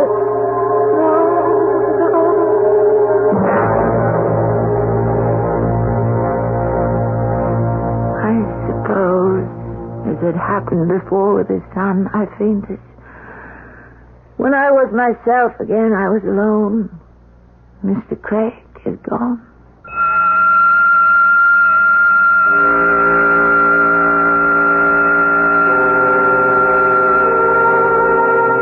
What horrors lie ahead for us? We do not know. We do not wish to know. We would rather stumble along blindly than know we are heading for disaster. And yet, what joys are ahead? What happiness? Do we wish to know? Perhaps it is just as well that we do not know, that we wait, silent and patient, for whatever the future brings.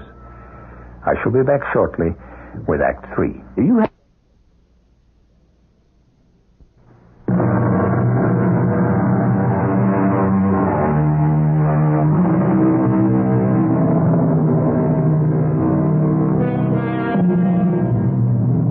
At the close of our last act, Madame Sonia had emerged from her trance to find herself alone. Horatio Craig had gone just as a few days previously his son, Anthony, had left, after her anguished denial of what she saw in the futures of each of them. It is now the following afternoon. Oh, no, leave me alone, whoever you are. Leave me in peace. Oh, very well, very well. Mrs. Jennings. Madam Sonia, I must talk to you. Please forgive me. I'm not well. 5 minutes. That's all I ask. Try to understand. I've been under a great strain. Oh, what about me? Do you think I haven't been under a strain? I don't understand. Oh, let me come in. I don't want to stand on your doorstep and create a scene. Neither of us wants that. Very well. Come in. But I cannot allow you to stay. 5 minutes. That's all. Please sit down. Thank you. Now, what is it? Madam Sonia, the house on Lounge Square has become a place of horror. At least for me. The Craig house? Where you were staying? In the last few days, everything seems to have changed. I'd supposed it was a place of great joy and merriment. It was. And then in the space of less than a week... Tell me about it. Well, most recently, Mr. Craig, the elder Mr. Craig, has become sullen and taciturn. He was always such a pleasant man. Today, he hardly spoke to me at breakfast. He hardly ate anything. And the Craig household always serves those wonderful English breakfasts. Well, when I pressed him for a reason, he admitted to me that yesterday he'd come to you for a reading. Is that so? That, is so. Yes. But what on earth did you tell him? I cannot repeat it. You must. I am not even certain myself what I said to him. Oh, that's impossible. You must know what you said. In a trance state, I do not always hear myself. You remember nothing? Not with any clarity. Well, what about young Anthony Craig? He came to you for a reading, too. He told me so. Yes, a few days back. And he's changed. He's so distant, inaccessible, even cold and frigid. The English often give that impression. Oh, I know that. Believe me, I know that, and I'm quite prepared for it. But almost immediately upon our arrival here, we broke through that shell of reserve. We've become great friends, and I so look forward to having young Anthony for a son-in-law. Now, these last days, ever since he came to you, everything has changed. Oh, Madam Sonia, I beg you, please tell me what happened here. Mrs. Jennings, I cannot. Well, you must. The world seems to be crumbling about me, and I don't understand anything anymore. Even Laura. What about Laura? Well, she's changed, too. I'm sure that wasn't caused by her coming to you. You gave her such a wonderful reading. But she told us about it. The green grass, the sunshine, that her first child would be a boy. I said that? Well, indeed you did. Don't you remember? Mrs. Jennings, there is something I should tell you about Laura. Laura and myself. Oh, Laura told us about the reading. I told you she had. She came to me another time. Not for a reading. Laura is in love. Well, of course. We all know that. And Anthony... It is not Anthony she's in love with. Not Anthony. Whatever you're talking about. What other man could she be in love with? A man named John. Laura doesn't know anyone named John. He's an American. Oh, where did she meet him? In Green Park, Kensington Gardens, near the Peter Pan statue. Well, how? While walking the dog. I simply can't believe it. It was love at first sight, on her part and on his. He's asked her to marry him. He's waiting for an answer. Oh, that's incredible. Love is always incredible, don't you think? Well, what's to be done? Whatever is to be done. Hush, Mrs. Jennings, listen. Air raid. Oh, it's a warning. Well, I must go. No, stay here. We'll go down in the cellar. Oh, I can't stay here. I must go home. My daughter and my husband will be expecting me. Mrs. Jennings, don't go. Stay here. I can't. Please, I beg you. Best get back into the house, Mum. That woman, she lives in Mayfair, Lounge Square. Yeah, I'll have to ask you to go inside, Mum. Will she get home? Oh, it's possible, Mum. Now, will you kindly go back into the house? They bombed us for an hour. It was the first London bombing of the war. I crouched in my cellar while death and destruction showered down. In the dark, in the damp, I listened to the discordant music of man's hatred of man.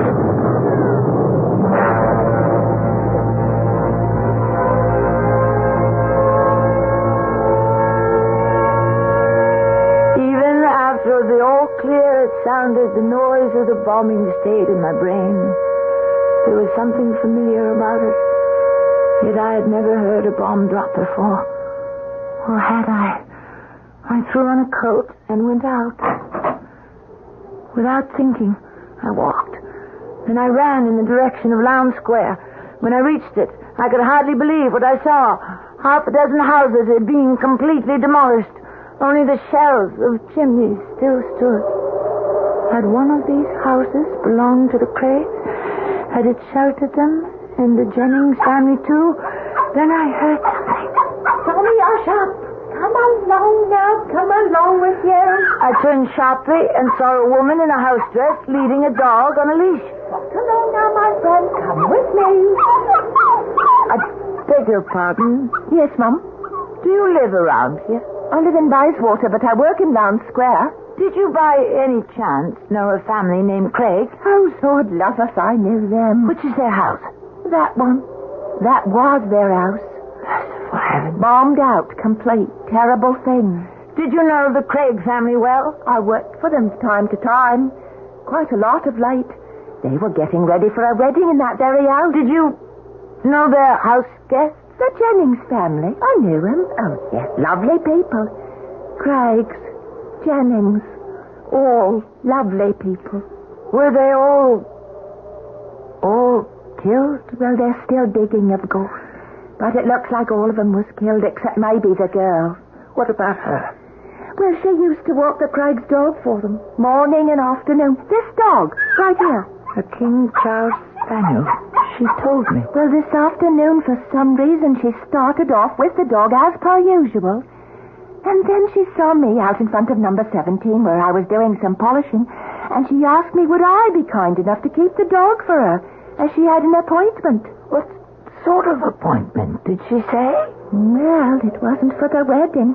Nothing to do with that, because she said she was going to the park, Green Park.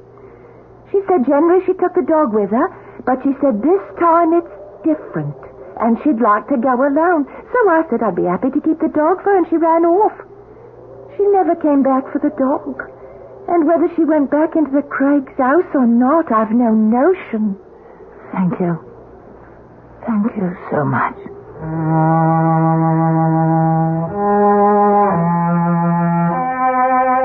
I went to the police a few days later, when the digging was finished.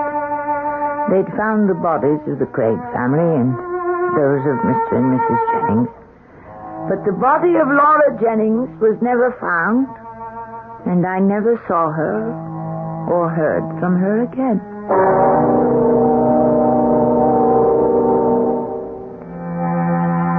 I lived through many bombings after that, through the whole siege of London. I came to know in actuality the dust and the dark and the horror, the screams of the injured, the weeping of the bereaved.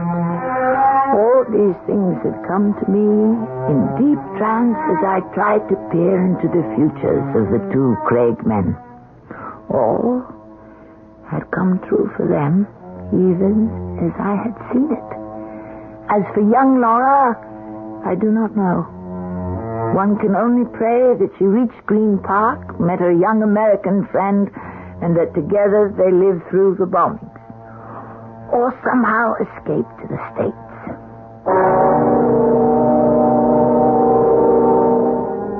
As for me, I gave up my profession, my calling, as I used to consider it. In the face of mass destruction, I was afraid to look into the future, anyone's future. I could not endure the strain. So, for the past 35 years, I have refused to give readings to anyone who did not understand that nothing I say is to be taken seriously. I myself do not take seriously anything I say. It is all a game, an amusement, something to pass the time. So, if you wish me to read the tea leaves, pour a little tea into this cup. I shall look long and soberly into the cup. You will think me very profound, but I am not profound. I am only a very old, a very tired old woman who has outlived her usefulness. So, pour. Now we pour out the tea and the leaves remain. So let's see. Everything looks bright so far. You have crossed an ocean. You will cross it again. Someone is waiting for you. Who is waiting for us, Madame Sonia? I think it is a young man. He is impatient. He wants you to hurry back. What's the young man's name, Madame Sonia?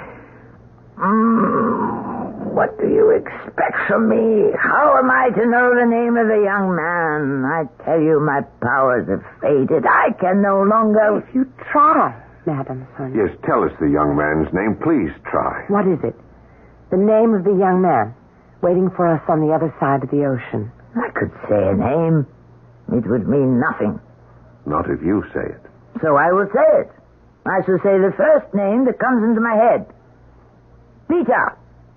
The young man's name is Peter. Well? Incredible. Absolutely incredible. She knew. You mean I'm right? I guessed the young man's name? You didn't guess.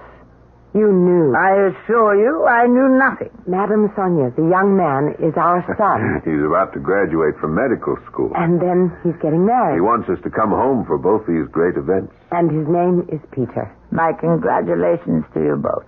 And now... Madame Sonia, do you know why we named our son Peter? We named him after Peter Pan. The Peter Pan statue in Kensington Gardens? Where we met. And fell in love. Are you telling me that you are Laura? Yes, Madame Sonia.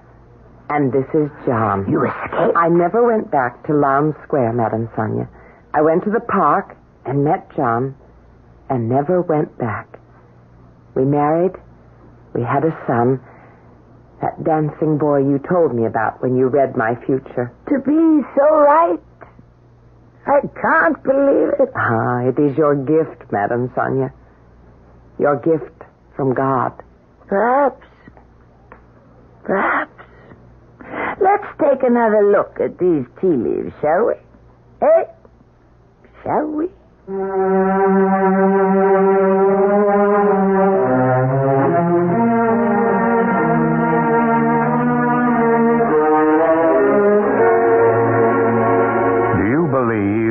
That there are persons who can project their imaginations so forcefully into the future as to detect what lies ahead? I have my own opinion, of course, but I shall not share it with you. You are absolutely free to believe or to disbelieve. That, after all, is what the occult is all about. I shall be back shortly. Our cast included Tammy Grimes, Marion Seldes, Patricia Elliott, Ian Martin, and Paul Hecht. The entire production was under the direction of Hyman Brown. Radio Mystery Theater was sponsored in part by Anheuser-Busch Incorporated, Brewers of Budweiser, and True Value Hardware Stores. This is E.G. Marshall inviting you to return to our Mystery Theater for another adventure in the macabre. Until next time, pleasant dreams. The CBS Radio Mystery Theater presents...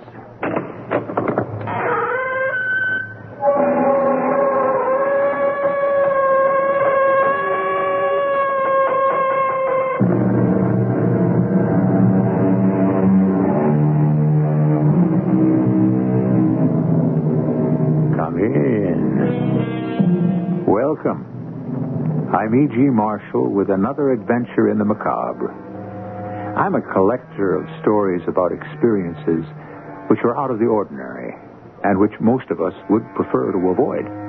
Still, I find a perverse kind of pleasure in sharing the unexpected and the bizarre. It purges my own concerns about the unknown, and there is so much that is on our planet and in the universe. As a man named Al Wilson, a farmer who lives near Bolton, Connecticut, found out after encountering a phenomenon. Darned if I know what to do with it, Carrie.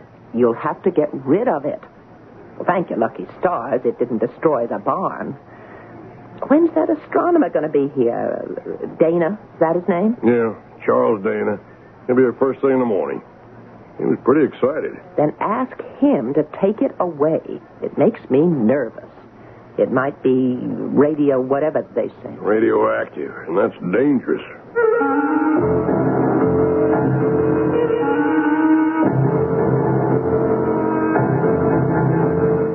Our mystery drama, The Meteorite, was written especially for the Mystery Theater by Roy Windsor and stars John Beal. It is sponsored in part by Sign-Off, the Sinus Medicines, and General Electric Citizen Band radios. I'll be back shortly with Act One.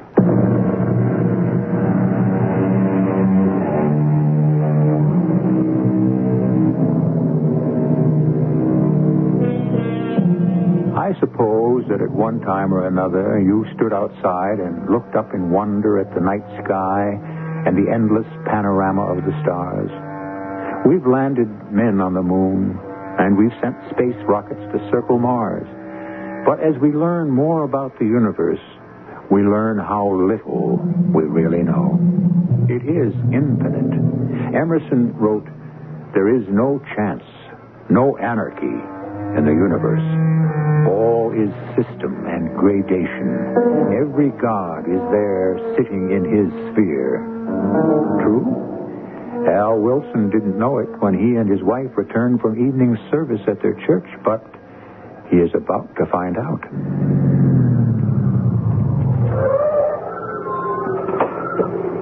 Aren't you going to put the car away, Al? I'll do it later. Garrett mentioned checkers. You're invited over, too. Does Maud know? I suppose so. Look at them stars. My goodness, what a fine night. Glad I brought in the rest of them tomatoes. Yep. We'll have frost tonight.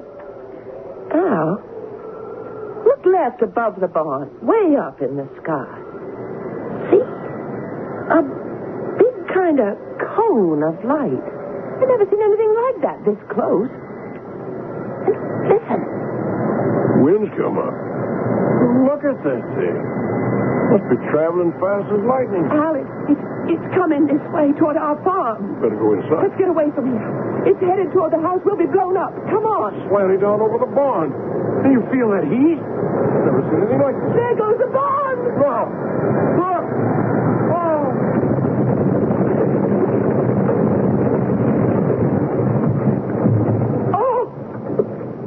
Oh, Lord. Thank you, Lord.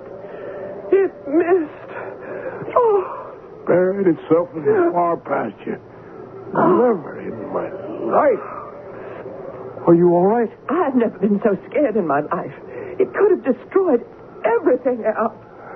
Look out there. Look at that cloud rising from it. Oh, I've got to tell Garrett. We'll take a look at it. No, you won't. I don't want you going near that thing, and Garrett either. How do you know it won't blow up? Just a burned-out chunk of rock, Carrie. But it exploded once it hit the ground. Well, sure, because it was red hot. Now it's cooling off. There's no danger. No, you come into the house. But Garrett will want to know. I'll telephone him. I won't have either of you prowling around that thing tonight. Well, okay. I guess it can wait until morning. I'm a little leery of it myself.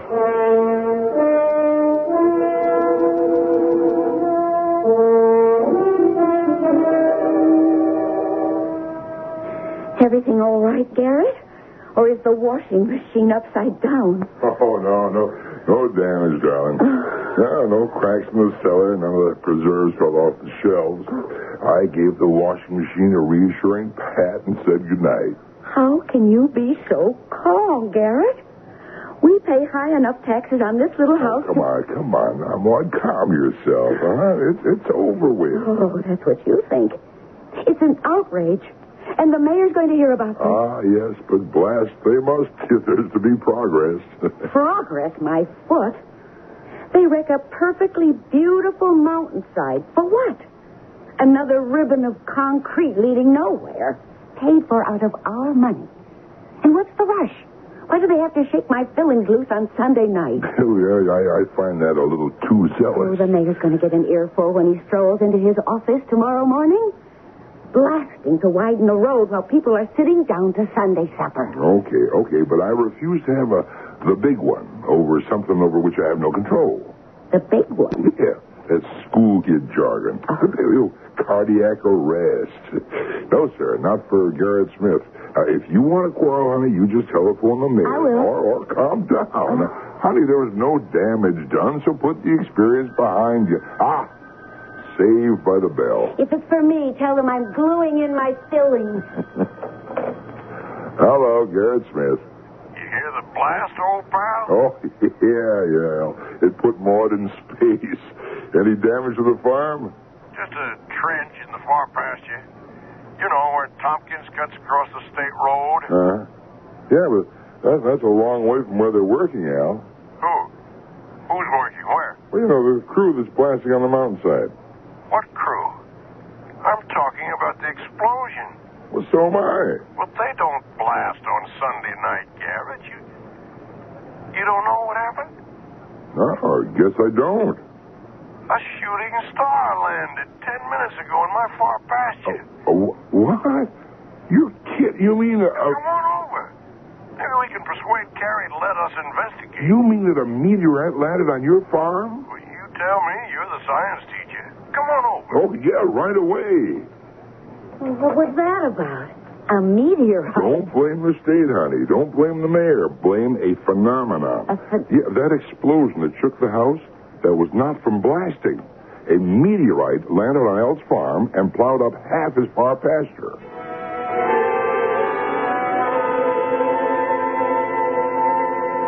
Carrie, how terrifying. I tell you, my legs turned watery. I yelled at Al to run, but I couldn't, and he stood there wide-eyed. Marvelous. All that's marvelous is that it didn't hit the barn or the house. It hit, and then what? Well, the air got warm all around us, and steam came up from the thing. Is it a falling star, Garrett? Well, that's what most of us call it, but the proper name for it is meteorite.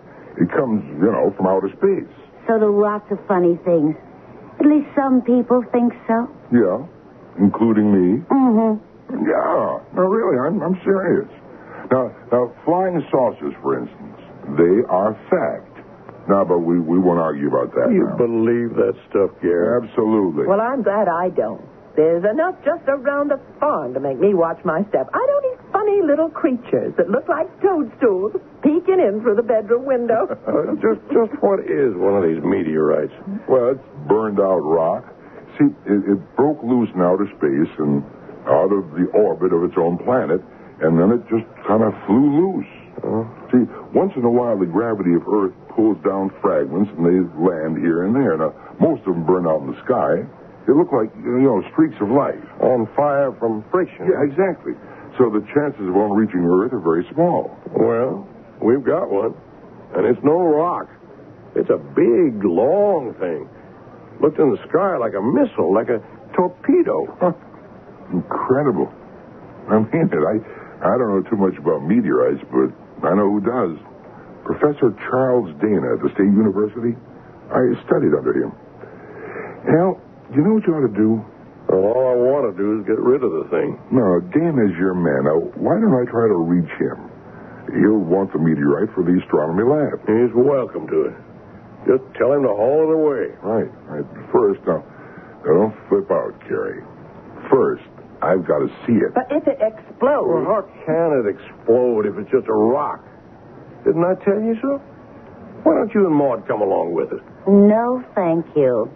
You two play space cadets. Carrie and I will needlepoint. Al, you're going to be famous. Sure. Maybe they'll name the thing after you. Garrett, is there any danger from, radioactivity or disease or anything? No. Maud, not from the little I know, anyhow. Now, we won't go too close to it, so just don't worry. We won't be long. Set up the card table. We'll play some bridge. We'll be back. Gives me the creeps, Carrie. I feel the same. There's something eerie about a thing coming down from outer space. Makes you wonder what's really up there.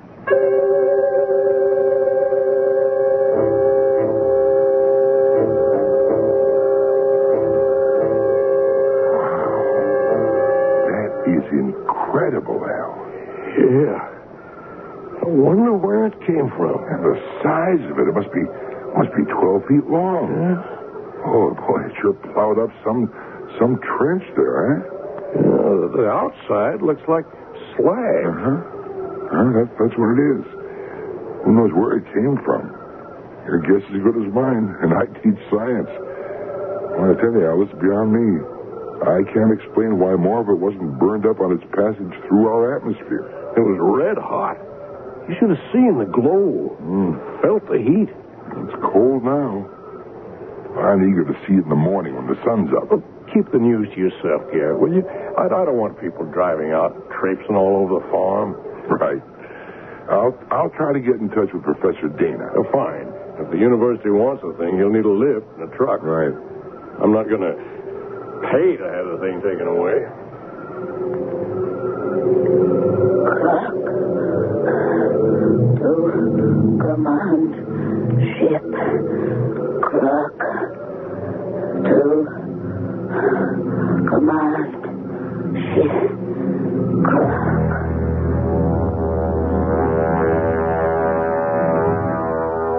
Open the window a little more, Al.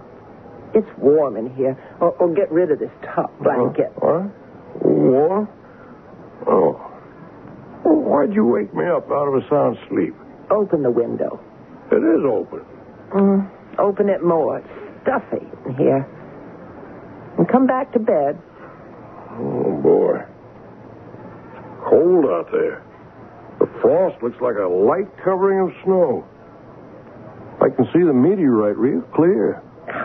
Garrett's crazy, and he makes you that way. Oh, no kidding, Carrie. It is kind of impressive. People don't have a meteorite land near them every week in the month. Garrett said only about 1,000 have been recorded. Come to bed. Maybe I ought to keep the thing. Invite people to come see it. That Professor Dana will be here first thing tomorrow. Now, come on, get some sleep. Okay. Carrie. Oh, my stars, what is it? Come here. What? What's the matter? Look out there. See the meteorite? Well, sure. You see what I see? Well, I don't. It looks higher. It's changed. So what? Oh, this floor is like a slab of ice. You know why it's changed? Take a careful look, Carrie. Oh, good Lord. You see it? Yes, I do. What does it mean? I don't know. But it's opened up.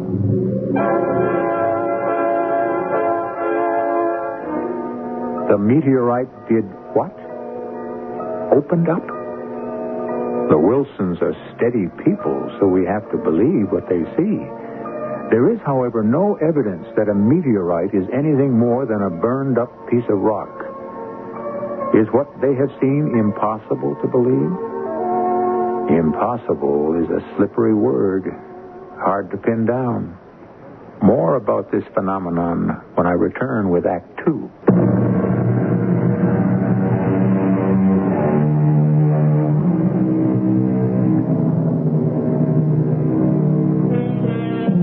I began, you may remember, by saying that I'd share with you the bizarre, the unexpected. I've done so. A meteorite is a rare occurrence. I doubt if any of you has seen one except in a museum. But for Al Wilson and his wife Carrie, it is more than a piece of burned-out rock. Last night, a meteorite plunged through our ozone and, like a huge missile, found its earthly mark in Al's far pasture. That in itself was unique. So is the fact, if his eyes did not imagine it, that the meteorite opened up. It is 7 the next morning. Well, that'll be Garrett or the professor. You just finish your breakfast, Al. Well, bring him in. Either one of them for a cup of coffee. Morning, Carrie. He's in the kitchen. Come along, Garrett. Have a cup of coffee. Thanks. I suppose you've been up since 5 as usual. I have. Carrie lolls in bed until almost 6. Well, how'd you like my news? Well, I didn't believe it till I saw it for myself. On the road, it does look like it's opened up, like a giant clamshell. You ever hear of anything like that before? Oh, no one has. Here's some hot coffee, Garrett. Ah, thanks. Milk sugar's on the table. What could it mean? Well, not much, I'd say. It cooled fast and cracked open. You going to be able to see this through with me? Oh, I wouldn't miss it, Al. Maud will telephone the school at 8 and say I won't be teaching today. At what time is it, huh?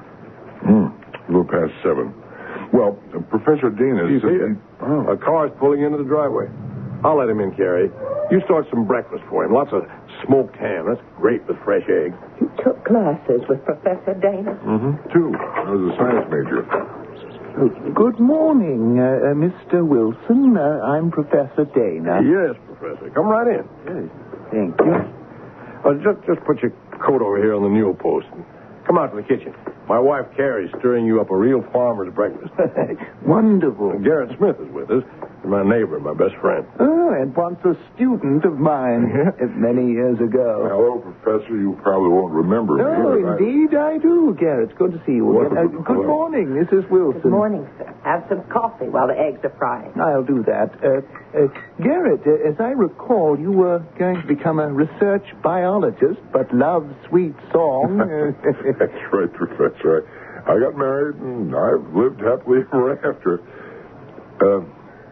Al, tell Professor Dana what happened.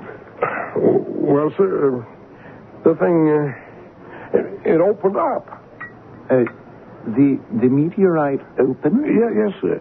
Garrett says maybe it cooked real fast and cracked open. He could be right.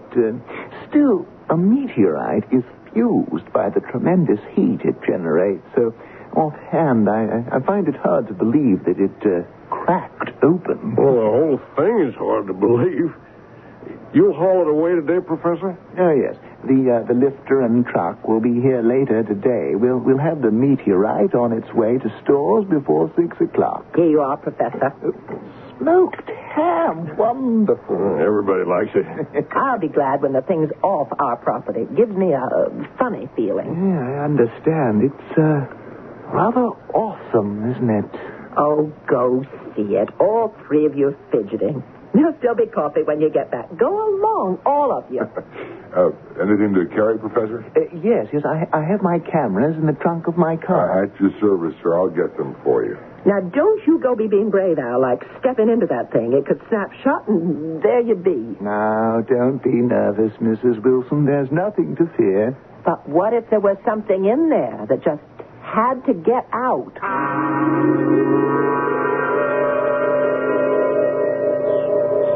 What? You say it's not a meteorite, Professor? It's something much more important. It's a space capsule. I don't get it. Neither do I. But look inside. You see the struts and the pane of glass?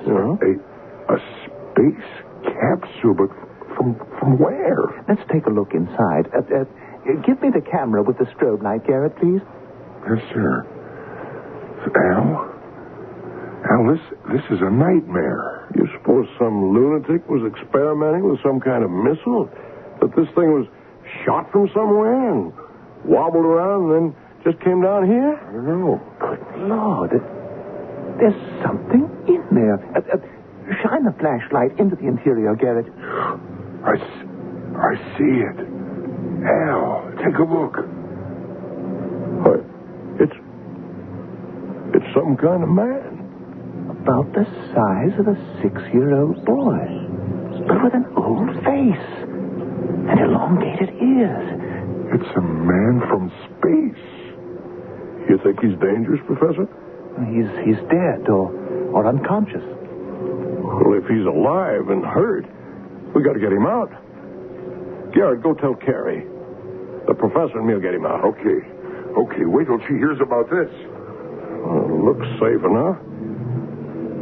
What opened up was an escape hatch covered with slag. I'll lower myself. Hold up the hatch, will you? Right. It's sure cramped in here. Come on. Shit. Hey, he's alive. Look. Come on, pal. We'll get you out of here. Lift out his head first. Oh, he's real light. I've got him. And here I come. A miniature man. What a discovery.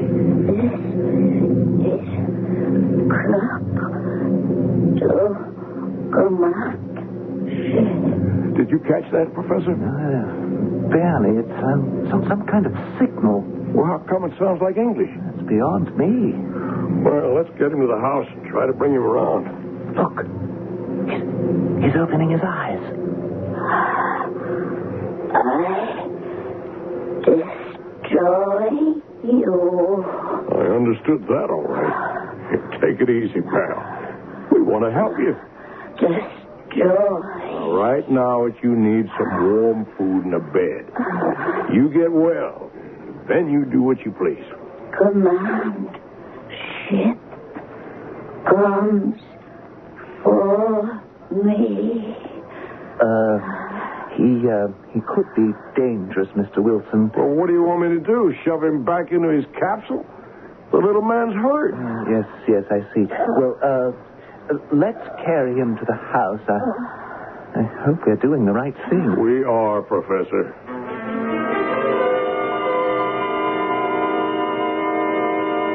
You're worried, aren't you, Professor? Yes, this should be reported to Washington. Well, let's wait a while. I don't want an army of scientists swarming all over the place. But this Crook, if that's his name, he could bring us knowledge of an unknown world, Al. The planet he comes from, space trips, hundreds of things. A view of the universe from millions of miles away. Swell, but I'm not going to have him hammered at. The little man is sick. And, after he's well? I don't know. That's up to him. Anyway, you heard what he said. Yeah. Destroy. And something about a command ship. Professor, what do you make of this? I can only guess. Truck was in a manned capsule. His mission? I have no idea. Sophisticated exploration, perhaps. Something went wrong with his ship. He got caught in the Earth's atmosphere. The capsule went out of control. As it came down, it began to blaze. It's incredible that it didn't disintegrate. What about that command ship? Oh, that's easy, Garrett. Crook expects to be rescued. And you got him right here in the house. Because he's half dead. Carrie's trying to shove some life back into him now. He kept saying, destroy you. For safety's sake, I think Crook should be removed. Where to? Back to the capsule. I'll truck the capsule and him back to stores. Sorry, I won't do it. The capsule is yours. Crook stays here until he goes home. I'm going to see how he is. Well, what about the police, Garrett? Well, it's a small force, Professor. Not much protection against whatever you're thinking. I sympathize with Mr. Wilson's feelings. He's a decent man, but he doesn't realize the scope of this discovery. Crook could open up a new world to us. Well, look, why don't I speak to somebody in space control? Ask them to send a man down to see the capsule and meet Crook. Yeah, Garrett, you're risking a friendship. Well, I'll chance it if you can postpone picking up the capsule for a day or so. Oh, that's easily done. Good. Then that's what we'll do. And you, sir, you are my house guest. That's very kind of you. No, it'll be an honor. I think your suggestion is sound, Garrett, but you'd better tell him about it. Yeah, after the person from space control arrives, not before. You can't crowd a Connecticut farmer like Al. This is his land and his home, and nobody better forget it.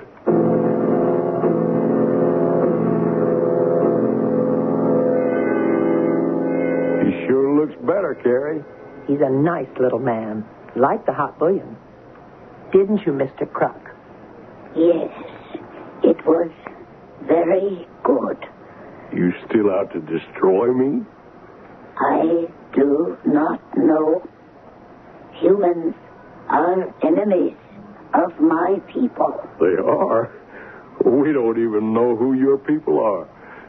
When we fly here and land, you fire guns at us. We found Earth and we have come here out of curiosity. But you drive us away. Now we will destroy you. He won't tell me where he's from, Al. I asked him. No, I will not tell. How come you speak English, Croc? We know all languages. Our minds are as advanced as our weapons. Then use that great mind of yours. You'll understand we don't mean you harm. I thought you would kill me. Well, now you know different. I will leave you in peace. I do not understand why you have been kind. Well, you were hurt. That's only decent. You said, Crook, you'd leave us in peace. Yes. The command ship will take me and the capsule away. Well, you may be, Crook, but the capsule goes to the state university. No. If you try to remove the capsule, there will be destruction. The truck, the men, the capsule will be destroyed, turned to ashes. Well, I don't know what to do. I gave my word. Heed what I say. Do not risk destruction. I will return to the site and await the command ship. You'll do nothing of the sort. It's cold out there. Cold and heat do not affect me. You'd better speak to the professor, Al. Yeah. You stay here while I do. Hi, Professor. Hey, hello there, Mr. Wilson. How's our little man from space? Well, he's giving me a problem. Crook warned me that if we remove the capsule, all hell's going to break loose. The truck and the men will be destroyed. We don't really know what we're dealing with, Mr. Wilson. Well, that's why I'd go along with Crook.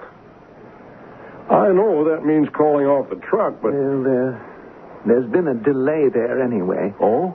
Where's Garrett? Did he go home? Yes. I'm spending the night with him. Oh. Well, if you'll excuse me, Professor, I have to get out to the barn. Milking time. 1 minute, Mr. Wilson. Yes? Well, I'm afraid I've acted deceitfully. You're a very decent man. Garrett thought that... No. Let me take the blame. For what? Someone from our National Space Center will be here sometime tomorrow. I don't like that, Professor. I know you don't. I said I wouldn't allow Crook to become a part of no freak show. No, he won't be, I assure you. Reporters, cameramen. Nothing like that. I've told you the truth. And I've told Crook that we're his friends, not his enemies. Mr. Wilson, the enormity of this discovery... Okay, you've done something, and we're stuck with it. Okay.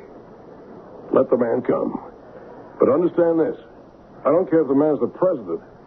He tries any rough stuff with Crook, and I'll kick him out. And that goes for Garrett and for you, too, Professor. Yes. I can't tell you how Crook will feel. I think he trusts us. I'll tell him about this guy you're bringing in, but I can't be responsible for what Crook might do. Of course not. Well, you just say that. I believe the little man knows what he's talking about. If he says you go up in smoke, then that's what's going to happen. The Wilsons have treated the man from space as they would any injured person, with kindness and attention. Garrett Smith and Professor Dana, however, want to treat Crook as an incredible discovery, which he and the capsule are. What Crook does is all that matters, and we'll find that out when I return shortly with Act 3.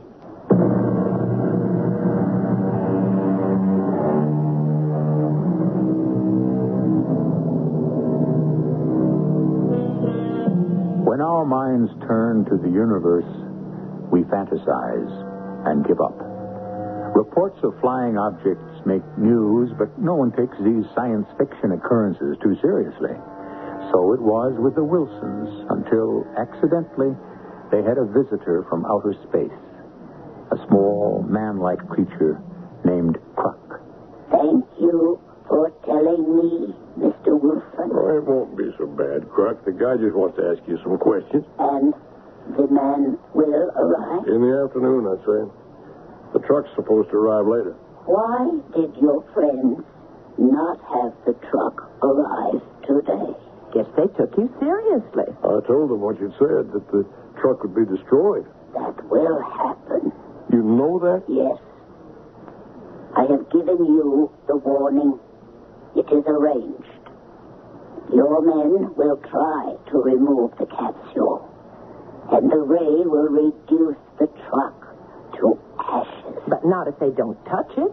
They will. Yeah, I believe what you're saying, Crook. I have been in touch with the Space Command. The ship is on its way. How do you know that? I returned to the capsule and sent my message. You did? When? I've been with him all the time, Al. I assure you, I have talked with my people. I guess I'd better tell them to stand off. Yes. Now that's settled. Now you rest, Croc. What you see of me here will rest. Thank you. Close the bedroom door, Al. Sure. What do you think he meant by that, Al? Who knows? Have I got time before supper to drive over to Garrett's? You're back in half an hour. It won't take me that long. Don't be nasty to him. You're good friends. Okay. But I don't like his interference, and I'm going to tell him so. And warn him and Dana. You went behind Al's back. Well, not really, Ma. The professor told Al. Because he felt guilty. Garrett, I can't believe you'd do such a thing to Al. Well, there's no harm done. But you were planning to have some man walk in from space control and... Mrs. Smith, if I may. Garrett and I have genuine respect for Mr. Wilson's humanitarian feelings about the little creature from space, but he does not appreciate what a monumental discovery this is. The space capsule could advance our flight technology by light years. I mean it, darling. We have to have this knowledge. We owe it to our country, and Al says we're supposed to do nothing about it. He also says that if you interfere, Crux people would kill you. Oh, you know, it's lucky all of you aren't dead now. I'll bet you would be if Carrie hadn't nursed this creature back to life. It would be a shame if we don't learn all we can from this incredible event. Well, what do we do, Professor? Warn the man from Space Command. Possibly we can control his eagerness. Garrett, I believe Al. If he makes one pass at Croc, so long. The little creature's defenseless. He's so small, you could stuff him in a suitcase. Hardly. And you say he's defenseless? How do you know? I can see. But what you won't see is that Croc is a highly advanced form of life, way beyond us. And because you can't see how he could defend himself, you think he's helpless. Oh, don't count on what you think. You don't know.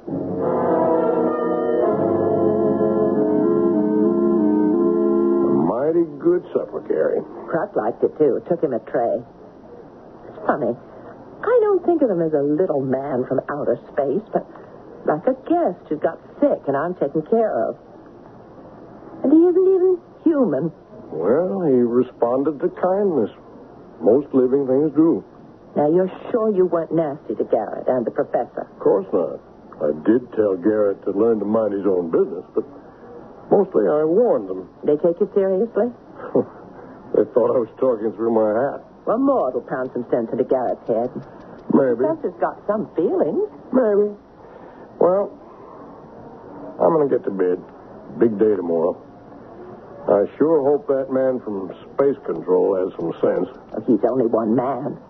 Croc said he'd talk to him and then leave. That's going to be some sight. A flying saucer setting down right in our pasture. I wonder if they'd take me for a short spin. Go to bed. If one of those things comes down, you're not going near it. Let it pick up the capsule and take Croc home. And where's that? He won't say. Only it's out there, where the stars begin. And what's beyond that? Even Croc doesn't know that.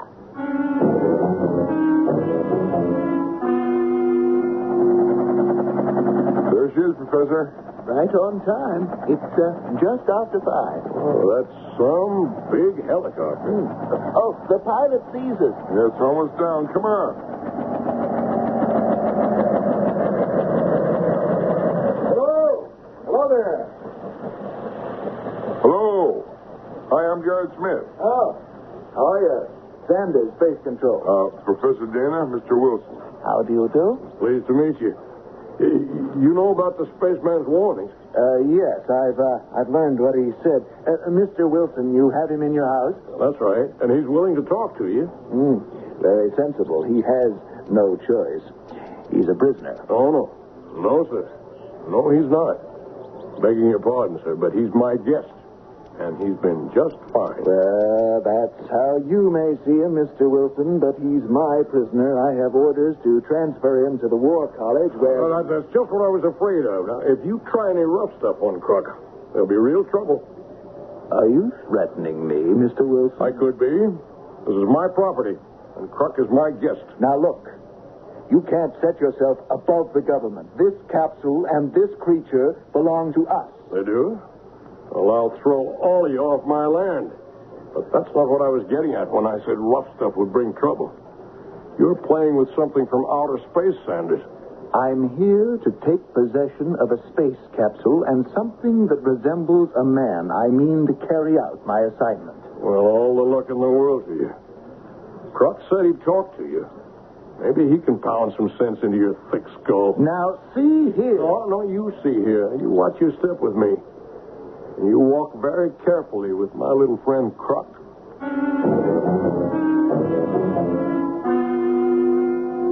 You are from your space control. Yes, who are you? I am called Kruk. I am from a distant planet.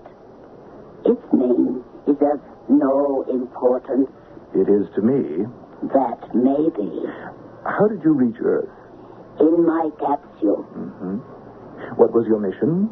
I am an explorer. Who are your people? They are like me. Yes. You have conquered space travel. We have explorers everywhere. Why did you come to Earth? I did not intend to. I went off course. Your capsule caught fire and landed here. That is right. Come with me. You are making a grave mistake. I am obeying orders. You understand that? I understand orders.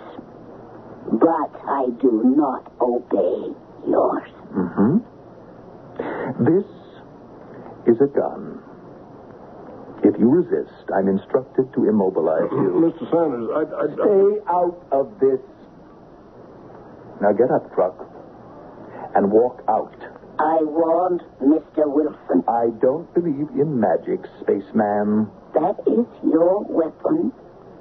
That metal gun. Yes. And if you don't obey, I'll use it. He fused the gun. It's just a lump of metal. Can you use it now? Mr. Sanders, leave well enough alone. I don't know what Kruk did, but... Each one, like me, possesses a powerful ray. More powerful than your strongest current. I can call it up from within me whenever I choose. Then I can point a finger and destroy. Come on, Mr. Sanders. I'm convinced. And you saved his life, Wilson. You gave refuge to an enemy of our country. I will have you charged with treason. I do not think so. Mr. and Mrs. Wilson have treated me like a visitor. I will not forget. Neither will my commander. Do not threaten the Wilsons. We have come to Earth many times on friendly missions. We could come with total destruction. I'll ask you to leave, Mr. Sanders. And do not try to remove the capsule. I'll walk you back to your helicopter, Mr. Sanders. Oh. You're miraculous, Croc. No. Just more advanced in scientific technology. Humans one day will discover what we already know. But how about that deadly ray of yours? In your seas, you have deadly eels. On land, you have venomous snakes. My people are small, but strong, because we possess the ray. In fighters, it is highly developed. I am a soldier and a fighter.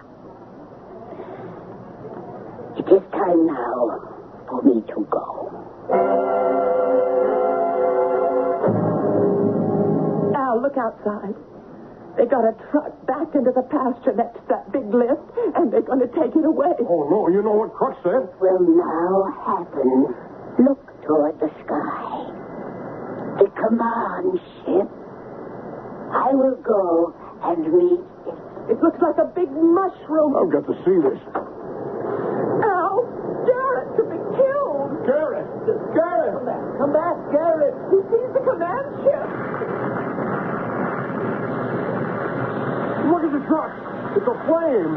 And it's crowboat. Like somebody squashed it. But the men got away. You see them over there on the road, shielding their faces from the heat? And there are the landing steps. Trucks on them.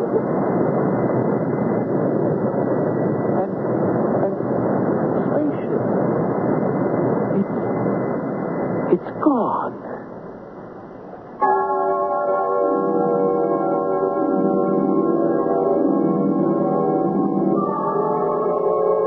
I can tell you that along with the lifter and the truck, the space capsule was turned to ashes. Garrett Smith escaped, and so did the men brought in by Professor Dana. When Al Wilson wondered later if he and his wife had consorted with the devil, she replied, as you might expect, that no, they had consorted with God. Meaning, I suppose, that they had acted in the interests of good. I'll return shortly.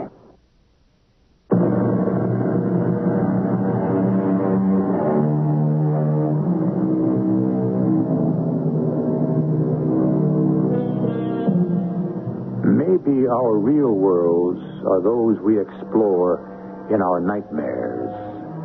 When an experience becomes too acute, we awaken, switch on a light, and forget the frightening dream. That may be foolish. We must face facts. One of them is that there are other worlds, other life. With the passing of time, centuries perhaps, there certainly will be interplanetary communication. And who knows? A crook may come to visit you. Our cast included John Beale, Marion Seldes, Joe Silver, Evie Juster, and Russell Horton. The entire production was under the direction of Hyman Brown. Radio Mystery Theater was sponsored in part by Buick Motor Division. This is E.G. Marshall inviting you to return to our Mystery Theater for another adventure in the macabre. Until next time, pleasant dreams.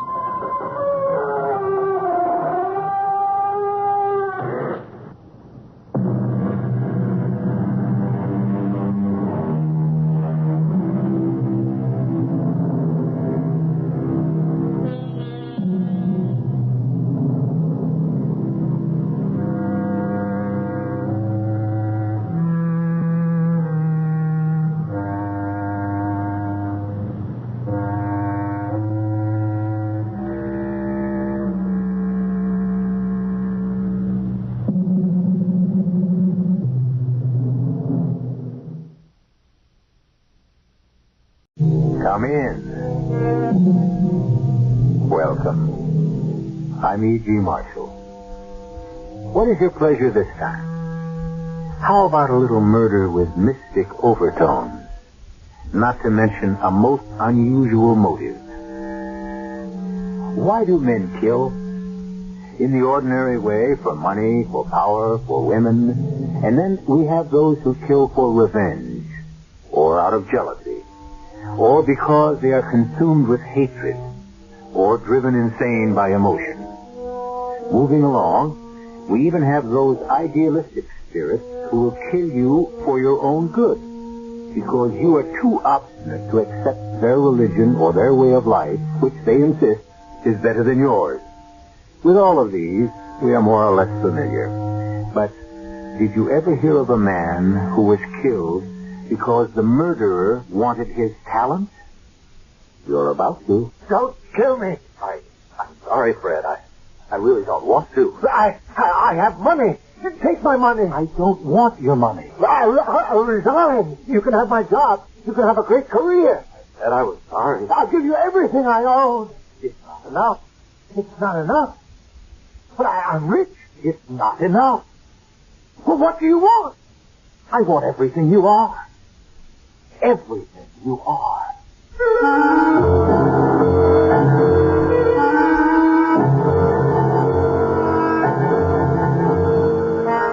Our mystery drama, A Death of Kings, was written especially for the Mystery Theater by Sam Dan and stars Mercedes McCambridge.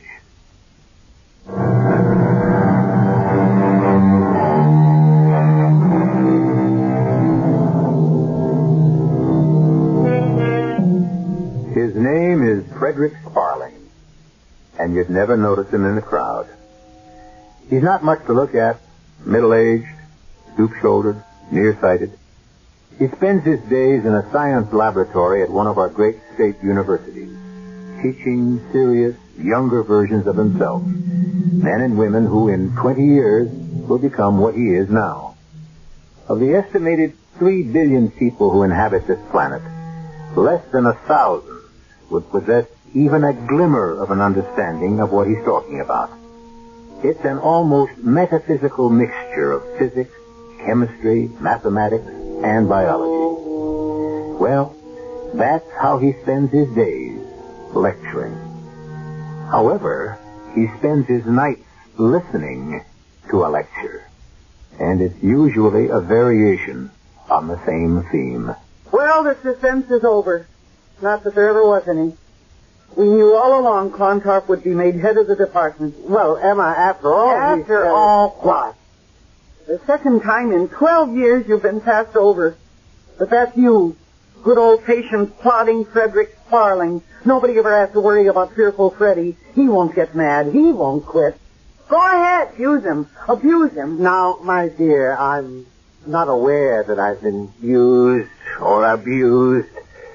Indeed, in the department, everyone is the soul of courtesy. To promote Clontarf, who doesn't have half your seniority. Emma, dear, seniority isn't everything. Oh, no? No, of course not. Well, then, this must be something new.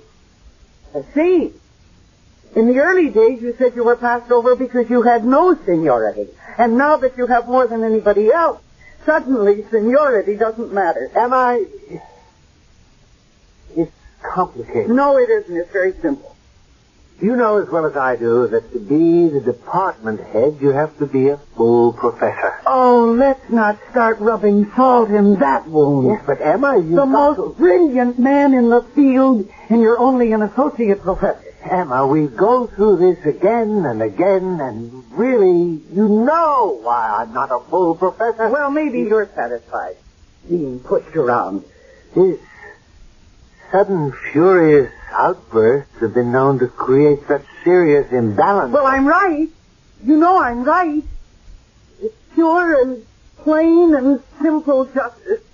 Chemically, you risk death from oxygen deprivation. Oh, I'll die. And it's going to be the perfect crime, because you'll kill me. But who could prove it? What's the district attorney going to say? Your Honor, he worried her to death. He got her so mad. There is a logical, reasonable explanation why I cannot be head of the department. Well, I don't want to hear it. I can't be head of the department unless I'm a full professor, and I won't be appointed full professor because, well, I haven't published anything. And why not? Because... Why not? Look at the tripe those other men write. Precisely. And I won't publish Unless it's something meaningful. Meaningful? Why, the work you're doing... I refuse to publish, to set forth certain... Why? Why? I'll tell you why. I've been conducting experiments that I would never say this except in the privacy of my own home and to my own wife. I realize how this might sound to strangers. But I am now at a point where I have gone beyond the limits of present scientific knowledge. Well, aren't you going to say anything? What do you want me to say? I know how that sounds. As if I'm insane. How can any man presume to say that he knows more than... If it's true, why shouldn't he say it? Is it true? Yes. Yes, I'm afraid it's true. You're afraid? Why are you afraid? Because no man should know what I know. But you do know it. And that's why you should publish. No. No, never. I'm afraid that if I publish what I know now, it could very well mean the end of the world. I don't care. What do you say? Oh, you scientists. You always talk like that. It's so ridiculous. The world goes on. Yes, but this... If you're afraid you can destroy the world, don't let that stop you. What good is the world to me? Or to you, the way things are now? You're becoming the laughing stock of the college, and I'm becoming a dowdy old hag. And I'm not even 40. Oh, now, my dear. Now, my dear, what? You're the world's most brilliant scientist. Well, I wouldn't say that. Well, I'd say it. You should have recognition. You should be internationally famous. Well, there are people who know about me. Well, what about me? I want some fun in my life. Some excitement. I want to stop squeezing dollars and hoarding pennies. I want to meet interesting and important people. I want you to start publishing. Is it possible that you don't understand?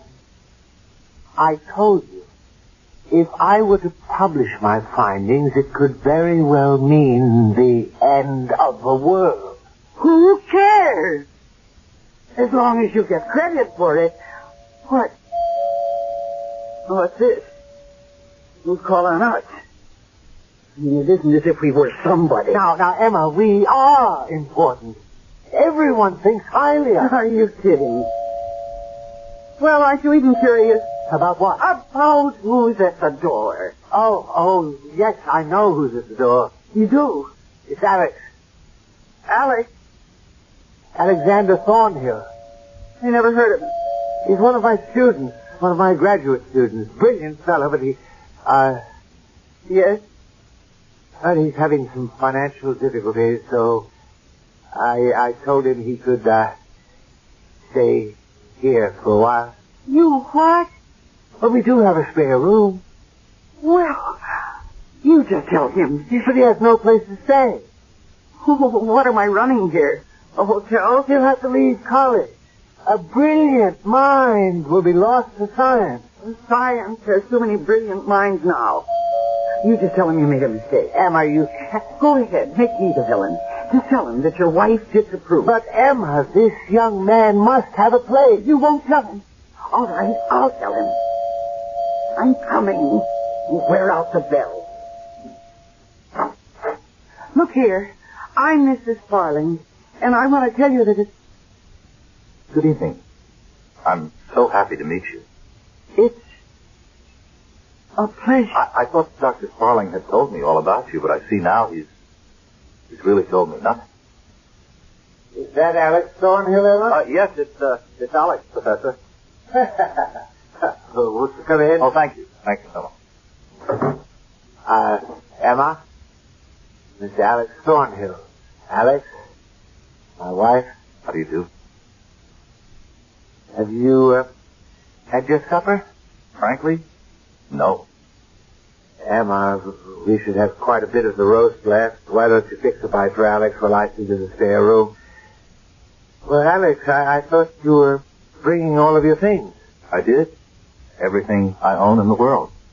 In that little sack?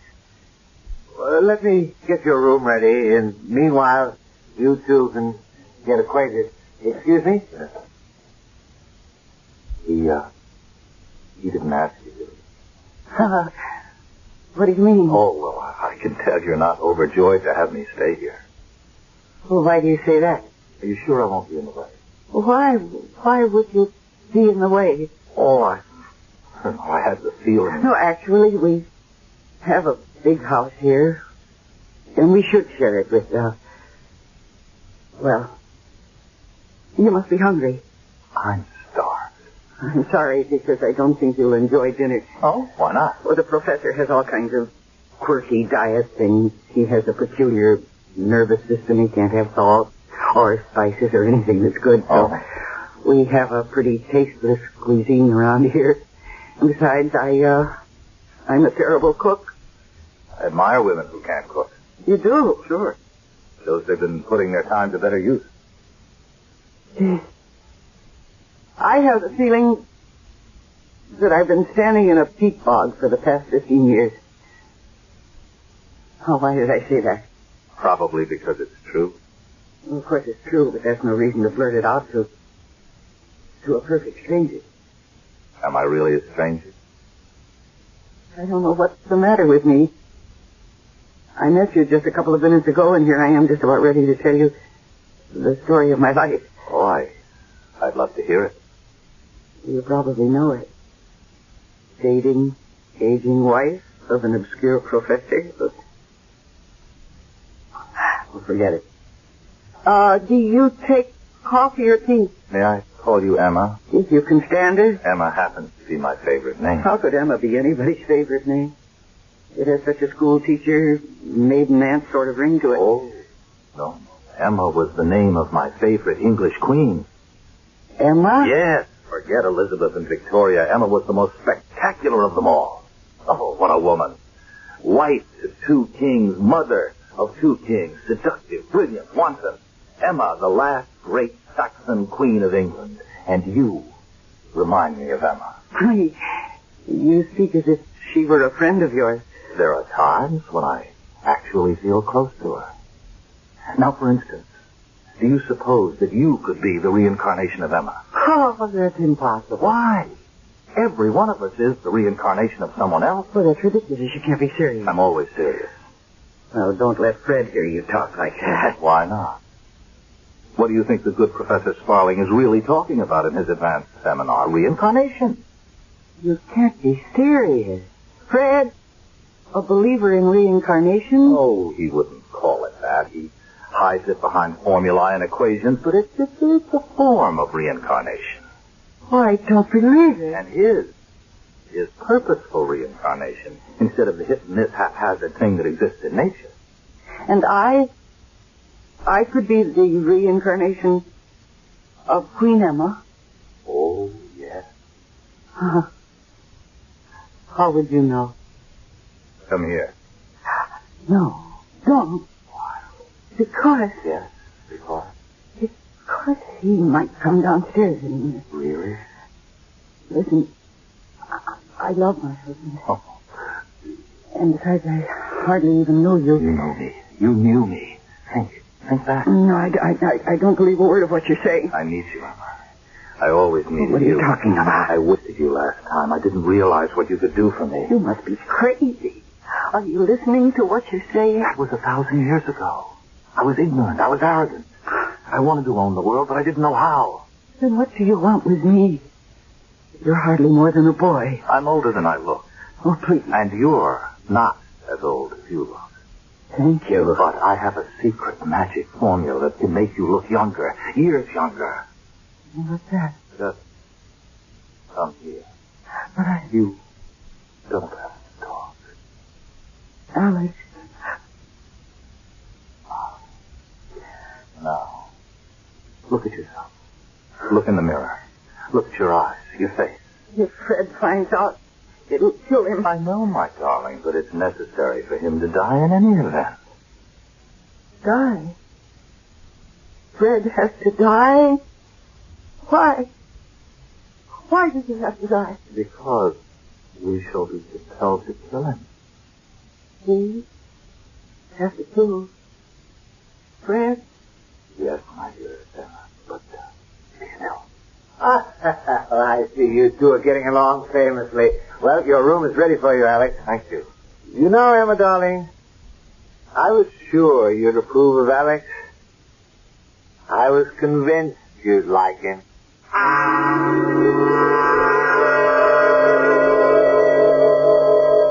The amenities, the niceties, the small talk that makes up so much of the ritual of our lives. I was sure you'd approve of him. I was convinced you'd like Alex. If the good professor only knew how much Emma approved of and liked Alex. You may find out when I come back shortly with Act 2.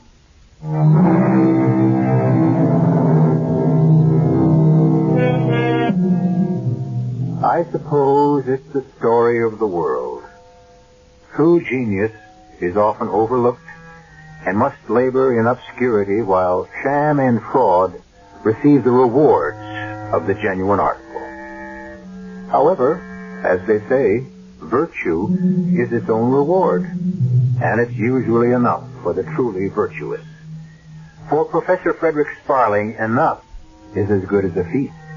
He has his work, he has his wife, he has his home, and he even has his disciple. Can the true man of learning ask for more? That's him, lady. Oh, there. Seize him! No, pity me. Pity me, my lady. Pity? What has pity to do with the line of succession? Please, my lady, please, out. Forward. Kill him. No. Kill him.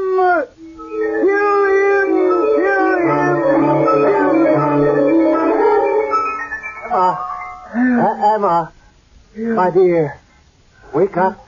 You? What? Oh, what do you want?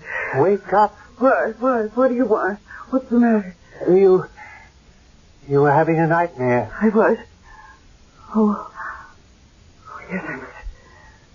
Oh, it was so real. I know. You know. Until you became disturbed, it was... Oh, it must have been a splendid dream. I could hear what you were saying. What was I saying? You seemed to be a famous namesake of yours. Emma of Normandy, who married first King Ethelred and then King Canute. Yes, that was the dream. Well, now, what could possibly cause you to have such a dream? Fred, how long is Alex going to stay with us? I don't know. Why? Because I don't think it's a good idea. I thought you liked Alex. I do. A young person about the house seems to make things more cheerful. Young person? It isn't as if we were ready for our Social Security. Well, we're matured, settled. Fred, how long do you want him to stay? He practically pays his way. He makes himself useful about the house. He fixes things. Fred, please. I would rather that he left us. Why? What objection can you make against it?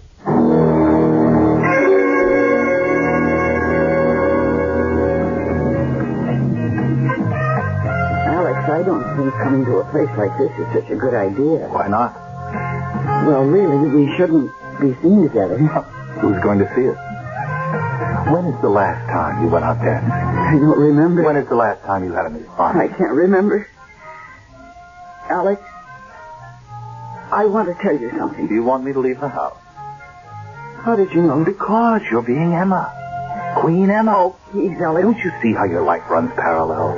She was also married to a Fred Sparling, except his name was Ethelred. Ethelred the Oh, that's nonsense. Why? Well, how can it be anything else? His world fell apart, but not hers.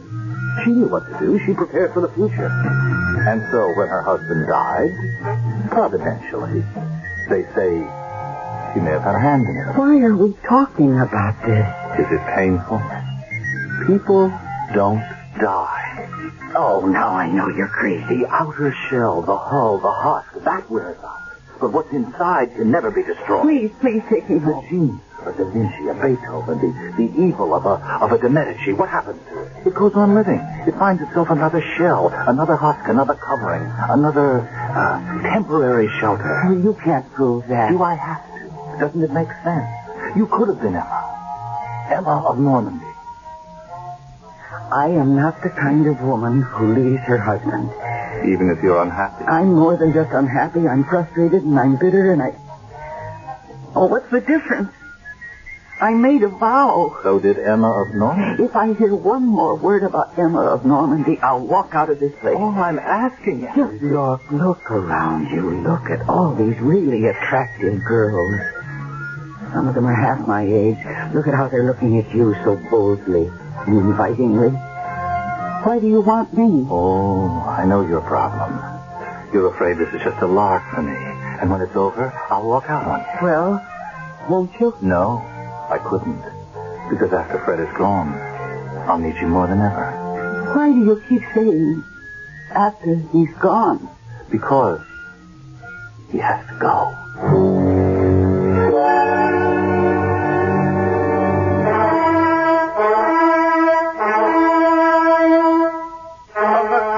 King Ethelred, I demand the surrender of the castle and the abdication of the throne.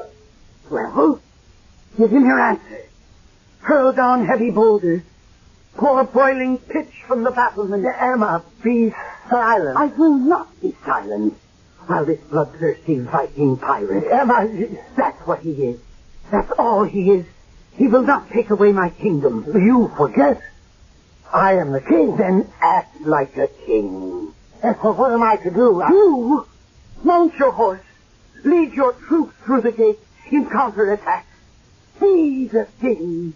Attack. Yes. What? I shall have to consult with my counselor. And meanwhile, we shall lose the kingdom. No. We shall consult and discuss and hold a parley. What is your answer, Saxon king? Let your sword answer him. Let your sword find his heart's blood. Emma, I must listen to my counselor. Your counselors, ignorant, half-witted, traitorous. Now, Emma, really, you have said too much. What is your answer? We shall storm the gate? We answer death.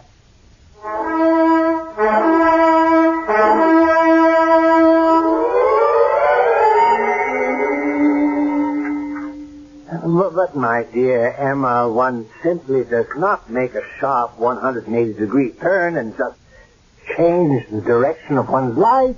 Well, one does, if one's life depends on it.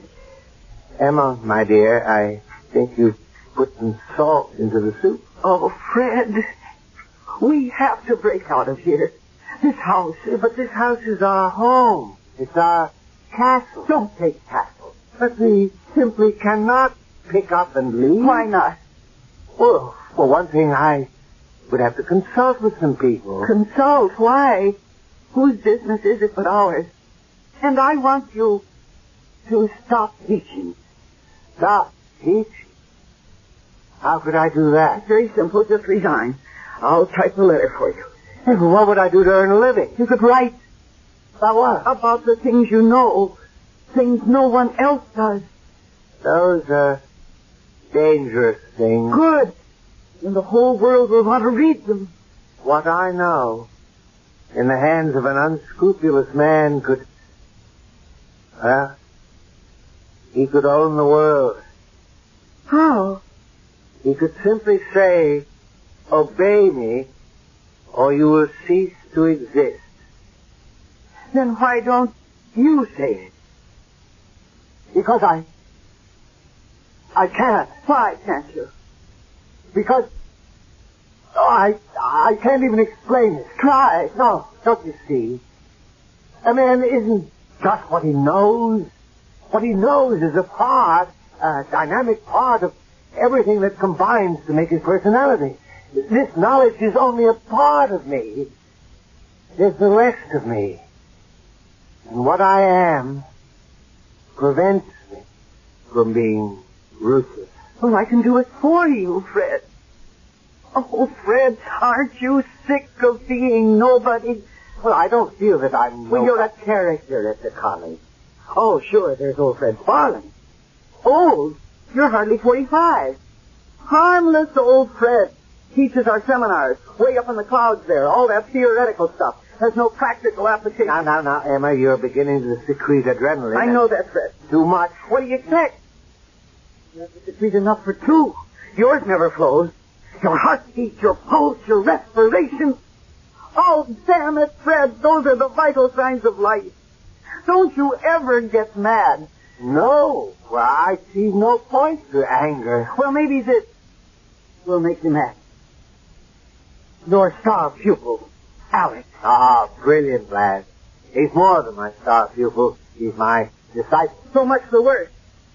Alex, his life depends on your generosity. Without you, his education would be finished. Now, please, Emma, one doesn't flaunt charity. Without you, he wouldn't have a place to sleep. We are commanded by a higher power than ourselves to share what we have.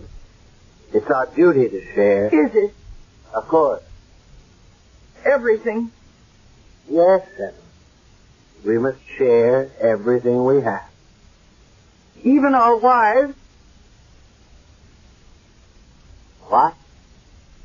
What did you say? I want to know if a man is required to share his wife. Darling, what does this have to do with everything? Alex? From the charitable goodness of your heart, you have given Alex a place to sleep, and from the moment he crossed your threshold, he has been trying to sleep with me. Now, Fred, what do you say to that?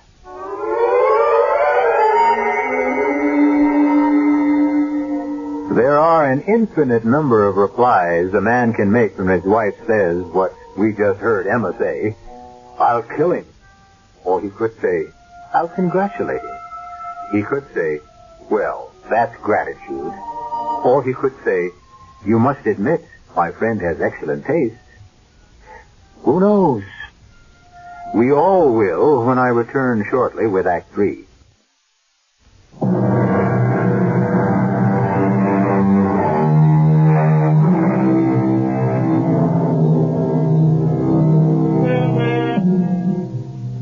While certain primitive tribes consider women as communal property, and the greatest honor you can show a man is to accept his wife, this custom is not true of our own society.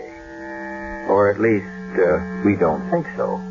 Therefore, when Emma suggested to Fred that Alex was attempting to create what the French, who always have a charming name for these things, call a ménage à trois, Fred's first reaction was, Emma, my dear, I was aware of it.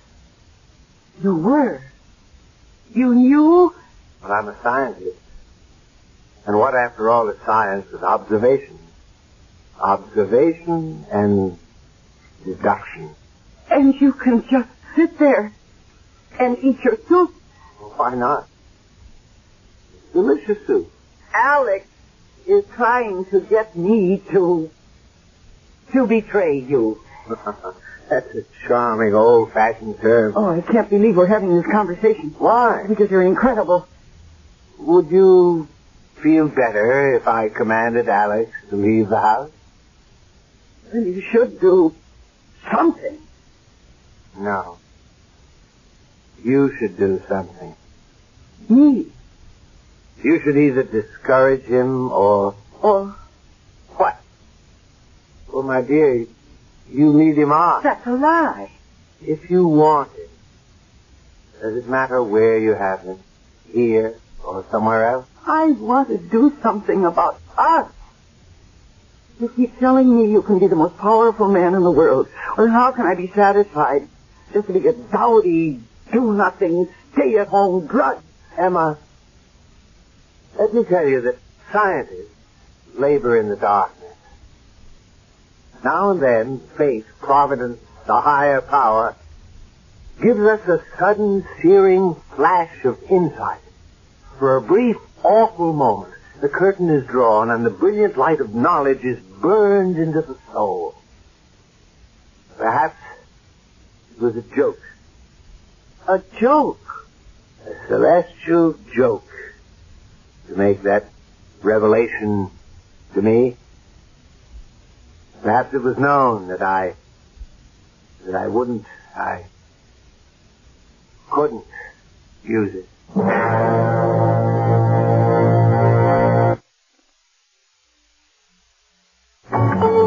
look beautiful tonight.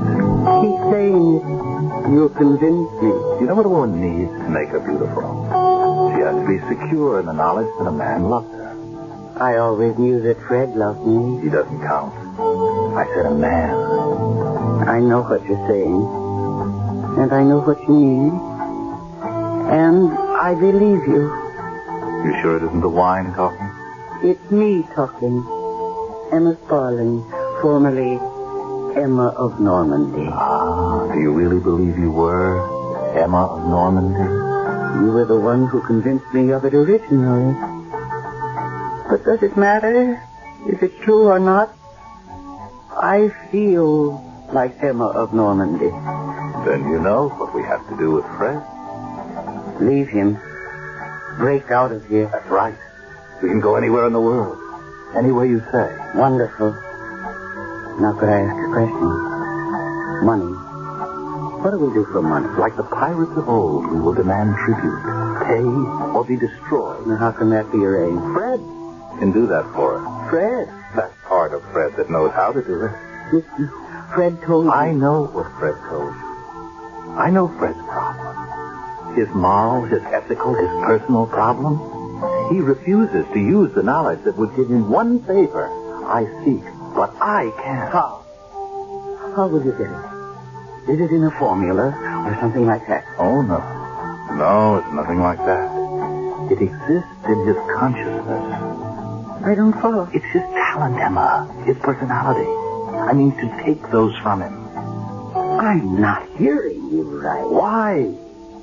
We can transplant a heart from one body to another, a kidney, other organs. Why not a talent transplant? Talent is what? It's a quality. People have it. It exists. It can be removed. How do you know?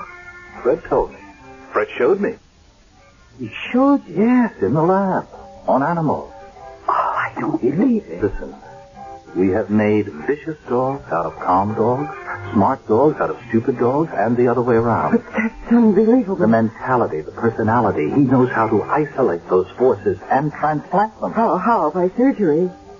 How could you ever perform an operation? It's psychic surgery. I don't believe it.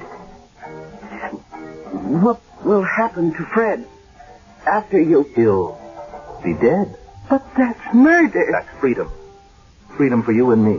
He's a fool. He has unbelievable powers. This psychic surgery is the least of them. He could rule the world. He has scruples. I have no scruples. Now, what do you say? I say... When?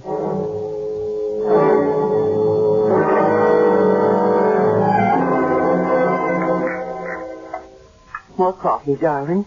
Oh, yes, I think so.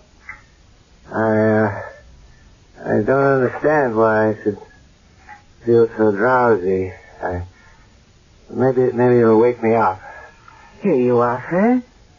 I have some papers I really should go over this evening. Alex. Yes, Professor? We really should check the results of those experiments. If you're feeling up to it. Oh, yeah. I'll be perfectly all right as soon as I finish this coffee. And, he's out. Yes, but a bit too deeply. You put too much of that. What should we do? It's all right. He'll come around. We only need him to be semi-conscious. How are you going to... Hand me those needles. No. One at a time. All right. Now, cut away his sleeve. Yeah. All right, careful. Good. Now, swab his arm with the alcohol. And let me just plunge home the... There. Alex, I'm frightened. Oh, please, it's too late now. Hand me the needle on the other end of that wire. Is it like a blood transfusion? No. How can it be a blood transfusion? It's not a tube, it's a wire. Here, swab my arm with alcohol. Yes. And hand me the needle. Be careful. I know how to do this. And you told me that Fred will be dead afterwards. Won't the police... Don't worry, the doctor will see only natural causes. Heart failure, shock, no way to prove murder. Now, get that little box that I hid on the shelf. Quickly. Emma. Oh. Emma. He's coming to. Don't worry about it. When this is over, I'll be unconscious. You remember what you have to do? Emma. He's waking up. No. He's just coming around to where I want him. What do you have to do afterward? I have to remove the needles and take the box, everything we used, and hide them in the attic. Yes. Then I call the doctor because both of you will be unconscious. You will tell the doctor that we collapsed. Yes, that's right. And that's all you'll do until I become conscious again. Yes. Now, how long will that take? A day, 2 days. Alex. Oh. Alex. What are you doing? I think you know, Fred. No, don't. No, Alex. Turn up the volume, Emma. What? The middle knob on the box. The middle knob, that one. Yes. Turn it up. Emma, don't. Turn it. It won't do you any good, Alex. Don't kill me. Emma. Alex, maybe... Too late. You have done it for nothing.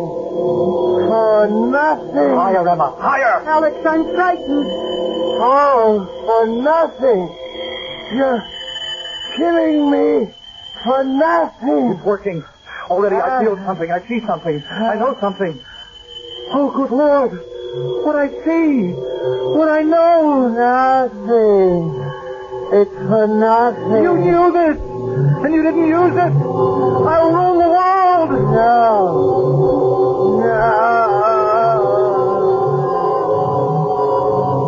Alex, is he dead? Emma, we own the world. I can make matter disintegrate before your eyes. I can make it happen just by thinking. No one can stop me. We will rule, Emma, the way we once did. But this time, forever.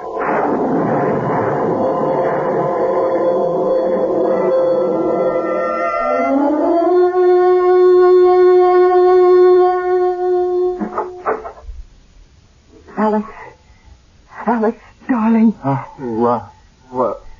You're coming out of it. Alex, speak to me. Oh, Emma. Emma. Your voice. It's so different. It's so familiar. Well, is everything, all right? Oh, yes, darling, yes. The doctor came after you fell unconscious. Yes? Yes, and I did everything you told me. I hid the apparatus, and I said that you two had just collapsed at the table. And the doctor and the police had a fine time with all that. Emma. But it's over now. And no one suspects. We did it, my darling, we did it. And now, let's live. Emma. Here, I brought you a cup of coffee. Oh. Come on, drink it, you'll feel better. And then I'll prepare you some dinner. Thank you, dear. Thank you. Oh. What is it? Oh, sugar. You put sugar in this. You know I can't tolerate sugar. Alex. I mean, how many years have you cooked for me, dear? No sugar, no spices. I have a very delicate metabolism. Alex, what are you saying? Oh, I must get up. I must get to the laboratory. No, we're leaving. We're going to be rich. What are you saying, my dear? Whatever gave you such... You're not Alex. Well, of course I'm Alex. But you're talking like Fred. Well, I must talk like Fred and think like Fred and act like Fred. But you said if you transplanted his talent... Well, yes, I have his talent, but I also have his personality. You see, I am Fred. Oh, no. We'll be happy here, Emma, very happy with our work, our home. What more could we ask, Emma? Call yourself a king. A king. What are you saying? You are a fool and a coward. Emma. I never want to see you again. I'm going to him. Let go of me. No, Emma, no. I must take you to a doctor. I want the pirate. The Viking pirate. We could rule the world. Yes, dear, I understand. Now, I'll take you to the doctor and you'll feel better. Help me find my Viking pirate. Yes, dear. Of course I'll help you.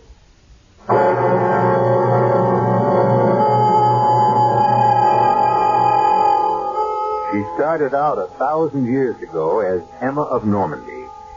That was the first time she married Ethelred the Unready and left him for the Viking Canute. And she's been leaving him ever since. But this time, for the first time, she has both of them in the same body. Where can she go from here? We'll have to wait a couple of 100 years to find out. You only have to wait a few moments, however, for me to return with more.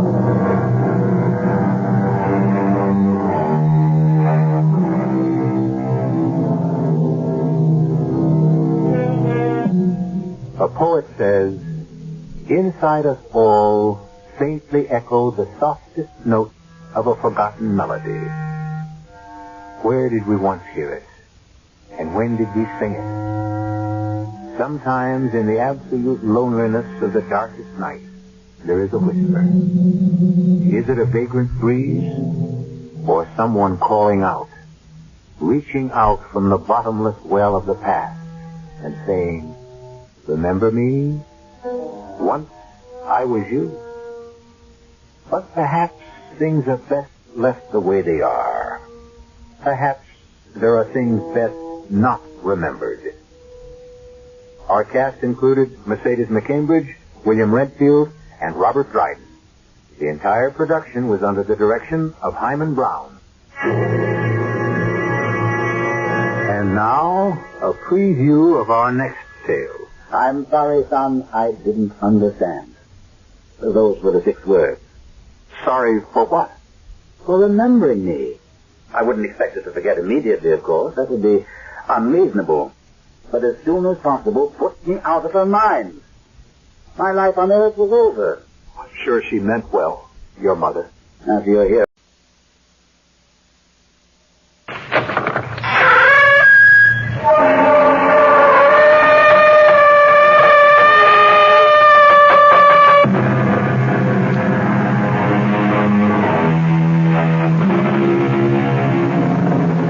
Come in. Welcome. I'm E.G. Marshall. Welcome to the terrifying world of your imagination. Vampire. Perhaps in the safety of your home, the word means little to you. Oh, you've heard of vampires, of course, but do you believe that they exist? Not you. Well, all I can say is Minna Harker didn't believe either. Our mystery drama, Dracula, was specially adapted from the story by Bram Stoker for the Mystery Theater by George Lothar and stars Mercedes McCambridge. It is sponsored in part by new sugar-free Diet 7-Up and by the Kellogg Company, makers of Kellogg's Special K cereal. I'll be back shortly with Act 1. And now, another story of the ball and chain as Kellogg's Special K presents The Library. Welcome to the public library. May I help you, sir? Yes, I'd like to check out. I'd like to check out Famous Laundromats of the World by Audrey Schnorbart. Sir, excuse me, but isn't that ball and chain you're wearing just like the ones they use in the Kellogg's Special K commercial? This ball and chain? Yes, that one. How are you going to get rid of it? Well, lots of good exercises, and by eating smart at every meal, starting with the Special K breakfast. Don't you have to watch your calories? Yes, and the Special K breakfast is less than 240 calories. Less than 240 calories? Right. A 1-ounce bowl of high-protein Special K, 4 ounces of skim milk, tomato juice, and coffee. It's really tasty, and it's going to help me get rid of this ball and chain. I'd say it's long overdue, get it? Your happy ending could begin with the Special K breakfast from Kellogg's. There's a very special deal going on at all offices of Suburban Savings throughout North Jersey. It's called Suburban Special Interest Deal, and you'll be especially interested in the savings you get. A top 7.90% effective annual yield on Suburban Limited's issue 750 savings certificate. And Suburban guarantees it from 4 to 10 years. Minimum deposit, $2,500. Early withdrawal prior to maturity is subject to a substantial penalty. Suburban compounds interest continuously from day of deposit, paid quarterly. So you not only get interest on your savings, you get interest on the interest. And Suburban offers you the highest interest rate allowed by law. Here's your chance to get a great savings. A top 7.90% effective annual yield on Suburban's limited issue 7.50% savings certificate. Why not deal yourself into Suburban Savings Special Interest Deal in Bayonne, Edgewater, Elmwood Park, Emerson, Hackettstown, Morris Plains, Nutley, Paramus, and Sparta.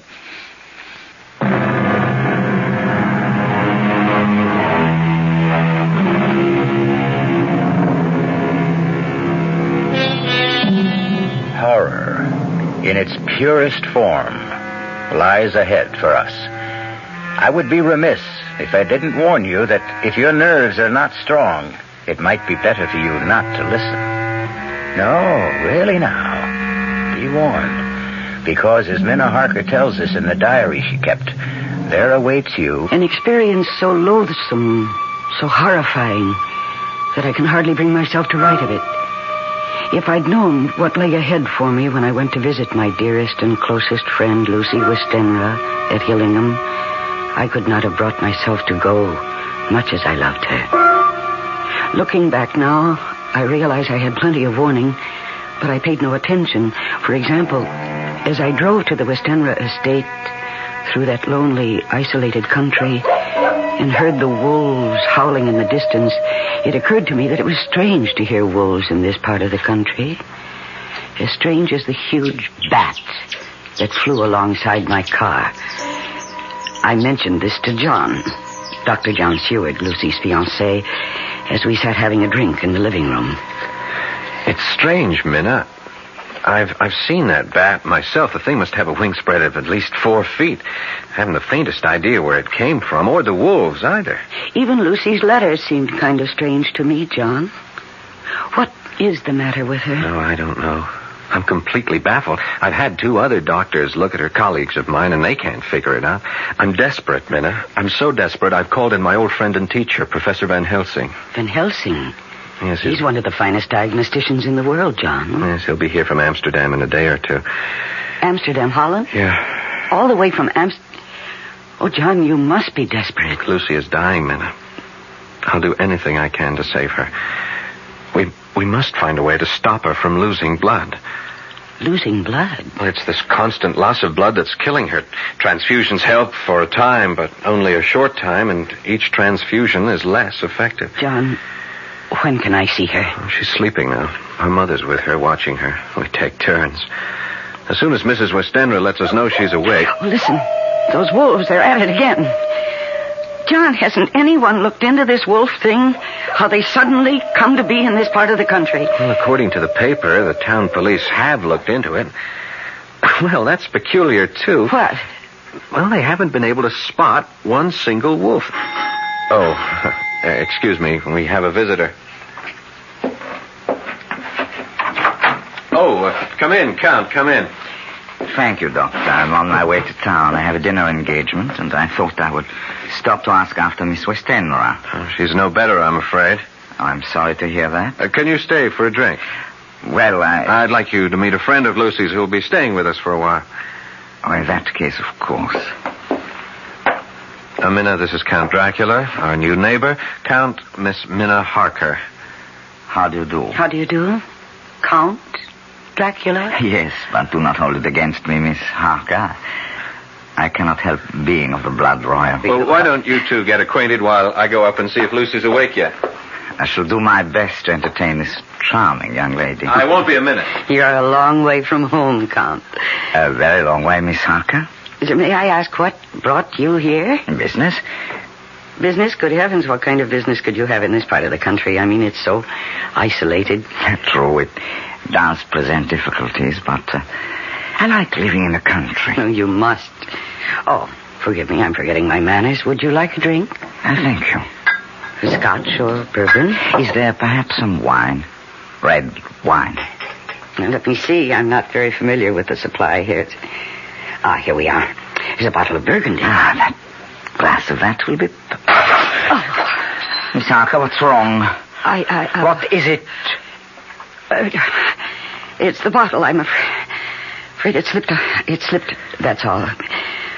I'm afraid I cut my hand.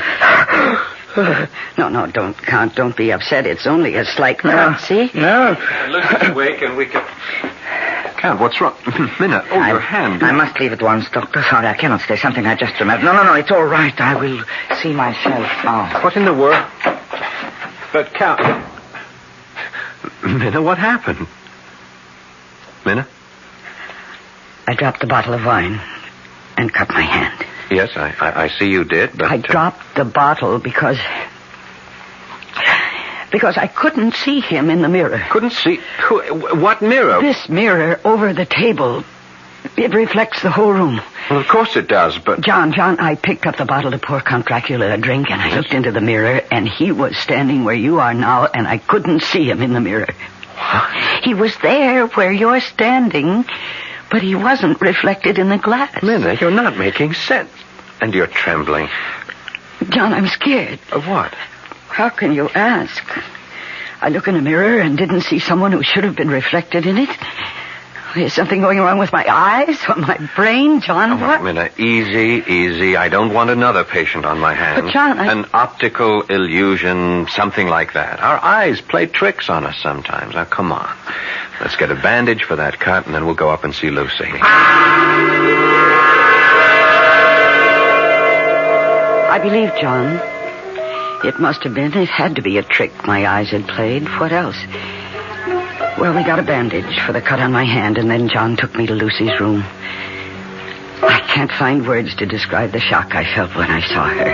She was white as new-fallen snow, and so thin, she almost seemed transparent.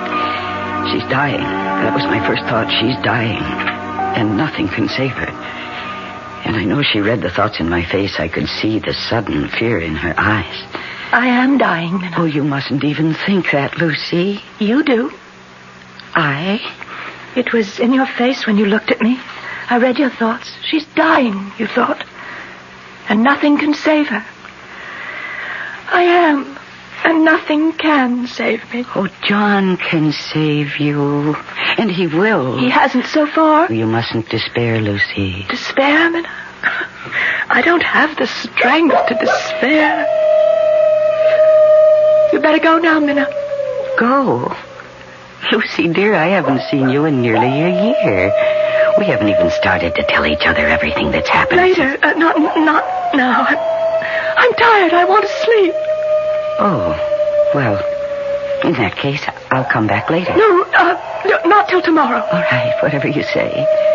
But I'll just look in on you later. No, Lucy. You mustn't. All right, then. But stop upsetting yourself. Go quickly. Oh, good Lord.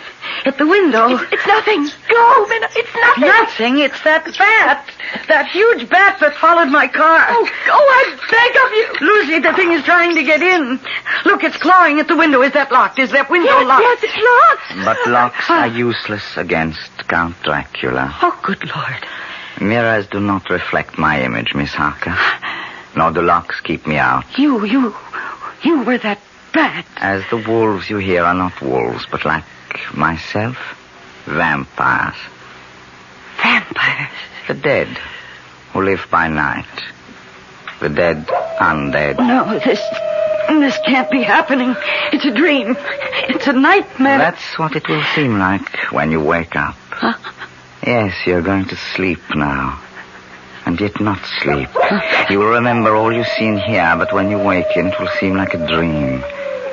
A dream you'll tell no one, not even Professor Van Helsing. Because you will not want to look foolish. You'll be ashamed to tell it for fear he will think you're a silly young woman. Enough. Sleep. Did I sleep? Did I dream? No. My sleep was a hypnotic trance into which he had placed me. And what I dreamed was reality. There in the moonlight that streamed through the window, I saw Dracula raise his arms and call. Lucy. Lucy, my dearest love, come to me. Come, my darling. I can't. Too weak. My lover, I'm too weak. Then I shall come to you. Embrace you. Kiss you.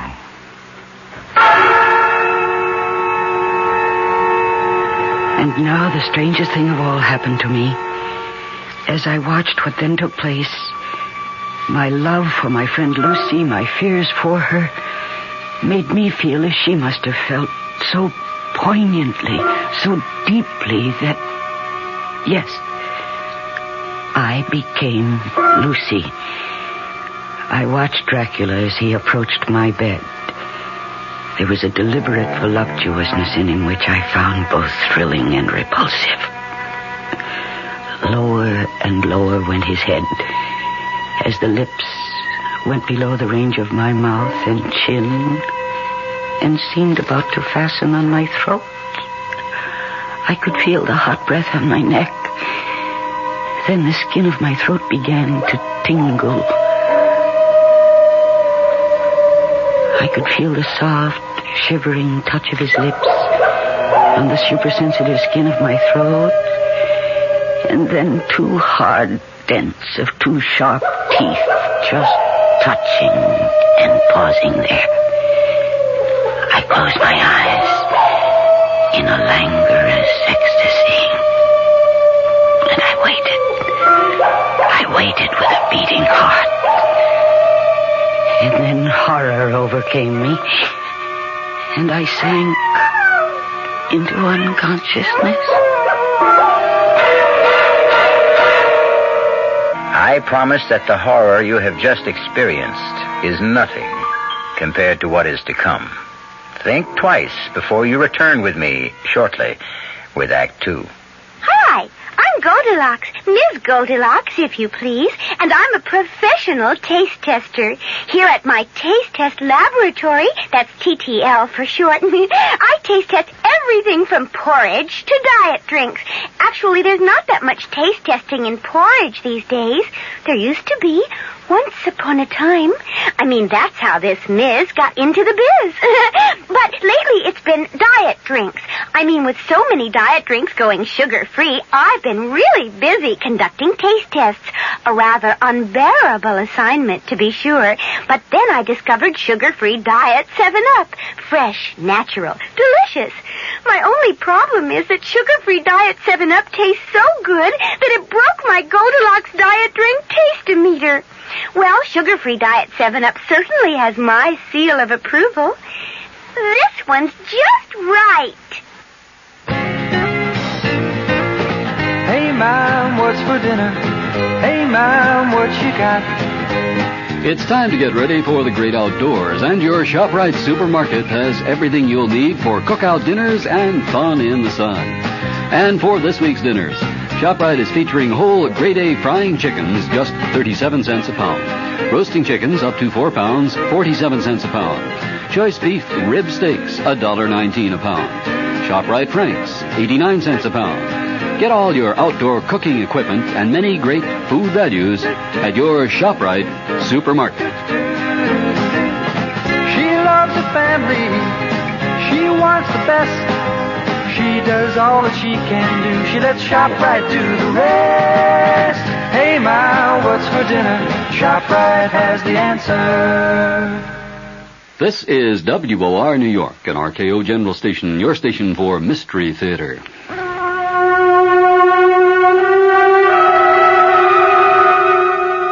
I thought it must have been a dream, a nightmare, for nothing so vile and revolting could be real. But though I tried during the next day or two to persuade myself it was only a dream, there were signs, warnings all about me that told me I was lying to myself. There was the nightly howling of the wolves, the screeching of that huge bat around the house, and yes, the scarf that Lucy kept wrapped round her throat. It's such a hot afternoon. How can you bear to wear that scarf around your throat? Hot? I feel cold. But, Lucy, you're perspiring. Your forehead is damp. All I want to do is sleep. I'm so tired. I'm so deathly tired. I'll leave you for a while, then. I'll look in on you later to make sure you're all right. Oh. Sleep well. Minna? Yes, dear? If I'm asleep when you come back, promise me you won't remove this scarf from around my throat. Very well. You won't even touch it. Promise? I promise.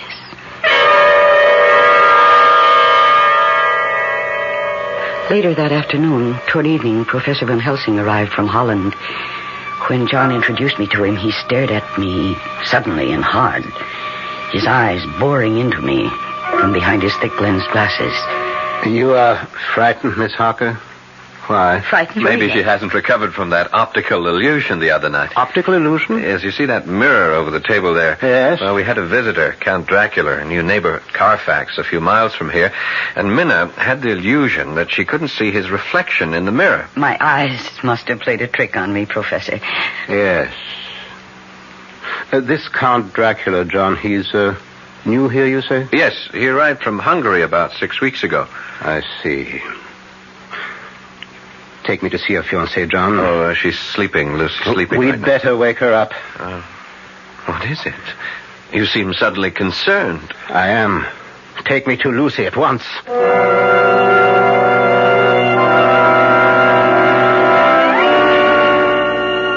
Wake her, John. All right. Gently. Very gently. Lucy? Lucy, dear. Come on, wake up. Here. Let me. Pulse weak, very weak. Eyes? Oh, she's not asleep. She's in a coma. What is her blood type? Oh. So is mine. Prepare for a transfusion, John. I will be the donor. And hurry, man, hurry. Yes, of course. Meanwhile, I shall have a look under this scarf. No, she didn't want the scarf removed. I'm sure she didn't, Miss Harker, but we're going to remove it. Aha. As I thought. What is it? Yes, Professor, what? Look. Look. There are two little holes. Wounds. As if she'd been bitten by a large snake. No, not a snake. What then? What? We must be quick with the transfusion, very quick. And pray God, both of you, that I have not arrived too late.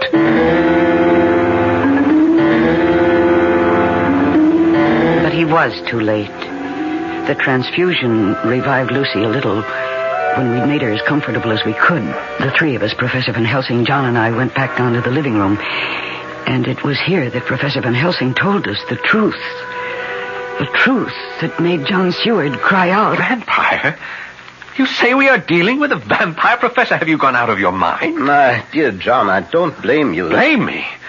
I should hope not. You ask me to believe me, a doctor, a man of medical science? Science? There's more to this world than science. But, Professor, a vampire? I can't believe that there's a vampire. I tell you that witches exist. That warlocks exist. That vampires exist. And we are dealing with one here. But if what you say is true... It is. Ask her. Ask Miss Harker. Me? You had an experience in this house that you are concealing. You choose to think it was a dream. When did it happen, child? Last night? No. The night before. Where? In Lucy's bedroom. Minna, what happened? I dreamed... No, it was no dream. All right, then. I saw... Oh, heaven protect me. I saw... You needn't tell me. No need to put you through that. I would if I didn't know who our vampire is. But I do know. Who? The man whose reflection she could not see in that mirror. Your new neighbor, Count Dracula. I don't believe you. I cannot believe you. If you can't believe me, at least trust me. Oh, I'll answer that. Wait. Yes, Professor. If that should be Count Dracula, you did say that he calls about this time each evening, John? Yes. Say nothing, do nothing to give away the fact that we are onto him. Oh, this is nonsense, sheer Do nonsense. as I tell you. You may answer the door now, Miss Harker. Yes. Good evening, Miss Harker. Count Dracula? Come in. And how is Miss Westenra today? Not too well, I'm afraid. She had to have another transfusion. Oh, I'm sorry to hear that, John. Very sorry to hear that. Thank you, Count. I do not believe I have met this gentleman. Oh, I'm sorry. No, you haven't. Let me present my old friend and teacher, Professor Abraham Van Helsing. Professor, this is Count Dracula. How do you do, Professor? How do you do, Count? I wished only to inquire about your fiancée, John. I'm sorry indeed to hear she is no better. If there's anything I can do... Thank you. Meeting you, Professor, has been a pleasure. Good night. Oh, Count. Yes? Mrs. Westenra keeps asking me to do this, and I keep forgetting. There is a custom in the Westenra family to ask visitors to sign the visitor's book. Ah, charming old world custom. It's right here. If you'll just wait a second, I'll get it, and then you can sign it. Is something wrong? It's a Bible. Well, yes. Why do you back away from me? Or are you backing away from the book? The holy book? I must go. No, you'll stay and face this book. You know. John, you fool. You shouldn't have done this. I had to have proof. I will make you pay for this. You shall pay. Oh, no. Not now that I have found out what you are. Oh, John. You think because you discovered my secret you can stop me? Fool. You've only delivered yourself into my hands. I meant to make Lucy one of mine, and that was all. But now you shall become mine, and you... Not I. Yes, and you. No, I beg you. I shall have you all, but first... Lucy, I shall take her. Take her. Now. She is mine. She's no longer of this world, but of mine. I leave you. Look, he turned into a bat. The bat. And he flew right through the wall. John. Oh. John, why did you do this? Why, after I warned you? I had to know one way or the other. I had to know. There's only one way to finish a vampire. Oh, the first thing you must do is find out where he sleeps during the day. Lucy! Professor, quickly. Professor! There is no hurry now. When he said he meant to make her his own, he had already done so. It was true. Lucy was dead. We went to her bedroom and found her. Dead. I felt as if I'd been stabbed to the heart. We buried her, my dearest friend, in the Westenra vault at Hillingham Cemetery, not far from town. Lucy is gone. Dead? No, not dead. Not dead, Professor. She has become the undead. She has become a vampire. Oh, what are you saying? John, listen to me. Believe in me. You didn't believe before. Believe now. Yes. I believe you. Go on. John, you feel you've been through hell. I must tell you that you have been through only the anteroom to hell. What do you mean? Now listen to me. Listen carefully. There is only one way in which a vampire can find peace, can be changed from the undead to the dead. What you must do, terrible as it will be, will release her soul from the horrifying bondage in which it finds itself. Her soul and Dracula's. Dracula's? Do you think a vampire wants to be a vampire? Oh, no. A vampire's soul is chained, pinioned, held mercilessly to this earth by Satan himself. And we who believe in God, are the only ones who can free them. It is our duty to destroy them. Well, then let's destroy them. We shall, if you have the nerve to do what must be done. I have the nerve. Professor, you frighten me. I mean to, in order to prepare you. But no matter how well I prepare you, when it comes to doing what must be done, your sanity could snap like that. So first I will ask you both to take as much time as you need to think, to ask yourselves, how much do you really love Lucy Westenra? And be sure, be positive beyond all doubt that your love for her is greater than the hell that lies ahead for you and you this very night.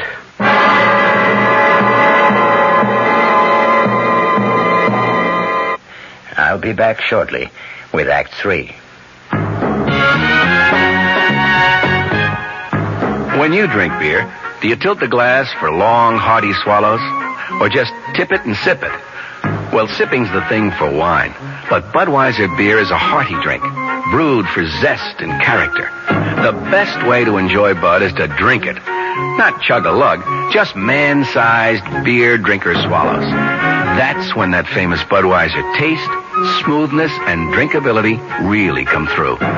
Smoothness and drinkability that come only from natural carbonation and exclusive beechwood aging. Smoothness and drinkability, too good for any half-hearted sipping. So drink up. You'll see that brewing beer right does make a difference. And that when you say Budweiser, you've said it all. Anheuser-Busch, St. Louis.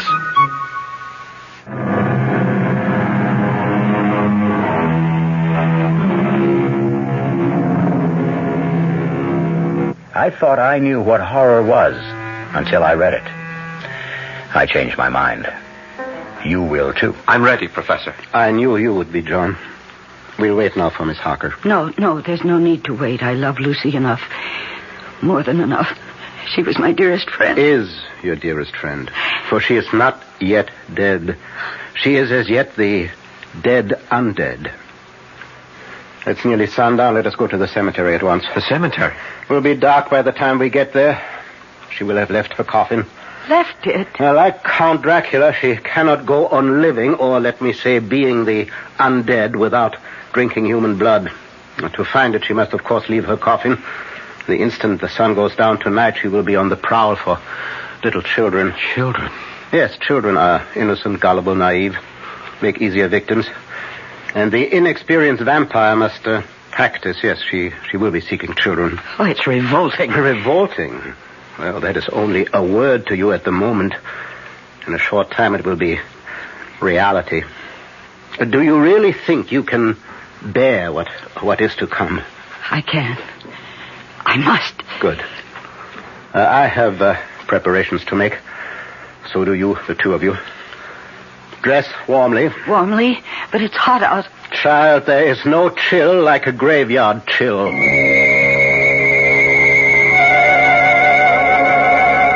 We drove to Hillingham Cemetery in John's car. I'd never been in a cemetery at night. How many people have? I found it a very unsettling experience, to say the least. It was a moonlit night, the moonlight spilling like milk over the gravestones, which in turn threw long black shadows. An owl hooted, and dogs barked, or I couldn't help thinking, were they wolves? And then we reached the Westenra vault, the vault where we'd put Lucy's coffin that afternoon. Now what do we do, Professor? We go into the vault. Why? And how? I have the key to the vault. How did you get it? I asked the undertaker for it, or rather told him to give it to me. He assumed I was a member of the family. You need not come with me. Not now. But why shouldn't we come? I wish to save you as much shock as I can. She will not be there in the coffin. It will be a shock for you to find it empty. Now, on the other hand, it will be less a shock than what is to follow. Yes, it will prepare you. Come, then. Now, I shall open the coffin now. If she isn't in it, how could she have got out? I could tell you, but it is better that you see for yourself later. Now, this won't take long. I need only unscrew the top part. There. Well, now to lift off the top of the lid. Yes. Empty. She's gone. Where? Gone where? In God's name, where? In search of the life-giving blood, John. In search of a small child. Oh, it's horrible. It's horrible. John? Yes? Come. We go outside the vault. Now to lock the door. Now, that's most important. And now, what I must do will take a little time. Yes, make yourselves as comfortable as you can.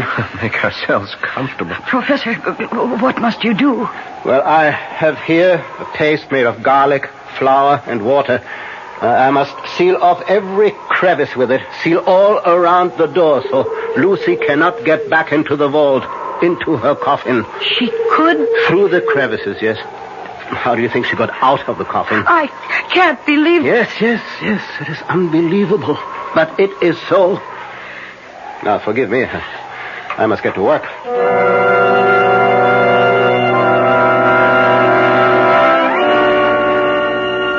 I can't express in words how fresh and clean the night air seemed when we came out of the tomb. How sweet to breathe the fresh air that held no taint of death or decay. John was silent, and so was I. As for Professor Van Helsing, he was very busy sealing the door. 10 o'clock. I hope both of you took my advice, dressed warmly. We have a long wait ahead of us.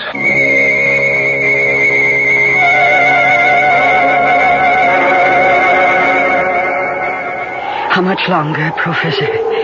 I'm chilled to the bone. Everything depends on how long it takes her to find a small child. Nearly 2 o'clock. Has been gone several hours.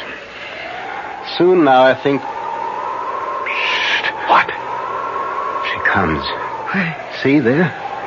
Amidst the headstones? Yes, a woman. Dressed in white. Lucy. Shh. Make no move, no noise.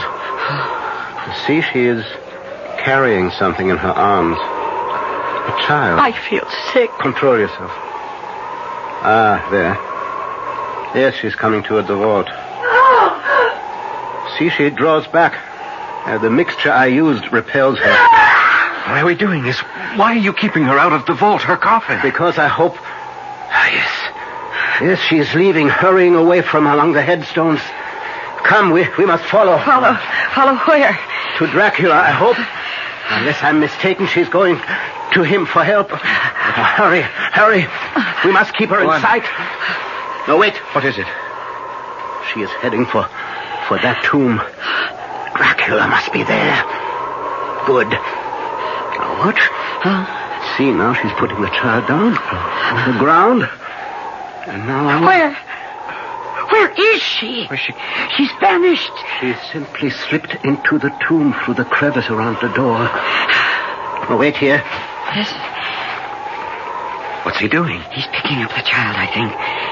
Yes. See, he's coming back now. Here, Miss Harker. You take the child. Keep it warm. Oh, this poor thing. Poor little thing. Look, it doesn't move. It doesn't make a sound. It's lifeless. No, only in a trance. It will recover. But remember, when I ask you to do what must be done, remember that we have saved not only this child, but God knows how many others. I'll remember. Good. And now we will return to her tomb and wait till dawn. Till dawn? She will return to the tomb then. She has no choice. Dracula cannot help her. She must sleep in her own coffin before daybreak.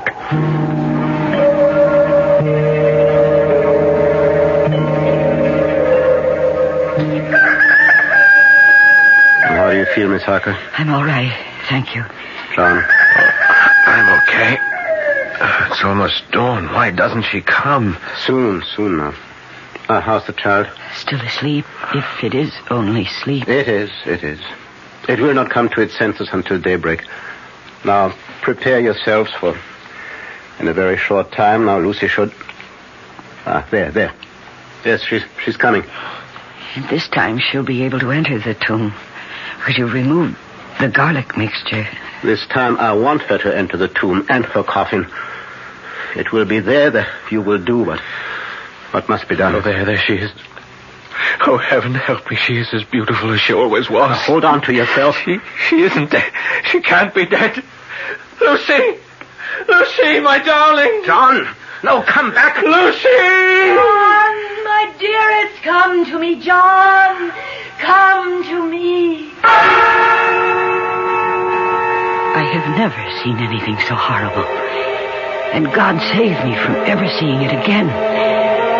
Lucy's eyes shone with an unholy light, and her face became wreathed with a voluptuous smile as she advanced toward John with outstretched arms. Come to me, dearest. My arms are hungry for you. Come, and we can rest together in the tomb. Come, my lover. Come. And John suddenly opened wide his arms and started running to her, and she to him, when Van Helsing rushed forward between them. And he raised something he held in his hand up against her face. It was a crucifix. With a cry of rage and agony, Lucy flung herself away from John and toward the tomb, and she was gone. John, are you all right? The Lord help me. The Lord help me. And he shall. Come, into the tomb. It's time. Now, first, let me put the bag I brought over here. And now I will remove the coffin lid again. Professor, is this really Lucy's body or some kind of demon in her shape? Oh, she's hideous. Yes, your friend who was so sweet and pure is now a foul thing. But if you can do what you must do, you will see her once again as she was. Whatever it is, we'll do it. This wooden stake I have brought. Yes. This pointed stake, you must drive it through Lucy's heart. With this hammer. Oh, no. And when that is done, cut off her head with this surgical knife. I don't... You must do it. For her sake, John. For the sake of the woman you loved. All right. Give me the stake. And the hammer.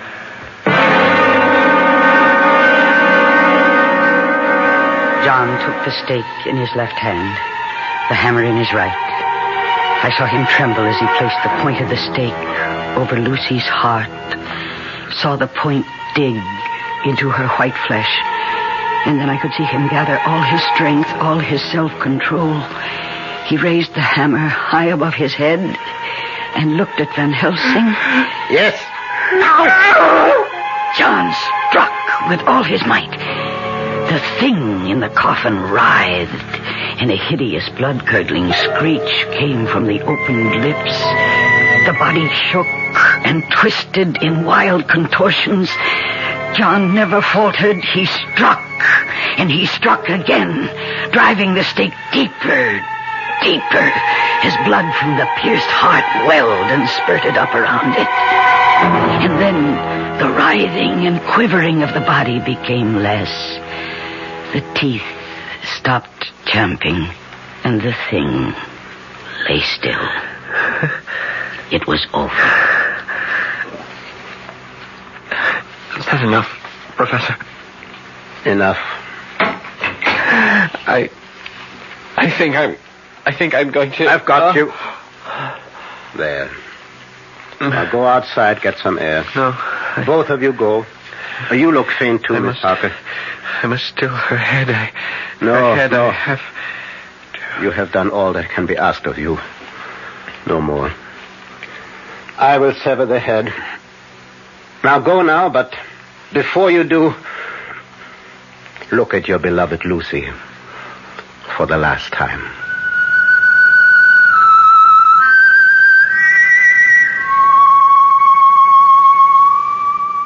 There, in the coffin, lay no longer the foul thing we dreaded, but Lucy, as we had seen her in life, her face as beautiful and pure as it had been then.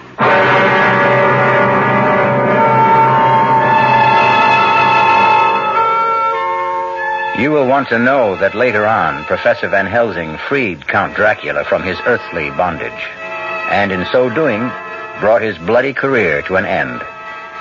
Unhappily, I must add that Count Dracula was only one vampire among, how many? I don't know. Hope I never find out. Hope you don't either. I'll be back shortly. Dear Thomas's, your new Thomas's onion English muffins are so delicious, my husband insists on them at every meal. It's embarrassing when we go to a Chinese restaurant. Dear Thomas's, for years I've been buying bagels and Bialys with my Sunday Times. Last Sunday I bought the Times and your new Thomas's onion English muffins. Not bad, Thomas's. Dear Thomas's, since serving sandwiches on your new onion English muffins, I've become very popular with the boys. Yeah, Thomas's new onion English muffins. Here, 45, please, and don't spare the horses. Yes, sir. In 1880, when a cab had 4 legs and took 12 minutes to cross Manhattan, Samuel Bath Thomas was baking bread, every bit as delicious as his original English muffins. Here, 45, and move it. Today, cabs have 300 horses, but still take 12 minutes to cross town. And Thomas's is still baking breads every bit as delicious as their English muffins. Thomas's protein, whole wheat, and white bread. Thomas's promises. Our cast included Mercedes McCambridge, Paul Hecht, Stephen Schnabel, Michael Wager, and Marion Seldes. The entire production was under the direction of Hyman Brown. Radio Mystery Theater was sponsored in part by Anheuser-Busch Incorporated, brewers of Budweiser. This is E.G. Marshall inviting you to return to our Mystery Theater for another adventure in the macabre. Until next time, pleasant dreams.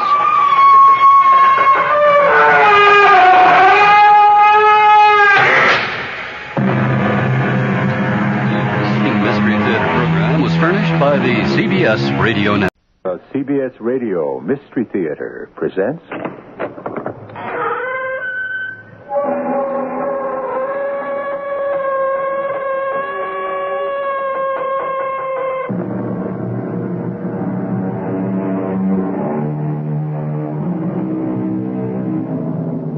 Come in. Welcome.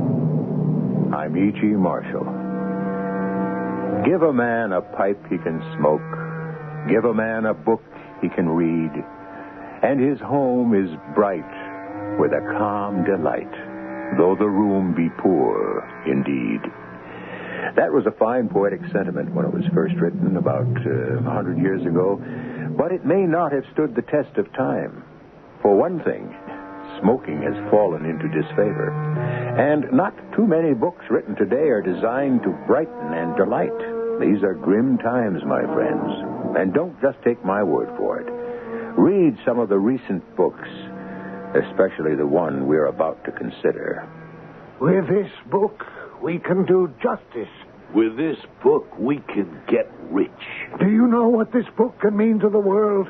I want only what it can mean to you and me. But I don't want money. This isn't just money. This is millions. Millions. Justice is more important. Captain, if you can't see it, well, only one of us is going to walk out of here with the book.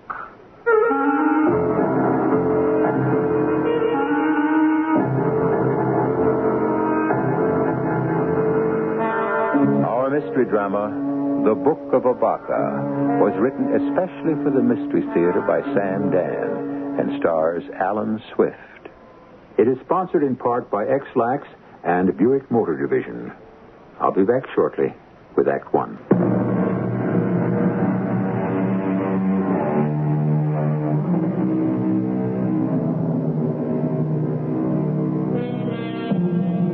What is the most valuable book in the world? The original Gutenberg Bible?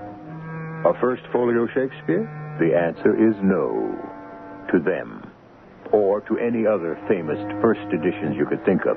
There's a book, and it was written by a man most people never even heard of, that can be worth millions.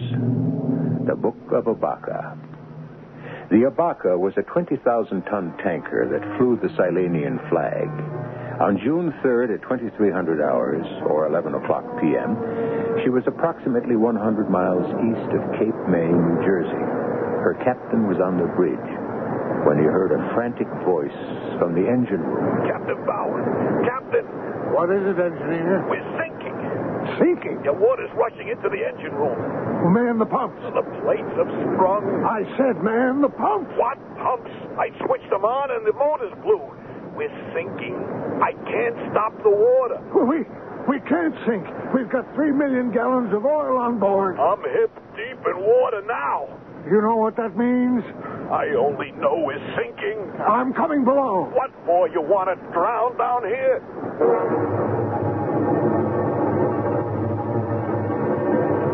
Every plate in the hull's beginning to buckle. This tub is gone. Do you know what this oil spill will do to the east coast of America? Captain, don't you realize it's over? Gone. I never lost a ship in my entire career. Captain, can't you understand? This one is gone. We'll be lucky to get out of her alive. All hands, prepare to abandon ship.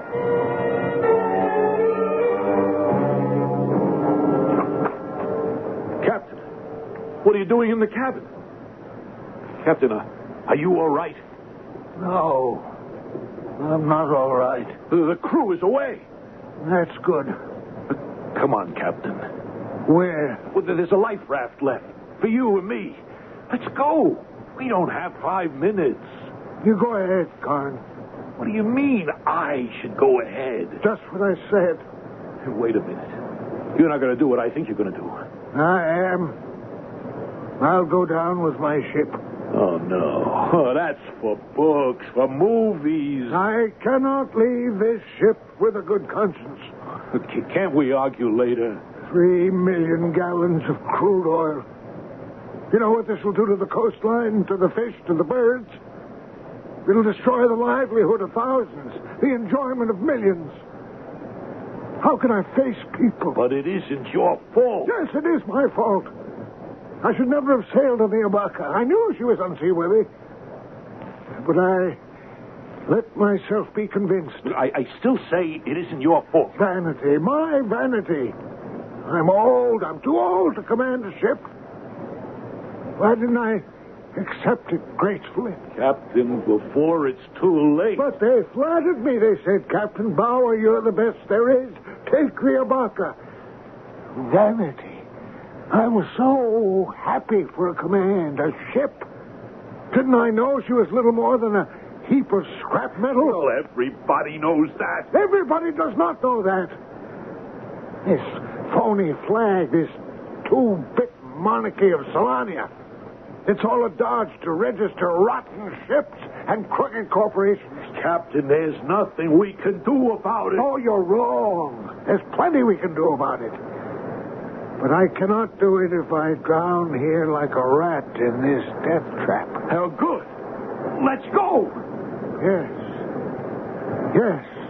Let us leave. My waterproof bag, and I'll need... Captain, there's no time to look around. The book. The book that will destroy them. The book of the Abaca. The log book of the Abaca.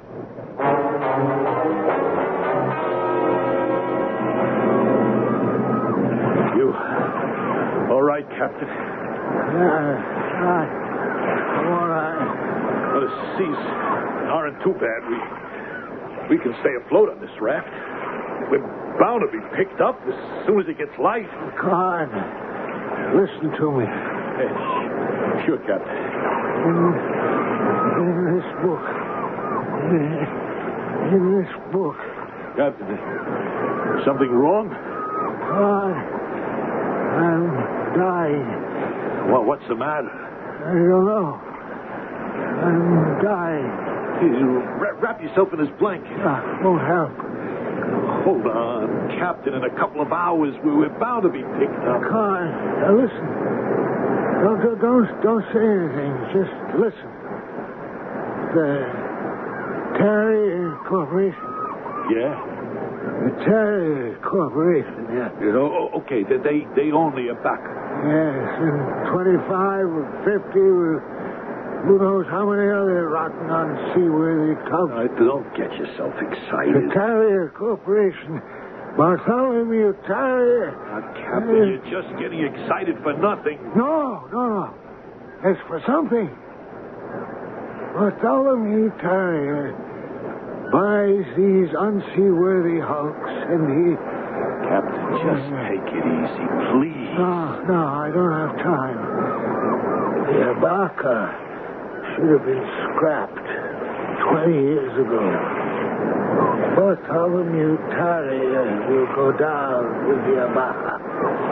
This book, my logbook, will drown him. It will prove that he was negligent, that we were unfit to sail.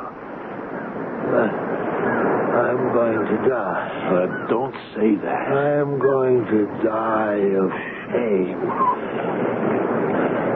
You take this book and turn it over to the United States Coast Guard. You do that. Promise me. Promise